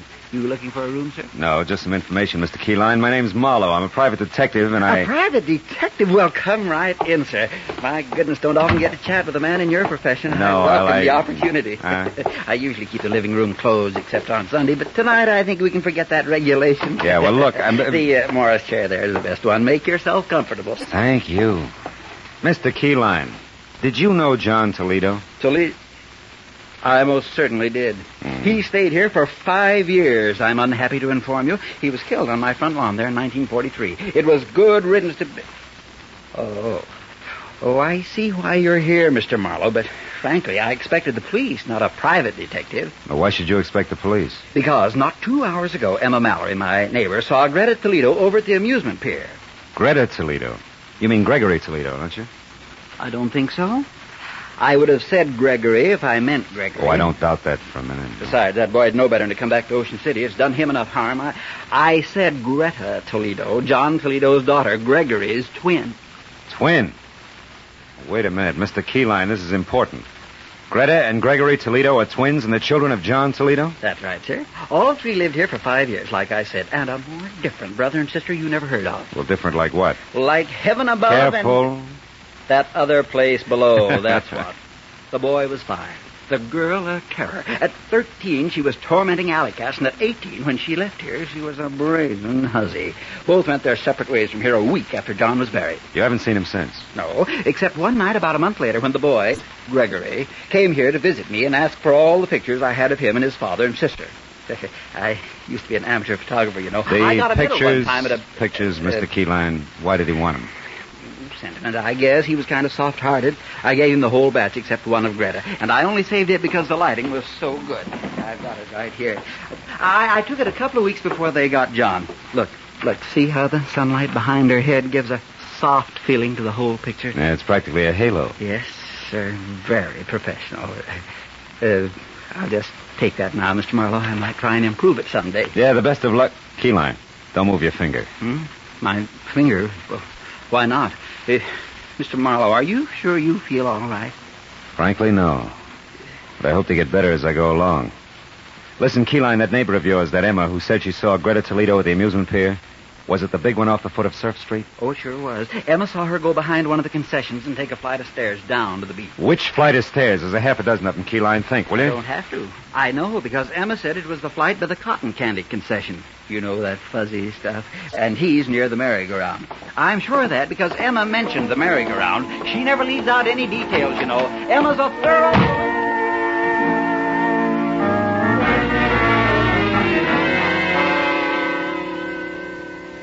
The steps that led down from the cotton candy concession took me to a fairyland graveyard under the amusement pier. Dead carousel animals, horses, sea serpents, dragons that smiled, all broken and bent and piled any side up. Some rusted brown, some of the bilious green discolor of old brass. Then a lot of steel and stone dwarfs who must have belonged to some long ago winter wonderland, also broken and rusted. But beyond that, the people were real, both of them. One was Greta Toledo. She was the same lady in the dark who had stopped me outside of the gypsy's place. The other was the man I'd started out to find. The man who was out to re-kill Gregory Toledo. Dr. Ben Reynolds. Wait a minute, Gregory. What? There's one thing we still have to talk about. Or should I call you Dr. Reynolds? All right, get to the point, Greta. I am. That's why I asked you to meet me here. It's a safe place to talk. What did it talk about? You were shot and I gave you medical attention. You demanded that I get $40,000 that was yours, and I did? You did, hero. But only to keep me from letting everyone know that the fine Doc Reynolds is really Gregory Toledo, the son of a dope peddler. All right, sister mine. What do you want? Just this. You're really on my hook, brother. I got a big news flash for you. I wasn't shot in self-defense tonight. It was while I was committing a murder in a flower shop, some filth named Harlan Steiner. What? Yeah, a murder with a hypodermic needle. I murdered a man who was double-crossing me. Tried to take this $40,000 here. We got it from the sale of opium. He was trying to take this money and run with it in a gypsy lady love. Listen. How tight do you think you can squeeze me? There's an end to everything, even blackmail. Don't you see that? I'd be much worse off as a murder accomplice than exposed as a doctor with a very unsavory family background. Also, Greta, I've got a few moral compunctions. A doctor's supposed to save lives, not destroy them. Then see what you can do about yours, Doctor. Don't try it, Greta.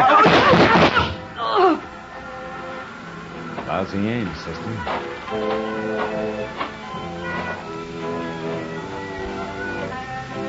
She's dead. Yeah. And so is Gregory Toledo, finally. We better get to the police, Dr. Reynolds.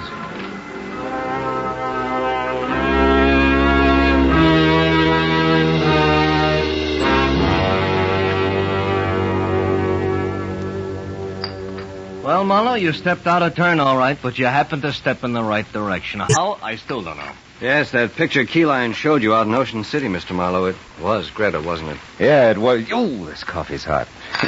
Didn't mean a thing, though, Tom. I'd only seen Greta in the dark at the Gypsies. Yeah, then how did it help? More coffee here, please. Huh? Coffee. Oh, sure. Well, it helped, actually, when Keyline added his finger. That covered the girl's hair. And when I could only see the face... It looked like a man, and you saw not Greta, but her twin brother, Gregory. Wait a minute. Right. Who you knew as Dr. Reynolds from a picture you'd seen earlier? Good work, Marlowe. No. Good luck, Matthews. There was Connor in the morgue, a gabby woman named Emma Mallory, Keyline's hobby as a photographer, and, lots of little things. Pardon me, Lieutenant. I don't quite know how to say this, but what about the publicity, the newspapers, and what it'll do to... Well, Dr. Reynolds being Gregory Toledo. Dr. Reynolds being who? Hey, miss, I'd like that coffee tonight. You know, I always did like you, Matthews. Good night, fellas.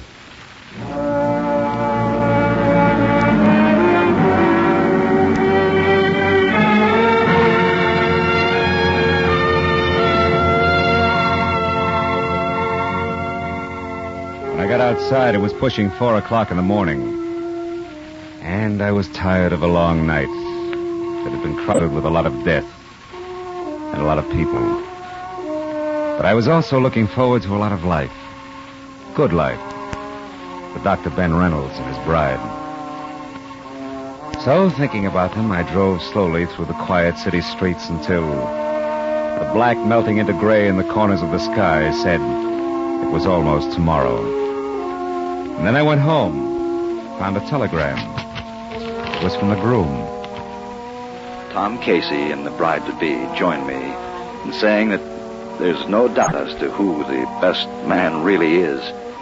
Please do us the honor tomorrow at 5 o'clock sharp. Oh, that's nice. Now, all I need is one white carnation and, I wonder where that gypsy girl is.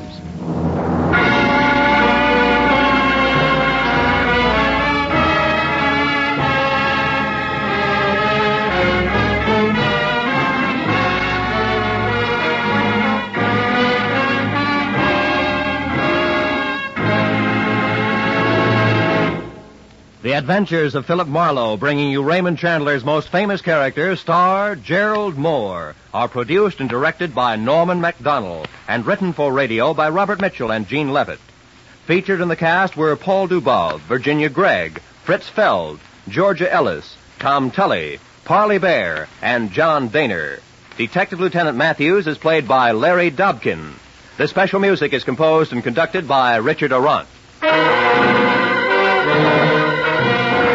Be sure and be with us again next week when Philip Marlowe says... This time a Skid Row suicide changed into murder. A cobbler with an accent was afraid to call the police. And a hard-boiled Hollywood agent broke into tears. All because one woman kept her whole life between the covers of a big leather book.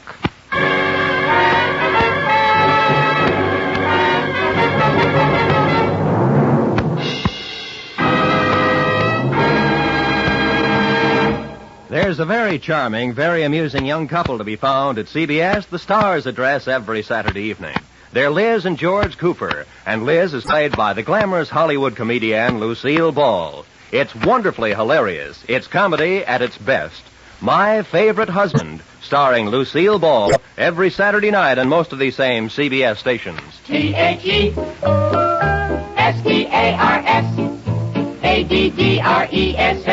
THESTARSADDRESSISCBS. The Star's address is CBS. This is Roy Rowan speaking.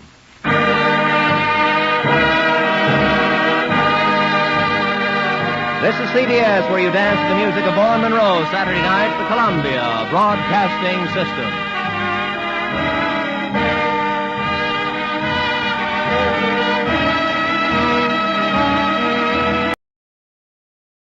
Get this and get it straight. Crime is a sucker's road. And those who travel it wind up in the gut of the prison of the grave. There's no other end. But they never learn. From the pen of Raymond Chandler, outstanding author of crime fiction, comes his most famous character in The Adventures of Philip Marlowe.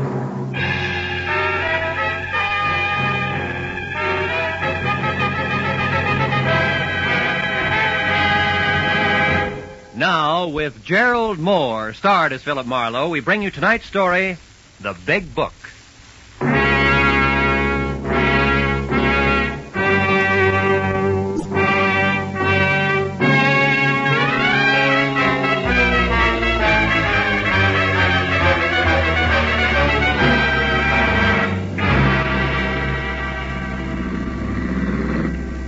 Well, Marlowe, that winds it up. Boys got him in the wagon without any trouble, thanks to you. Oh, you don't have your car here, do you, Phil? No, Lieutenant, and I haven't had lunch either. Maybe the police department feels obligated on both counts, huh? Maybe. Get in, Phil. Mooney, some good restaurant before headquarters, huh? Check, Lieutenant. How are you, Mr. Marlowe? Hungry, Mooney. Okay, Mr. Marlowe. I know a good spaghetti place where we... Unit 18A, a dead body at number 11 West Main Street. Reported as suicide. Investigate. Your call, Matthew? Unit 18A, No, that's a specific a unit. dead Oh. body at number 11 West Main Street. 11 West Reported Main. as suicide. It's only around the corner, isn't it, Mooney? Investigate. That's right, Lieutenant. Might save us a trip back here later, huh? Yeah. Marlowe, lunch will be a little late. Let's go, Mooney.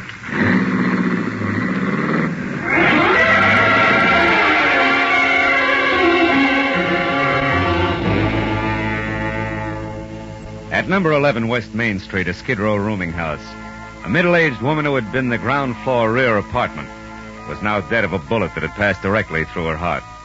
A shabby, cramped room was packed tight with a dozen different stale smells, and a naked light bulb dangled from a cracked plaster ceiling. The dead woman lay in the middle of the floor. She looked about 45, had gray-black hair, and wore a cheap cotton dress under a faded, moth-eaten man's sweater. Up to there, she belonged to the backdrop.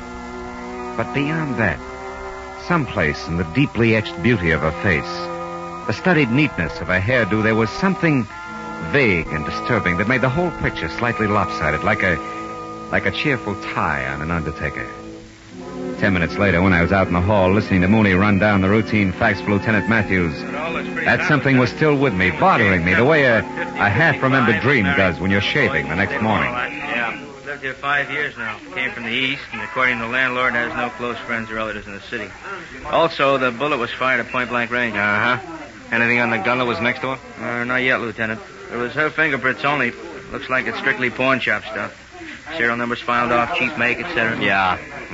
Deputy Carney says she died about 10 or 10:30 this morning. Yeah. Along about that same time, the landlord says he saw a flashy black car parked in the alley outside, where people never park.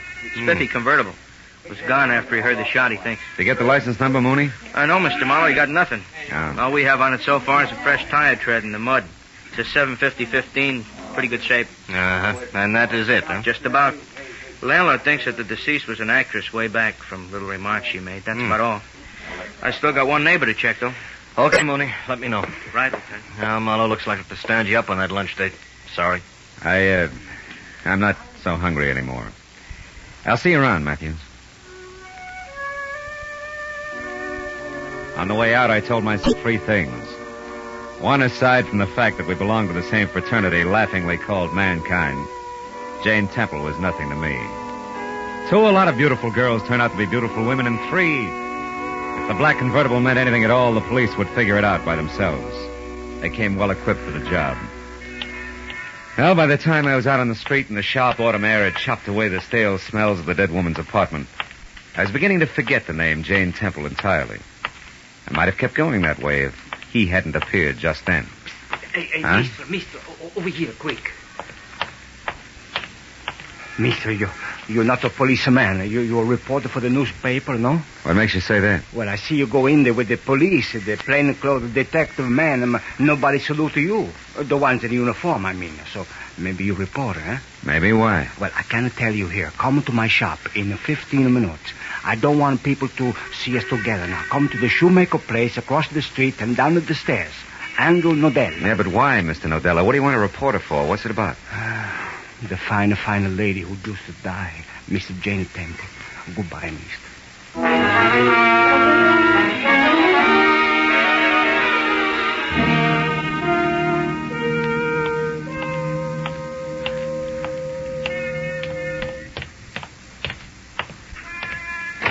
Look, my friend, it cost me $1.50 for the letter alone. How can I give it to you for... Now, look, I've been... Okay. Andrew Nodell changed his mind. He won't argue with a customer. Here, $1.25, just like you want my cash. Yeah, it's more like it. I wasn't born just the other day. I can tell value. Sure. My mistake, Commissioner. Now, excuse me, please. Okay. Hey. Kill ladrone, the chisel. Yeah. I only gave in to get rid of him, you see. Now, I'll put the out-to-lunch sign on and lock up the door so we won't be disturbed. The police and nobody. Okay. There. Now, Mr... Marlowe. Mr. Marlowe, we go in the back room. This way, please. Now, wait a minute.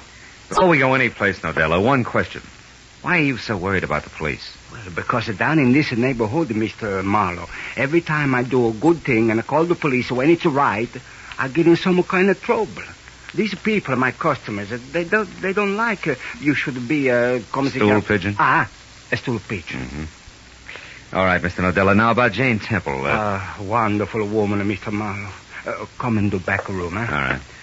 All right. Mr. Marlowe, fine, a cultured lady. I know. I was not always a shoemaker. In the old country, I was a student. And before that, I was an artist. I wouldn't doubt it. You and Jane Temple were really good friends, is that it? See, good friend. That's why I'm in a position to say I don't think she killed herself. She was not the kind of a lady, Mr. Marlowe. She was not moody, or she liked to be alone with her memories, but that's all. Look, come here at the table, Mr. Marlowe. Look at this. That was hers. Scrapbook, huh? Yeah. She left it with me. The leather on the front was worn. I was repairing it for her. She trusted only me with it. But open it up, Mr. Marlowe. I say no more. You just look for yourself. It was the usual setup. Between the big covers of a big book, a little life story in tattered yellow clippings and faded photographs. 25 years ago, Jane Temple had been exquisite. The fragile, haunting kind of beauty that never goes out of style. The kind of universal beauty that makes style. The book itself came in 2 parts. The first told in rave reviews and letters from select admirers. It was the rocket-fast rise of Jane Temple, who, as one critic put it, was inspirational beauty and the inspired actress. Both. Yet on that level, the first part ended abruptly in 1928, with no explanation. The second part was another success story, but it ran right up to the present. The career of one Jerome Locke, from obscure London stagehand to top Hollywood theatrical agent. A healthy giant step. But no place did I see anything to connect the two. Odella must have read my mind. You wonder, Mr. Marlowe, what one got to do with the other? Yeah. Do you know? No. Maybe this can help you find out. It's another clipping that was not pasted in the book. Where'd it come from? In the back cover. I was only to repair the front, Mr. Marlowe. But as a surprise for Miss Temple, I went ahead to do it all, see. I found this clipping hidden in the lining of the back cover. It tells of a man named John Gordon being sent to jail in London, England in 1928 for embezzlement of a theater's money. There's a picture of him, Mr. Marlowe. Yeah, so Hey, this John Gordon Jerome is... Locke, see? Yeah. The big agent man, Mr. Marlowe. There's still one more thing. Last night, I surprised somebody, a thief, in this shop, and when I scared him away, he was looking at this book, but nothing else was touched. You didn't tell anybody about it? No. I was going to tell Mr. Temple, but, well, Mr. Marlowe, everything I say to you, everything I show you here, am I crazy or does it mean only one thing? Jerome Locke killed the wonderful Mr. Temple to keep a secret. Well, it's possible. But also, Odella, Miss Temple may not be so wonderful at that. You know, people don't kill to keep secrets. They kill to keep secrets from getting out. That's called blackmail. No, Mr. Marlowe, not to Mr. Temple. I don't believe that. And I don't believe that you do either. I don't want to. Well, I'll see what I can find out. Mr. Marlowe, you tell me before you tell your paper. Mr. Odella, I don't have a paper, just curiosity. I'm a private detective, not a reporter, and the initial mistake was yours, not mine. So don't get mad about it. What? A private detective?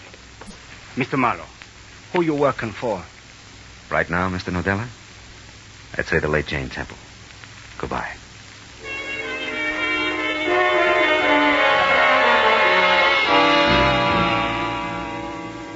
The Jerome Locke agency on the Sunset Strip was big, brassy, and busy, and sported a blonde receptionist to match. After I gave her my card and we exchanged frosty smiles, she waved me into a seat. I tried it for 15 minutes, and then I began to get itchy. But compared to the dapper gray of the Temple's gentleman sitting next to me, that was a mild reaction. He was one of those heavy-handed character actors you remember by face, never by name. Jerome Locke's office? No, he's not in there. Mr. Jerome Locke certainly has an exaggerated impression of his own importance. Been here a while, huh? Quite a while, sir. Much too long a while. Young lady, please tell Mr. Locke that Elliot Monroe could wait no longer. I'll see him at his home this evening. I have several studio calls to make this afternoon. Good day. Good day, Mr. Monroe. Studio calls. Yes? Mr. Monroe couldn't wait, Mr. Locke. He said he'd see you at your home tonight, sir. My tough luck. Anyone else, Madge? Only that New York call, sir. I'm still trying to get it. I'll put it right through the moment it comes in. Oh, yes. Mr. Philip Marlowe, a private investigator. A private investigator? Is it important? I think so, Mr. Locke. It's as important as Jane Temple. Jane? What about Jane Temple? She's dead, Mr. Locke. A bullet through her heart. No. Madge, March. Yes, sir. Bring Mr. Marlowe right in. Yes, sir. Right this way, Miss Marlowe. Thank you.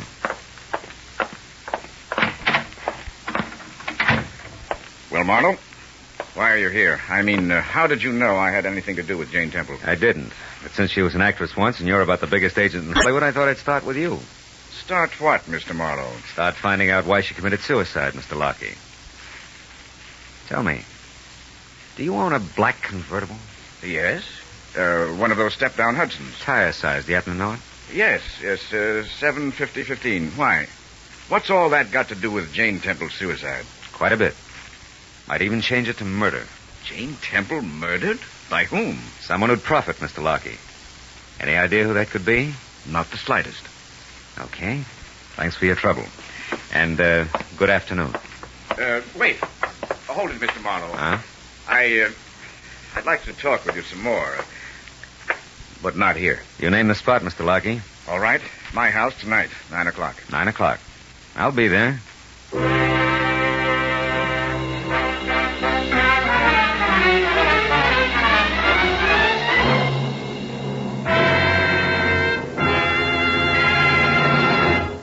In just a moment, the second act of Philip Marlowe. But first, our armed forces are mighty busy these days. They're conducting the United Nations police action in Korea. They're patrolling the occupied countries. They're standing ready for national defense. And at the same time, they're doing important scientific research.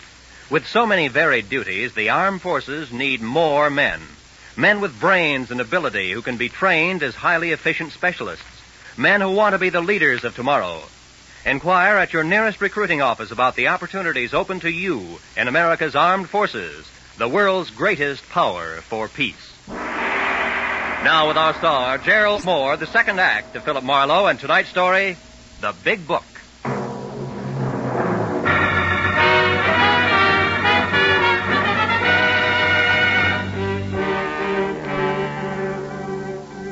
When I walked out of Jerome Lockie's sleek private office, I was satisfied that in spite of the efficient air conditioner, the atmosphere in there would stay charged, with enough high-voltage implications so that sooner or later he'd have to make another move.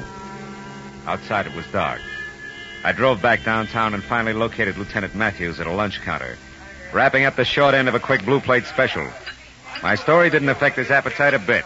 Have a piece of pie, Marlowe. The cherry is great. Matthews, I've been trying to tell and you I've that been listening, Phil, to all of it. All of it, from that crackpot shoemaker to a leather-bound scrapbook, right on up to a weird-looking Jerome Lockie's kiss. And now what do you want me to do, get an ulcer? Matthews, maybe Jane Temple didn't kill herself. Maybe she was murdered. Go on. Now, look, there was an old clipping and some pictures in that scrapbook that identified our Jerome Lockie as one John Gordon, who did time a few years ago for embezzlement, which, if revealed, would ruin the great Jerome Lockie of today. Now, look, it looks like... Oh, nuts.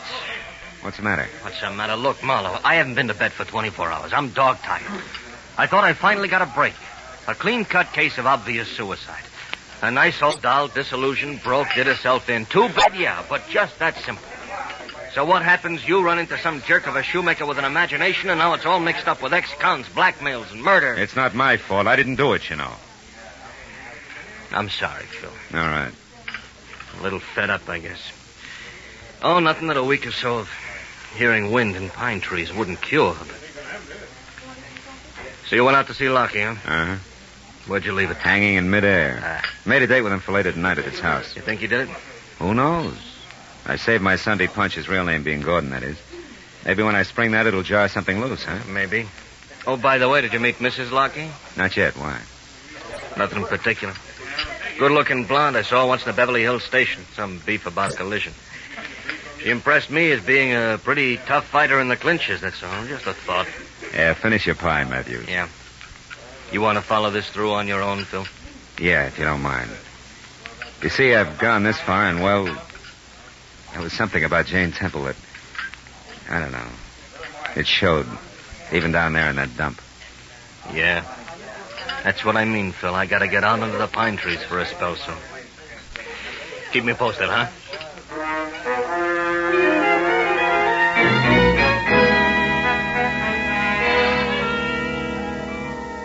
I drove out to Beverly Hills again and found the Jerome Lockie place. It was a close-to-the-ground model that at first glance looked like a cozy little cottage. Second glance, however, showed the other two wings, 15 or 20 ultra-modern rooms that rambled over 2 acres of gently rolling real estate. The door was answered by a close-cropped blonde and tailored black, who already today had the tapered, taut look of tomorrow. Yes? I'm Philip Marlowe. Is Mr. Lockey here? Oh, yes. Come in, Mr. Marlowe. I'm Vivian, Jerry's wife. Oh? Jerry's expecting you. He'll be right out. He asked me to look after you for a few minutes. Do you mind? On the contrary. I was in the middle of a whiskey and water. Johnny Walker. Like one? Thanks. Too bad about Jerry's old friend, Jane Temple, huh? Yes. Yes, it was a perfectly horrible thing. Jerry's very upset about it, you know. It must be awful to fall so far. Yeah. The top is awful high. Did you know her? Only by reputation. What do you suppose happens to a person like that? I mean, you'd think they'd try to climb back out of the squalor. Yeah, you'd think so. Like, Jerry did. That's right. He deserves a lot of credit. Things must have been tough after he got out. Yes. Yes, they were. Why, when he got out of the production end of show business, he was flat broke. He lost a fortune that way. He's told me about it, how he had to start all over again from the bottom. So I understand. Here's your drink, Mr. Marlowe. Oh, thanks, Vivian. Thanks a lot. You know, Mr. Marlowe, it really is a long, hard struggle to make it up from the bottom. Especially a second time. The third time, it might be impossible. Don't you think? Yeah. And when you're up there, the fight's even rougher, isn't it? Yes. Yes, it is. Sometimes a person would... Oh, it looks like you have another visitor. What? Coming up the walk outside. Oh, that's Elliot Monroe. He's always popping in here at odd times, usually to borrow something. He may want anything from a clean shirt to a cup of vinegar. We never know. Well, this time he wants to see your husband. I ran into him at the office this afternoon, heard him say so. Oh, really? Yeah, so I'll make my business with Jerry as short and as to the point as possible. Well, that's very considerate of you, Mr. Marlowe. Excuse me.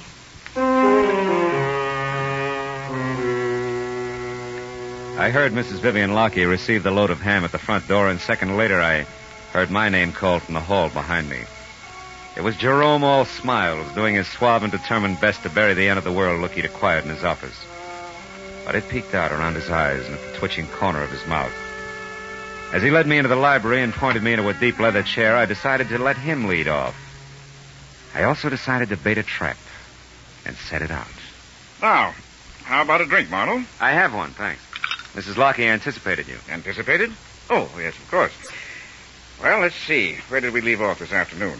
Oh, we talked about a lot of things, like tire sizes, suicide. Oh, yes. Now, let me get something straight, Mr. Marlowe. You seem to believe that there's a little more to poor Jane Temple's death than a simple suicide. Considerably more, Mr. Lockey. Yes. And you've come to me with this problem. Why? Because you may be able to fill in some blanks. How? It's up to you.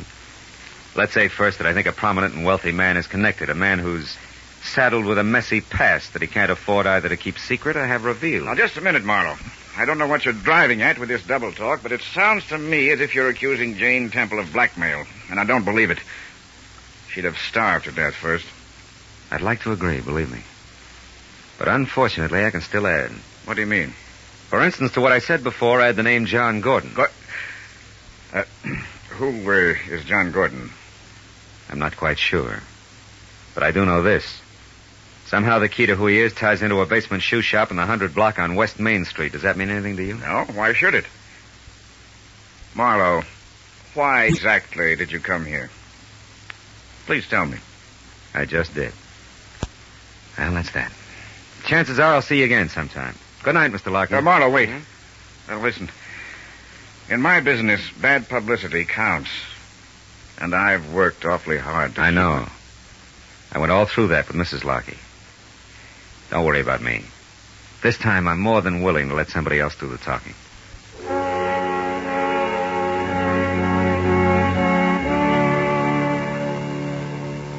When I walked out on Lockey for the second time, things still didn't add up right. Something was missing.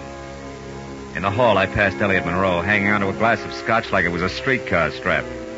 And at the door, Mrs. Lockey ushered me out with a frigid, unsmiling nod. I drove slowly all the way to Main Street, and when I was parked and walking toward Nadella's shoe shop, I began to doubt that the trap I'd set was going to catch anything. Until a long black convertible turned the corner behind me. I ducked into a doorway and waited. It was Jerome Lockey's car, all right. He almost stopped in front of the shoe shop, but suddenly lurched ahead and disappeared around the corner, away from what turned out to be a cop, pounding the...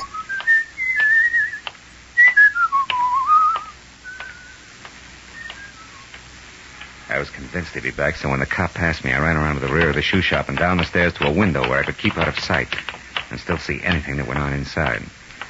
I just settled down for a wait when it came. Stand still, my fine fellow. Don't move or I'll kill you. Mr. Elliot Monroe. What do you know about that? Looks like the wrong sucker rose to the bait. Or is this just coincidence? It's no coincidence, my friend, believe me. While you were in talking to dear Jerry tonight, Vivian was called to the phone. That gave me a chance to listen outside the library door and overhear everything you said. That's why I am here, to protect my interests. No wonder things didn't add.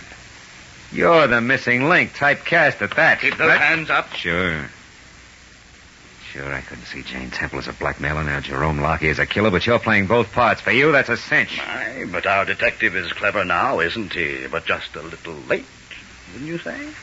Yeah. No switches in a one-track mind. Yeah, it's my own fault. Have your fun, Monroe. But tell me one thing. How'd you worm your way into this setup? That was a well-kept secret. Not to a man with an experienced eye for drama, my good fellow. It started very simply when I recognized Jane Temple on the street one afternoon and befriended her. Befriended her? Yes. We reminisced about the good old days in the theater and finally went through her scrapbook together. But there was one clipping that she tried desperately to hide in the binding. Oh, the clumsy old fool.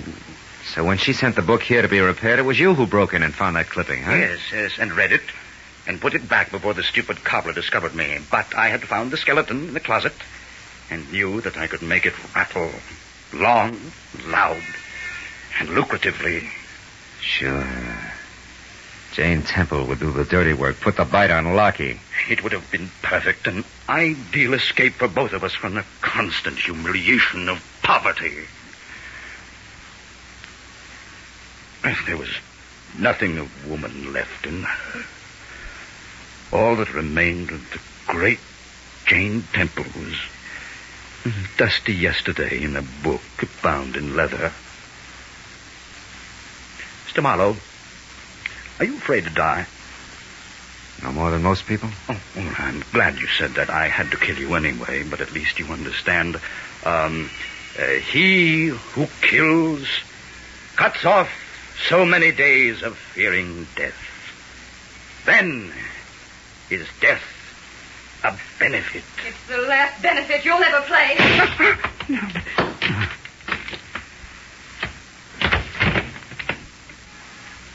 Poor crazy clown.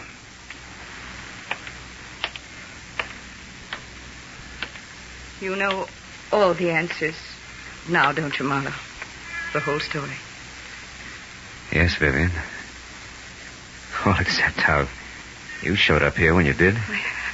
I had to. You see, I've always known about Jerry's past. He told me about it before we were married. I knew that was why you came to see him tonight, and when I saw Elliot there listening at the library door, I realized that he must have known, too. When he left the house, I followed him. Got here in time to save my life. To be honest, Marlowe, that was incidental. I got here in time to save my life. I hope. Well, just the same, I'm going to return the favor when the police get here. You mean you... I mean there are a lot of things that belong in a dead woman's leather-bound book of memories. No place else. I'm going to do my best to help you and Jerry keep him there. Oh. Thanks, mister.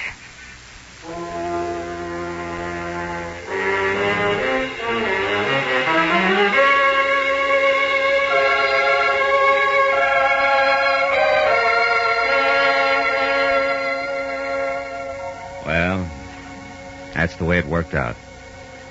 One policeman named Matthews got the whole story, but only half of what he found out was entered in the police records. And only as much of that as was necessary ever got into the papers. 2 days later, when Jane Temple's funeral was held, it didn't even make the back page. After all, what's news about one Italian cobbler, one private detective, and one hard-boiled agent standing bareheaded before a fresh grave? Even though the cobbler had worked all night, binding a big book in the finest of Morocco leather. Even though the agent with blinking, moist eyes closed that book for the last time. And the private detective laid it in the coffin to be buried with her. Yeah. What's news about that?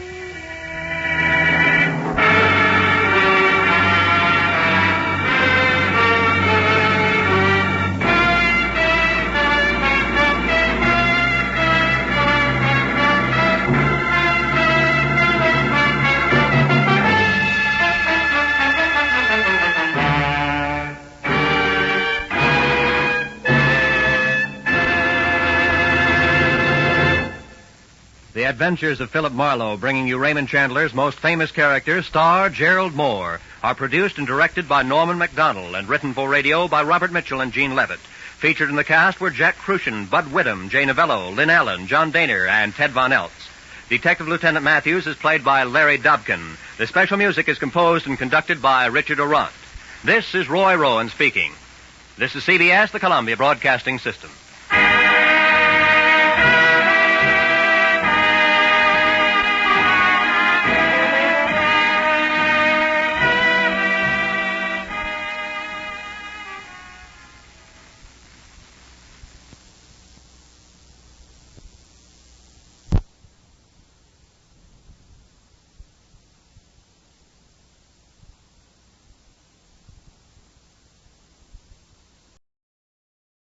Crime is a sucker's road. And those who travel it wind up in a gutter, the prison, or the grave. This time a peddler, a blackmailer with muscles, a south-of-the-border chiseler, a simpering prude, and a corpse in a bedroom. All had one thing in common. Each was a woman. It happened like this. From the pen of Raymond Chandler, outstanding author of crime fiction, comes his most famous character in The Adventures of Philip Marlowe.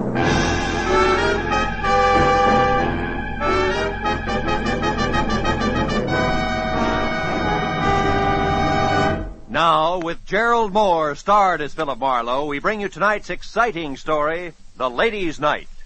And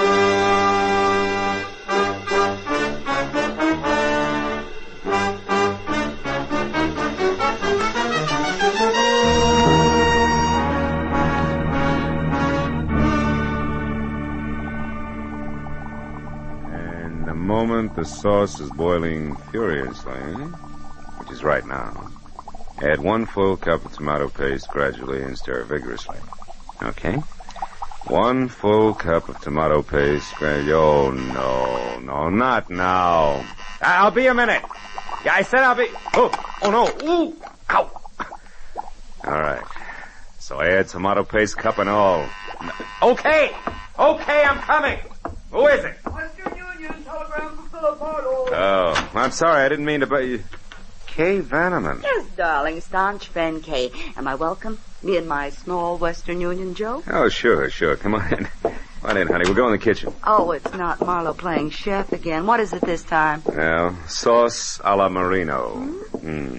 What's on your poor little rich girl's 14-carat mind tonight? You. It's Tuesday. Tuesday? Yes. This is meeting night in my crowd. The Greens Committee at the Country Club, the Beverly Hills Male Choir, the veterans of this and that. So, no men left. Oh, except staunch friend Marlowe, huh?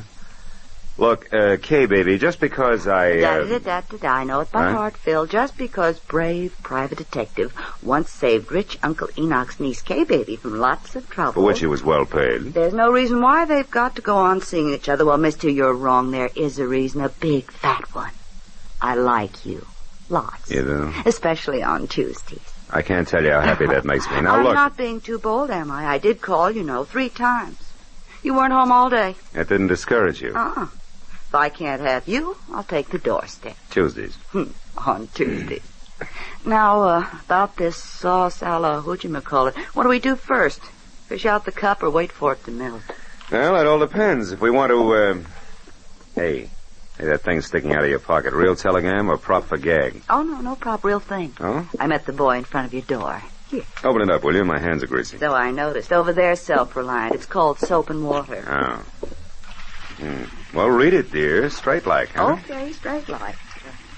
Tried to reach you all day. Very important. Uh-huh. Meet me at the Tulip Room. Sunset Strip at 8 tonight. We'll pay Tulip you Room. triple your fee. Time means everything. Gigi Ormsby. You know her? Give me the towel, will you? Yeah, I think... Sure, she's the demon editor for Passman House. Who published what? Magazines, torrid love, great passions. You know, the shop girl's encyclopedia. Uh-huh. Well, now tell me, shop girl, where'd you meet editor Gigi Ormsby? At a cocktail party about a year ago. She's quite a character. Sleek to look at. And listen to? Oh, someplace between a career woman and a Marine sergeant. Credit good? Excellent. Uncle Enoch once shook hands with her, and that's better than Dun and Bradstreet. Hey, where are you going? The Don jacket and professional demeanor. Both are going to the Tulip Room. Oh, Phil, can but I... you're not. Phil, that's not fair. This is And Tuesday. the sauce a la Marino needs one measuring cup removed. That delicate woman's touch from here on in.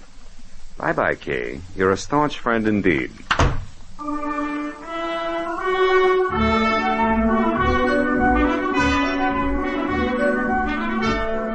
The Tulip Room was one of those extra chic spots, you know, curled up at the foot of the Hollywood Hills, where the velvet and the maitre d's tone of voice made you sure you had egg on your vest. But that plus the crew-cut glamour girls who lined the booths and shrilled darling no matter what was said, made finding my prospective client that much easier. In severely tailored banker's gray flannel, she stood out among the neighboring naked shoulders like a wart on a cue ball, as did her voice, which once it had gone through the introductions, came right to the point. Marlowe, my problem is simple. I want to find a woman in a hurry. Her name is Henrietta Lawrence. She's a good hack writer who disappeared I know not why. Health? Likewise. Now, here it is. 1, 2, 3.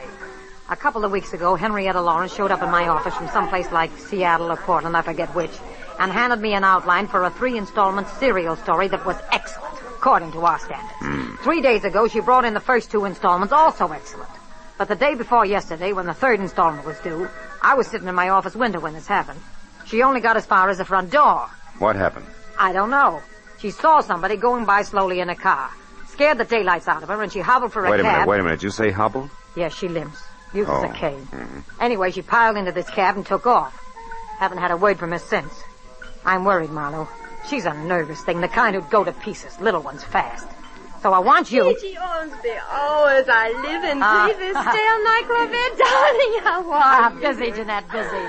So I see. And what's the handsome gentleman's name, or am I supposed to guess? It's Dracula, darling. We're counting the white throats. Goodbye. Oh, Gigi, you're priceless. Goodbye, Jeanette. This is business strictly. Well, I was only being friendly. Excuse me, darling. Happy business. Oh, what they let loose after dark. Anyhow, Marlowe, I want you to find this girl. She may be in an awful jam. Now, what do you want to know? Well, description might help, Gigi. Okay. Henrietta's about 35 on the drab side. No makeup, no jewelry. Each time I saw her, she was wearing the same thing. A plain brown coat, a plainer brown hat, low heels. All in all, the sex appeal of a tumbleweed. Last address you had on her? It's the only one. The Brace Hotel for Women, room 7. It's over on Fountain near La Cienega. But she hasn't checked back there in 2 days either. That giggling flower of the old South desk clerk I talked to on the phone today hasn't the slightest idea where she is. But I figure for you, she might, Marlowe. Probably got a face like wet hemp. Her name is Clarice. Well, we'll try it. Where can I reach you, Gigi? At my home in Brentwood. Sunnyside 91011. 1011? Yeah, I'll stay next to the phone. Really do your best, will you, Marlowe? Okay, Gigi. It'll be my best, all right. Don't worry about it. I'll call you.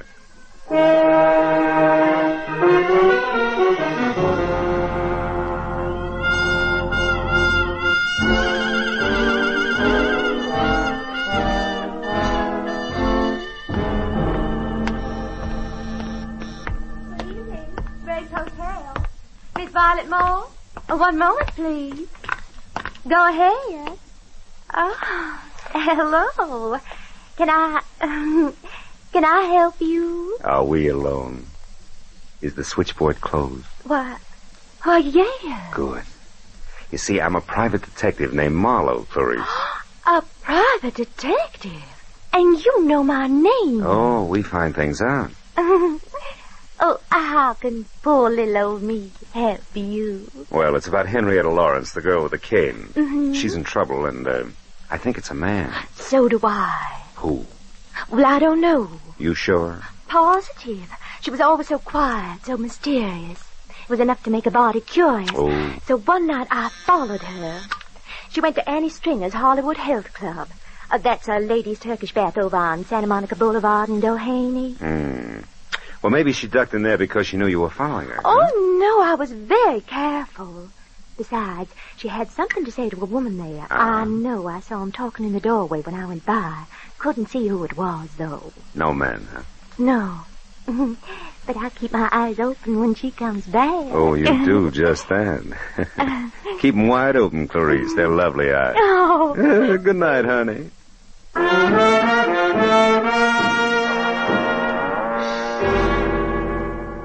My client was wrong. Clarice did not have a face like wet hemp. It was more like a batch of biscuits, but the body curious had provided a lead. As far as the corner of Santa Monica and Doheny, and into the white antiseptic-looking reception room of Annie Stringer's Hollywood Health Club. Women only. My husband said if I... There I forgot about Clarice, hemp, and biscuits alike and thought instead about something a whole lot tastier. Like the girl who was leaning on the corner of a desk marked information while she made pencil marks on a chart. She looked up when I closed the door and started toward me. But when another door in the room opened and a woman who was built like a sack of cement bore down on me, she turned back to her chart. Yes, sir. I help you. I'm Annie Stringer. We don't have a men's section here, if that's what you wanted. No, it was something else, Miss Stringer. Annie'll do. Oh. Name's my stock and trade. Something else like what? Henrietta Lawrence. I'm looking for her. Who are you, mister? What's your name? Philip Marlowe. I'm a friend of Henrietta's from Portland. They told me over at the Brace Hotel that Henrietta might be at your place. You see, someone had seen her come in here once. Henrietta Lawrence, huh? Mm-hmm. Well, name doesn't mean anything to me, but... Honey, Mrs. Horton wants you to come be for a while. All right, Hilda, be right there. I, don't recall anyone by that name, Mr. Marlowe, but you might check with my receptionist there. Take care of the gentleman, will you, Mona, dear? Very well, Annie. I'm coming, Mrs. Gordon. I'm sorry, Mr. Marlowe, Mona, dear. Philip Marlowe. Marlowe. Well, I don't recall any Henrietta Lawrence ever having been with us, but why don't we check the registration cards at my desk and be sure? I might be mistaken. All right. She's a woman about 35. She wears no makeup and... Never mind. Huh? I know her, amigo. What? Just listen. You see, Mr. Marlowe, the cards here list everyone who ever visits the club. Why do you really want Henrietta Lawrence? Well, I'm a private detective with an interested client. Who has money, amigo? It could be. What's your connection here? Receptionist. Oh. And good friend to Annie. Her, confidant, you might say. All right, say it. Meet me in the alley behind the hardware store across the street in a half hour. We close then. Well, I'm sorry, Mr. Marlowe, but we don't seem to have any listing of a Henrietta Lawrence. But perhaps in the No, future... never mind. Thanks just the same. Well, you're quite welcome. Don't keep me waiting, amigo.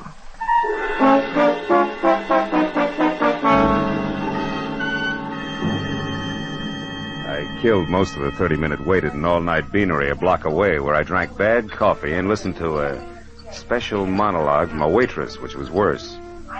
And at exactly 10:30, I stepped into the street and walked to the alley behind the hardware store.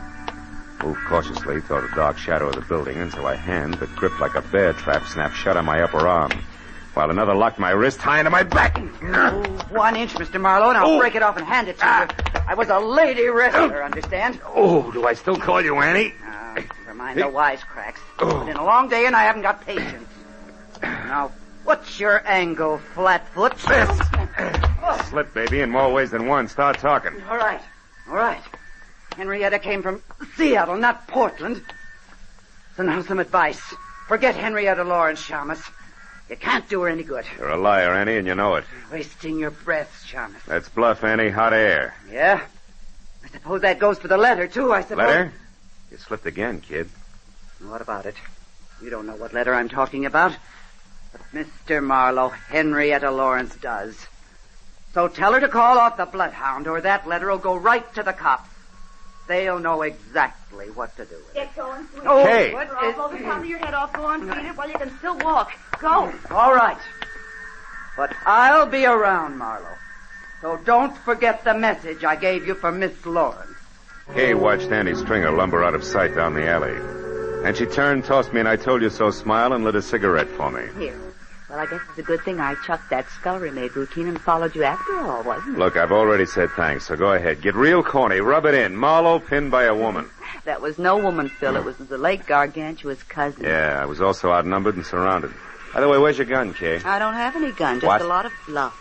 And curiosity about what you were doing out here in the alley with a creature like that. I was taking a judo lesson. By correspondence, maybe?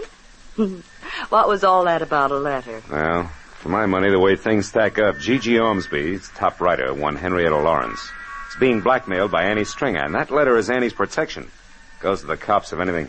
Kay, get out of sight, quick. What? What's the matter? Marlowe, not another one. Yeah, my date, Duck. Will you go on? It's important. All right, but don't forget you're a sucker for a hammerlock, so watch it. Really? Senor Marlowe? Over here, Mona. See. You're here. Are we alone? Yeah, we're alone. Good. It is worth my life what I'm going to tell you. And we like me alive, no? Look, what is it, Mona? You know something about Henrietta Lawrence? See, more than enough. There's a certain letter. Oh, you know about that, huh? Sure.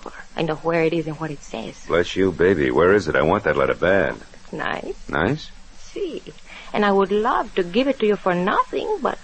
But what? But my poor mother, she needs an operation.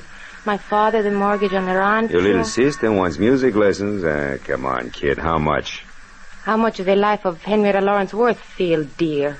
To me, to you, to Henrietta Lawrence. Her life, huh?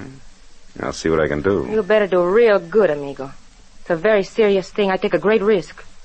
Annie Stringer is stupid. She's also strong like a bull. You come to my apartment. 8310 North Ardmore. Number D. 1 hour. D, huh? Okay, I'll be there. Good. And please, amigo, you don't hold hard feelings against me. Not for this. You know, business is business. Pleasure is pleasure, no? Maybe we can mix them. In an hour. I'll be waiting for you, Phil. How do you like that? It was as touching a little scene as I've ever witnessed. Skip it, Kay. This deal is liable to get rough before it's over, and I've got a call to make. Let's go. And I was dumb enough to warn you against the hammerlock. The hammerlock that kid holds is like a pat on the head. Can I go with you just for laughs? Yeah. We're going to call on my client. You're scramming. Come on.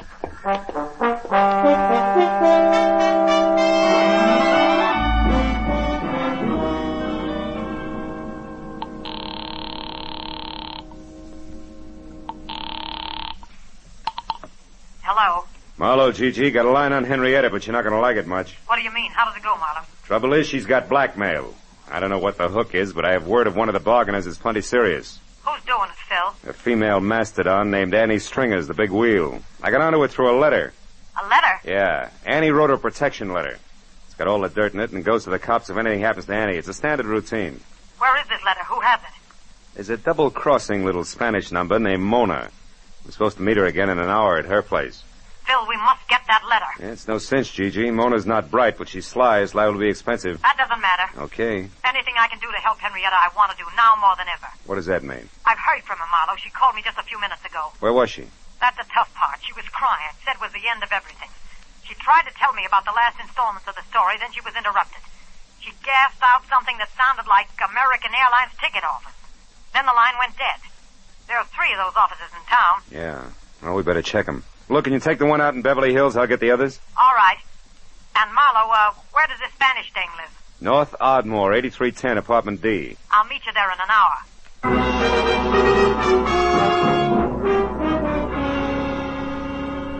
When Gigi hung up, I sent Kay to check the airline office in Hollywood for a woman carrying a cane and a big load of trouble, telling her to call me at the downtown agency within half an hour. Then I headed south for the office on 6th Street. Halfway down, it began to rain. You know, the kind of dismal, misty drizzle that makes your clothes smell like blankets at a fire sale. I spent a fruitless half hour peeking into corners and trading descriptions, and finally, when Kay called in a negative report from the Hollywood office, it was high time to beat it out to my appointment with Mona. The rain had put enough dazzling sheen on the pavement to make the going slow and slick. But I got out to 8310 Ardmore not over a minute late. Apartment B was the last on the right and completely dark. As I walked toward it, I found myself following a set of feminine footprints rapidly filling with water. Besides, each left print was a little round hole. By the time that registered on me, I was already at the door and could hear her crying inside. I didn't wait to knock. Mona, it's me, Marlowe. For Pete's sake, what happened to you? Phil, that woman was here waiting for me in the dark. She had a big club. When I came in, she grabbed me and beat me with it. That was a cane. Not that it makes any difference now. Hey, your apartment's a rest. She got the letter, huh? See, she got it, and look. Look at this awful Later. bruise. Right now, I want to know what that letter said. You can forget about me paying the Mexican national debt for it. I want it free and fast. Come on, what's Annie got on Henrietta Lawrence? Right. She knows it. What? Somebody's outside there. Oh, it's Gigi. Come on in, Gigi. Hello, Phil. Henrietta scooped this Gigi. She was here and got the letter herself. She what? Yes. We were just talking about the letter when you came in. Now, let's get on with it, Mona. What's Big Annie's pitch? Supposing I won't tell you now. Then I'll have you in the pokey for attempted extortion before you can say Pancho Robinson beautiful. Come on. Well, okay. That's better. For you, amigo, I tell. I don't know what Henrietta Lawrence means to this dragon here, but she's a murderer. Well, you lying little tamale tosser. That's impossible. Henrietta's a fine girl. You know what you're saying, Mona? Sure I do. I read the letter, didn't I? Henrietta Lawrence killed a woman in Seattle 4 years ago. Annie saw her do it. She had names, dates, places, everything. I can't believe it. I just can't. She's such a swell person. Look, she even left this, the final installment of the story for me, in that Wilshire ticket office.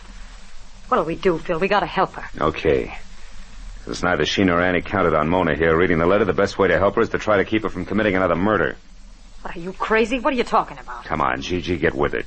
The letter was worthless except as Annie Stringer's protection. Yet Henrietta went to all the trouble of getting it. Why?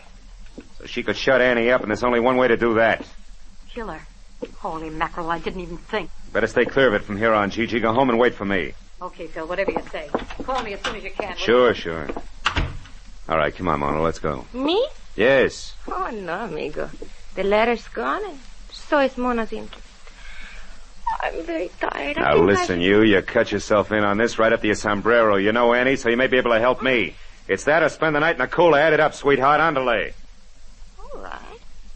You're so forceful, amigo. Come on, let's go.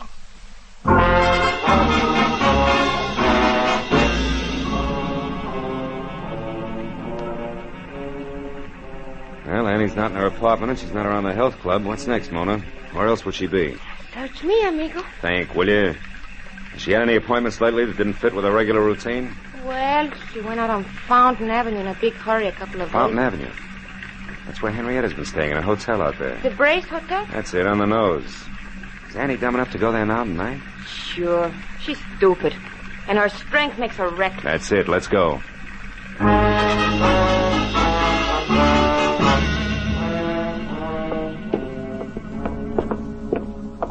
Come on, Mona, it's here on the first floor. Hey there. Now, just a moment there. Where do you think you're... Oh, it's you again, Mr. Marlowe. Yeah, it's me again, Clarice. You're Now, looking for that Miss Lawrence Yeah. in number 7? Uh-huh. Well, you're sure in luck, Mr. Marlowe. She's in now. She came back about a half hour ago with a friend, the biggest woman I ever saw. Annie, it's true, amigo. You were right. Yeah, come on, let's get back there. Oh, Mr. Marlowe, you can't go back there. You're a man, and this hotel is for Now, women look, sis, only. you got a pass key there, haven't you? Come on, this entire night from start to finish has been for women only. Getting sick and tired of it, present company included. Now, where's number 7? Phil, this is it right here. Henrietta! Unlock it, Clarice, fast. Get back.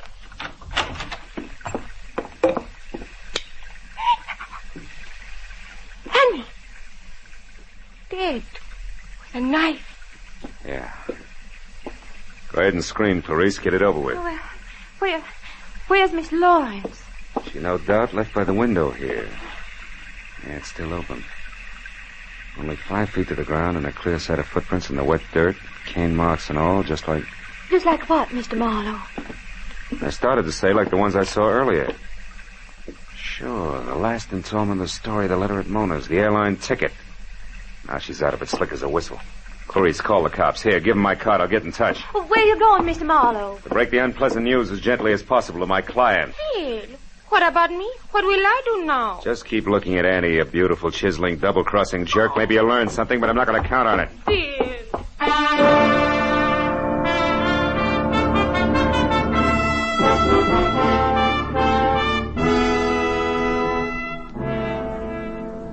Gigi had a lot of lights on in a glossy Brentwood house. And as I walked up the wet, curving flagstones to a door, I could see her inside, pacing slowly back and forth.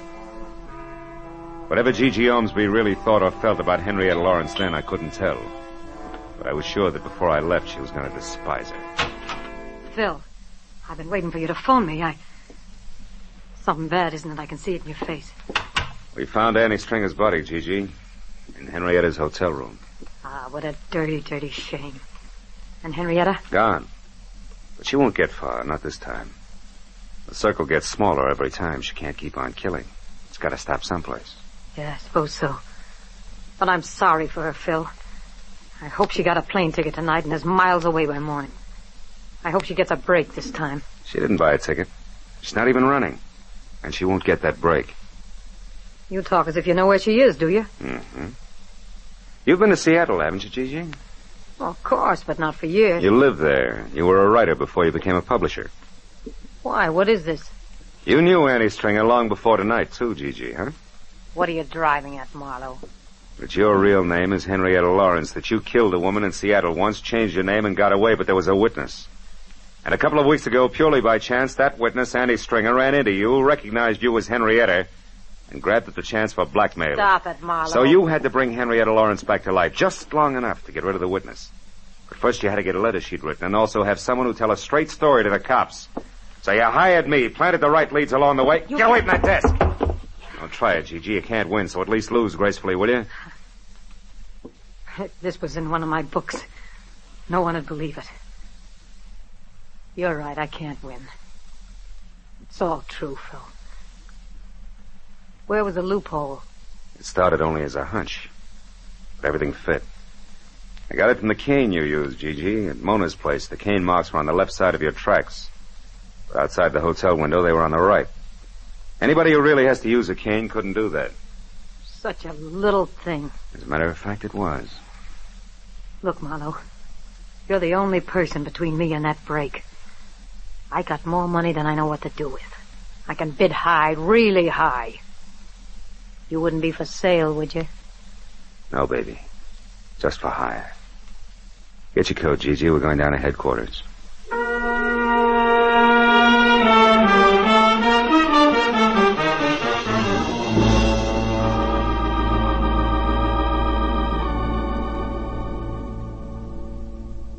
Getting the whole business down on police stationery, one orderly step at a time, is a process as full of, well, as full as the fiscal report of the First National Bank. Took twice as long to whip up. But finally it was all over. I was on my way home to my bachelor apartment. And then I remembered something. Never mind explaining what took you so long, darling. You're here now. Dinner is ready and waiting. And the martinis are ice cold. Just come on in and close the door. Yeah.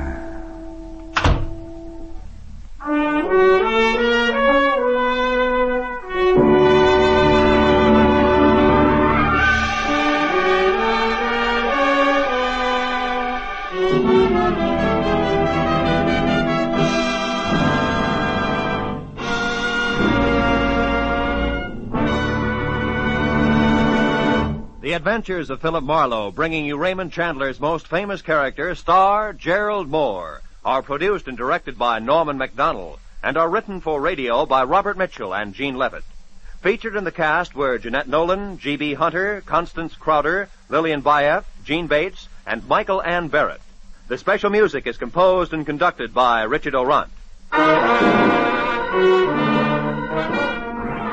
Be sure and be with us again next week.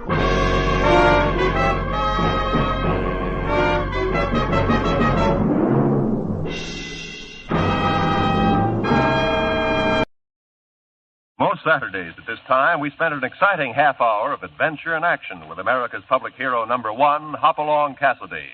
Well, even two-fisted cowboys take summer vacations when they can, and Hoppy is no exception. Hopalong and Topper will be back with us riding the CBS air trails again 9 weeks from tonight, September 22nd. Get this and get it straight. Crime is a sucker's road, and those who travel it wind up in the gut of the prison of the grave. There's no other end. But they never learn. From the pen of Raymond Chandler, outstanding author of crime fiction, comes his most famous character in The Adventures of Philip Marlowe.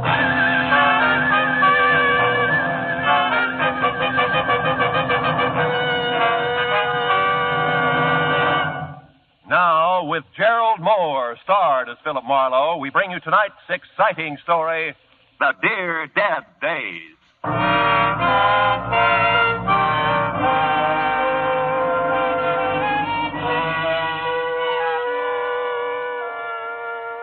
I stood at the window and looked down at the Saturday morning traffic. 1,000 inchworms playing follow the leader to the beach, to the mountains, to Aunt Millie's, to any place. I had time, a book. There was food in the refrigerator and a coffee cup in my hand. Across the room, there was an easy chair, cigarettes on the table beside it. The clock said it was 9:15. I hadn't shaved and I wasn't going to. It was Saturday all day, and it was mine.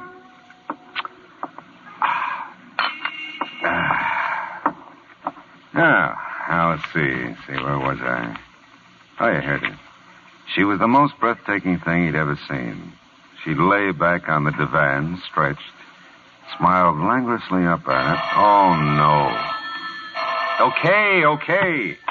Hello. Mr. Marlowe? Mr. Philip Marlowe? Speaking. You don't know me, Mr. Marlowe. My name is Phoebe Cardwell.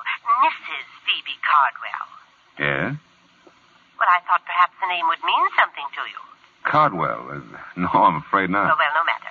You do help people, don't you? I mean, if someone is missing, you find them. Well, sometimes, Mrs. Cardwell. It all depends. Have you checked the police? Oh, no, my dear, no, I wouldn't think of that. Oh? You see, it's Stevens, my chauffeur.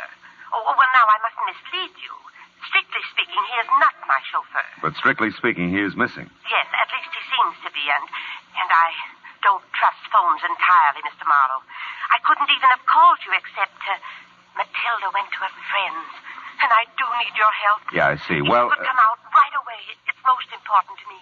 I live in Venice, Mr. Marlowe. If you drive down Sepulveda to Washington Boulevard.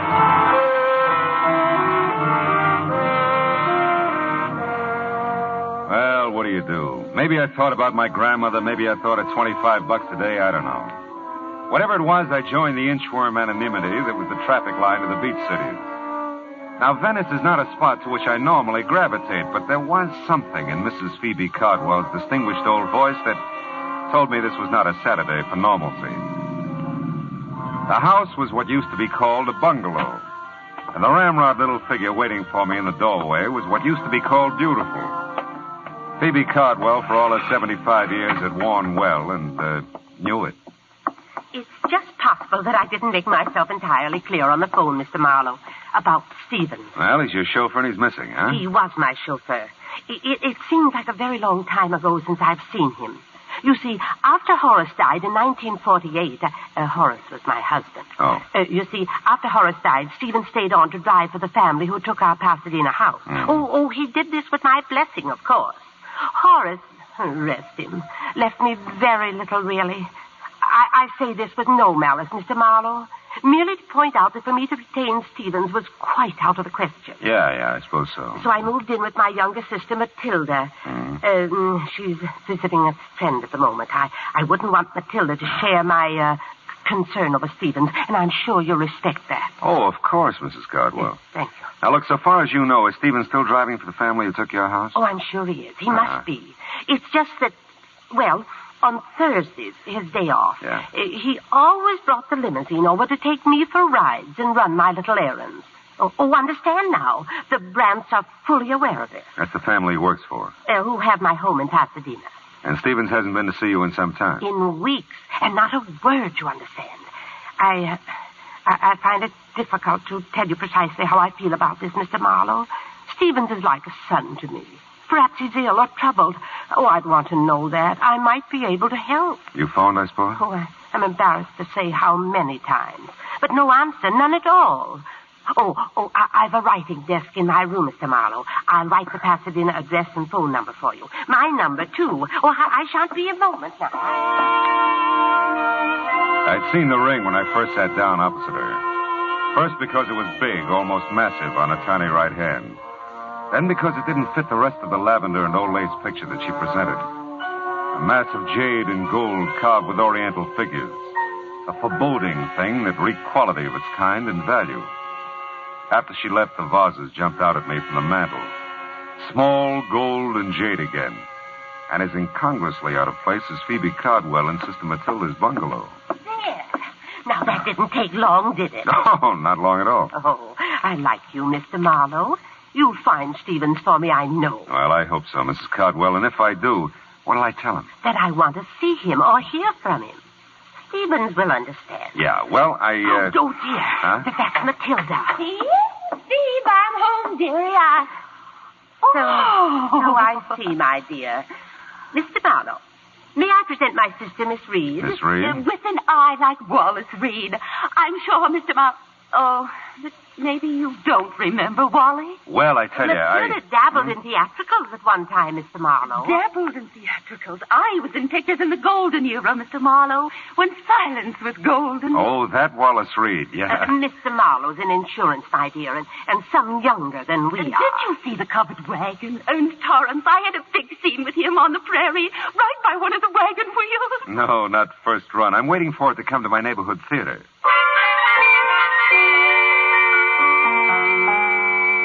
Matilda was a doll. Real live Cupid doll, but her role in this thing was strictly comedy relief. The drama, if there was any, was Phoebe Cardwell. A missing chauffeur that wasn't hers anymore, and the glaring memory of jade and gold that didn't seem to fit anywhere. Well, I missed the house on Orange Grove Avenue by 2 numbers, parked the car, and walked back.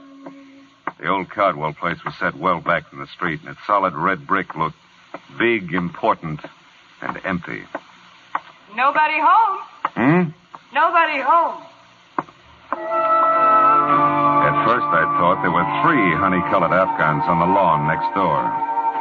But the one in the middle was talking to me. And as I walked closer, I could see she was by far the prettiest. And undoubtedly something more than man's best friend. The Brants are at Emerald Bay for the summer. I thought I'd told everyone. Yeah, well, I'm the one who forgot to ask you. My name's Marlowe. I'm Kip Harcourt. Margaret Really. Kip's for the reserve section. Hello, Kip. I've never seen you before. Yeah, well, believe me, I'm sorry. I believe you, Marlowe. Yeah, I got a first name. I like Marlowe. Oh. Forget about the Brants. Come on and play on this side of the hedge. I don't know the Pasadena rules. Same as Texas. No. Looks like we're going to have to move over. I'll give Stevens a raise for this. Thought you said nobody was home. Stevens doesn't count. He does with me. Don't move. I want to remember you like this always. You'll be back, Marlowe? This you know. Hey, Stevens. Stevens, wait a minute. I'd like to see you. Yes, sir? I'd like to talk to you about Mrs. Cardwell. Is something wrong, sir? Oh, no. She's fine. I'm Philip Marlowe, Stevens. Is there someplace we can have a visit? They're upstairs over the garage in my quarters, sir. Come along. Mrs. Cardwell isn't ailing, she said. Oh, no, looked fine when I left it less than an hour ago. Oh, I'm glad to hear that. Yeah, here we are. Come inside, sir. Hey, nice place you've got here, Stevens. It's a bit stuffy in here, I'm afraid. I've been closed up a few days. Oh. There now. Sit down, sir. Thanks. Say, Stevens, Mrs. Cardwell misses you, and you can drop the sir with me. Marlowe will do. Huh? Well, I'll try, sir. Mr. Marlowe. But a habit of 20 years or so, you know. Sure. Now, Mrs. Cardwell misses me? Is that what you've come to tell me? Oh, it's about all she told me, Stevens. I understand you skipped a few of your regular Thursday visits with her, and, well, she's concerned about you. Well, I must say that's generous of her. Of course, it's not been a few visits at all, Mr. Marlowe. I've missed the last 2 Thursdays. And for a quite legitimate reason. My employers, the Brants, have opened their Emerald Bay place. Yeah, so Kip told me. Miss Harcourt, I mean. Mrs. Harcourt, sir. Oh, really? That's too bad. Is it, sir? Yeah. Well, look, Mrs. Cardwell seems like a nice old lady. You know what you mean to her. It's not just you she misses, you understand? It's a way of life, something she was part of and enjoyed. Status, I think they call it. You know, it can be pretty important, Stephen. I understand that, sir. Sure you do. You'll give her a break, I know. Call her now that you're back in town. You know, keep in touch, huh? Yes, Oh, excuse me. Sure. Don't leave, sir, please. There's something I'd like to ask you. Stephen seemed like a right guy. Anyway, I was wondering about Kip, Mrs. Harcourt. I had her figured all right, but not for married. I dismissed it at the back of my mind and started casing Stephen's little palace. It was nice enough in the brown to gray motif, neat, tidy, like Stephen's, except for a bunch of packing boxes grouped in the corner behind the divan. And on top of them, 3 items that stopped me cold. A large bowl, a smaller one, and a long oblong box. All a mass of jade and gold carved with oriental figures. You admire oriental art, Mr. Marlowe? Not especially. Do you, Stephen? Not especially, sir. You said you'd like to ask me something. Yes, and if I may, sir, I'd appreciate a straight answer. All my answers are straight, Stevens. It's my questions that get tricky. I'll remember that, sir. Are you certain you've told me everything Mrs. Cardwell said about me? Very certain. Does it strike you as odd, sir, that she'd hire a man of your particular capabilities to deliver the simple message that she misses me? Matter of fact, it does, Stevens. Strikes me as very odd.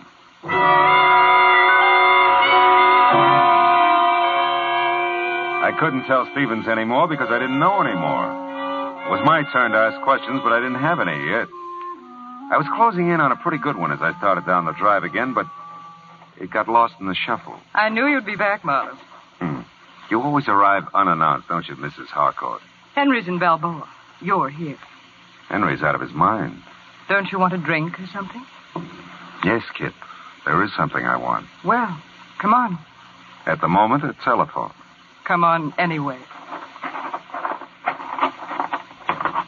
You know, Marlowe, you're an odd one. Yeah, everybody says so. Yeah. You're really coming into the house to use the phone, aren't you? Well, like I said, I'm an odd one. Yeah. Where is it? To the right in the library. Thanks. Are you a friend of Stephen's? Why? Because you're not a friend of the Brants. Yeah, well, I'm really a friend of Mrs. Cardwell's. Phoebe's? Why didn't you say so? Would it have mattered? Well, little. I lived next door to Phoebe and Horace for years. Here? Here. It's my house. Henry married my money. Poor Phoebe. Horace didn't leave her a thing. No one understood it. Leans against the estate as big as a house. Big as the Cardwell house? That's how the Brants got it. Mm-hmm. Is she still interested in art, or do you know? Oh, I think so, only on maybe not such big scale. Beautiful wings she donated to the museum. I guess she never gets over here anymore. No, not much. Say, I forgot the name of that museum. She mentioned it. Live Oak Museum on California Street. Oh, yeah. I like Phoebe. Tell her Kip says hi when you see her. Yeah, I will. You still want to use the phone, Marlowe?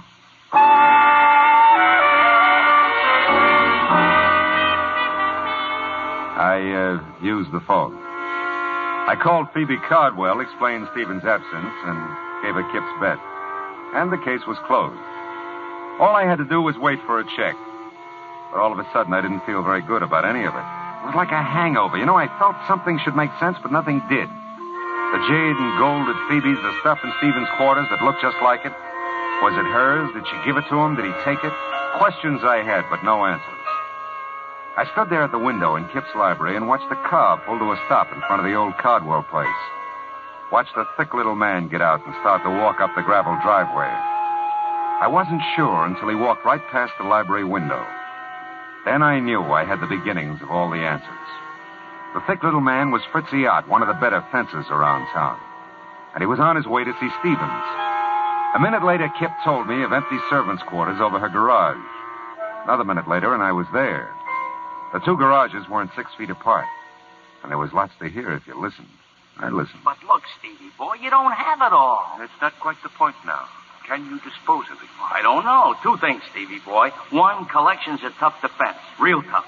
2, this isn't the whole deal. I don't understand. This isn't the whole deal. Some pieces missing. I've seen pictures of the Cinco collection. Some pieces are missing here. 2 vases and a ring, to be exact. Yeah, you're right. You got them? Well, not exactly. I might be able to get them. Look, I'm trying to tell you, Stevie boy. 1, I'm not even sure I can fence the whole collection. But 2, I ain't got a prayer of doing it if it's incomplete. Are you with me there? Do you understand that? Yes, I understand it. It might take time to obtain the other pieces. Then you better spend some time, Stevie boy, or we got no arrangement whatsoever.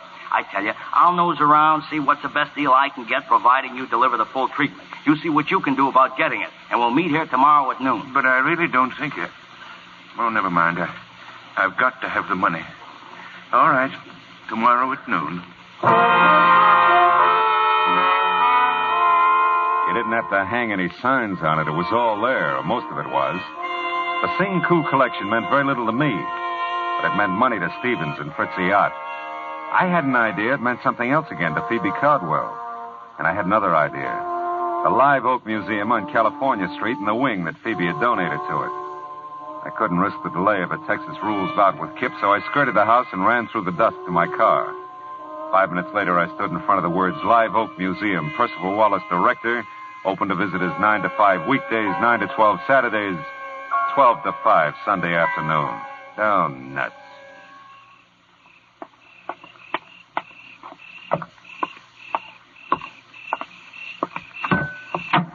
Not interested in art, eh, Mr. Marlowe? We've done that bit, Stevens. My answer was not specially. I dislike dissuading you in this manner, sir, but I'm a quite accurate shot. You know, I believe that, Stevens. If I can't persuade you with this warning, I'll not hesitate to use this gun. I'll not hesitate at all, sir.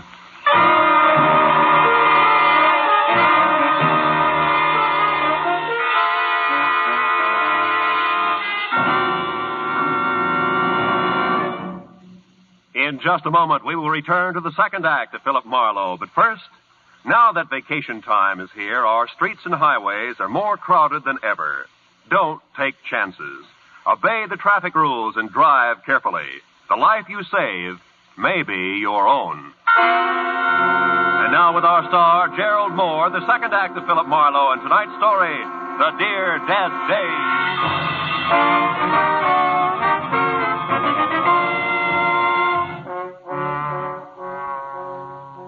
Stevens had a dominant personality for a chauffeur. He could give orders as well as take them. And I'm not a man who's at his best tearing down the nose of an automatic. Well, we told each other a very proper good evening, and he left me with my thoughts, which were several and urgent. I bundled them together and headed for the Times office in downtown L.A. Note, there's just one thing mustier than an old newspaper file. It's the man who filed it. 1948 was a big year, news-wise, Philip. The files are heavy. Well, how was it obituary-wise, Belton? That should lighten it. Uh-huh. Local, national, or international? Local, Pasadena. Name, address? Horace Cardwell, Orange Grove Avenue. Mm-hmm. Cardwell, Horace. That's it. Mm-hmm. January 30, 1948. Page 1, part 2.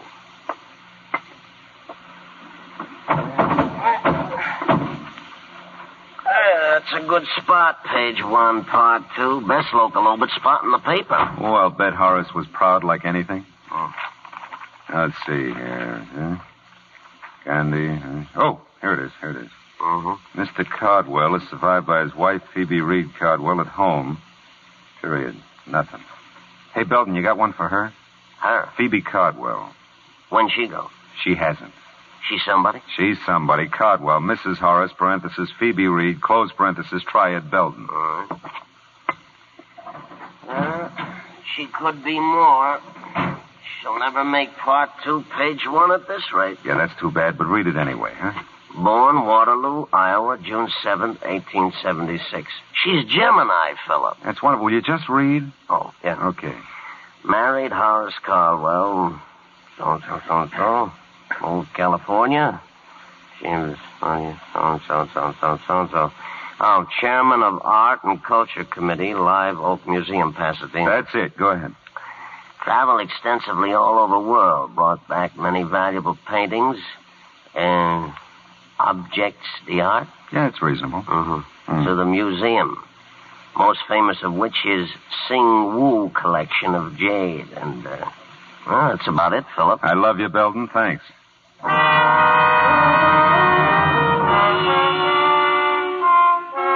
So Phoebe had brought the Sing Woo jade collection to Live Oak Museum in the first place.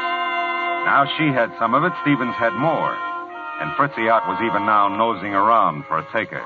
Where did that leave the museum? Nowhere, so far as I knew. Except closed till noon tomorrow, Sunday. And noon tomorrow, Sunday, would be too late. Fritzy and Stevens would be together by that time. Note, Percival Wallace is a quiet little man who doesn't like to talk to private eyes about museum business at home or anywhere. The museum has operated for 30 years, Mr. Marlowe, and not one shred of notoriety. Not one shred. Well, I think we can keep the record clean, Mr. Wallace. All I want to know is when the Sing Wu collection was stolen from the museum. I didn't say it was stolen. I said we no longer had it. Okay, you no longer have it. How long have you no longer had it? Well, it was since Christmas week, 1947. Would you notify the police? Certainly not. Why? Mr. Marlowe, I tried to tell you, not one shred of notoriety in 30 years. Yeah, but it's a valuable collection, and it's missing. The Board of Directors did subscribe to a reward, Mr. Marlowe. Only a fraction of the Sing Wu's real worth, of course. Mere $20,000. But, of course, this was done very quietly. Very quietly. So quietly, nobody knows about it. All right, tell me, did Mrs. Cardwell contribute to the reward? I don't recall. And you wouldn't say if she did. Thanks, Mr. Wallace. You're just downright bully.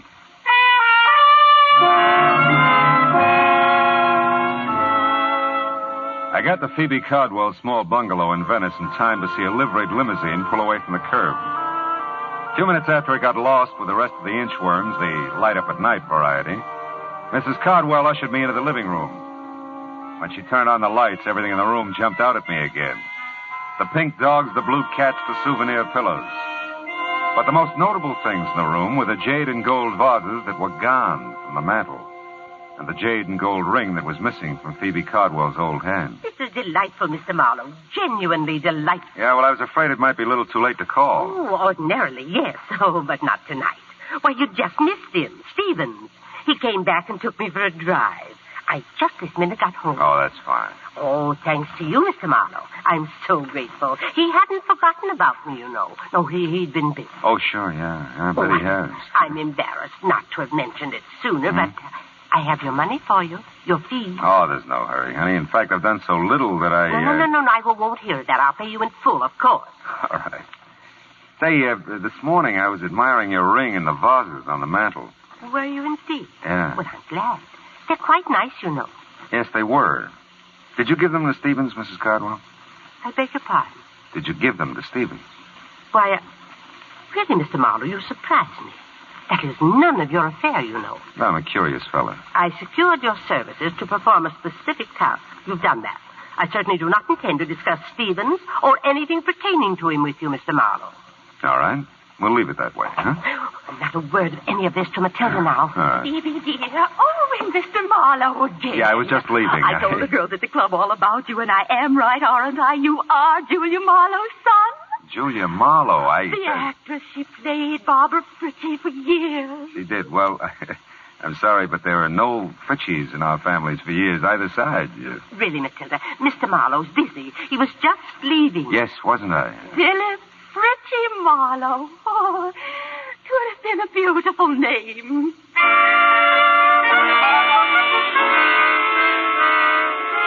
The lights in Kip Harcourt's house were off when I got back to Pasadena. Those in Stevens' quarters above the garage were still on. It was better that way. I wasn't worried about Stevens' automatic anymore. There was a very good chance he wouldn't use it. Hey, Stevens, it's Marlowe. Open up.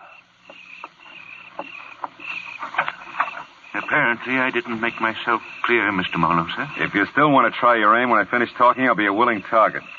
Come in, sir. It's almost midnight. You're meeting Fritzie at noon tomorrow. We're going to have to work fast. I warned you to stay out of it, Mr. Marlowe. Now, listen, Stevens, hear this. I know about a lot of it, and I got some good guesses on the rest. Let's make a deal.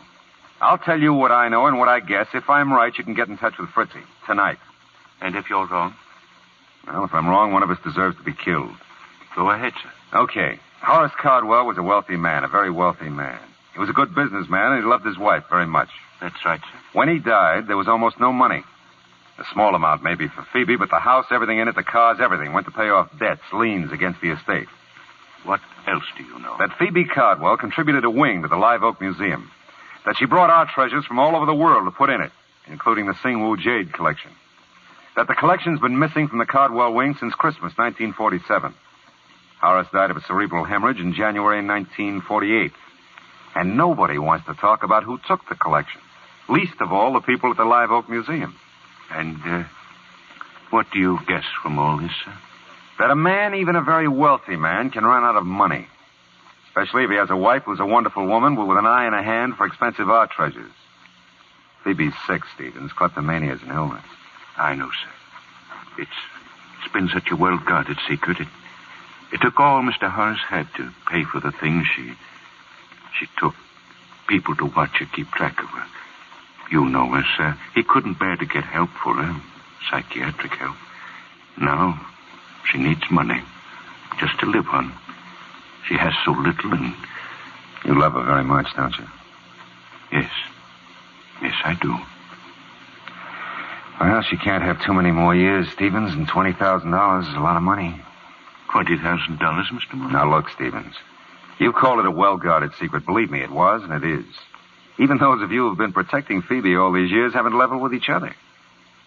How she moved the collection out of there, I'll never know, but the museum's had a $20,000 reward for its return for several years. Well, I didn't know that, sir. I know you didn't.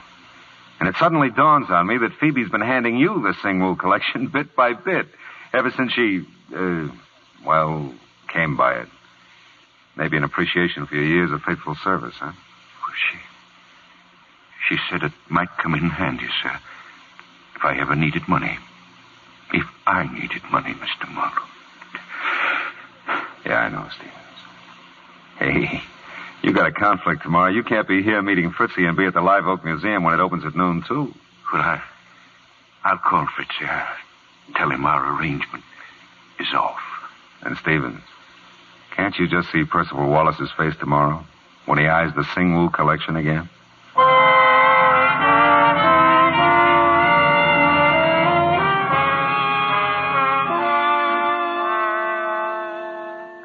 Footnote to a happy ending. By 12:30 Sunday afternoon, the museum had the collection. Stevens had a certified check for $20,000, and we had an understanding that Phoebe Cardwell would suddenly discover that Horace had left her some money after all. $20,000 in a checking account that had somehow been overlooked till now. Oh, well, the rest of Sunday was all mine. And I stood at my window and looked down on 1,000-inch worms playing Follow the Leader. Back from the beach, the mountains, from Aunt Millie's, from anywhere.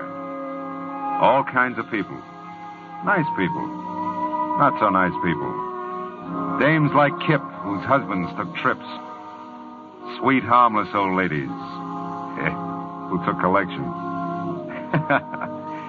Oh, well. Where's that book? Oh, yeah. Now, where was I? Oh, yeah, here it is. She was the most breathtaking thing he'd ever seen. She lay back on the divan, stretched, and smiled languorously up at him.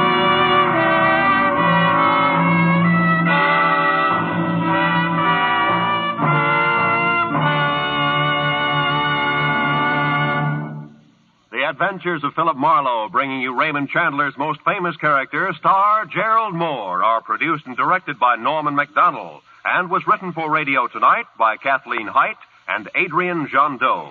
Featured in the cast were Verna Felton, Bill Johnstone, and Lynn Allen, with Ann Morrison, Ralph Moody, Jerry Hausner, and Sidney Miller. Gerald Moore may soon be seen in the Santana production, Sirocco. The special music is composed by Pierre Garrigank and conducted by Wilbur Hatch. Be sure to listen again next week at the same time when Philip Marlowe says... This time a pair of green eyes held a promise. A house on Bedford Drive held a murder. A Malibu motel held a secret. And I almost held the sack.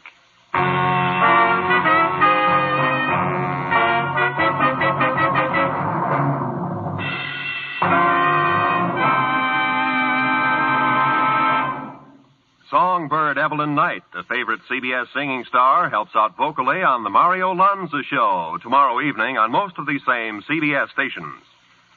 Stay tuned now for Gangbusters, which follows immediately over most of these same CBS stations. Roy Rowan speaking. This is CBS. Hear Horace Hyde every Sunday night, the Columbia Broadcasting System.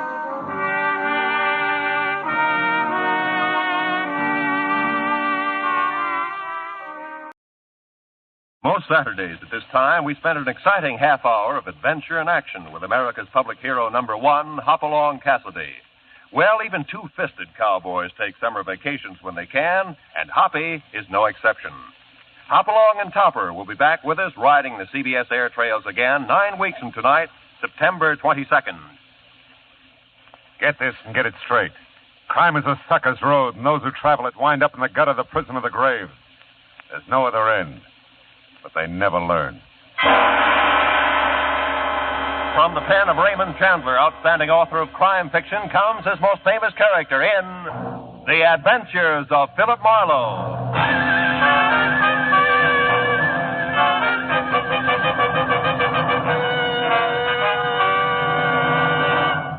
Now, with Gerald Moore starred as Philip Marlowe, we bring you tonight's exciting story, Life Can Be Murder. A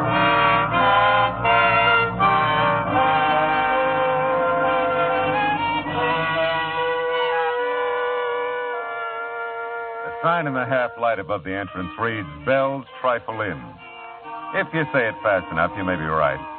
It's authentic English script, and it hangs over the door of an authentic English restaurant just south of the authentic Sunset Strip, owned and boss-headed by Belle Smithers.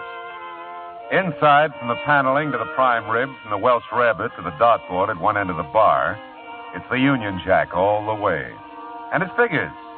Belle's authentic, too. 100% pure. Nebraska. I always sit at the bar. Marlowe, you old dog. You've been neglecting me. Yeah, well, I've tried to stay away from you, honey, but I can't. You're bigger than both of us. Oh, you and your palaver. Yeah, me and what you said. You want a drink, honey? Yeah, but make it with your own light hand for a change, will you? I'm tired of walking out of here on my knees. Just an ounce? The water will float it. Okay, honey, it's your poison. And my stomach lining. Hey, looks like most of the regulars are here, huh? Don't you ever get tired of looking at the same old faces? I can stand it as long as they can. No, Marlowe, I kind of like it. Clubby this way. You get a few people who just come in to see what a lady barkeep's like, but most of them are just regular folks, you know, real people who like the food. And drink, huh, Belle? Oh, yeah, sure. Sometimes I forget. I get all carried away working my jaw. Cheers, baby. Yeah, thanks, honey. Oh. You know, sometimes you forget a lot of things, I think, like teaching school in, where was it, Nebraska? Ogallala. That name don't stick with you worth a darn, does it? Ogallala. Yeah. Does that mean anything? Oh, it does to the folks back there. County sees the Keys County. It's right there on the South Platte River. That's just south of the North Platte River. Yeah, well, that's a nice arrangement. No, Marlowe, that's one thing I'll never forget, teaching school back there in Ogallala. I declare if I hadn't done that, I wouldn't be doing this now. You see, these rich cattle folks, they come through from Cheyenne, and what have they got but a 13-year-old shaver? And where are they going with the shaver but England, and what do they need but a tutor? And who do they draw but me? Right out of 10th grade social studies at Ogallala High School. Now, I got a feeling you've heard this song before. Yeah, just a few thousand times, Belle, but don't worry, I like it.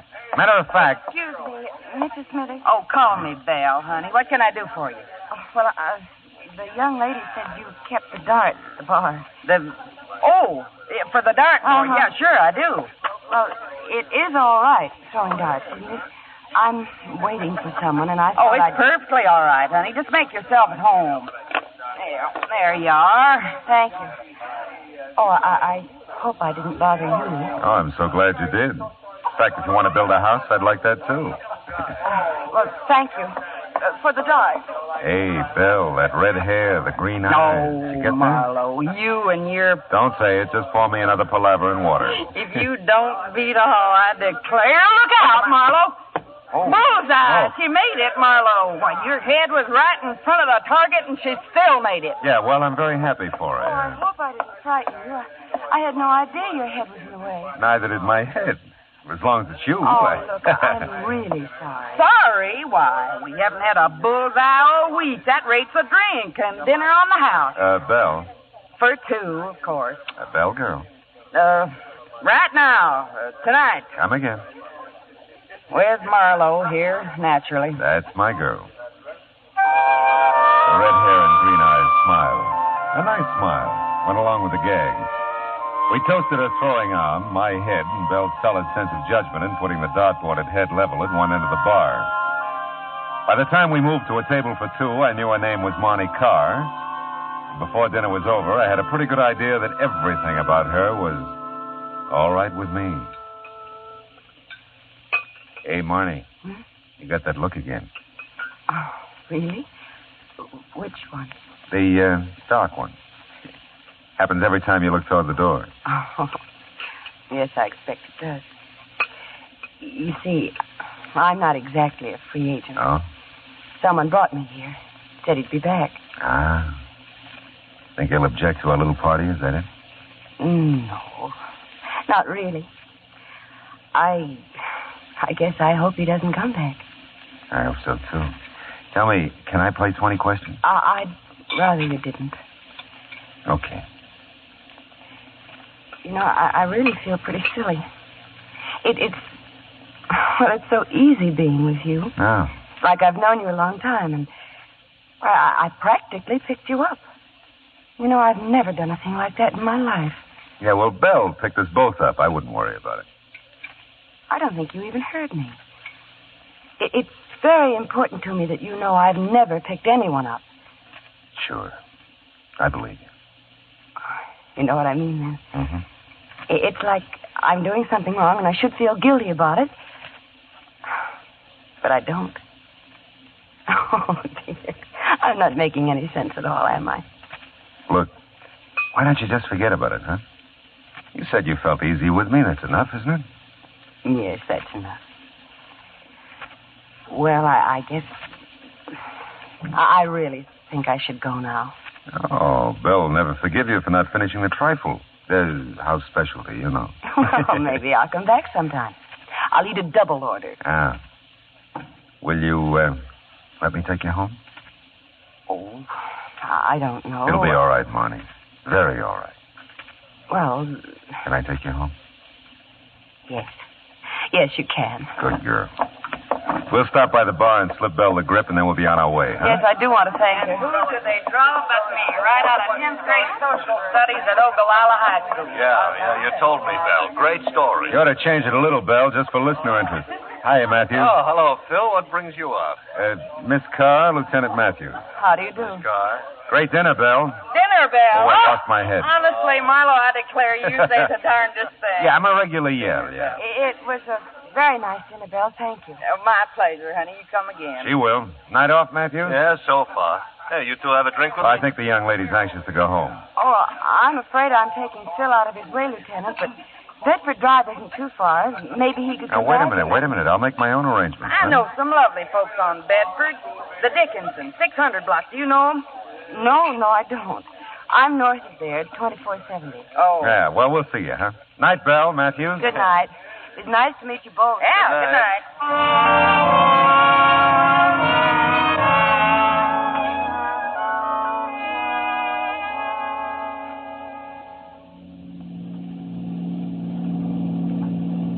Turn right at this corner. It's the last house on the Oh. Say, Marnie, can we do this again? Oh, I don't know, Phil. Are you usually at Belle's in case I get the urge to throw darts again? Yeah, well, I also have a home, and I'll get a dartboard. Let's keep it at Belle's. Maybe later sometime I'll... Oh, wait a minute. This is the house. Oh. Hey, looks like you got company. Car in the driveway. Yes, I see it. I wonder... The guy who was supposed to come back and didn't? I'll say goodnight here, Phil. Don't bother coming to the door. Oh, now, look, I think I mean it. Well, maybe I'll see you at Belle's again. Don't call us. We'll call you. Is that it? That's it, Phil. Thanks. I liked it. Great work, Marlowe. So crazy about you, she's running the other way. Paul, what on earth are you doing there? Till I get back. Oh, come on, Jane. Never mind, Paul. Let's go inside. Good night, Phil. Thanks again.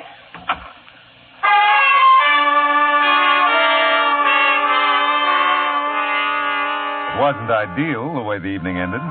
Not the way I'd planned it, but then how could you plan an evening like that? Girl meets dart, girl throws dart, girl meets boy. Didn't make much sense, but it didn't have to. It was a nice evening. Short, but nice. Monty Carr was a nice girl. And I decided to leave it at that. Nice girl. It was straight up 11 o'clock when I got home. I thought about the red hair and the green eyes for several pleasant minutes, and then I went to bed, to sleep. Perchance to dream. Oh, well.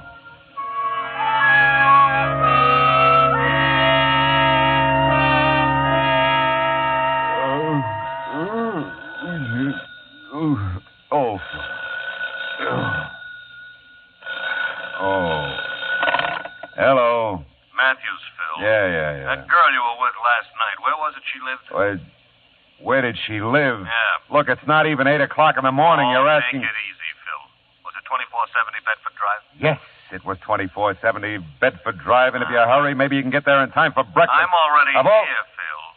And you better come on out. The dame has been murdered.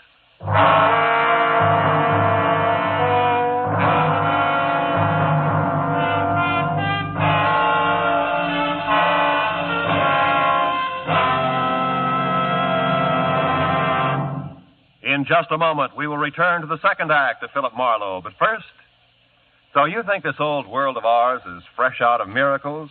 Maybe you sort of long for the days of the Arabian Nights or folks of fable who possessed those magic wands, lamps, rings, talismans that all produced wonders?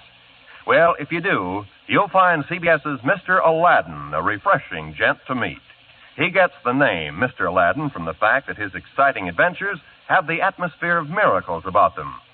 Listen for him later this evening on most of these same CBS stations. And now with our star, Gerald Moore, the second act of Philip Marlowe, and tonight's story, Life Can Be Murder.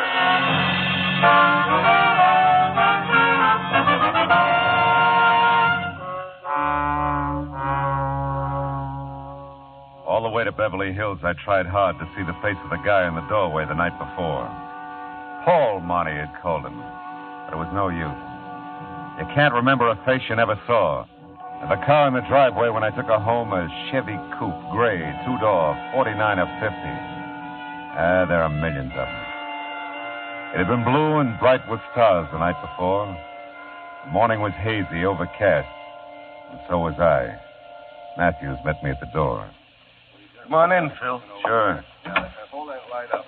Tell me, how long you known her? Last night. You sure? I'm sure. Any idea what happened? Oh, yeah. Someone was looting the place. The back door was jimmied and some stuff missing. This dame must have interrupted it and got herself killed. Where is she? What, the corpse? Yes, the corpse. In here.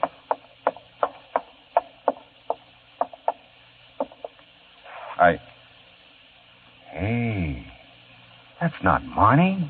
Did I say it was? Oh, no, but I thought that... Never mind, do you know who this is? Yeah. Ann Harkness, according to identification on her purse. Oh? She's from New York.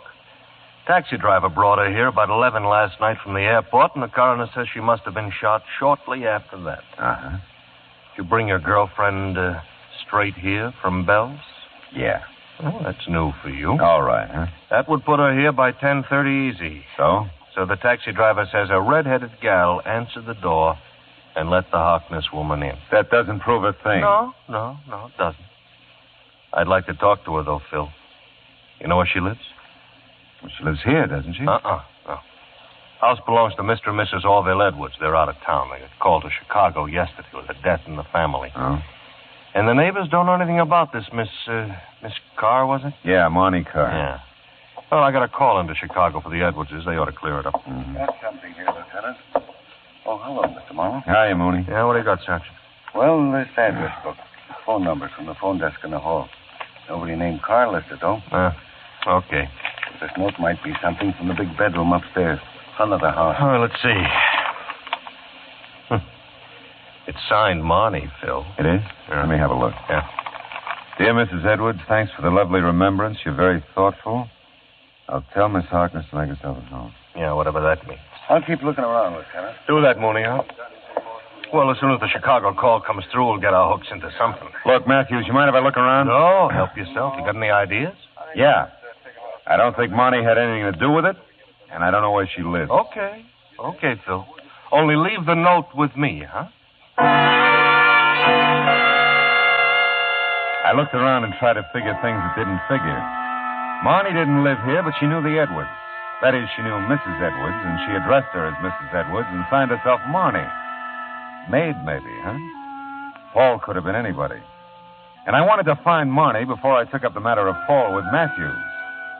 Upstairs, by the phone in the master bedroom, I found something Sergeant Mooney had overlooked. Another address book, smaller, with phone numbers. I flipped through it.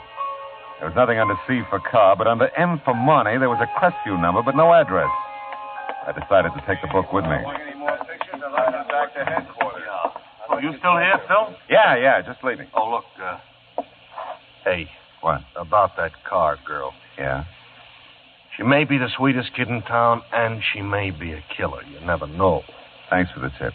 And, I didn't call you to get in my way, Phil. If I find her, I'll tell you. Fair enough? Yeah, fair enough. Just don't get lost finding her.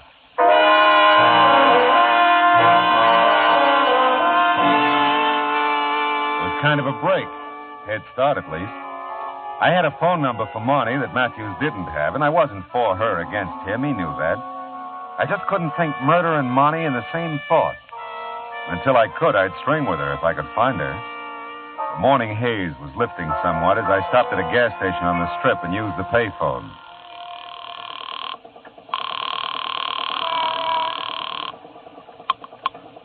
Mr. Felix's, good morning. What'd you say this was? This is Mr. Felix's beauty salon. Oh, is Marnie there, please? I'm sorry. Miss Marnie's not in today. Can someone else help you? Oh, no, Look, would you be kind enough to give me a home phone? I'm sorry, sir. We're not allowed to give out phone numbers. Oh, but I'm an old... It doesn't matter who you are. I can't give you her number. Okay, thanks.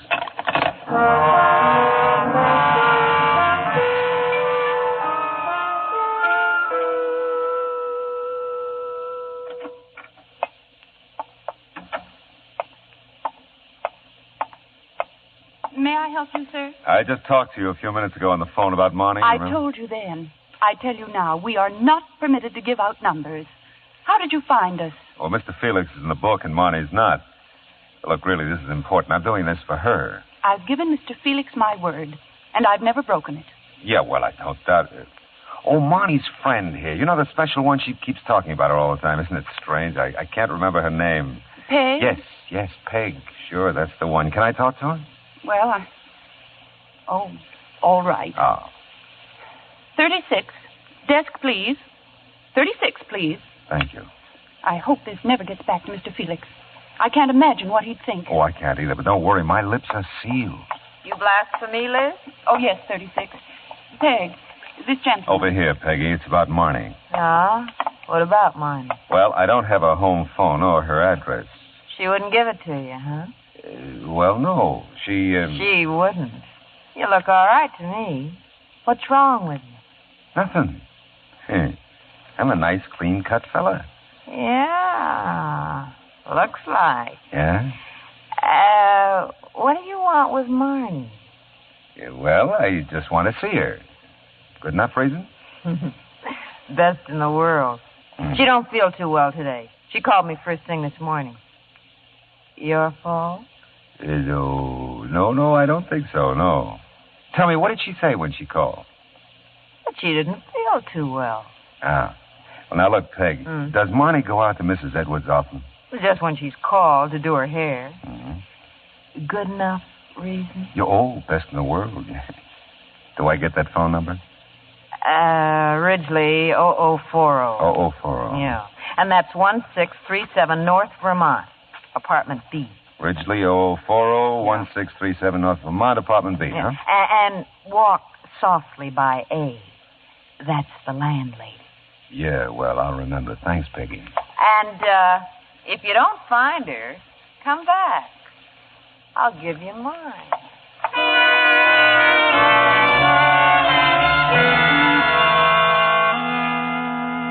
Peg was something of a prophet, among other things.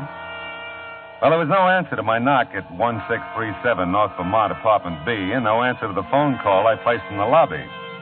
So I quit walking softly by apartment A, knocked there, and the doorway was suddenly filled with a solid block of granite.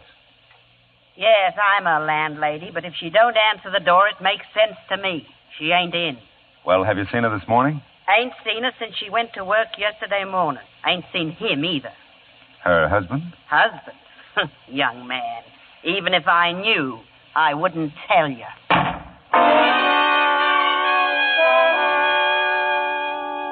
And I was getting proud of my head. It could dodge anything from flying darts to door slams near the eyebrow. But that was about all I was proud of at the moment. I wasn't exactly closing in on Marnie. The landlady's snort didn't give me much of a line on Paul, if that's who she was exhaling about. And there was the matter of Ann Harkness, who flew into Los Angeles the night before, just in time to be murdered. Well, I drove to a nearby drive-in and mulled it over a sandwich. Coffee was grim, too. I was starting in on the routine that begins with, if I were Marnie, where would I go? When I got a flash of an idea. 10 minutes later, I was banging on another door. Bell! Bell, anybody home? Bell! Oh, Marlowe, come in. Oh. I'll arrange for swinging doors first thing tomorrow. I'm sorry, Bell, but I got an idea. I told you lately we're not open for lunch. I said I'm sorry, didn't I? It's just... Oh, I'm sorry, too, Marlowe. Guess I'm kind of off my feet today. I All right. declare you ought to see what that butcher sent me in the name of prime rib. And Charlotte Bell. called, said she'd floundered like a beached whale all night, bad tooth. She Bell, won't will be you here. run down? And when I got here, this was here for you. Oh, let's see. Someone shoved it under the door, I guess. At least that's where I found it. Mm-hmm. Well, land of Goshen, come in. We get enough people, we'll put on a floor show. You have been a busy boy, Phil. Hiya, Bill. Make yourself at home, Lieutenant. I got work to do. If you know that, you also know I'm getting nowhere. Yeah, maybe. Hey, listen. Huh? You've been tailing me, Matthews? Tailing you? Yeah, that's what no, I said. No. Just the boy's been going the same place as you have. Ah. A little bit later all the way around, and along about the second stop, the description began to fit you. It did. Well, now, look, tell me, how did your phone call to Chicago come out? Oh, we found out where your Monte car fits in. Oh? Yeah? That Harkness dame was a friend from New York who came to call on the Edwardses. Uh-huh. And they tried to intercept her when they got the call about that family death in Chicago. Only they couldn't reach her. Now, your Marnie told Mrs. Edwards she'd stick around the house and wait for the Harkness dame. Is that all? Well, they described some of the stuff that might be missing. We checked, and it is. It is, huh? Yeah. Tell me, how do you figure Marnie by now? How can I figure her, Phil? She's missing. Yeah. Yeah. She is missing, isn't she, Phil? I said if I found her, I'd tell you. You remember? Oh, yes. I remember, Phil. I just want to make sure you do.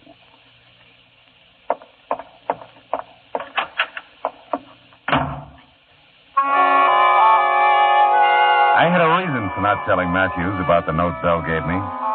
It was signed Marnie, all right, but it wasn't the same handwriting I'd seen in the note she left for Mrs. Edwards. It said, Phil, meet me at 8:30 tonight in the park above the bluffs of Santa Monica. That was all. Except 8:30 was like 6 hours away. And it's just dark here at 8:30. And a fella can get killed keeping that kind of an appointment.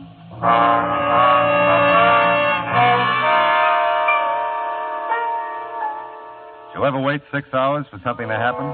Oh, it's no fun. Neither is the thought that maybe something final has happened to a pretty nice person.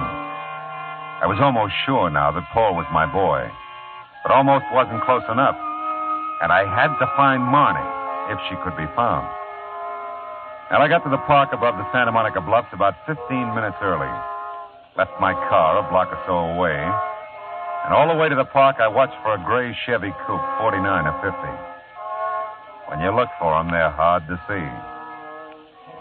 And then I saw it. Parking half a block down. A guy got out and headed into the park.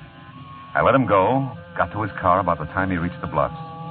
I don't know what I thought I'd find, but not in my wildest dreams did I expect what I found. 3 minutes later, I was put to floorboarding it up the coast highway toward Malibu. The Seaway Motel, 21245 Malibu Road. That's the way the parking ticket I lifted from under the windshield wiper on the Chevy read. And that was good enough for me. I hit 2 wrong doors before I found the one I wanted, and I had to spring the lock. Marnie. Plays rough, doesn't he? Here. I'll untie your wrists. He knows he can get away with it. Phil, I've been such an idiot. You love him a lot, huh? Who? Who doesn't love their own kid brother? Paul is your kid brother? Yeah, all mine. Write it down somewhere, Phil. Big sisters don't make good mothers. Take it easy, honey. You're okay now. Sure, I'm fine. First I catch Paul stealing from the Edwards. Then I stand there like a zombie and watch him shoot down a woman he's never seen before. Take it easy, honey. Oh, Phil, I'm sorry I didn't want to drag you into this. He asked me who you were when you brought me to the Edwards last night. I'd never heard of you, but Paul had. And... Wait a minute. That's probably him now. Be careful, Phil. He's crazy. I'll be ready for him. Right behind the door. Your bright boyfriend stood me up. We got to get out of here. Oh, Hey, what is this? You...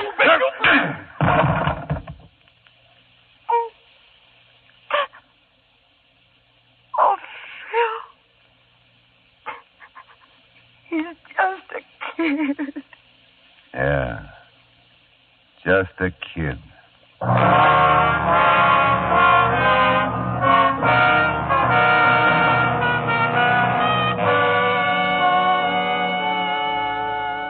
I called Matthews and wound it up. Everything checked, everything balanced.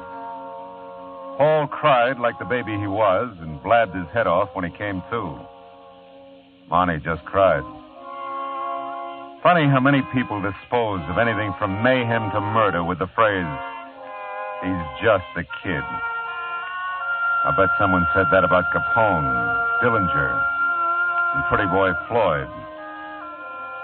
Now take Marnie. She's... what a kid.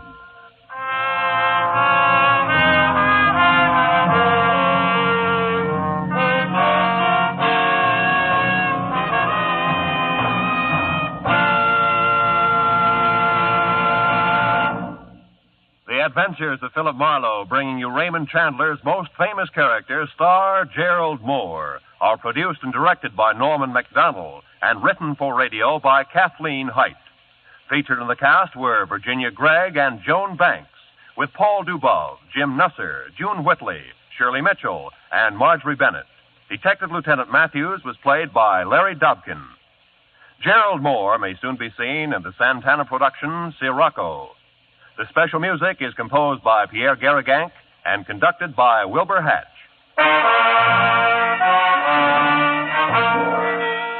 Be sure to listen again next week at the same time when Philip Marlowe says... This time a pair of crossed telephone wires put the good neighbor policy into effect. To the murderous accompaniment of an off-key xylophone, one good neighbor almost kills another good neighbor. A fella named Marlowe.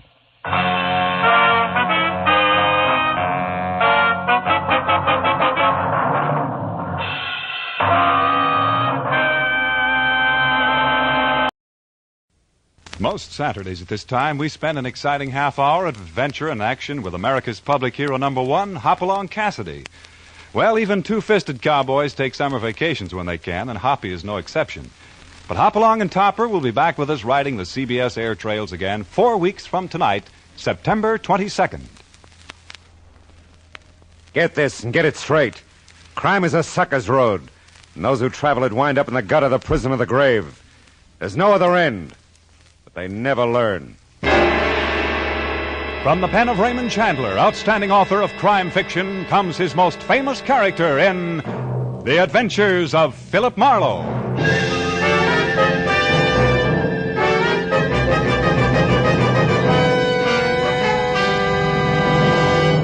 Now, with Gerald Moore starred as Philip Marlowe, we bring you tonight's transcribed story, Air for G-String.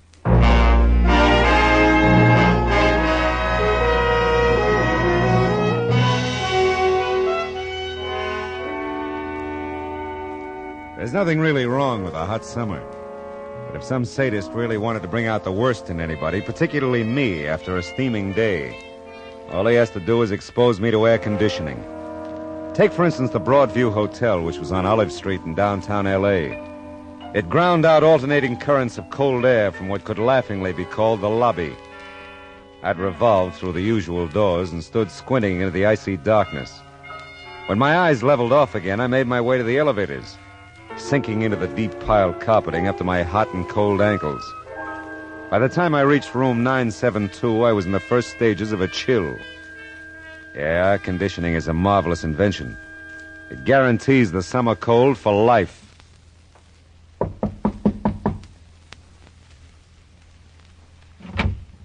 Oh, you're Mr. Marlowe? That's right. That makes you Mr. Allman, huh? Oh, come in. Martin come in. Allman? Come in. Sure. Yeah, you're nothing like I'd pictured you, Mr. Allman. Sit down, please, Mr. Marlowe. Pictured me? I don't understand. Well, all my life I'd heard about Philadelphia lawyers. Somewhere along the line I drew up a mental 8x10 of a... Yeah, well, it doesn't matter. You just don't look the prototype. Perhaps that's because I'm only a junior partner in the firm, Mr. Marlowe. Yeah, maybe that's it. You know, it's an odd thing about prototypes, Mr. Marlowe. They'll trick you. Oh? For example, I've always had the idea that men in your... Well, I'll call it a profession. That's nice of you. That men in your profession always wore trench coats. Yeah, well, that's because Bogart looks so good in them. Yes. Well, about our business together. I'll be here in Los Angeles a few days representing the firm in a number of ways, but while I'm here, I hope to locate a man by the name of Buff Ryan. Did you say that first name was Buff? Yes, odd name, isn't it? Yeah. But that's beside the point. This Buff Ryan, it seems, has inherited a small amount of money from a maiden aunt who passed away some time ago in Philadelphia. Oh? According to our information, my firm is executor of her estate. Mr. Ryan came west about a year ago, and until approximately 6 months ago, he could be reached at a Waring Street address in care of a C.A. Douglas. But our correspondence to him there has been returned, marked unknown at this address. That's the last record you have on him? Yes, that's the last. We've written to this C.A. Douglas, but received no answer from him. I've called him since I arrived in town. There's been no answer. Well, maybe they both left town, moved away. Well, that's possible, of course, but perhaps you'll find that out when you get to checking on Mr. Ryan. I see. Well, I'm to find him if I can and tell him about this inheritance, huh? By the way, how much is it? $5,000. Just about Miss Leader's entire estate. Miss Leader sounds like a comment. Her full name, you may want that, was Julie Leader. Julie Leader. I'm sorry I can't show you a picture of Mr. Ryan. I'm expecting one to be sent out to me while I'm here. Expected it this morning, as a matter of fact. Yeah, well, maybe a description of him will do. Have you ever seen him? No. But we were able to find out that he's slightly less than 6 feet tall, light brown hair, straight. Blue eyes, weighed about 180 pounds when he left Philadelphia a year ago. No distinguishing marks about him, according to our description. Oh, yes, and he's about 35 years old. Well, that's pretty complete. Oh, you better let me have the last address you have on Ryan, too. Oh, of course. Here. I've written it down for you with the phone number I've been calling. Mm-hmm. I'll be handling most of my business affairs right here at the hotel, Mr. Marlowe. I'll appreciate it if you'll check in occasionally. Let me know your progress. Oh, sure. I'd be glad to. Say around 3 o'clock this afternoon? Okay. Tell you everything I know about then. Yeah, but then it might not be a thing. I know your reputation, Mr. Marlowe. You'll find him, I'm sure. Oh, don't get me wrong. If he's to be found, I'll probably find him. But I have missed, you know.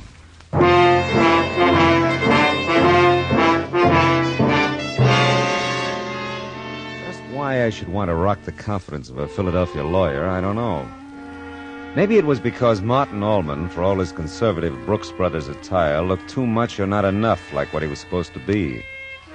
Maybe it was because the East Los Angeles address he'd handed me for Buff Ryan was a cinch to be 30 degrees hotter. It was, too. Waring Street was lined with gray little houses surrounded by small gray lawns dotted with straggling gray trees. The color scheme was the direct result of long years of constant neglect. I knocked a long time on the door of the C.A. Douglas residence. The porch was littered with old papers, an assortment of throwaways and leaves. The only response I got was from a scrawny cat, also gray, who leaped up on the porch rail to spit and yowl at me.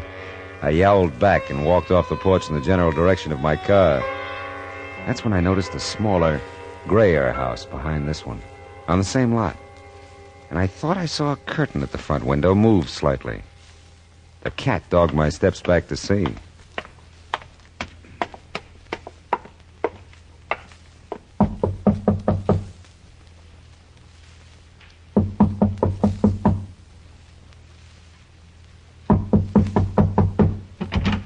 Yeah? Oh, pardon me, but I'm trying to locate C.A. Douglas. Does he still live in the house in front of you? I don't know. I haven't seen Mr. Douglas in quite a while. Oh. You think he moved away? Maybe. I don't know. How would I know? I don't know. Well, look, I'm in kind of a hurry. I'm getting dressed to go to work. How long have you lived here? What difference does it make? Did you ever know a guy named Buff Ryan? Of course not. Why, of course not. Why not just know? Listen, I don't know hardly anybody, and I don't know you, and... now it's the phone. Go away, will you please, mister? No. No, I don't think Hello? I will, honey. She was tall, very blonde, very good to look at. A fresh blue housecoat wrapped around just the way it should. And even after I entered the spotless little living room, the faint aura of her cologne lingered on. I couldn't tell anything about the phone conversation she was having in the next room, but I could tell a lot about her by the several scantily clad pictures of her that greeted me from various points of the room. Yeah, I could tell a lot about her. Hey, what's the idea? You just can't walk in here. Do you want me to call the police? Not especially. I was just admiring your pictures. So? Yeah, you have exceptional handwriting. You're pretty nosy, aren't you?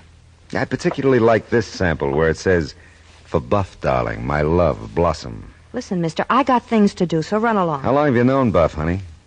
You think I'm kidding about calling the cops? Well, I do it all right, only Only what? I'm due downtown at work. Oh, honest, mister, I'm not going to talk to you anymore. You got no right to ask me questions about anything. And nothing says I got to answer. That's right, honey. You sure don't. Now, where's Buff? I don't know. I'll drive you downtown and you can tell me all about it, huh? You're driving me nowhere but out of my mind. Now, look, I got good news for your boy. He'd want to see me. Get out. Okay, Blossom, okay. What time's your first show? How did you know? Yeah, I read the papers. And occasionally I've been known to contribute to the cultural progress of Los Angeles. You know, save the burlesque houses.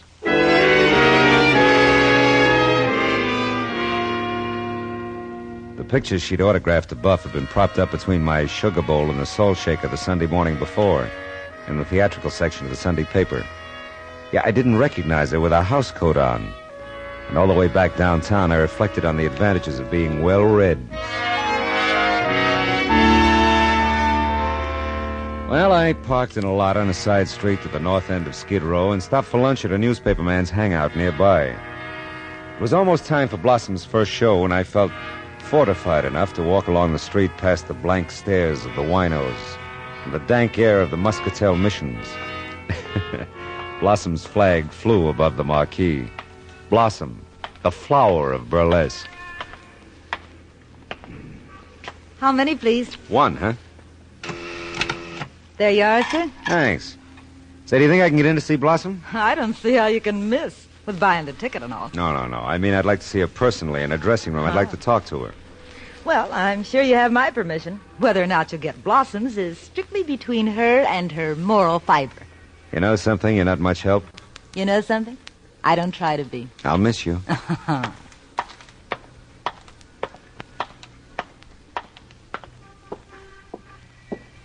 here it is, your very last chance before the great show. I'm about to pass among you with these boxes of delicious chocolate candy with the nuts inside. And don't forget with each and every purchase... I beg your pardon, sir? Yes, sir, thank you very much. With the purchase of every box of this delicious chocolate candy with the nuts inside, our very special offer, a genuine gold watch with each and every purchase. He wasn't going to make a killing exactly. There weren't more than 6 guys in the place. I wandered down the side aisle toward a door to one side of the stage and pushed through it. I found myself on a dark, narrow catwalk of the hallway. Show's gonna be out front, Mac. You guys can't come back here. Well, this guy did. Where can I find Blossom? Out front. About 10 minutes. I'll wait for her back here, thanks. Look, I can make myself clear if I had got I wish you would. Your lighting system's very bad back here. The lights out front where it counts, Mac. Come on, get out of here. Take it here. easy, fella. This is business. I don't like being pushed. A lot can happen you won't like if you don't get out of here. You two, you're causing too much commotion. Now get out front where you belong. Yeah, that's a good idea. Now, look, I don't know who you are, Well, but I can clear that up for you quick, friend. I'm the manager of this theater. Now run along like he did. Now, where can we talk? In your office? Why should I talk to you? Because I'm a booking agent. I want to talk to you about Blossom. She's booked. Okay, we'll talk about something else. Where's your office? Hey, now look, the show's starting. We can't stay back here. Follow me.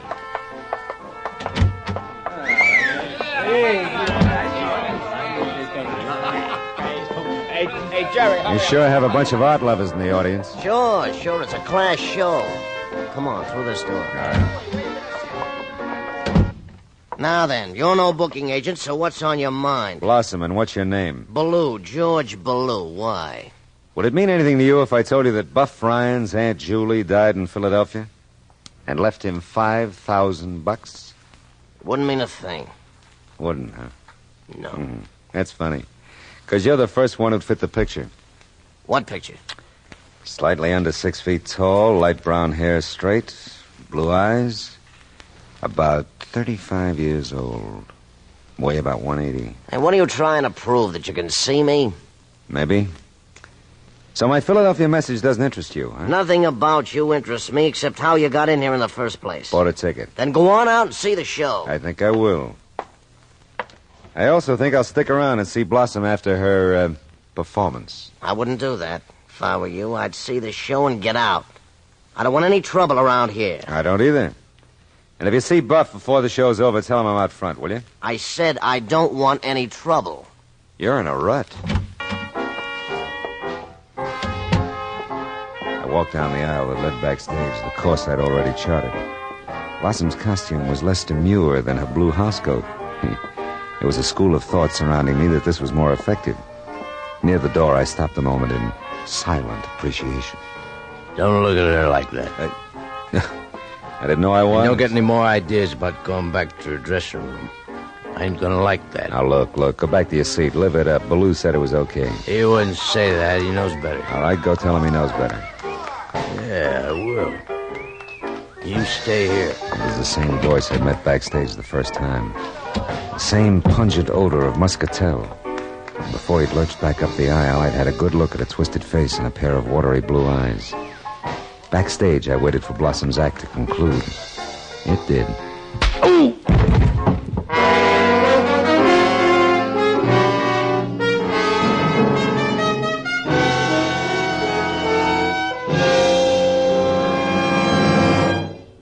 In just a moment, we'll return to the second act of Philip Marlowe.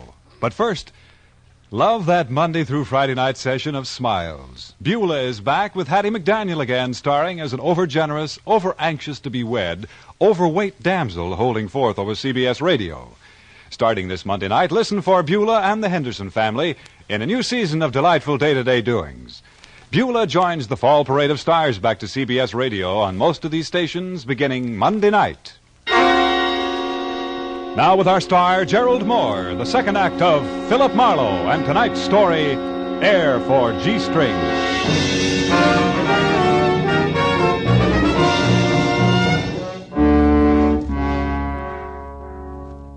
I couldn't have been out long. About 8 bars of imagination unless I'd missed a full chorus.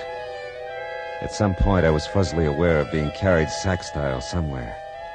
Then being dropped not too gently onto a set of the noisiest springs I'd ever heard. This music lulled me for a while, and then I heard a door slam. And my head rolled off on the floor and broke. Come on, Marlowe, you're not dead. Is that official? How'd you get in here, anyway? You wouldn't believe me if I told you. I hardly believe it myself. You're not supposed to be back here. I know. I've had that pointed out to me several times now. Yeah, and I didn't think I told you my name. Your wallet was on the floor. I can read. Oh, yeah, well, good for you. Who hit me, and with what size sandbag? I don't know. You never know anything, do you? Listen, Mr. Marlowe, you've been barging in all day where you're not wanted. Why didn't you tell me Buff was a wino? Oh! Hey, look, that's what's left of my head, huh? I hope it hurt. I hope it hurt awful. Well, you get your hope it did. Hey, listen, you, I'm pretty fed up with you. Know just how you feel, Ballou. I told you before. I know what you told me. You don't want any trouble. Okay. Okay, I'm going. Now, Blossom, what about Buff? I don't know. Oh, never mind.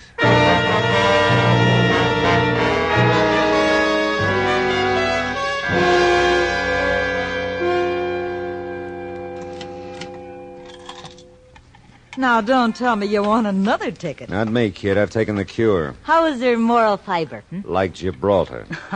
You know a guy named Buff Ryan? For free, I don't know my own mother. You don't, huh? Mm-mm. See your point. Here. Here's mine. Memory getting any better? It's clearing up a little. Thought it would.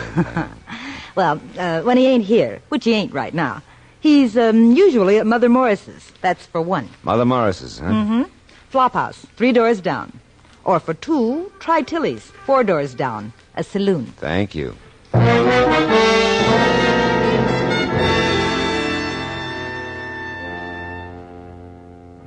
Mother Morris couldn't help me, lovable old lush that she was. And a penetrating search of the 25-cent bed she sold revealed a lot of things. But no Buff Ryan.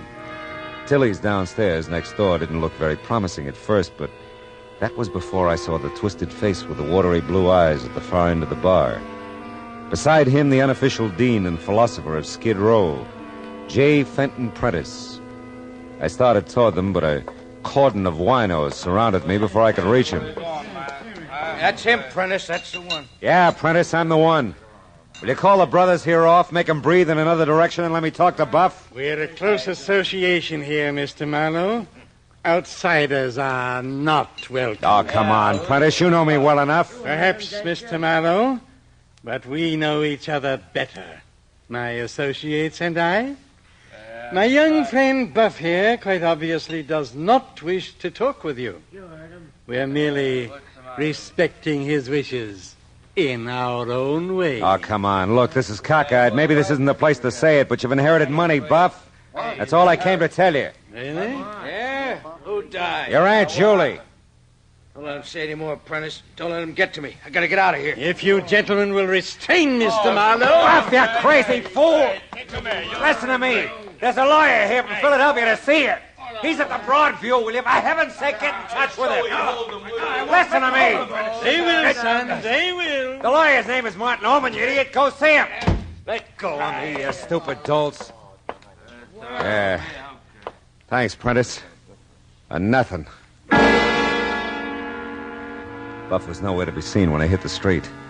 Didn't matter. It was 3 o'clock. I delivered my message from Martin Ullman. Buff could take it from there. Now, I may be wrong, but most guys like to inherit dough. Still, you can never tell with a wino. And Buff was, as they say, bona fide. Martin Ullman was glad to see me. That was a nice change of pace. I told him all I knew. Didn't take long. I'm afraid you've had quite a bad experience, Mr. Marlowe. I'm sorry. I'm sorry, too. Oh, by the way, this picture arrived. Special delivery from Philadelphia about an hour ago. Oh? Is this the reluctant chap you tracked down? Let me see that. Oh, yeah, that's Buff, before Muscatel. Well, you've done a fine job, Mr. Marlowe. I made your check out for you. Thanks. So you're going to try to get in touch with Buff yourself? Perhaps. Not personally, of course. You're certain that Waring Street address, the little house in back, should reach him? Yeah. Or I suppose you could get in touch with him through Blossom at the Burlesque Theater. Mm-hmm. Well, we've done all we can for now. Unfortunately, I've been called back to Philadelphia. I'm taking a plane out in an hour. Well, what about Buff and the inheritance? Well, now that I know he can be reached, we'll mail it to him. After all, we can't force it on him, now can we, Mr. Marlowe? No. Doesn't look like we can. Yeah, well, he's all yours, Mr. Ullman. Martin Ullman seemed satisfied that we'd done our job. So I left wishing someone would come up to me and tell me Aunt What's-Her-Name had left me 5,000 clams. When I got back to my car, I had it all figured how I'd go home and forget what Martin had called quite a bad experience. One look inside my car told me it wasn't going to work out that way at all. You weren't as long as I thought you'd be, Mr. Marlowe. How'd you get here from Skid Row, Prentice? Fly? I always taxi. How nice for you. After you left Tilly's, I fell to thinking, Mr. Marlowe. Quite a fall. It occurred to me that perhaps you were telling Buff the truth all the time. I was. That's not important now, is it? Oh, yes. I should say it's quite important. Really? You mustn't be too hard on Buff, Mr. Marlowe. He's like most men on the row. He probably has his reasons for running. Running from life, perhaps. Running from himself. Or others. Are you trying to tell me something, Prentice? Now, that would be presumptuous of me, Mr. Marlowe. Temper justice with mercy. That much I say to you. I tell you, Buff Ryan is running. And with reason. If his reason interests you, then I suggest you set about finding out what it is? Well, is there any reason why I should? No.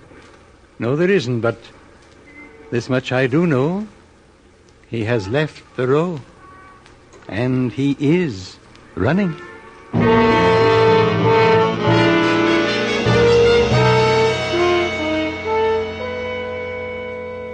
I saved J. Fenton Prentice's taxi fare back to what he affectionately referred to as the row.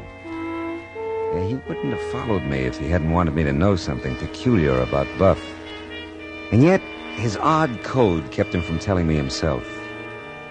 I knew that code well enough to know that it had something to do with the police.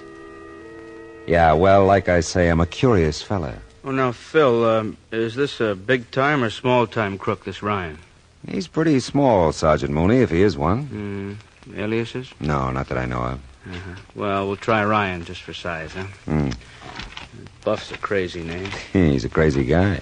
We'll have to look for it in the moniker file if we don't have it here. Hold it here. This your guy? Where? Oh, yeah. Yeah, that's it. Let's see that, will you? Take it out of there. Yeah. Let's see, not much of a record. Suspect, armed robbery, charges dropped. Suspect, extortion, charges dropped. I wonder why they bothered to take his picture. I don't know. Aliases. Buff Ragland, Bob Rutledge, C.A. Douglas. Hello. What? Takes care of one question mark. Does it? Yeah, take my word for it, kid, it does. Let's see. Last question in connection with the slaying of Julie Leader, Philadelphia. Wait a minute. Aunt Julie, holy smoke.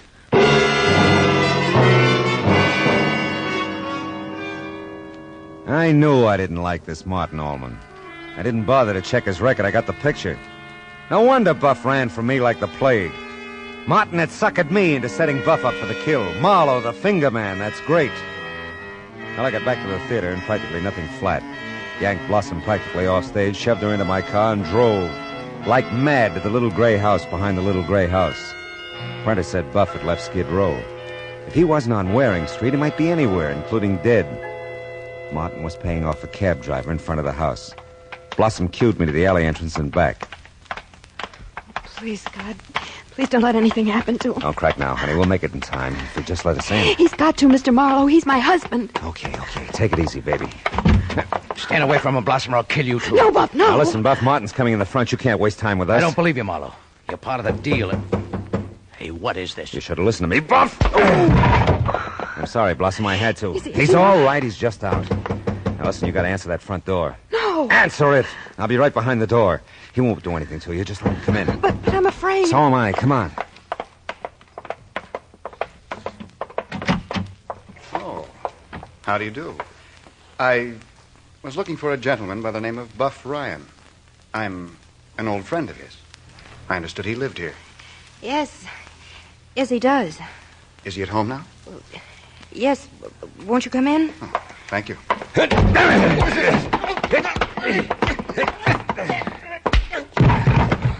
Marlowe, thank heaven. Thank me. I got his gun. Are you all right? Never felt better. Go throw some water on your boy and get him in here. Maybe he'll talk now. Yeah, maybe I will. Now. Buff, darling, you're not hurt? Not anymore, honey.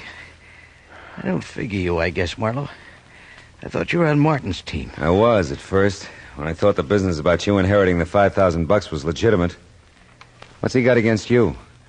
I saw too much once, about a year ago. I saw Martin kill Julie Leader. I was the only one who saw it. I knew he'd give me the same thing if he ever got the chance. He can't do that now, can he?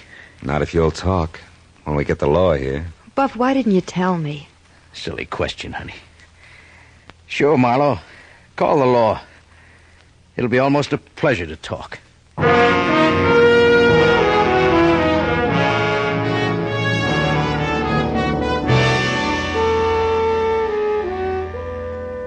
So much for that. Buff and Blossom are doing fine. Every once in a while, we sit in the third row and yell, "Down in front." Yeah, he's got a good job now. And soon they'll have enough for the traditional vine-covered respectability. Oh, by the way, he's taken to wearing Brooks Brothers type suits. You know what? He looks just like a Philadelphia lawyer. How do you like that?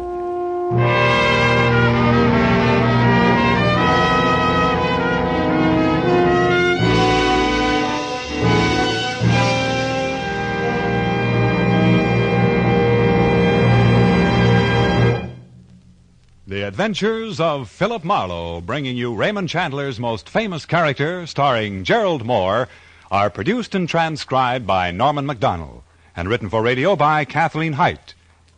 Featured in the cast were Jack Moyles as Buff Ryan, Michael Ann Barrett as Blossom, and John Stevenson as Martin Allman, with Sidney Miller as Mr. Ballou, Norman Field as J. Fenton Prentice, Grace Leonard as Gloria B., Sergeant Mooney is played by Jack Crucian. Gerald Moore may currently be seen in the Santana production, Sirocco. The special music for Philip Marlowe is composed by Pierre Garrigank and conducted by Wilbur Hatch. Be sure to listen next week at the same time when Philip Marlowe says... This time she was lovely and I was engaged. Engaged to help a beautiful shepherd who had a flock of trouble. We found a lost sheep and something else she didn't know she lost.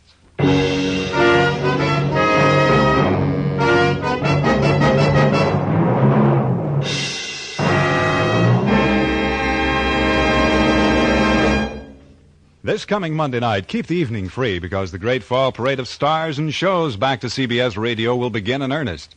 Enjoy Suspense moving into Monday evening, Raising the Curtain with William Holden in the leading role of a brand new spine tingler.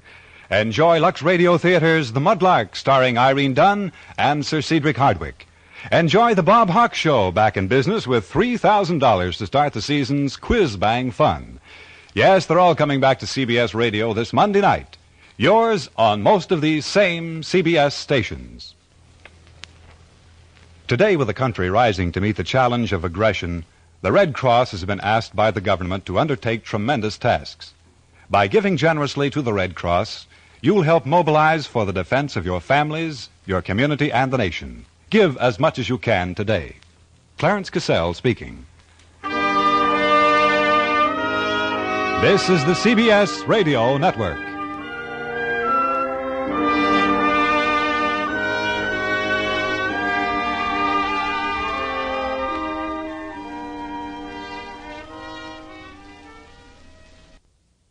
Most Saturdays at this time, we spend an exciting half hour of adventure and action with America's public hero number one, Hopalong Cassidy.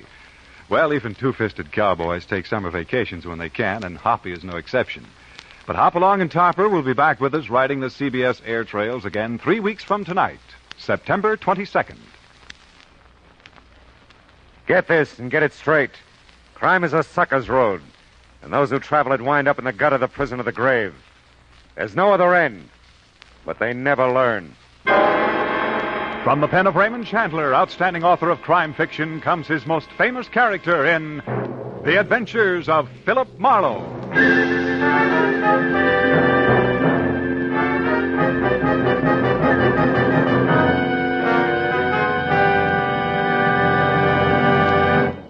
Now, with Gerald Moore starred as Philip Marlowe, we bring you tonight's transcribed story, Netherland.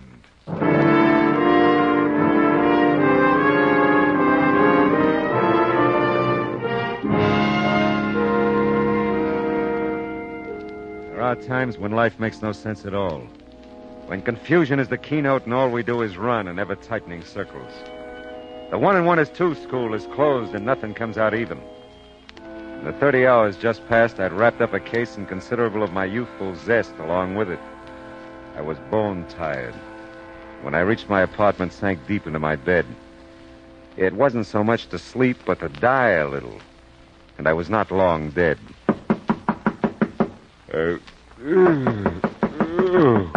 Oh, okay.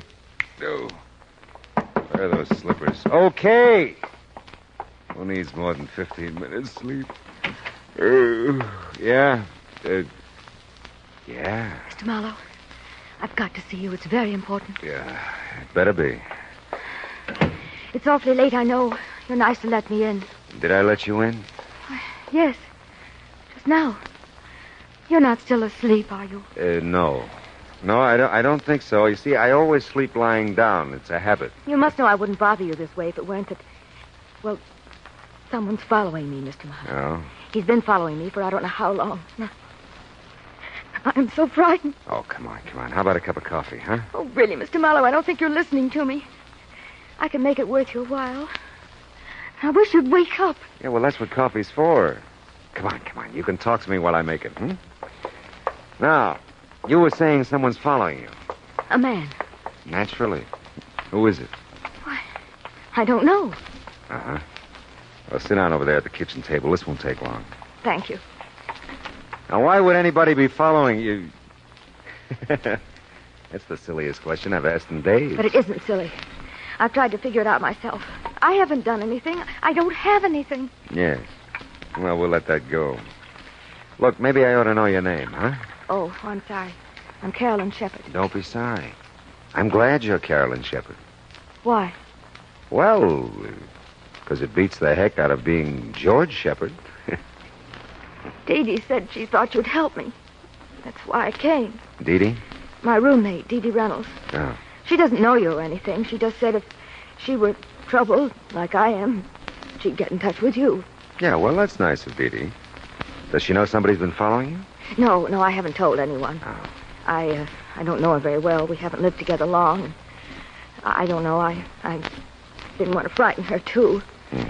So I just told her something that sounded all right. And she said she'd heard about you.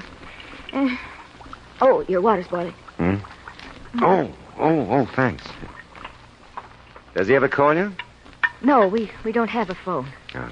The landlady lives right next to us, the next apartment. We use hers. But he never tries to call me, as far as I know. Well, does he ever come to your door or approach you in any way? Sometimes he gets very close. That is, almost before I know it, there he is. But then I run, and he's never caught up with me yet.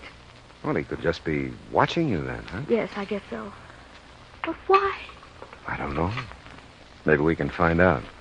Did you see him tonight? Yes. He was out in front of the apartment house for a while. I don't think he followed me over here, but he may have. Can you see the street from those windows? Mm-hmm. See anything? No, nothing. Oh, Mr. Marlowe, what will I do? Well, right now, honey, you'll have a cup of coffee. I'll take a quick shower and a shave, and then we'll... He might come. Oh, the doors are locked. If you hear anything, just bang on the bathroom door. You won't be long. No. Sure not. Be back before you know it. It was now 2:30 in the morning. And although I was still gray and half dead inside, my eyes found a new reason for being wide open. Carolyn Shepherd was not just an attractive girl. She was slightly sensational. Statuesque would be the term. She was almost shoulder height with ash blonde, long hair. Her smoky blue eyes were half wild with fear and searching. But there were promises in them. And her figure was the kind that you didn't mention in polite society. How's the coffee coming, Carolyn? Carolyn? Hey, where'd you go? Oh, come on, the coffee couldn't be that bad. Carolyn! That's the craziest thing I ever heard of. Well, the door was locked, all right. It's funny, she's gone. Carolyn! Hello. Oh, hi, Simon. You lose something, Mr. Marlowe? Something named Carolyn? Yeah, it looks like it. You didn't see her out in the hall by any chance, I huh? don't believe I did, Miss Scott. I've noticed her. I'm not so sure. Oh, ran out on you, huh? Mm-hmm. Well, you dog. Oh, yeah, sure. Yeah, where'd you go? Oh, there you go. What's out the window? Thought she might still be down on the street. Who? Carolyn. Oh, ran out on you. You said that. What did you do, huh? You'll never believe this. Oh, come on, now tell me now. What did you do? I took a shower. You took a shower? Oh, ran out on you.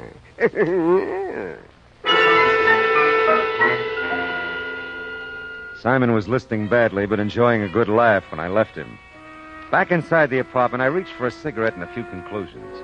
Her name was Carolyn Shepherd. Someone was following her. She'd been here, and she was gone. That's all I knew. I looked at the clock, 2:45.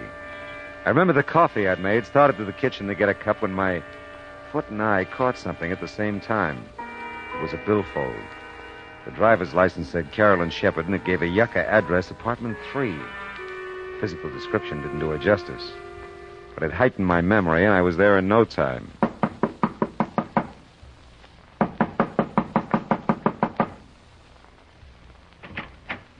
Yes, what is it? I'm looking for Carolyn Shepard. Oh, you were?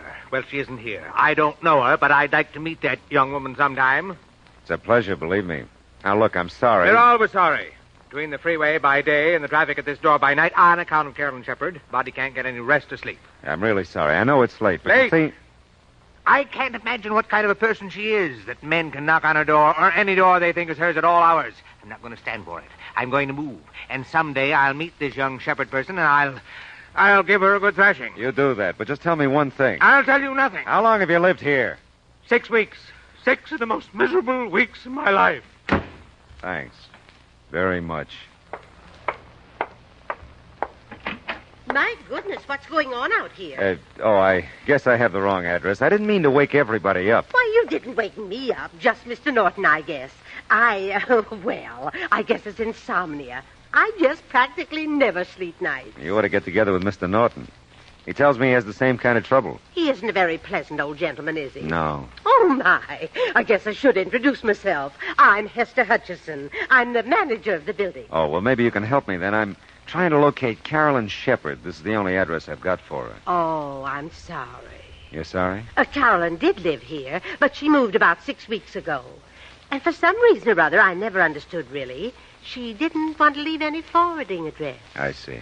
Well, thanks, Miss Hutchison. Oh, not at all, not at all. I hope I didn't disturb you, really. Oh, my goodness, no. As I said, I'm sort of given to this insomnia or whatever it is. Well, as a matter of fact, I just baked a coffee cake. Sounds silly, I know. But I get some of my best ideas at night. And tonight it was coffee cake. Coffee cake, huh? If you'd care for some, I'd be, you'd just be more than welcome. Oh, that's nice, Miss Hutchison. But you see, I get some of my best ideas at night, too, and I got one right now about going home to bed.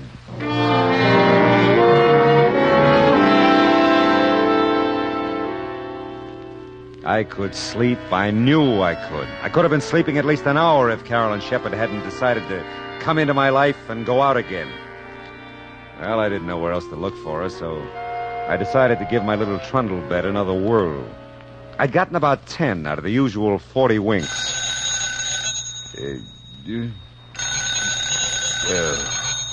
Oh, no. Yeah? Mr. Marlowe?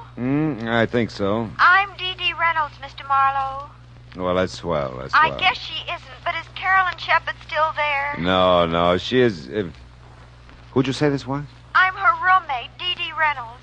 She hasn't come home, Mr. Marlowe. I'm so worried. I came next door to phone. Has she been gone long? Yes, she has. Now, look, Dee Dee... Oh, I was afraid of that. Oh, Mr. Marlowe, something's happened. Wait a minute. What's happened? I just know she's been killed. Easy. Listen to me, will you? Poor Carol. Dee Dee. Listen, Dee Dee, where do you live? Dee Dee. Oh, fine.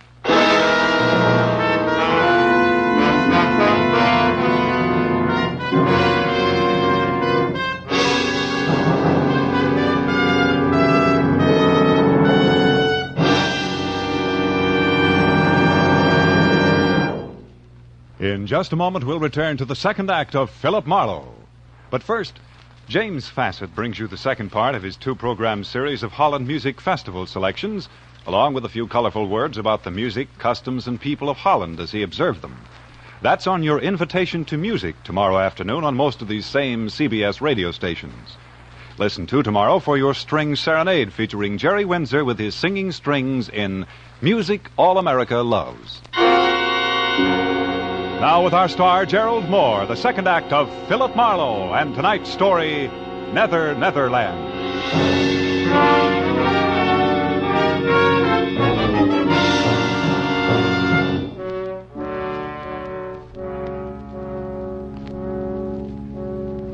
I was wide awake again and furious. Because somewhere in Los Angeles there was another telephone recently put on its cradle. And I didn't know where it was or how to make it ring. Somewhere in Los Angeles, too, were a couple of near-hysterical females, neither of whom had any regard for my sleeping habits. Dee Dee had jumped to a conclusion about Carolyn that I wasn't buying, probably because I didn't want to. Well, it was beginning to turn gray outside, and the jarring thump of the paper grazing my door told me a new dawn was with us. You still looking for that girl, Mr. Marlowe? Morning, Simon. You still bouncing off walls? I am confronted with something of a problem, Marlowe. So am I. Someone in the night, mind you, has moved my apartment. No. Yes, I've looked all over the neighborhood, and it is gone. Yeah, well, you just hang on. It'll be back. No, it has to be. It just has to come home to me.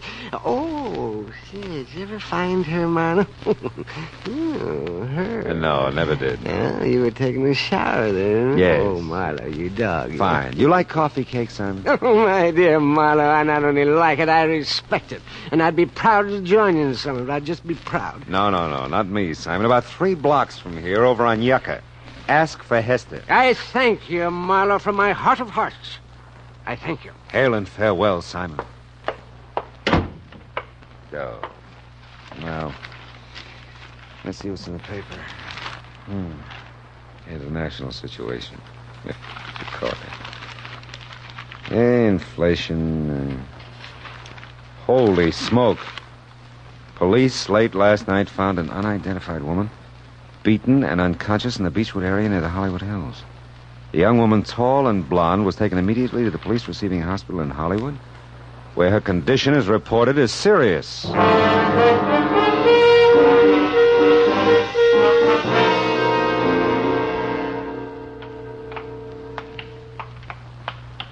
She fits the description of that Shepherd girl's driver's license, all right, Mr. Marlowe. She's pretty banged up, though. Might be tough to identify her. Yeah, what time did they find her? About 3 o'clock this morning, I think. We were figuring robbery, since her wallet and most of the stuff in her purse is missing. Oh, here we are. Oh. Yeah, she's still out. Pretty doped up, I guess, huh? Yeah. She the one? No, she isn't. You sure? Yeah, hair is too blonde. Well, maybe she's had a quick dye job since you saw her last, huh? Very funny. Well, we'd like to wrap this thing up, you know. If you could identify her, we'd be part out of the woods. I'd like to help you out, but she's not Carolyn Shepherd. How about it? Will she live? This one? This one. No, hasn't got a chance. You get that way, I guess, watching the inhuman parade of human stretcher cases into a police hospital. I wouldn't have his job.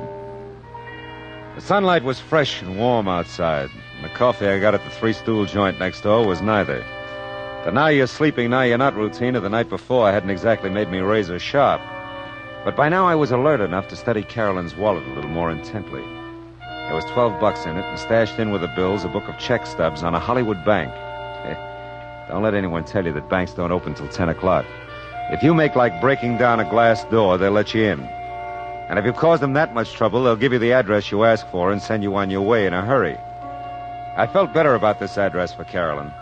Dee Dee Reynolds was listed on the card in the mailbox, too. Yes? You must be Dee Dee, and I must be Philip Marlowe. Oh, yes, Mr. Marlowe. Come in. Thanks.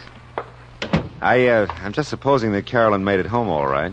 You seem to have a better grip on things than you did a few hours ago. Oh, I have. I don't usually go to pieces that way, but I was terrified, really terrified. She came home shortly after I called you. Sleeping now? No. As a matter of fact, she just stepped next door to use Mrs. Landsberg's phone. She'll be right back, I know. Sit down, won't you? Oh, thanks, I will. I had 3 chairs in my house. 1 for solitude, 2 for friendship, 3 for society. Is that so? Which one am I sitting on now? Oh, you don't know the quote. It's Thoreau. Oh, well, I'm impressed. I shouldn't flaunt my knowledge that way. It's just that I've been nervous lately. I always read Thoreau when I'm nervous. Well, aside from Thoreau, how much do you know about Carolyn? Not very much. She doesn't let anyone know very much. Oh? I know she's worried. She watches at the window, and she jumps when there's a knock at the door. She acts like someone's after her all the time. I told her to see you. That's nice. Society is commonly too cheap. We meet at very short intervals, not having had time to acquire any new value for each other. You quote a good deal, don't you? Thoreau reaches me. How about Frank Laszlo? Frank Laszlo? Yeah. No, I don't think so. Is he a well-known writer? I wouldn't know. I thought Carolyn might have mentioned him. No, not that I know of. Of course, we keep pretty much to ourselves. Which one of you smokes cigars? What? In the ashtray on that table there. Why, for heaven's sakes. I never even noticed it. That's odd. Of course, I was gone early last evening. Went to the library. Oh. Maybe someone was here to see Carolyn. Yeah, that could be. Well, hello, Mr. Marlowe. I'm so glad to see you. Are you? You don't know how glad. Dee Dee, would you... I promised Mrs. Landsberg I'd water the lawn, fore and aft anyway. It's the nearest thing I can get to Thoreau's Life in the Woods. I love a broad margin to my life. The swiftest traveler is he that goes afoot. Mr. Marlowe, you do know Thoreau. See you later, Dee Dee. Oh, it's been a pleasure. A real pleasure. She's an amazing girl, isn't she? So are you. You did a great disappearing act last night. I know. I felt so strange there. I knew he was around somewhere, and then I saw him down the street in front of your apartment. I had to run. I went out the back, down the fire escape. But you didn't come home for quite a while. Well, there's an all-night diner over on Franklin. I stayed there a long time. I was so frightened. I still am. It's got to stop, Mr. Marlowe. Whoever he is, he has to leave me alone. Who's Frank Laszlo, Carolyn?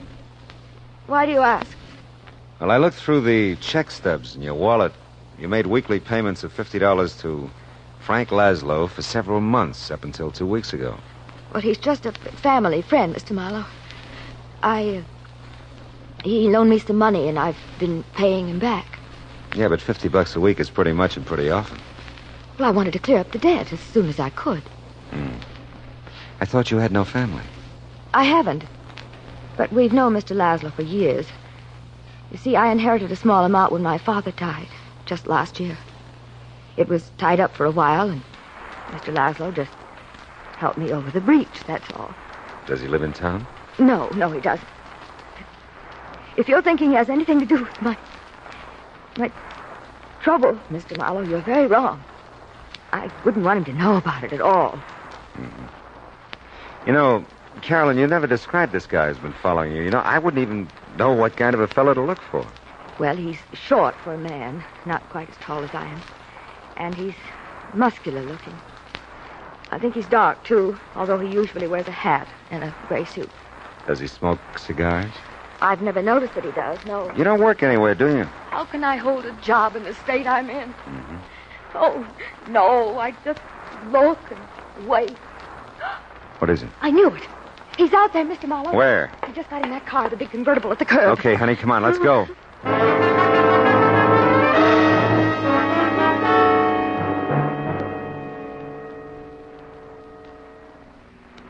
He must know we're following him, the way he's driving. Yeah, he can lose us with that job, too. Those babies can really take off. Look, he's moving over into the right lane. Probably going to turn. Well, we're going with him. Hang on, honey. We can't lose him. We can't. We won't. He's pulling into that parking lot.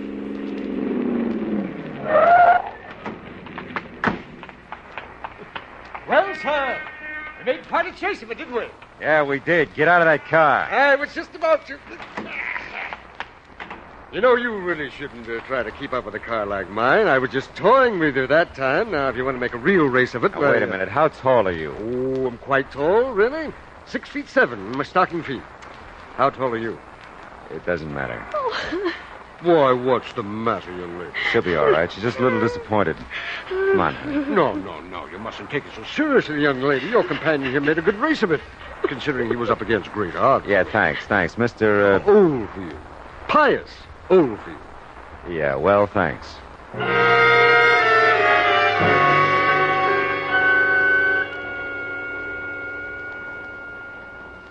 Oh, I don't know how I could have made such a mistake. But he did look like him, Mr. Marlowe. Until he stood up, I really thought... All right, honey, forget it. You're pretty tired and upset, and you're almost home now, huh? But I don't want to be alone. He'll come. Don't worry, I'll stick around. Nobody will bother you. He must. I'm so tired. So afraid. Take it easy, honey. We can't strike out all the time. Hey, looks like Dee Dee's made a friend watering the yard. Oh, no. What? Mr. Marlowe, this time I'm sure of it. It's him. I know it is. Cigar and all, huh? Okay, baby, we'll see. Come on. No, I can't. Come on, Carolyn. You gotta get with it, girl. Dee Dee, give me a hand, will you? Carolyn. Carolyn, what's wrong? She's pretty upset. Take her in the apartment, will you? Oh, sure, I will. Who's the guy with the cigar? Well, he didn't say. He asked for Carolyn. Okay. Hey, you! Hold it! I don't think so, buddy. I said hold it or I'll ram that cigar down your throat. You don't look so tough. That's how I fool him.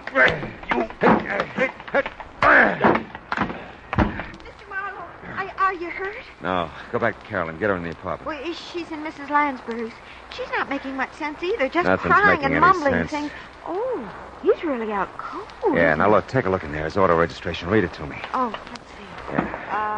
Frank Laszlo, something, Kling Street, Barstow, California. I thought so. Did you? Never mind. Go back with Carolyn now and stay with her. If she says anything, memorize it like you do with Thoreau. But where are you taking Where him? I hope he belongs. I'll be right back.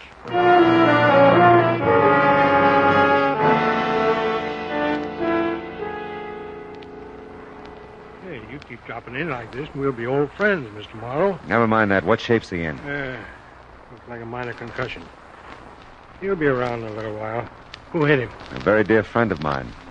Look, keep him here, will you, and keep an eye on him. I'll be back maybe with another customer for you. Hey, we'll make you a rate. And you can save us both some time if you get one of the boys at the station to call Barstow. Find out anything they can about Frank Laszlo and a girl named Carolyn Shepard.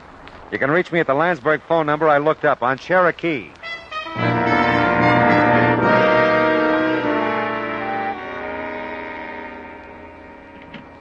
Oh, Mr. Marlowe, gee, I'm glad you're back. How's Carolyn? Come in and listen to her. I'm scared to death. Yeah. I remember. Mail a check to Barstow. Oh, I must remember. After mail the check. Got so much to forget, too. Forget and remember. It's been going on like that ever since you left. Yeah. What does it mean? I don't know for sure yet. Steve, you can't be everywhere.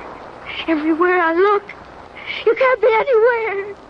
You're dead, Steve. Don't you know you're dead? Take it easy, Carolyn. Easy. Oh, that's Mrs. Lansberg's phone. I told her I'd answer it while she was out. Go ahead. It could be for me. Okay.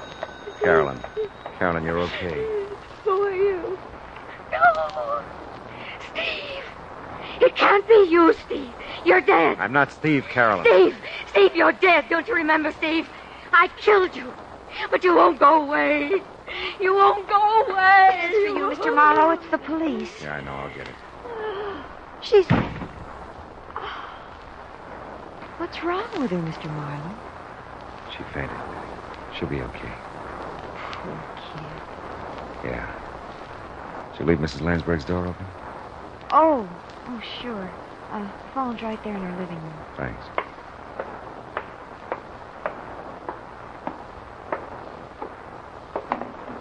Yeah? Hey, Marlowe, that Barstow call was a rule. Really? That dame you mentioned, Shepard, she's wanted for murder. Who'd she kill? Her husband, Stephen Shepard, last March. What about Laszlo? Well, they're not sure out there.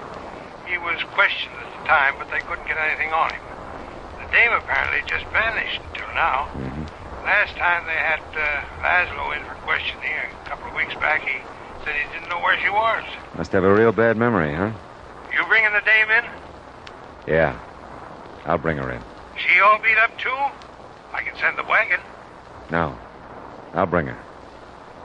Just keep a straitjacket handy.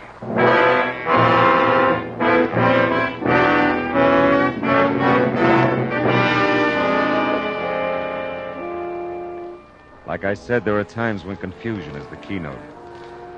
Carolyn Shepard, poor sick kid, kept seeing the man she murdered. Saw him so often she believed it. And Frank Laszlo must have seen things too. Enough to keep Carolyn paying him blackmail ever since she killed her husband. Did you ever stop to think of all the so-called nice, clean, upstanding citizens who carry a moral cesspool behind shining eyes and a sweet smile?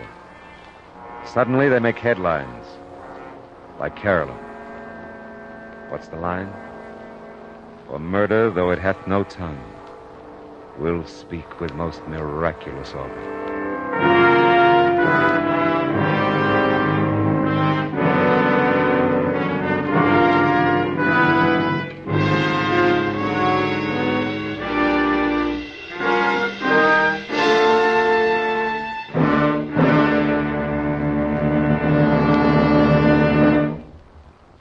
Adventures of Philip Marlowe, bringing you Raymond Chandler's most famous character, starring Gerald Moore, was produced and transcribed tonight by Cliff Howell and written for radio by Kathleen Height. Featured in the cast were Lorene Tuttle, Verna Felton, Shirley Mitchell, Howard McNear, Ted Osborne, and Cy Kendall. Gerald Moore may currently be seen in the Santana production Sirocco. The special music for Philip Marlowe is composed by Pierre Garrigank and conducted by Wilbur Hatch.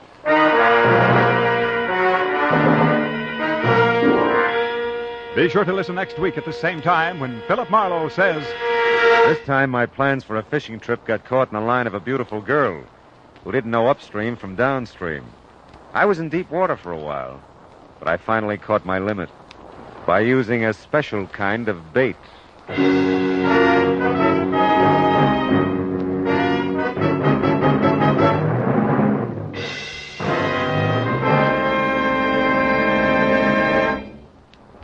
There's a song that goes with this story, friends. The story is, starting tomorrow evening, you'll be able to laugh again at the adorable antics of America's favorite teenager, Corliss Archer.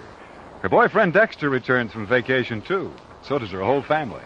All of which means more Sunday night fun for your whole family when you meet Corliss Archer Sunday nights on most of these same CBS radio stations. We said a song went with this story, didn't we? Well, here it is.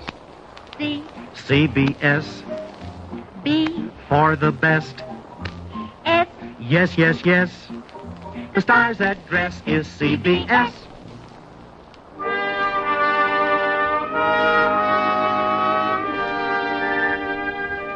This is Clarence Cassell saying, remember, for the sweetest music this side of heaven, it's Guy Lombardo time, Sunday evenings on the CBS Radio Network.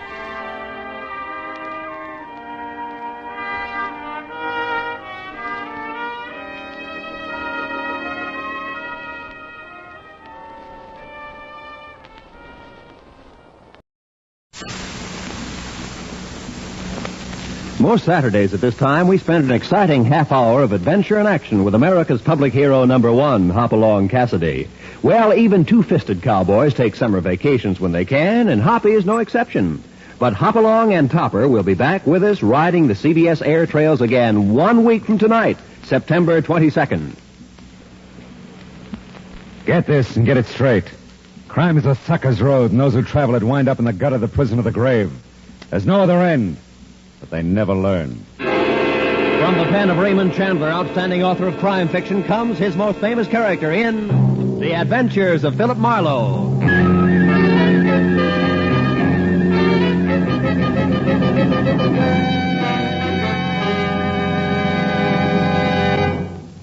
Now, with Gerald Moore starred as Philip Marlowe, we bring you tonight's exciting story, The Sound and the Unsound.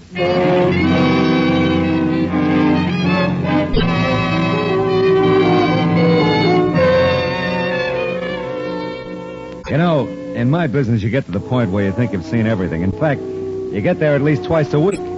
This time I was sure of it.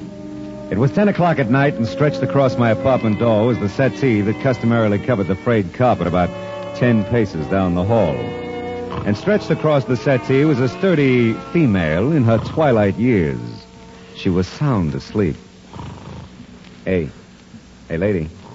Hey, lady, come alive. Huh? Madam, you're sleeping in my doorway. Oh, evening, Mr. Marlowe. Well, I must have dozed off. What time is it? About 10. May I ask what's the idea? 10 o'clock, you don't say. Yeah. Well, I wouldn't have slept, I don't suppose, except the light's bad in this hall. Not fit for reading, Mr. Marlowe.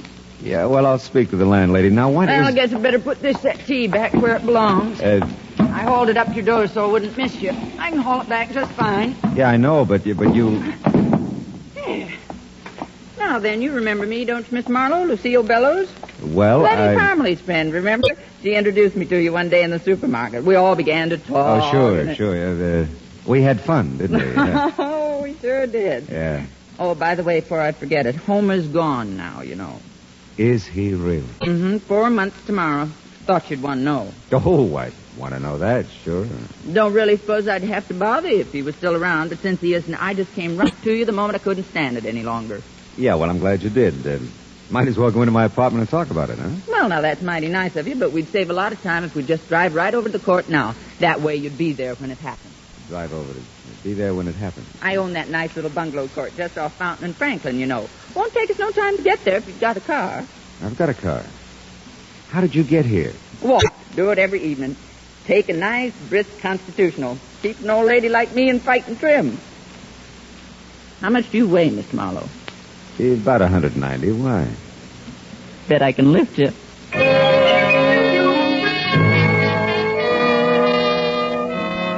It just seemed smarter all the way around to drive Lucille Bellows back to her nice little bungalow court.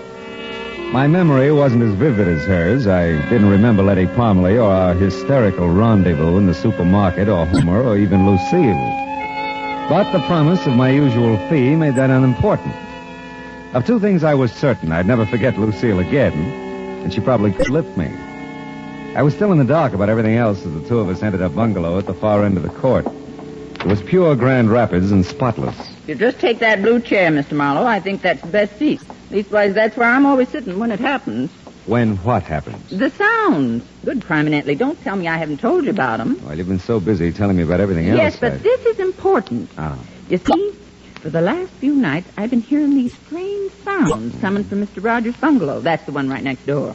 Well, maybe Mr. Rogers is just a little noisy. Huh? No. The thing is, he isn't even home. Been out of town all week on location. He's one of them grips at the studio. Ah. Lives alone, does he? I should think so. He's a bachelor. I keep thinking him and that Barbara Curtis will get married, but they don't. She comes in every so often and cooks him a nice dinner. Lovely girl. Just lovely. He's so handy around the place, you know, always painting and about fixing up. The noises, Mrs. Bellows, what do they sound like? Well, sir, they're just downright strange. Sort of a tapping sound. Thought it was the plumbing there at first. Homer used to be good at fixing the plumbing, and I thought about calling him to check it for me. Wait a minute, and then just a minute, please. Isn't Homer dead? Did I tell you that? Well, you said he was gone. Oh, well, perfectly logical if you thought so, Mr. Marlowe. Sometimes I tell folks he's dead and gone. Sometimes I tell them he's thicker than a horse and I got him in a sanitarium. But the plain, bald-faced truth is, Homer just up and walked out on me 4 months ago tomorrow. Oh, well, I'm sorry. Well, you know, sometimes I am, too. Most time I'm not, though. But don't think I don't realize I might be imagining these sounds, Mr. Marlowe. I'm getting along in years, and it's just as possible it can be... There she goes. What do you make of that? I don't know. Sounds like someone's tapping along the wall. You've got a pass key, I suppose? Sure, I'll wear it right around the neck. Good. Come on, let's go. By George, I wouldn't miss this for the world. You better give me the key. We don't know what we'll run into. Just put me out of your mind, Mr. Marlowe. I'm safe as here as anywhere. Okay, watch it, though. I think I saw a light in the back. I'm not sure. I'll get the light switch. All right. No one in the living room, anyway. Are you, Barbara? Great Scott, that's you, Mr. Rogers? Hello. I thought you was away on location. Well, I just got in town a few minutes ago.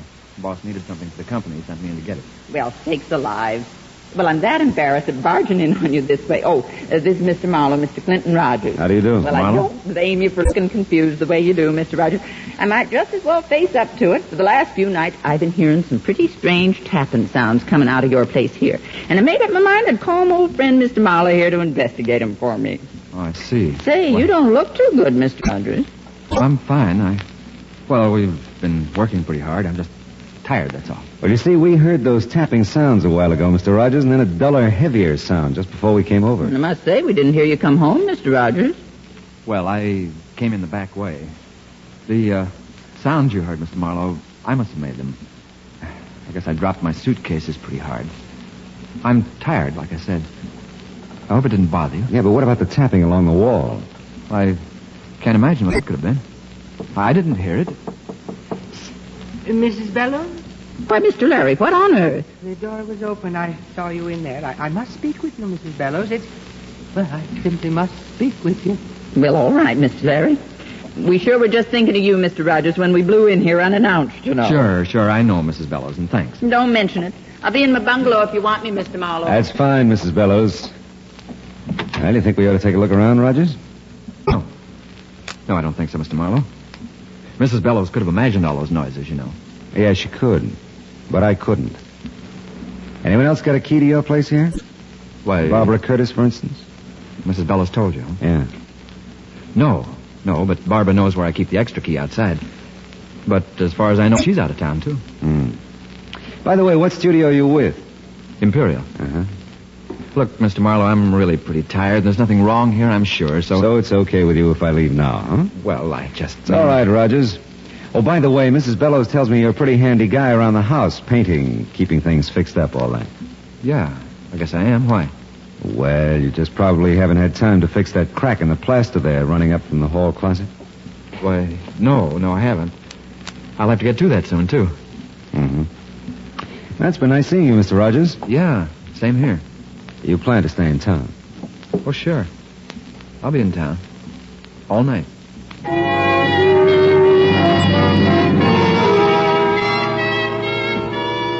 There was something eating at Clinton, Rogers, something pressing, but he wasn't talking about it, not to me anyway. I knew one thing, he'd never seen that crack in the plaster until I pointed it out to him. It was on the wall next to Lucille Bellows' bungalow, and it was the kind of crack that could be made if someone tapped along the wall looking for something. So much for deduction.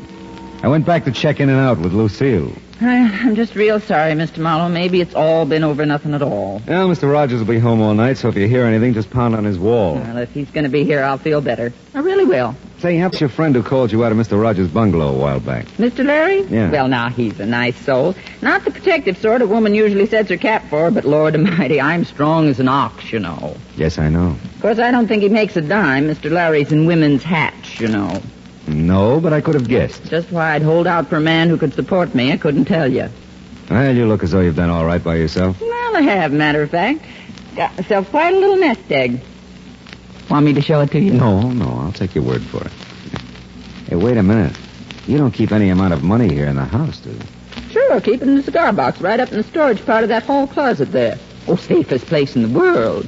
Yeah, well, it's your money. Well, I guess could take it to the bank, maybe tomorrow, if you'd feel better about it. Yeah, you do that.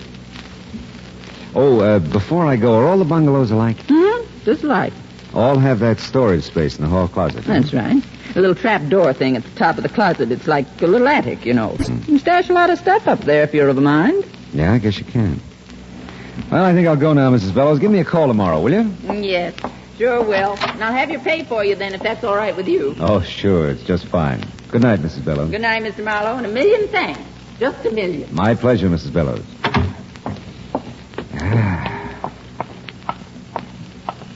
Oh, Mr. Marlowe. Oh, Mr. Larry, isn't it? Oh, yes, it is. I know who you are. I mean, the Philip Marlowe and all that. And all that. Well, that's good. Now we know each other, huh? I've really become quite chilled waiting for you to come from Lucille's. Is that what you've waited to tell me? Certainly not.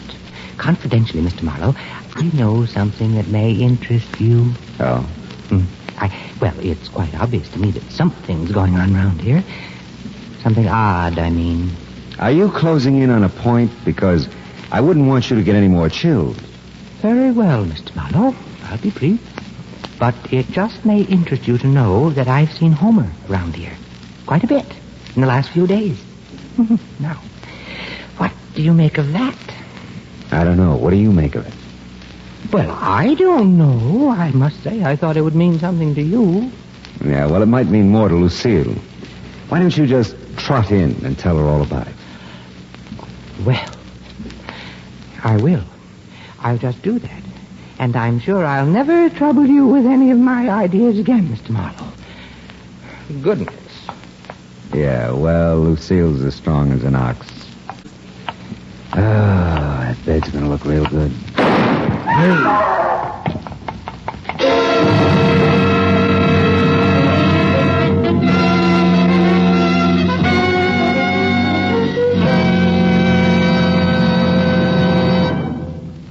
In just a moment, we'll return to the second act of Philip Marlowe. But first, CBS Radio puts out the welcome mat for three of its greatest stars tomorrow night.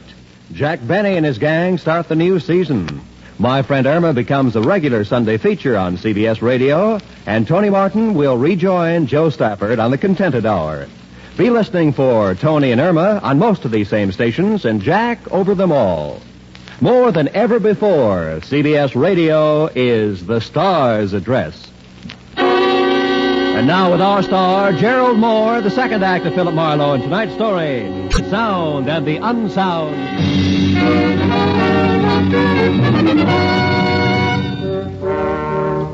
The scream was Lucille's. The shots could have been anybody's.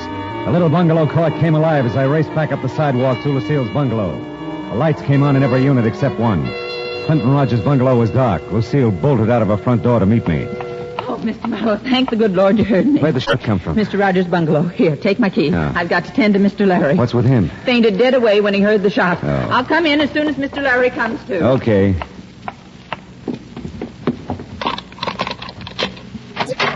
Rogers? Rogers, where are you? Hey, Rogers? Here. Huh? In the kitchen. Hey, you really caught one, didn't you? Yeah. My shoulder burns like fury. Who was it, Rogers? Let's say I did it, huh? All right, what'd you do with the gun? Ate it, of course. Oh, now, look, I'll have to call the police. It'll be a good idea if you tell me what happened. Listen, there's a bottle in the first cabinet there. Get it, will you? I need a drink. Okay.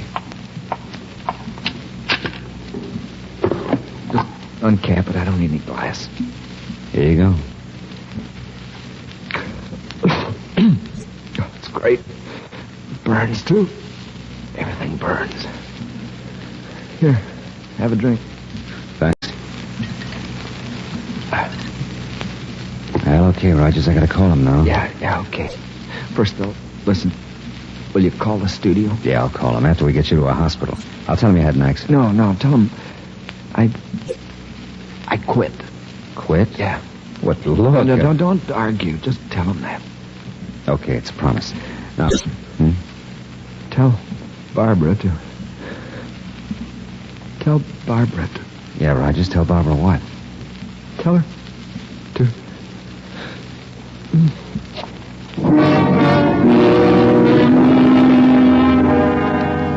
I called the emergency hospital in Hollywood, and their ambulance was there in no time. So was a squat little sergeant. Seal followed him in. I had two hunches that I was keeping to myself for the time being. One, that whoever had shot Clinton Rogers was in his bungalow when he got back from location. That they were there when Lucille and I barged in on him. And two, that they'd left by the back door after they'd plugged him. Even the sergeant could see something of interest in that back door. The screen's been cut through here, see? The way it's cut, the fella could unhook the screen door, see, and get right at the back door. Yeah, well, that's very good, Sergeant. But tell me, why do you think it was a fella who shot Rogers? Well, it could have been. You don't think it was a dame, do you? It's happened before, you know. Excuse me, gentlemen. I know you're busy finding clues and all that, but don't you think I could clean up this kitchen floor? It's a terrible mess. Don't touch nothing. Well, it seems to me that you He could... said don't touch nothing. Sergeant will let you tidy up things tomorrow. Yeah, tomorrow's soon enough. Well, all right. I think I'll go back to Mr. Larry now. He's just undone about this whole thing. I'll be in my place if you want me for anything. I'll say good night for now anyway. Good night. Night. Well, I'm satisfied for the time being. I'll give you a lift back to the station, Sergeant. I'd like to check on Rogers at the emergency hospital on the way. Yeah, so would I. If he's in shape, I want to talk to him.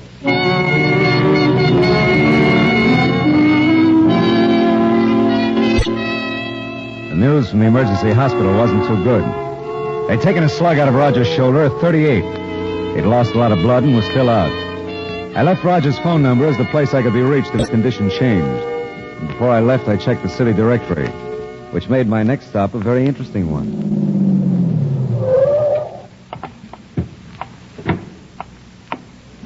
Hey, the studio's closed, mister. You can't get in at this time of night. Are you Homer Bellows? That's right, and I'm the night watchman here. Why? Well, Clinton Rogers works here at Imperial, too, doesn't he? Uh-huh. But he ain't here. He's in a company that's out on location. Leastwise, I think they're still out. You a friend of his, Homer? Well, you might say so. I know him. You used to live next door to him, didn't you? Yep, I did. Hey, who are you, anyway? Well, I'm a guy who wants to know what you've been doing around Rogers' bungalow recently. Rogers' bungalow? Yeah. Been doing nothing, except passing it on my way to my wife's. What infernal business is it of yours? Well, none, really, but I'm a friend of your wife's, Homer. Oh, you are you? Well, if you're such a friend of hers, why don't you ask her what I've been doing around there? Does she know? Does she know? I've been asking her for a divorce since you're so nosy. I want to marry me someone else. Oh, won't you give it to you? Oh, she's agreeable to the divorce, all right. Thing that's holding her up is a settlement. Oh, a settlement. Yep. You see, I lived with that one almost 40 years. And I think that entitles me to a nice little wad of her money. Lucille, don't say it that way. Yeah, well, some women have next to no understanding about things like that. But my visit with Homer served its purpose. I went back to Roger's bungalow in case the call should come from the emergency hospital. And this time I wanted a good look at that crack on the wall, the storage compartment in the hall closet. I kept Lucille's passkey, and this time I didn't bother with the lights. I used the flashlight from my car because I was pretty sure whoever had shot Rogers hadn't found what they were looking for. I just opened the hall closet door when I'd heard it. Someone was unlocking the front door. I moved quickly behind a big chair in the living room. Just tiptoe, Bud. We've got to be quiet. Yeah. But what about lights? We'll try to make the flashlight do. Okay. But I still don't think this much of an idea. Oh, I was afraid to come alone, Bud. And I've got to find it before Clint comes back. You could just take my word for it, you know. You wouldn't have to be here at all. I've told you. I can't believe what you've said. I've got to find out for myself. Maybe you'll be sorry if you find out. Maybe so. But at least I'll know then. That little storage place here in the closet is the only place I haven't looked. Do you think this will be enough light? Yeah. But how'll I get up there? I can't reach that door from here. Oh, well, wait. I'll get the stool from the kitchen. I'll get it. No, I've got the flashlight, Bud.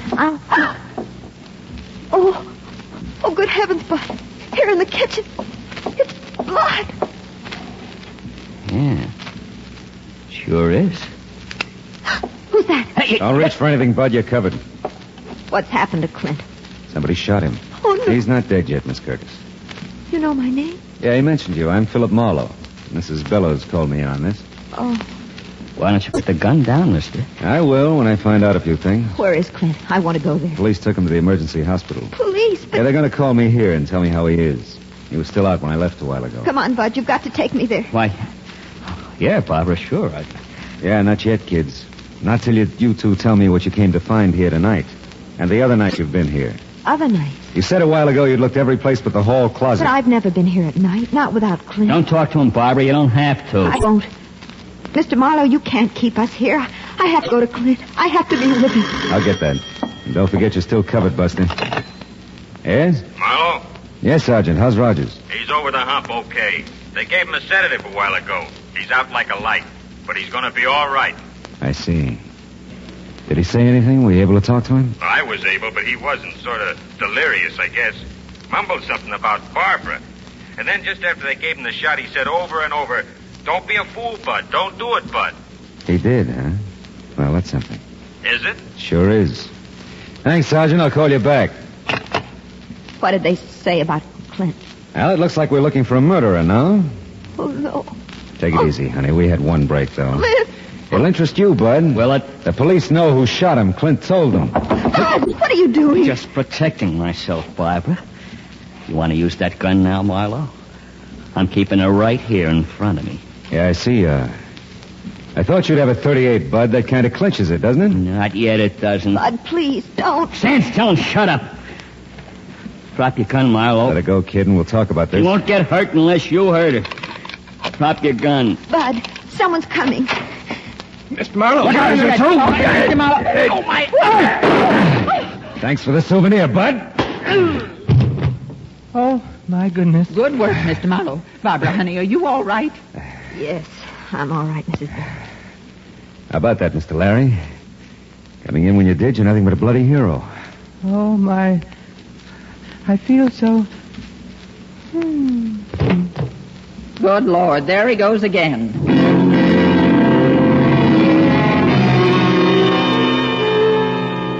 Lucille was a past master at reviving him by now. She hauled him sack-style over to the couch while I told Barbara her Clint was going to be okay. I kept Bud immobilized until the squat little sergeant arrived with a squad car. They hauled him away. I dug the .38 slug out of the plaster and gave it to the sergeant. When the show was over, Mr. Larry obligingly snapped to. You feel like walking, Mr. Larry? I could carry you to your bungalow, you know. Oh, mercy, no, Lucille, I'll walk. If you'll just let me use your arm for support. You're just welcome to it, I'm sure. Can I help? Well, no thanks so much, Mr. Marlowe. We'll manage. You give Mr. Rogers my best, Barbara. I will. I'll be glad to. You know, Lucille, I'm beginning to see the value in the love and protection of a strong woman. How about that? She'd be good for him, too. Yeah. Now, look, honey, what's this all about? You've been looking for something, so has Bud, apparently. Clint got himself shot because of it. Now, what is it? Bud said it was money, that Clint had some hidden here in the house. Oh? I didn't believe it. Still, there was something between Clint and me. Something he wouldn't tell me. Whatever it was, it's kept us from getting married. What was Bud's story? Well, you see, Bud's known Clint a long time. He just came out here a couple of months ago from Ohio. Clint didn't seem to want us to get acquainted, Bud and me. It wasn't jealousy. It was something else I couldn't understand. Mm-hmm. Last week, Bud told me that Clint had robbed some store back east, that he'd been caught and served some time. But they'd never found the money, and that Clint somehow escaped from prison, came out here, and brought the money with him. Yeah, that could be. Clint caught Bud looking for something here tonight. By the way, where'd you run into Bud tonight? Oh, just about a block or two from here at the corner. I was driving home from a movie. Decided to come up here for one more look before Clint got home. I insisted that Bud come with me. He didn't want to. Yeah, let's see what we can find. No one's opened that little trap door in the hall closet yet. Maybe that's got all the answers.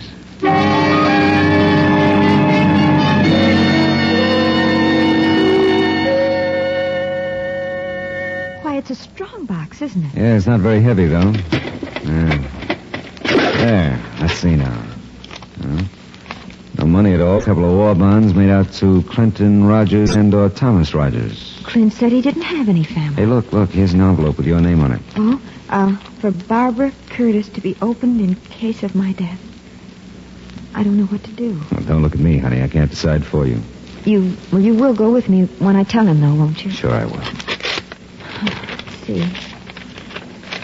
My darling, this newspaper clipping will tell you why I couldn't marry you.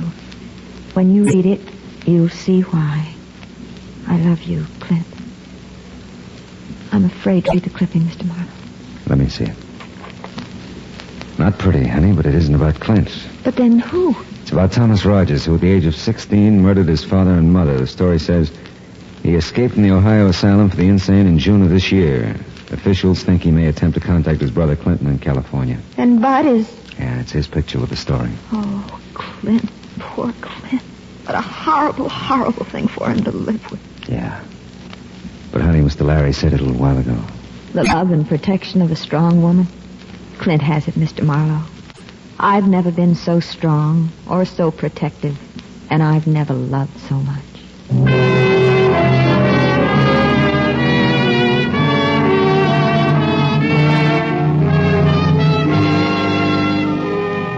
It was almost dawn now. I drove Barbara over to the hospital in Clint. We didn't say anything. There wasn't anything to say. Nice girl, that Barbara. All woman.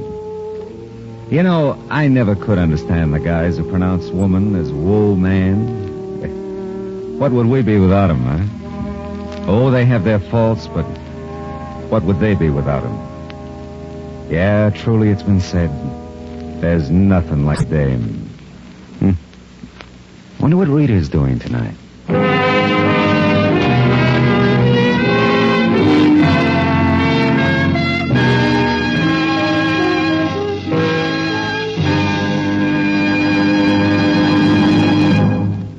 The Adventures of Philip Marlowe, bringing you Raymond Chandler's most famous character, starring Gerald Moore, was produced and directed by Cliff Howell and written for radio by Kathleen Height. The cast included D.J. Thompson, Olin Soule, Ted Osborne, Frank Gerstle, Arthur Q. Bryan, Shirley Mitchell, and William Tracy. Gerald Moore may currently be seen in the Santana production Sirocco. The special music for Philip Marlowe is composed by Pierre Garrigank and conducted by Wilbur Hatch. Now, here again is the star of our show, Gerald Moore. Thanks, Roy. Ladies and gentlemen, boys and girls, tonight's broadcast concludes our current series of The Adventures of Philip Marlowe. I understand it won't be very long until we meet again. So until we do, we won't say goodbye. For just so long. See you soon. I still wonder what Rita's doing tonight.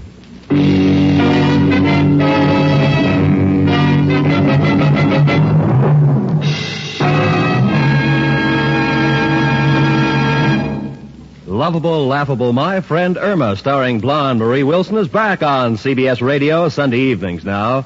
She'll move in tomorrow night at most of these same CBS radio stations, bringing her skeptical roommate, Jane, her permanently jobless boyfriend, Al, Professor Kropotkin, and all the others. Be listening for My Friend Irma tomorrow night, won't you? That address again? Why, sure. CBS, CBS, the star's address, where you always hear the best at CBS, CBS, the star's address, CBS. Stay tuned now for Gangbusters, which follows immediately over most of these same CBS stations. And remember, Steve Allen is here with songs for sale every Saturday on CBS Radio.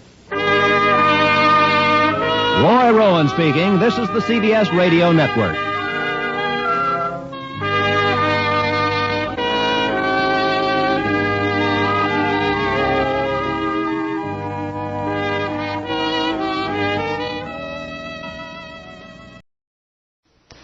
Get this and get it straight. Crime is a sucker's road, and those who travel it wind up in the gutter, the prison, or the grave.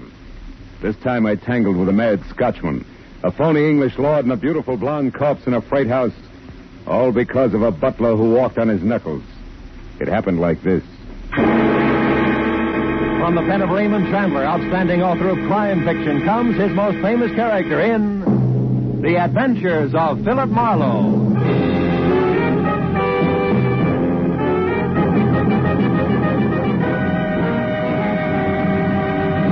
Now, with Gerald Moore starred as Philip Marlowe, we bring you tonight's exciting story, The Monkey's Uncle.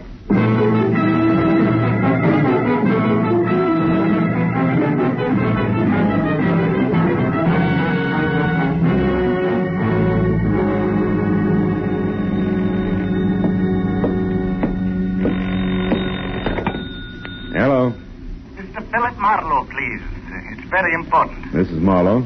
Oh, thank heavens you're still in your office at this late hour, Mr. Marlowe. I must have your help at once. What? Cornelius' life is in danger, man, and time means everything. Now, sir... Oh, wait a minute. Who are you? Who's Cornelius? Where are you calling from and about what? Let's have it a slow step at a time, huh? Aye. My name's Wesley Macduff, Mr. Marlowe. All right, lead on, Macduff. I'm calling from a telephone booth opposite the Beekman Plaza Hotel on Hollywood Boulevard where... Ashley Duke. Ashley who? Going for the Beekman Plaza. Lord Ashley Duke himself, across the street. Now, wait a I've minute, got to get to him. Mr. Marlowe, hurry. Meet me in the hotel lobby. Yes, quick, man. We've got to stop them. They're going to kill Cornelius. My first reaction was to forget the whole thing. Curiosity is strong stuff with me. Any triumvirate labeled Wesley Macduff, Lord Ashley Duke, and Cornelius had to add up the screwball no matter where you started. But the word kill was still big in my vocabulary, so... I buttoned the office up quickly, got down in my car, and drove over to the Beekman Plaza Hotel, where a 10-minute stand in the lobby produced nothing closer to worried Scotchman than the plaid covering and a sagging Morris chair. And at the reception desk, there was no Wesley Macduff registered or ever heard of. I'm sorry, sir. So at that, I was ready to call it quits. I turned for the door, but before I got there, I was stopped.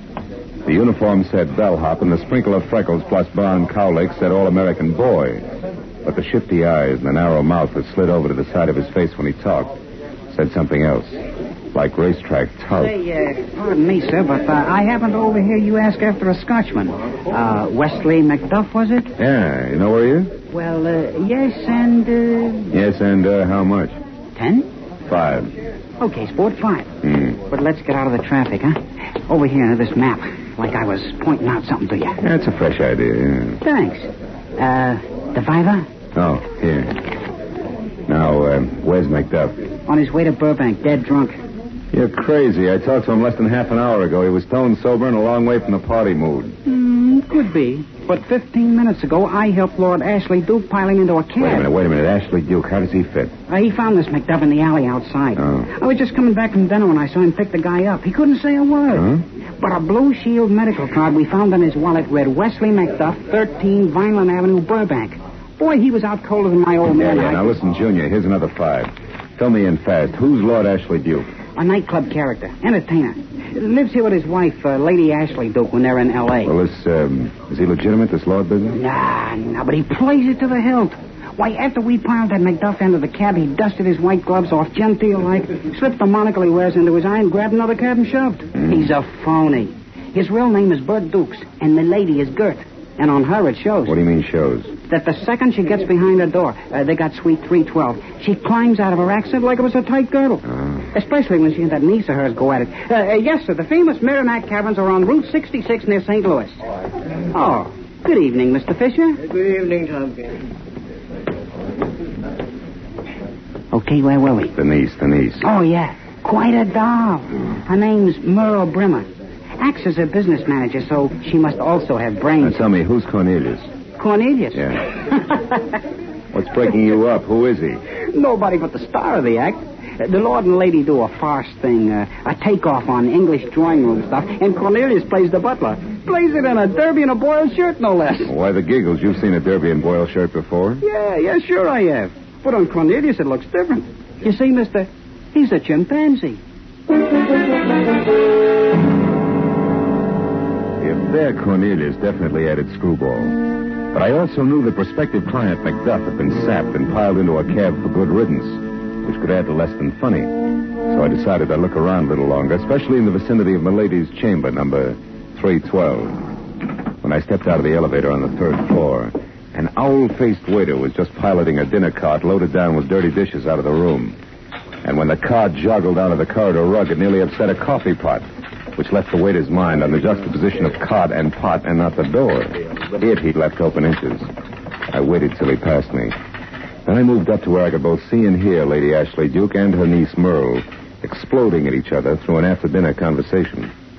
The former was built like an upended blimp with as much charm as a mooring mast. The latter was blonde and female, spy beautiful. And also she was nonchalantly slipping a shiny .32 automatic from desk drawer to purse. Oh, now, wait a minute, Gert. Before you snap a stay, you listen to me. Why? So you can explain once more how poor Uncle Bert's idiotic mistakes are just bad luck. $10,000 worth of bad luck. Nuts. Bert don't know anything about investments. He shouldn't be allowed to touch a red cent. And my pretty, from here on out, that's exactly the way it's going to be. Believe me. Oh, cut it, Gert, and quit blaming Uncle Bert and me. Are you kidding? Why shouldn't I blame the two of you? He's a jerk, and you... I never wanted you with us in the first place. My niece. Ha! Oh, shut up. And remember, dear Aunt, your husband likes me around. I'm good for his morale, he says. He'll never let you fire me. So don't waste your breath. Auntie? Get out of here. Go on, get down to the freight house and keep your eyes open. We don't want to lose Cornelius. Don't worry, darling. Guard duty's an old specialty of mine. Yes, who is it? Name's Marlowe. I'd like to see Lord Ashley Duke. Oh, well, Oh, well. Yes. He's not in, but what did you want to see him about? Oh, business. Can you help me? Perhaps. You see, I'm his business... to be his business manager. She was just leaving, wasn't you, Merle, darling? Yes, Merle, darling, was. Mr. Marlowe, Lady Ashley Duke. Goodbye, Auntie. Unhappy, huh? Oh, rather. Now, sir, to save each of us time, let me be blunt. Lord Ashley Duke is no longer interested in making any investments whatsoever, nor will he be interested at a future date. Is that clear, sir? Yes, like well water, Lady Ashley Duke, and if I were looking for an investor, I'd keep it in mind. But you see, I'm a private detective working for Wesley Macduff. A paper? A lousy paper pushing his way in here. Why are you... Easy, Gertie. Let go. Get your filthy hands off me. Sure. Just as soon as you get back into neutral. I also want to save us time, and I want to save Cornelius, too. How do we talk or wrestle? Which? Oh, all right. 7 weeks ago, Lord Ashley Duke and I bought Cornelius from that crazy monkey raiser out in Burbank. We paid Macduff $30,000 for a run-down 17-year-old chimpanzee. Well, then why do you want to kill him? Macduff thinks you're going to. Yeah, Macduff's crazy. Just because we change our minds and instead of staying here in L.A., decide to go on the road. Macduff thinks Cornelius will catch cold and die. So he wants him back. Yeah, but you'll get your money back. Yeah. But what about the 7 weeks of work just to teach him to drop a glass? Not only that, he's a wonderful imitator. I can see your point. Besides, a deal's a deal. And we're taking the risk of Cornelius's death, not the loon who runs that Burbank animal farm. Why, that Scotchman thinks every animal in the joint's related to him. It's an old idea, honey. But look, Lady Ash... What? We've had our talk, people. Now get out. Go on. Go on. Get out before I forget I'm, a lady.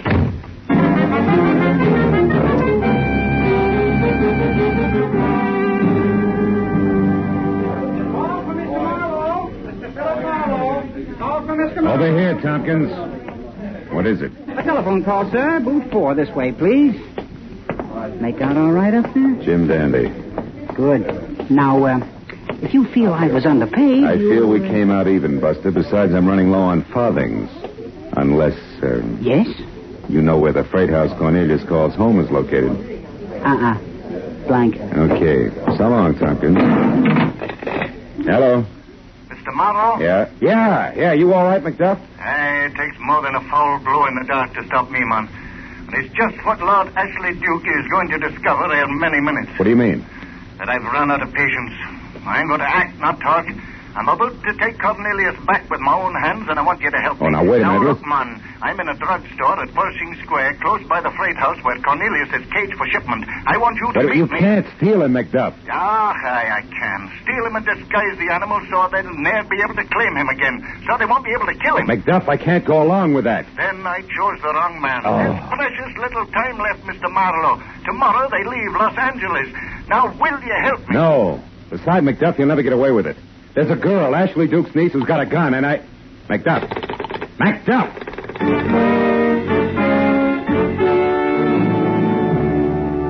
All the way from the phone booth through the lobby into my car outside, I kept telling myself 3 things. 1, I wasn't working for McDuff. 2, McDuff was about to commit a crime. And 3, I couldn't worry about the gun in Merle Brimmer's purse. It was all none of my business.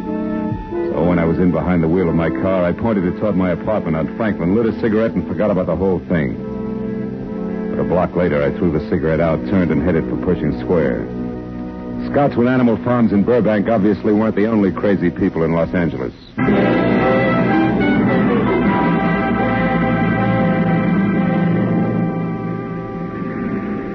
After arriving in Pershing Square, I was 30 minutes piling up wisecracks, frozen stares, and assorted giggles before I hit pay dirt. A bottle boy with a great memory. Yeah, sure, I know the place. Only spot around that'll ship live animals along with the rest of the stuff that they handle. Anything from an eel to an elephant. How about pink ones? I got those, too. That's what I thought. Yeah, I worked there once during the Christmas rush. Made the price of a fifth in one day. Now, look, you'll do it again right now if you can tell me one thing. The address, what is it? It's, 44... Come on. 42... Stick with it. 4th Street. Boy. Here's 5. Crawl back in the bottle. I'll see you.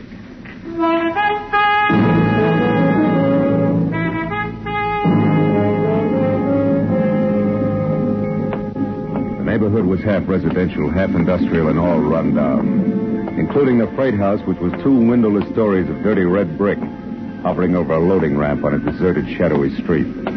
I started slowly toward it when suddenly a side door flew open and an excited old man with flashlight and giant key ring that spelled night watchman leaped out of the building, arms and legs going like twin beaters on a mixmaster. Hey, Pop! Hold it, is it the chimp? Yes, and he's raising the roof in there. Yeah? If I shoot him, I'll be fired. He's worth a fortune. Yeah, I know all about it. Come on, I'll give you a hand. Oh, okay, good. Now, let's go. Where is he? Upstairs, hanging in one window at the back. I just turned the lights on and there he was. When he seen me, he grabbed a stick from the floor and started beating things with it. Oh, fine. And then he broke the window and began to swing on the block and tackle. It runs outside from the roof to the ground. Look, there he is. Yeah, still beating. Hey, stop, Pop. He's going to fling it. There he goes, down the road. And away. Well, all right, Pop, we better call the cops. Over there, near his empty cage. It's a girl.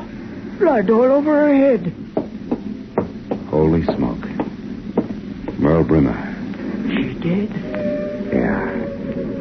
Beat to death with a stick the chimp just threw at us. Right. Then you think the monkey did it? I don't know. Maybe yes, maybe no. He's a great imitator, Pop. It could have been somebody else. Not the monkey? Then who? Who else? The monkey's uncle. A Scotchman named Macduff.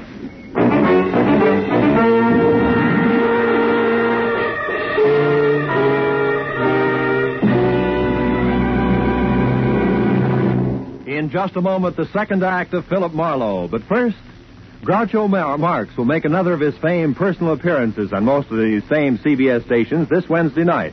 Groucho Marx, whose many activities include emceeing You Bet Your Life, one of the craziest quiz shows on the air.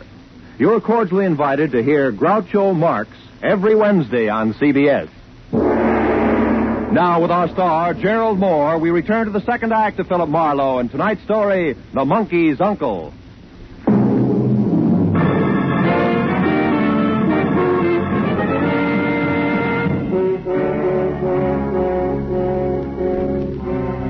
I walked around the body of the girl on the freight house floor. I took a close look at the cage lock. There was no doubt that it had been forced from the outside. The watchman staring down at the body was shaking like a motorcycle with square wheels. So I took him by the arm and walked him down the stairs and outside for some air. It's terrible. I don't know what to do. Nothing like this ever happened here before, and the boss never told me what I'm supposed to do in a case like this. Well, it's easy. Just call the police. The police? Yeah. Also the SPCA and Frank Buck. Chances are we'll need them all before the night's over. Okay, mister. Thanks, I should... Hey, who's that getting out of that cab?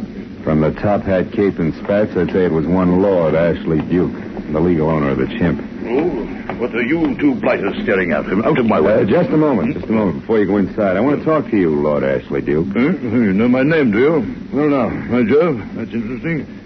I don't know you, sir. I'll survive. Why'd you come down here tonight? Because I heard that my niece was here, protecting my property. And that's no suitable task for a girl. Not capable to do that sort of thing, you know. It's a man's job, you know. And a beastly time finding the place, too. You haven't been here before, huh? Oh, yes, a couple of days ago. But that was in broad daylight. Now, stand aside. One thing more. Why did you slug Wesley McDuff tonight and dump him in a cab? Just who are you, anyway? Private Detective Philip Marlowe's the name. Sounds British enough. About as British as you are. Oh, yeah. And you, I presume, are the watchman. Yes, sir. That's me, Your Highness. What about McDuff, Your Highness? There's no choice. The blighter wanted to welch on a transaction we'd made. I refused, and he threatened me. So I bopped him. And then made out he was intoxicated, you know. Packed him off in a cab, you know. Nevertheless, when a man sells me a monkey, by George, that monkey is mine. I thought that treatment might bring McDuff to his bloody senses. Well, it didn't. It made him tougher. And what's more, the chimpanzee is gone, and... Cornelius is gone. Hey, wait a minute. Come on, Pop. Okay.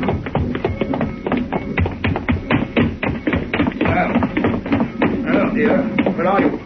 Well, what? Well, what's happened to you? Oh, no. Merle, baby.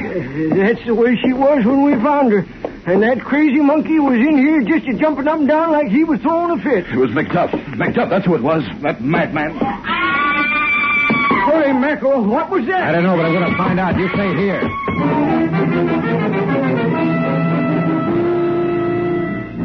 The scream had come from the architectural blunder next door. It was one of those big gingerbread houses left over from the 1800s, and I got there just in time to meet the witch.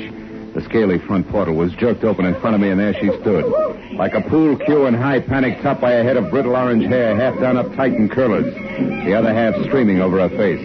She clutched frantically at the stained kimono with one hand and me with the other. Take it easy. Hold it, will you? What's going on? Oh, that face, that awful face. What face? The ugliest thing I ever seen. Oh, protect me. It's upstairs All right, take it easy. Will you calm down and tell me what happened? I was upstairs in my room taking my hair down, when I happened to look over at the window, and there was that face, shoved right up against the glass. Oh, I swear I never seen nothing like that since before I took the cure, mister. All right, now listen, and hair all over it, red eyes and big grinning mouth. What was like one of them giant gorillas they got in the movie. That's Cornelius, all right. Where's the room? I'm up there at the head of them stairs. Oh. Hey, you ain't going up there and leave me all alone, are you? Well, then come along. Corny's a trained chimp. He won't hurt you. Oh, no, not me, brother. I'm getting... Where? Right there, he stuck out his tongue and made his face at me. Tell me, is that a passage out there between the houses? Oh, no, it's a kind of an air shaft, only it's closed up at the back. Oh, you mean he can't get through to the alley? Yeah, that's right. There's no way out of there except the street. All right, come on, let's get outside. We got him cornered. Oh, you got him cornered, baby, mister, not me. I don't want nothing more to do with that ugly puss. The air shaft was a scant 18 inches wide, and as dark and cluttered as the inside of a goat pen with odors to match. I worked my way back as far as the bashful light from the street reached. Oh, be careful in there, mister. Then I stopped and listened. But Cornelius was a genius. There wasn't a sound. I couldn't see my hand in front of my face, to say nothing of a black-haired chimpanzee who was no doubt getting a big kick out of the entire procedure. I decided to try psychology on him. So I called in what I hoped was a firm but friendly voice, and it got me no place. I groped my way along the wall of the drain pipe and called again. This time shorter on the friendly and longer on the firm, which was a mistake. The drain pipe should have given me a hint, but it didn't.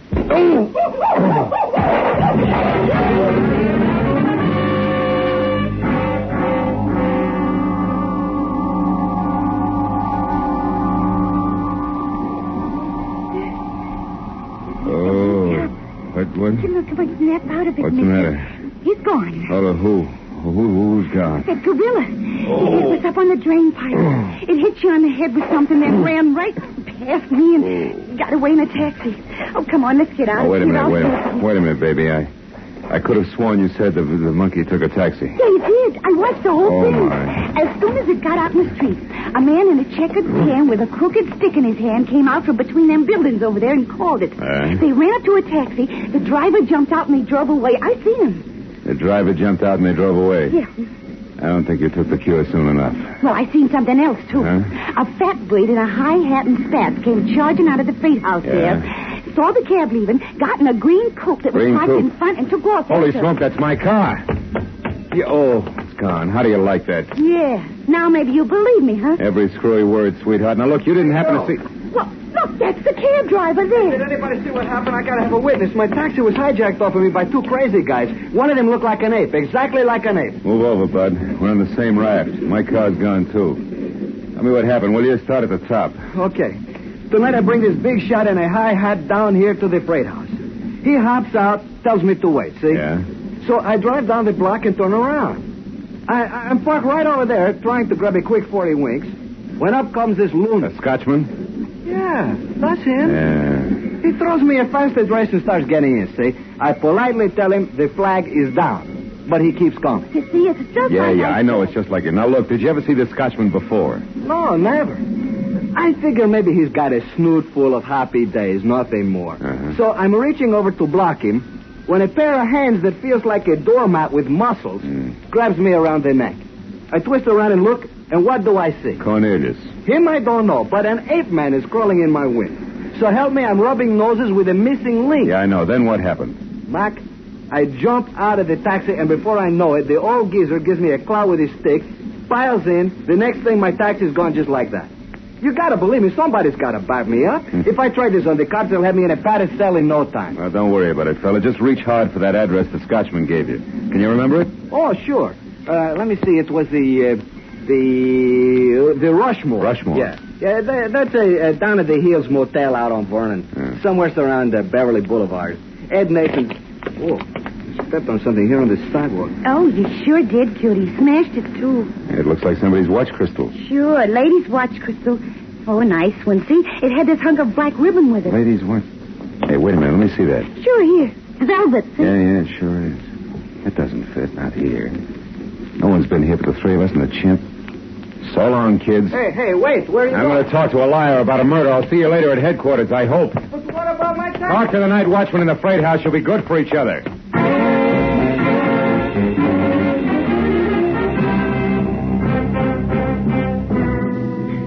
I was 2 blocks on foot finding another taxi in 15 minutes getting from there out to the motel, worrying all the way because I'd left my gun under the front seat of my car. Business was slow at the Rushmore. The only cabin that showed a light was the last in the rear next to the alley.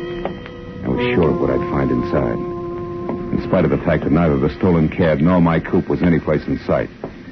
When I heard the voices, I decided to bluff it. I went up to the front door and pressed my ear against the flimsy panel. Anyway, a bargain's a bargain, McDuff. You'd have done better to stick by it. I'd have stuck by it if ye had your scurvy crook. Don't reach for your chain. It's a little late for that. You're in a real jam now. I'm going to see you blamed for my niece's murder. But I didn't kill her. I pushed her down. She caught me unlocking Cornelius' cage and tried to stop me. But I didn't kill her. You did that. Yes, but who knows that? Except you and the monk there. And he can't talk, and you won't believe me. You daft man. Why did you do it? Because I had to. Because Merle was bleeding me to death. Every cent I could lay my hands on. I had to buy her silence. I had to pretend to lose thousands in poor investments. Well, Merle got what was coming to her, and you gave me that chance. I found her on the floor where you left her, and simply finished the job. Then you ran off and came back in that taxi 15 minutes later, the very spirit of innocence. I saw you. Very well, Lord Ashley Duke. You've got me as a thief, too, so get on with it. Get on with your filthy, evil plan. I'm ready. Don't be in a hurry, McDuff. Stay where you are, Ashley. Don't bother turning around. Just drop the gun. Oh, I knew you'd not let me down, laddie. I knew it. What's this, old boy? It's rather an untimely entrance. Skip the accent, Bert. You won't need it where you're going. Drop that gun, I said. Or you'll move. Shoot me with that pipe in your pocket. Marlowe, I've got your gun here in my hand, and you know it. Want to bet? Well, with the light out. Yes, Ashley.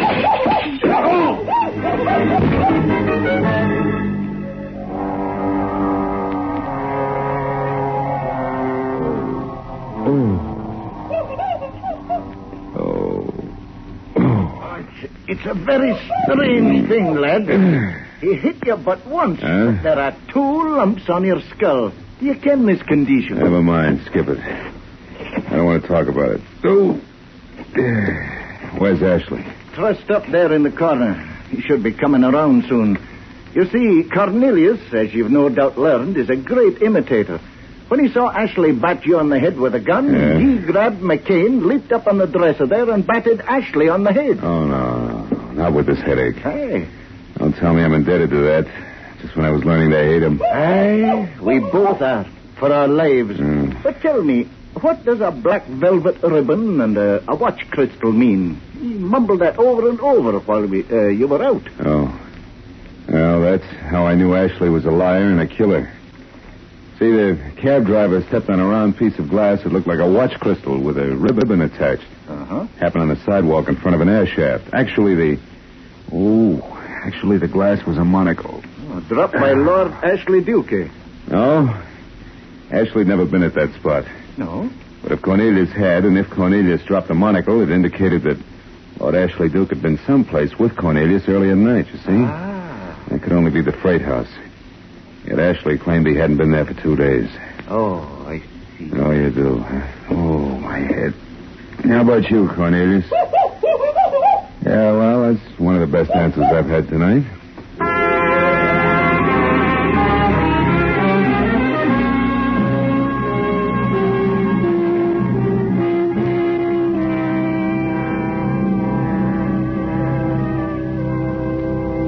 It didn't take long at police headquarters. Maybe an hour altogether.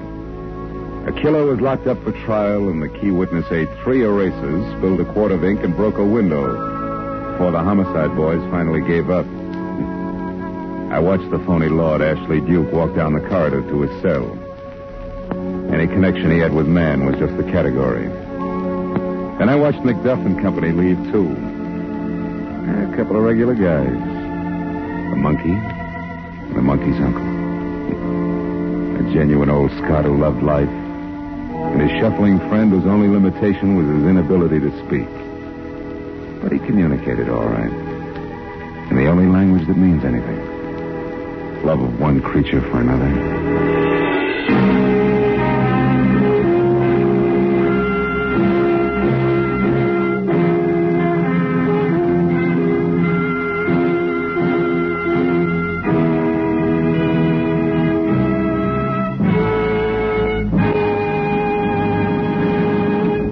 The Adventures of Philip Marlowe, bringing you Raymond Chandler's most famous character, star Gerald Moore, are produced and directed by Norman McDonald and are written for radio by Robert Mitchell and Gene Levitt.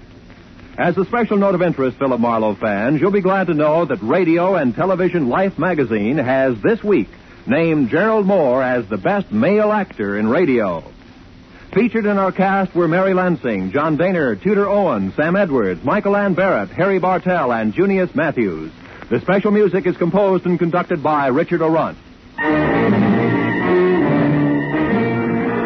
sure and be with us again next week when Philip Marlowe says... This time a case-hardened car hop knocked me down a flight of stairs. An honest woman was strangled by a green silk sash, and a simpering dandy was shot to death. All because of a run-of-the-mill traffic accident 500 miles away.